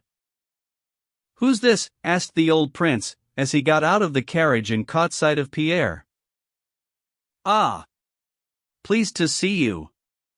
Kiss me," he said when they told him who the young stranger was. The old prince was in good spirits and he felt like being nice to Pierre. Before supper, Prince Andrei returned to his father's study to find the old prince and Pierre having a heated discussion. Pierre was arguing that a time would come when there would be no more war. The old prince was enjoying a bit of good-humored teasing. "Drain all the blood out of men's veins and fill 'em up with water, then there'll be no more war. Women's talk. Women's talk," he was saying, but he still gave him a friendly pat on the shoulder as he walked across to the table where Prince Andrei, happy enough to keep out of their conversation, was looking through some papers that the old prince had brought back from town. The old prince went over to him and began to talk business. "That marshal, that Count Rostov, didn't send me half his contingent. Came to town and thought he'd invite me to dinner. I gave him dinner all right. Anyway, look at this." "Well, my boy," said the old prince to his son, clapping Pierre on the shoulder, "your friend is a good man. I like him. Gets me going. Some people talk sense and you can't bear to listen. He talks balderdash, but he gets me going, an old man like me." "Well, go on, off you go," he said. "Maybe I'll come and sit with you while you have supper. We'll have another argument. Try to like my ignorant girl, Princess Maria," he shouted after Pierre from the doorway. It was only now on this visit to Bald Hills that Pierre felt the full value and charm of his close friendship with Prince Andrei. The charm went beyond his relations with Andrei himself to embrace all the family and all the staff. Despite hardly knowing them, Pierre felt immediately like an old friend when he was in the company of the harsh old prince and the gentle, diffident Princess Maria. Everybody liked him. It was not only Princess Maria, who had been won over by his gentle attitude to the pilgrims and now treated him to her most radiant gaze, even the tiny 1-year-old Prince Nikolai, as the old prince called him, beamed at Pierre and came over to him to be picked up. And Mikhail Ivanich and Mademoiselle Bourienne looked on with smiling faces when he talked to the old prince. When the old prince did emerge for supper that evening, it was obviously a gesture to Pierre. Throughout his 2-day stay at Bald Hills, he was extremely friendly towards him, and asked him to come and stay again. When Pierre had left and all the family came together to talk about him, as people always do when a new guest is gone, everyone spoke well of him, and that is something people rarely do. Chapter 15. It was on his return from leave on this occasion that Nikolai Rostov realized for the first time, and fully appreciated, the strong ties that bound him to Denisov and the regiment in general. When Rostov was getting close to the regiment, he began to experience the same kind of feeling that had come over him as he had approached his home in Moscow. When he saw his first hussar in his unbuttoned regimental uniform, when he recognized red-haired Dementiev and saw the tethered chestnut horses, when Lavrushka shouted gleefully to his master, "The Count's here," and Denisov, who had been asleep on his bed, ran all disheveled out of the mud hut to embrace him, and the officers gathered round to welcome him, Rostov felt just as he had done when his mother had embraced him, and his father and his sisters, and the tears of joy welling up in his throat prevented him from speaking. The regiment was home too, a home as dependable, loving and precious as his parents' home. After reporting to his colonel for reassignment to his squadron, doing a spell as orderly officer and going out on a foraging expedition, after resuming all the little regimental occupations and getting used to being deprived of liberty and pinned down within one narrow, set framework, Rostov had the same feeling of peace and moral support, the same sense of being at home, in the right place, that he had felt under his father's roof. There was none of the confusion of the outside world, or he could never find the right place to be and he kept getting things wrong. There was no Sonia to have things out with, or not, as the case may be. There was no possibility of deciding whether or not to go somewhere. There were no longer 24 hours in every day to be used up in so many different ways. There were no vast masses of people of medium significance, neither close nor remote. There were none of those obscure and uncertain money dealings with his father, and no reminders of that ghastly occasion when he had lost money to Dolokhov. Here in the regiment everything was straightforward and simple. The whole world could be divided into two unequal halves, our Pavlograd regiment and everything else. And everything else was no longer any concern of his. Here in the regiment everything was settled. You knew this man was a lieutenant and that one a captain, this man was a good fellow and that one was not, but, most importantly, everyone was your comrade. The manager of the field canteen didn't mind giving credit, and your pay came through every 4 months. There was no need to think or choose for yourself, you just had to avoid doing anything that was wrong by Pavlograd standards, and when you were sent on any assignment, as long as you did what was clear and distinct, what you were told, all would be well. Rostov was pleased and relieved to submit once again to the clear-cut conditions of regimental life. He felt like a weary man lying down to rest. During this campaign, life in the regiment was all the more comforting to Rostov, because after his loss to Dolokhov, something for which he could never forgive himself despite his family's efforts to console him, he was determined to be a different soldier and to make amends by behaving well and by being a thoroughly good comrade, a good officer, in fact a good man, a hard task out in the world, but perfectly possible within the regiment. Since his gambling loss, Rostov had given himself 5 years to repay the debt to his parents. He was getting 10,000 a year from them, and he had made up his mind to spend no more than 2,000, putting the rest towards repayment. After all the retreating, advancing, and engaging with the enemy at Pultusk and Preussisch-Eylau, our army was now concentrated around Bartenstein awaiting the arrival of the Tsar and the start of a new campaign. The Pavlograd Regiment, as an army section which had taken part in the hostilities of 1805, had stayed behind in Russia to make up its numbers and did not arrive in time for action in the first skirmishes of the campaign. It took no part in the battles of Pultusk or Preussisch-Eylau, and when it did join the army in the field, in the second half of the campaign, it was attached to Platov's Division. 12. Platov's division was acting independently of the main army. Several times the Pavlograd Hussars exchanged fire with the enemy, took prisoners, and on one notable occasion captured Marshal Oudinot's carriages. In April, the Pavlograd Hussars had spent weeks on end encamped near a ravaged and deserted German village, and never stirred from that spot.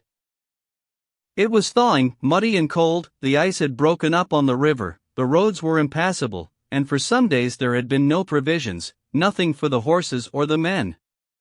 With transport out of the question, the soldiers had dispersed about the abandoned and empty villages in search of potatoes, but very few were to be had. Everything had been eaten up, and every last inhabitant had fled. Those that remained were worse than beggars, and there was nothing to be taken from them. In fact, the soldiers, not normally the most compassionate of men, often gave them what they had left. The Pavlograd regiment had lost only 2 soldiers wounded in action, but almost half its men had gone down with hunger and disease. In the hospitals, death was so certain that soldiers who became feverish or bloated from their bad diet preferred to stay on duty and drag themselves up and down the front line rather than go to any hospital. As spring came on, the soldiers began to find a plant that looked like asparagus coming up out of the ground. For some reason they called it Mary's sweetwort, and they scoured the fields and meadows in search of this Mary's sweetwort, which was actually very bitter. They dug it up with their sabers and ate it, despite many warnings that it was dangerous and shouldn't be eaten. So that spring, when a new disease broke out among the soldiers, with swelling of the arms, legs and face, the doctors blamed it on this root. But no amount of warning could stop the soldiers of Denisov's squadron eating hardly anything but Mary's sweetwort, because they had been eking out their last biscuits for a couple of weeks now, doled out at the rate of half a pound a man, and the last consignment of potatoes had arrived frozen and sprouting. The horses, too, after 2 weeks feeding on nothing but thatch, looked shockingly thin and moth-eaten as their winter coats came away in tufts. In spite of these appalling conditions, the soldiers and officers went on living just as usual, though their faces were pale and swollen and their uniforms were torn. They formed up on parade and numbered off, went out foraging, groomed their horses and cleaned their weapons. They fetched thatch for fodder and gathered round the cauldrons at dinner time, only to walk away as empty as ever, joking about the awful food and going hungry again. Off duty, the soldiers went on as before, lighting their fires, stripping off and steaming in front of them, smoking, sorting out 1 or 2 sprouting, rotten potatoes for baking, and swapping Potyomkin or Suvorov stories or sometimes tales about folk heroes like Alyosha, Prince of Rogues, or Mikolka who worked for the priest. The officers lived as usual 2 or 3 to a roofless ruin of a house. The senior ones spent their time trying to get hold of straw and potatoes to feed the men, while the younger ones did the usual things, playing cards for money, which was plentiful, though there was nothing to eat, or enjoying innocent games like quoits and skittles.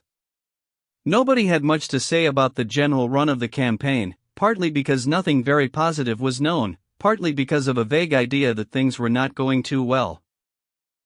Rostov was living with Denisov again, and the bond of friendship between them had become even closer since they had been on leave. Denisov never mentioned any member of Rostov's family, but the commander's warm friendship towards his junior officer gave Rostov the impression that the older hussar's unhappy passion for Natasha had something to do with the strengthening of their friendship. There was no doubt that Denisov was shielding Rostov, keeping him out of danger as much as possible, and after any action he welcomed him back safe and sound with undisguised delight. Fetching up in a deserted and ruined village on one of his foraging expeditions, Rostov came across an old Pole and his daughter with a tiny baby. They had no proper clothes or food, they had been too weak to walk away and unable to pay for a ride. Rostov brought them back to camp and set them up in his own quarters, where he supported them for several weeks until the old man recovered. One of Rostov's comrades started kidding him once when they were talking about women, saying he was the cleverest fellow around and it wouldn't do any harm for him to introduce his comrades to the pretty little Polish woman that he'd rescued. Rostov took offense at this and flared up, saying such awful things to the officer that Denisov was hard put to stave off a duel between them. When the officer had gone away, and Denisov, who knew nothing about Rostov's relationship with the Polish woman, began to tell him off for overreacting, Rostov said, "You can say what you like. She's like a sister to me, and I can't tell you how much it hurt, because, well, you know." Denisov clapped him on the shoulder, and started pacing rapidly up and down the room without looking at Rostov, something he often did at times of high emotion. "Oh Willie," he said, "you Wostovs are such a quasi-bweed," and Rostov could see that Denisov had tears in his eyes. Chapter 16. In April, the army was roused by the news that the Tsar was on his way. Rostov had no chance of taking part in the review conducted by him at Bartenstein. The Pavlograd Hussars were posted well forward, a long way out of Bartenstein. They were still encamped. Denisov and Rostov were living in a mud hut dug out by soldiers and roofed over with branches and turf. The hut was built to a plan that had recently become very popular with the soldiers. A trench was dug just over 3 feet wide, nearly 5 feet deep and 8 feet long. At one end of the trench, steps were scooped out to form an entrance. The trench itself was the room, and in it the lucky officers, such as the squadron commander, had the benefit of a board mounted on 4 stakes at the opposite end to the steps. This was the table. Both sides of the trench were cut down a couple of feet to provide a surface usable as beds and couches. The roof was constructed so that a man could stand upright in the middle, and you could sit on the beds if you moved up close to the table. Denisov, who always lived well because his men liked him so much, even had a board let into the front part of the roof with a broken but glued-up windowpane in it. When it was very cold, they used to bring red-hot embers over from the soldiers' campfires on a bent sheet of iron and put them near the steps, in the anteroom, as Denisov called that part of the hut, and this made it so warm that any visiting officers, and Denisov and Rostov were never short of visitors, could sit there in their shirt sleeves. One April morning, Rostov returned from a spell on duty. Arriving home just before 8 o'clock after a sleepless night, he sent for some heat, changed his rain-soaked clothes, said his prayers, drank some tea, warmed himself, tidied things away in his corner and on the table, and with his face red from the wind outside and the warmth within, he lay down on his back with nothing on but his shirt and folded his hands behind his head. He was enjoying the pleasant thought that promotion ought to be his any day now following the last reconnaissance mission, while he waited for Denisov, who had gone off somewhere. He wanted to talk. Suddenly he heard a thunderous voice outside the hut, unmistakably Denisov's. Rostov went to the window to find out who he was speaking to and saw that it was the quartermaster, Topshienko. "I told you not to let them stuff themselves with that Ma-i-woot thing," Denisov was roaring. "I saw Lazarchuk with my own eyes bringing it back from the field." "I did tell them, sir, lots of times, but they don't listen," answered the quartermaster. Rostov lay back down on his bed and thought with some pleasure. Let him sort it out. He's got his hands full now. I've done my day's work and I can have a lie down. Marvelous. Through the wall he could hear someone else speaking. It was Denisov's valet, Lavrushka, a clever rogue if ever there was one, and he was going on about some wagons and biscuits and oxen he'd seen while he'd been out scouting for provisions. Then he heard Denisov's voice outside disappearing into the distance as he shouted, "Second tup! To horse!" "I wonder where they're off to," thought Rostov. 5 minutes later Denisov came into the hut, clambered onto his bed still wearing his muddy boots, lit his pipe angrily, rummaged through his things to find his riding whip and saber, and turned to leave the hut. When Rostov wanted to know where he was going he said vaguely and angrily that he had something to do. "Let God be my judge in this, and our Gwet Emperor," said Denisov as he went out. Outside, Rostov could hear the hoofs of several horses splashing through the mud. He didn't even bother to find out where Denisov was going. Warm and cozy in his corner, he soon fell asleep, and it was early evening before he emerged from the hut. Denisov was still out. The weather had cleared.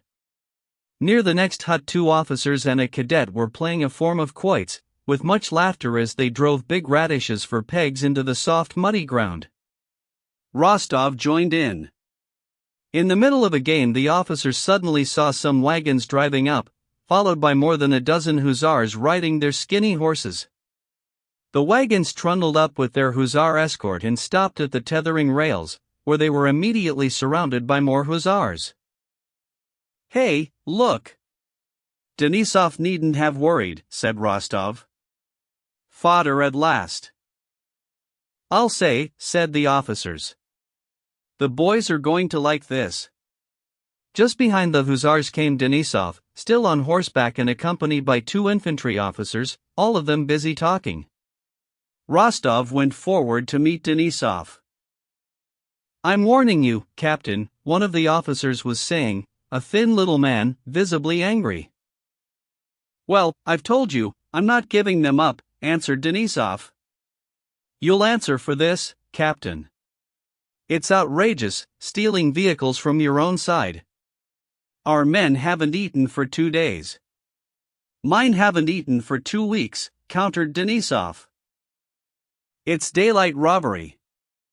You'll answer for it, sir, repeated the infantry officer, raising his voice. Will you stop pestering me? Roared Denisov, roused to fury. I'm responsible, not you. And buzz off you lot while you in a fit state to do so, he shouted at the officers. All right then, cried the little officer, refusing to be intimidated or to ride away. This is thieving, and I'm telling you. Go away, damn you, move, at the double, while you in a fit state to do so. And Denisov turned his horse towards the officer. All right, said the officer ominously. He turned his own horse away and trotted off, jolting in the saddle. Dog on a fence. You a wheel dog on a fence. Denisov called after him, this being the most insulting thing a cavalryman can say to an infantryman on horseback. He rode over to Rostov and roared with laughter. Gwab all this from the infantry. Supwire strength, he said. Can't let the men die of starvation. The wagons that had just rolled up had been intended for an infantry regiment, but when he found out from Lavrushka that the wagon train was unescorted, Denisov and his hussars had seized everything by brute force. Plenty of biscuits were issued to the men, and they even shared them with other squadrons. The next day the colonel sent for Denisov, and, covering his eyes with open fingers, he said to him, "This is how I see it. I know nothing, and I don't propose to take any action. But I advise you to ride over to HQ and sort things out with the provisions people. If possible, say what stores you've had and sign for them. If you don't and they're put down against the infantry, it's bound to come out, and it could have a nasty outcome." Denisov left the colonel and went straight to HQ, genuinely keen to follow his advice. That evening he came back to his hut in a terrible state. Rostov had never seen his friend like this. He was gasping and speechless. When Rostov asked him what was wrong, all he could do was whisper and croak, mouthing incoherent expletives and threats. Alarmed at the state he was in, Rostov told him to get undressed, have a drink of water and send for the doctor. Me? Court-martialed for Wobbly. Give me a drink of water. Well, let them try me. I'll win. I'll get them, rotten swine. I'll tell the emperor. Get me some ice, he kept saying. When the regimental doctor arrived, he said it was essential to bleed him. A deep saucerful of black blood was extracted from Denisov's hairy arm, and only then was he in any state to tell them what had happened. I got there, said Denisov. Now then, where can I find your chief? They showed me. I trust you don't mind waiting? I'm Hugh on business, I've ridden 20 miles and I haven't time to wait. Announce me. Dewey good, but out comes the thief-in-chief and he wants to upweight me too. This is Wobbly, says he. A wobber, I say, is not someone who gwabs some wat irons to feed his men, it is someone who gwabs things to fill his own pockets. Will you please be silent? Dewey good. Go and write a recipt, says he, for the commissioner, but this will have to be reported. Off to the commissioner. In I go, and guess who's sitting at the table? No, guess. Guess who's starving us all to death, roared Denisov, banging the table with the fist of his recently bled arm so violently that it almost collapsed, and the glasses jumped. Talianin! What? I shouted. So it's you that's starving us all to death, and I smashed his face in, gave him a white one, I did. I called him every name under the sun and I laid into him. It was great fun, I can tell you, cried Denisov, his white teeth gleaming under his black mustache and a smile of malicious glee. I'd have killed him if they hadn't pulled me off. Don't shout. Calm down, said Rostov. You've made it bleed again. Keep still. You need a bandage. Denisov was bandaged and put to bed. Next morning he woke up calm and cheerful. But at midday the regimental adjutant called on Denisov and Rostov at their hut. His face was grave and full of regret as he painfully showed them the official form served on Major Denisov by the colonel in charge of the regiment, raising questions about the incidents of the previous day. The adjutant warned them that the affair seemed likely to take a very bad turn. There would be a court-martial, and in view of current strictures against looting and insubordination, the best he could hope for would be reduction to the ranks. The case presented by the injured parties was that Major Denisov, after seizing the wagons, had come to the chief commissioner for procurement on his own initiative and in a drunken state had called him a thief, issued physical threats, and on being let out had rushed into the office and attacked two officials, one of whom ended up with a dislocated arm. Rostov persisted with his questions, and in response Denisov accepted that some other fellow did seem to have got involved, but anyway it was all complete rubbish, he wouldn't dream of worrying about any court, and that if those swine dared to pick on him he'd give them an answer they wouldn't soon forget. This offhand manner was typical of Denisov's attitude to the whole affair, but Rostov knew him too well not to notice that deep down, though he hid it from everyone else, he was dreading the court-martial and was desperately worried about the whole affair, which was clearly going to have terrible consequences. Documents began arriving daily, forms to be filled in and summonses, and Denisov was instructed to appear before the divisional staff on the 1st of May, having placed his squadron under the command of the officer next in seniority, for an inquiry into the fracas that had occurred in the commissioner's office. But on the day before the hearing Denisov was out on a reconnaissance mission organized by Platov and involving 2 Cossack regiments and 2 squadrons of hussars, as always well out in front, flaunting his courage, when a French marksman shot him in the fleshy part of his upper leg. At any other time, perhaps, Denisov wouldn't have left the regiment for a scratch like that, but on this occasion he took full advantage of it to excuse himself from appearing at Staff HQ, and went into hospital. Chapter 17. The month of June saw the Battle of Friedland 13, in which the Pavlograd Hussars did not take part. It was followed by a truce. Rostov, who was badly missing his friend and had had no news of him since he had left, was worried about the charge against him and his wound, so he took advantage of the truce and got permission to visit Denisov in hospital. The hospital was located in a small Prussian town which had been ravaged twice by Russian and French troops.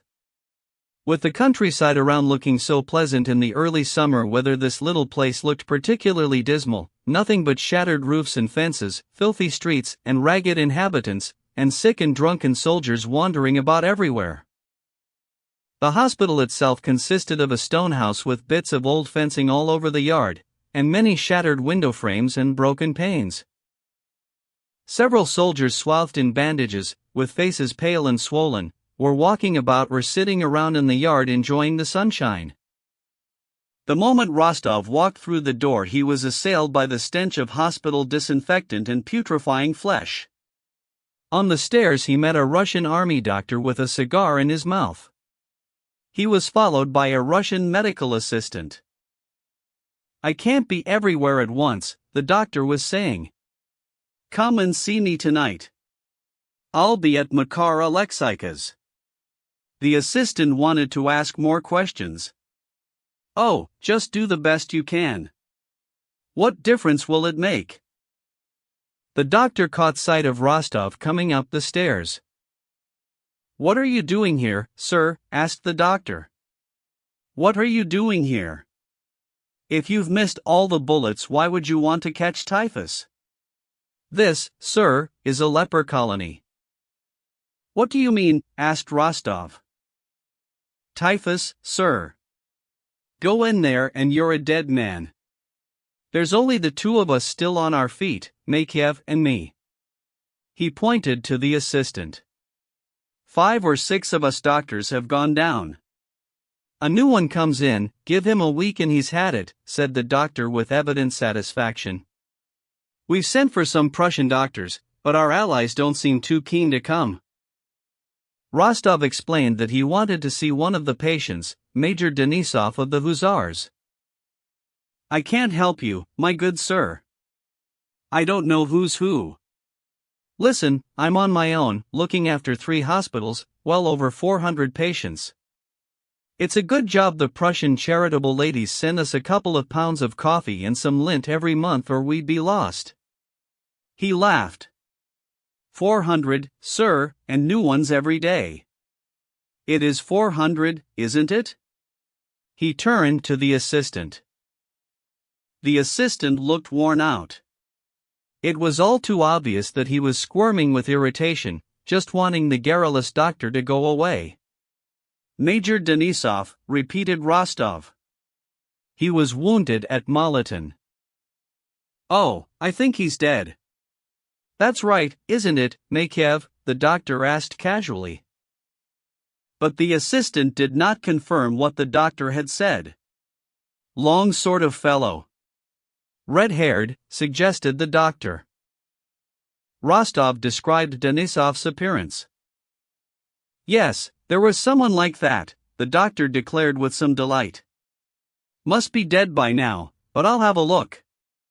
I used to have some lists. Have you got them, Makiev? They've gone to Makar Alexeich, said the assistant. But if you'd like to go along to the officers' wards you can see for yourself, he added, turning to Rostov. Ah, better not, sir, said the doctor.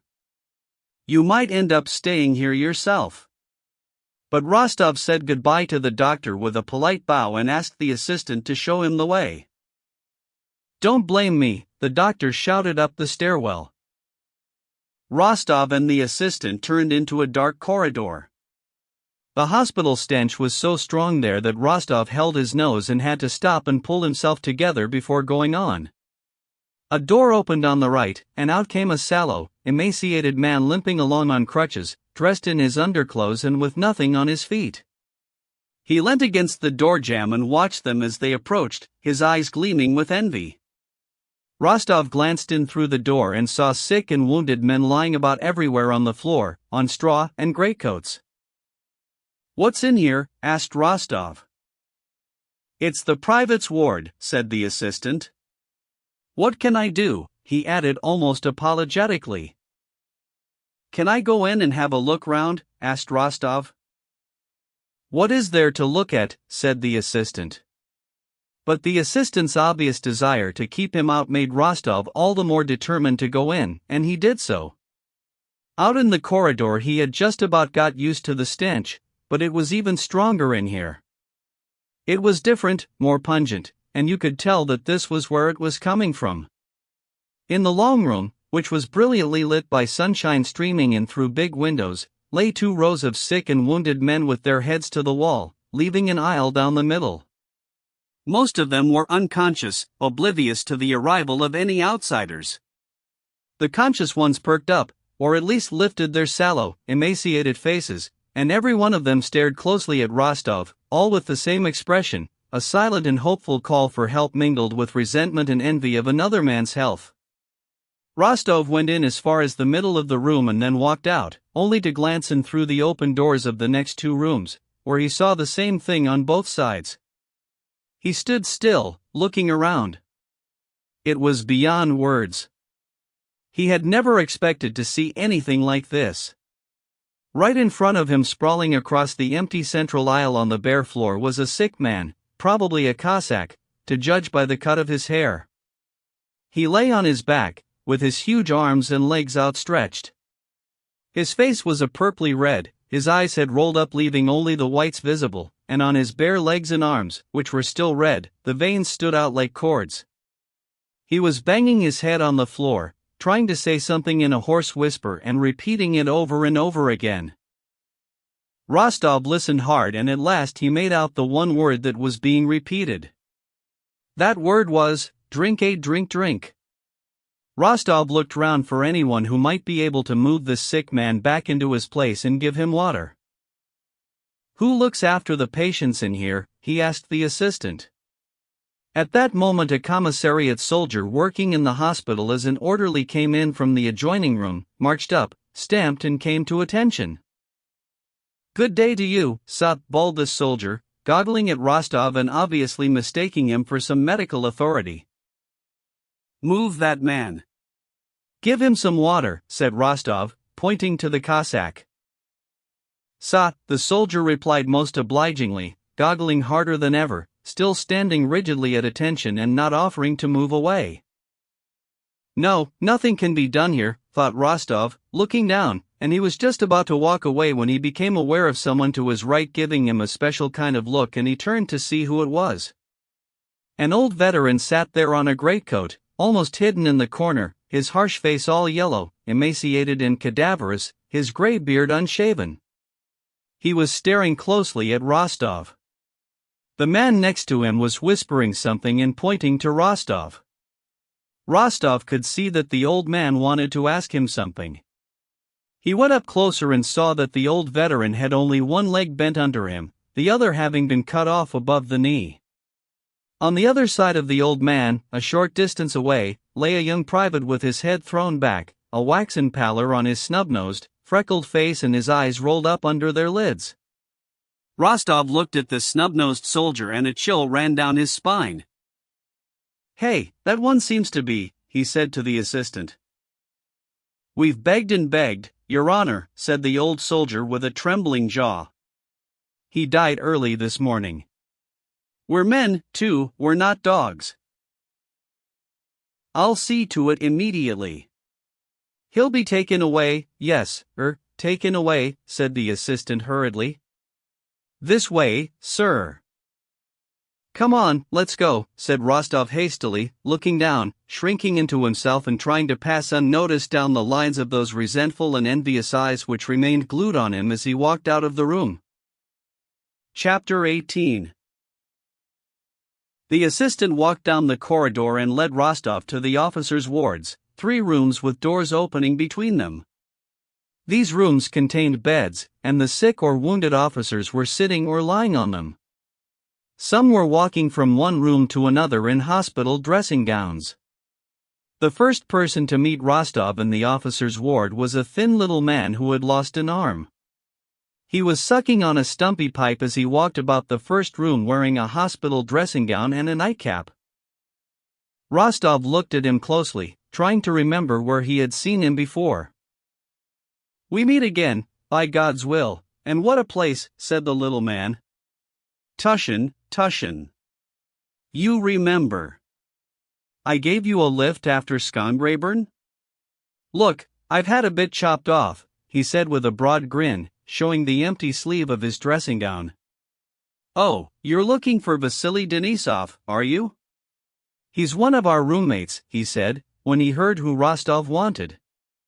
Come through here, and he led him into the next room, from which he could hear the sound of voices and several men laughing.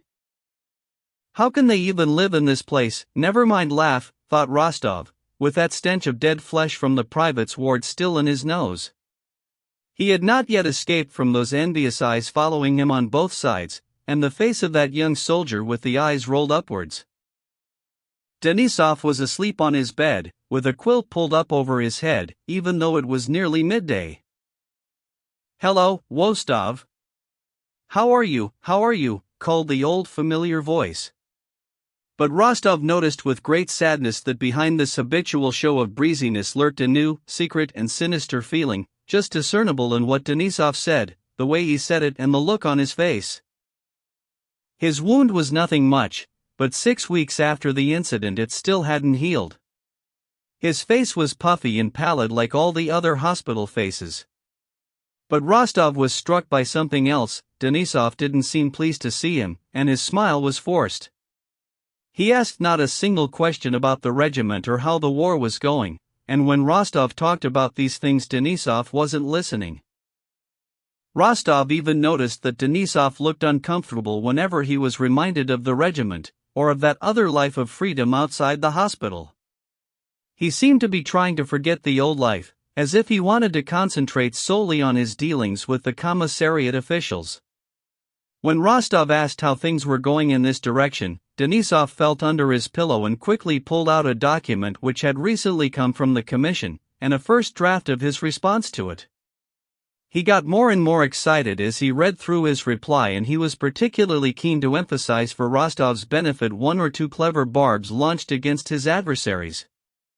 Denisov's hospital companions, who had gathered round Rostov when they spotted a new arrival from the freedom of the outside world, began to drift away one by one as soon as Denisov started to read his text.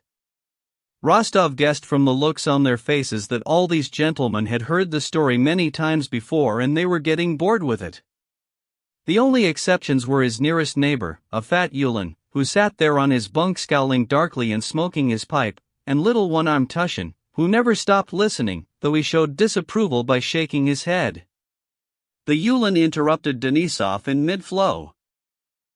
"As far as I'm concerned," he said, turning to Rostov, "he ought to go straight to the emperor and ask for a pardon. Everybody says there are big rewards on offer just now, and he'll get a pardon for sure." "What, me request a pardon from the emperor?" said Denisov in a voice which he tried to invest with all his old energy and ardor, though there was a sense of impotence behind all the irritation. "Why should I? If I was a wobber I'd ask for mercy, but here I am on a charge for trying to show who the wobbers are. Let them try me. Nobody can frighten me. I have truly served my Tsar and my country, and I'm not a thief. They can reduce me to the wanks, and... Well, anyway, this is straight talking. You listen to what I've written. If I had robbed the government..." "That's well put, no doubt about it," said Tushin. "But it's not the point,"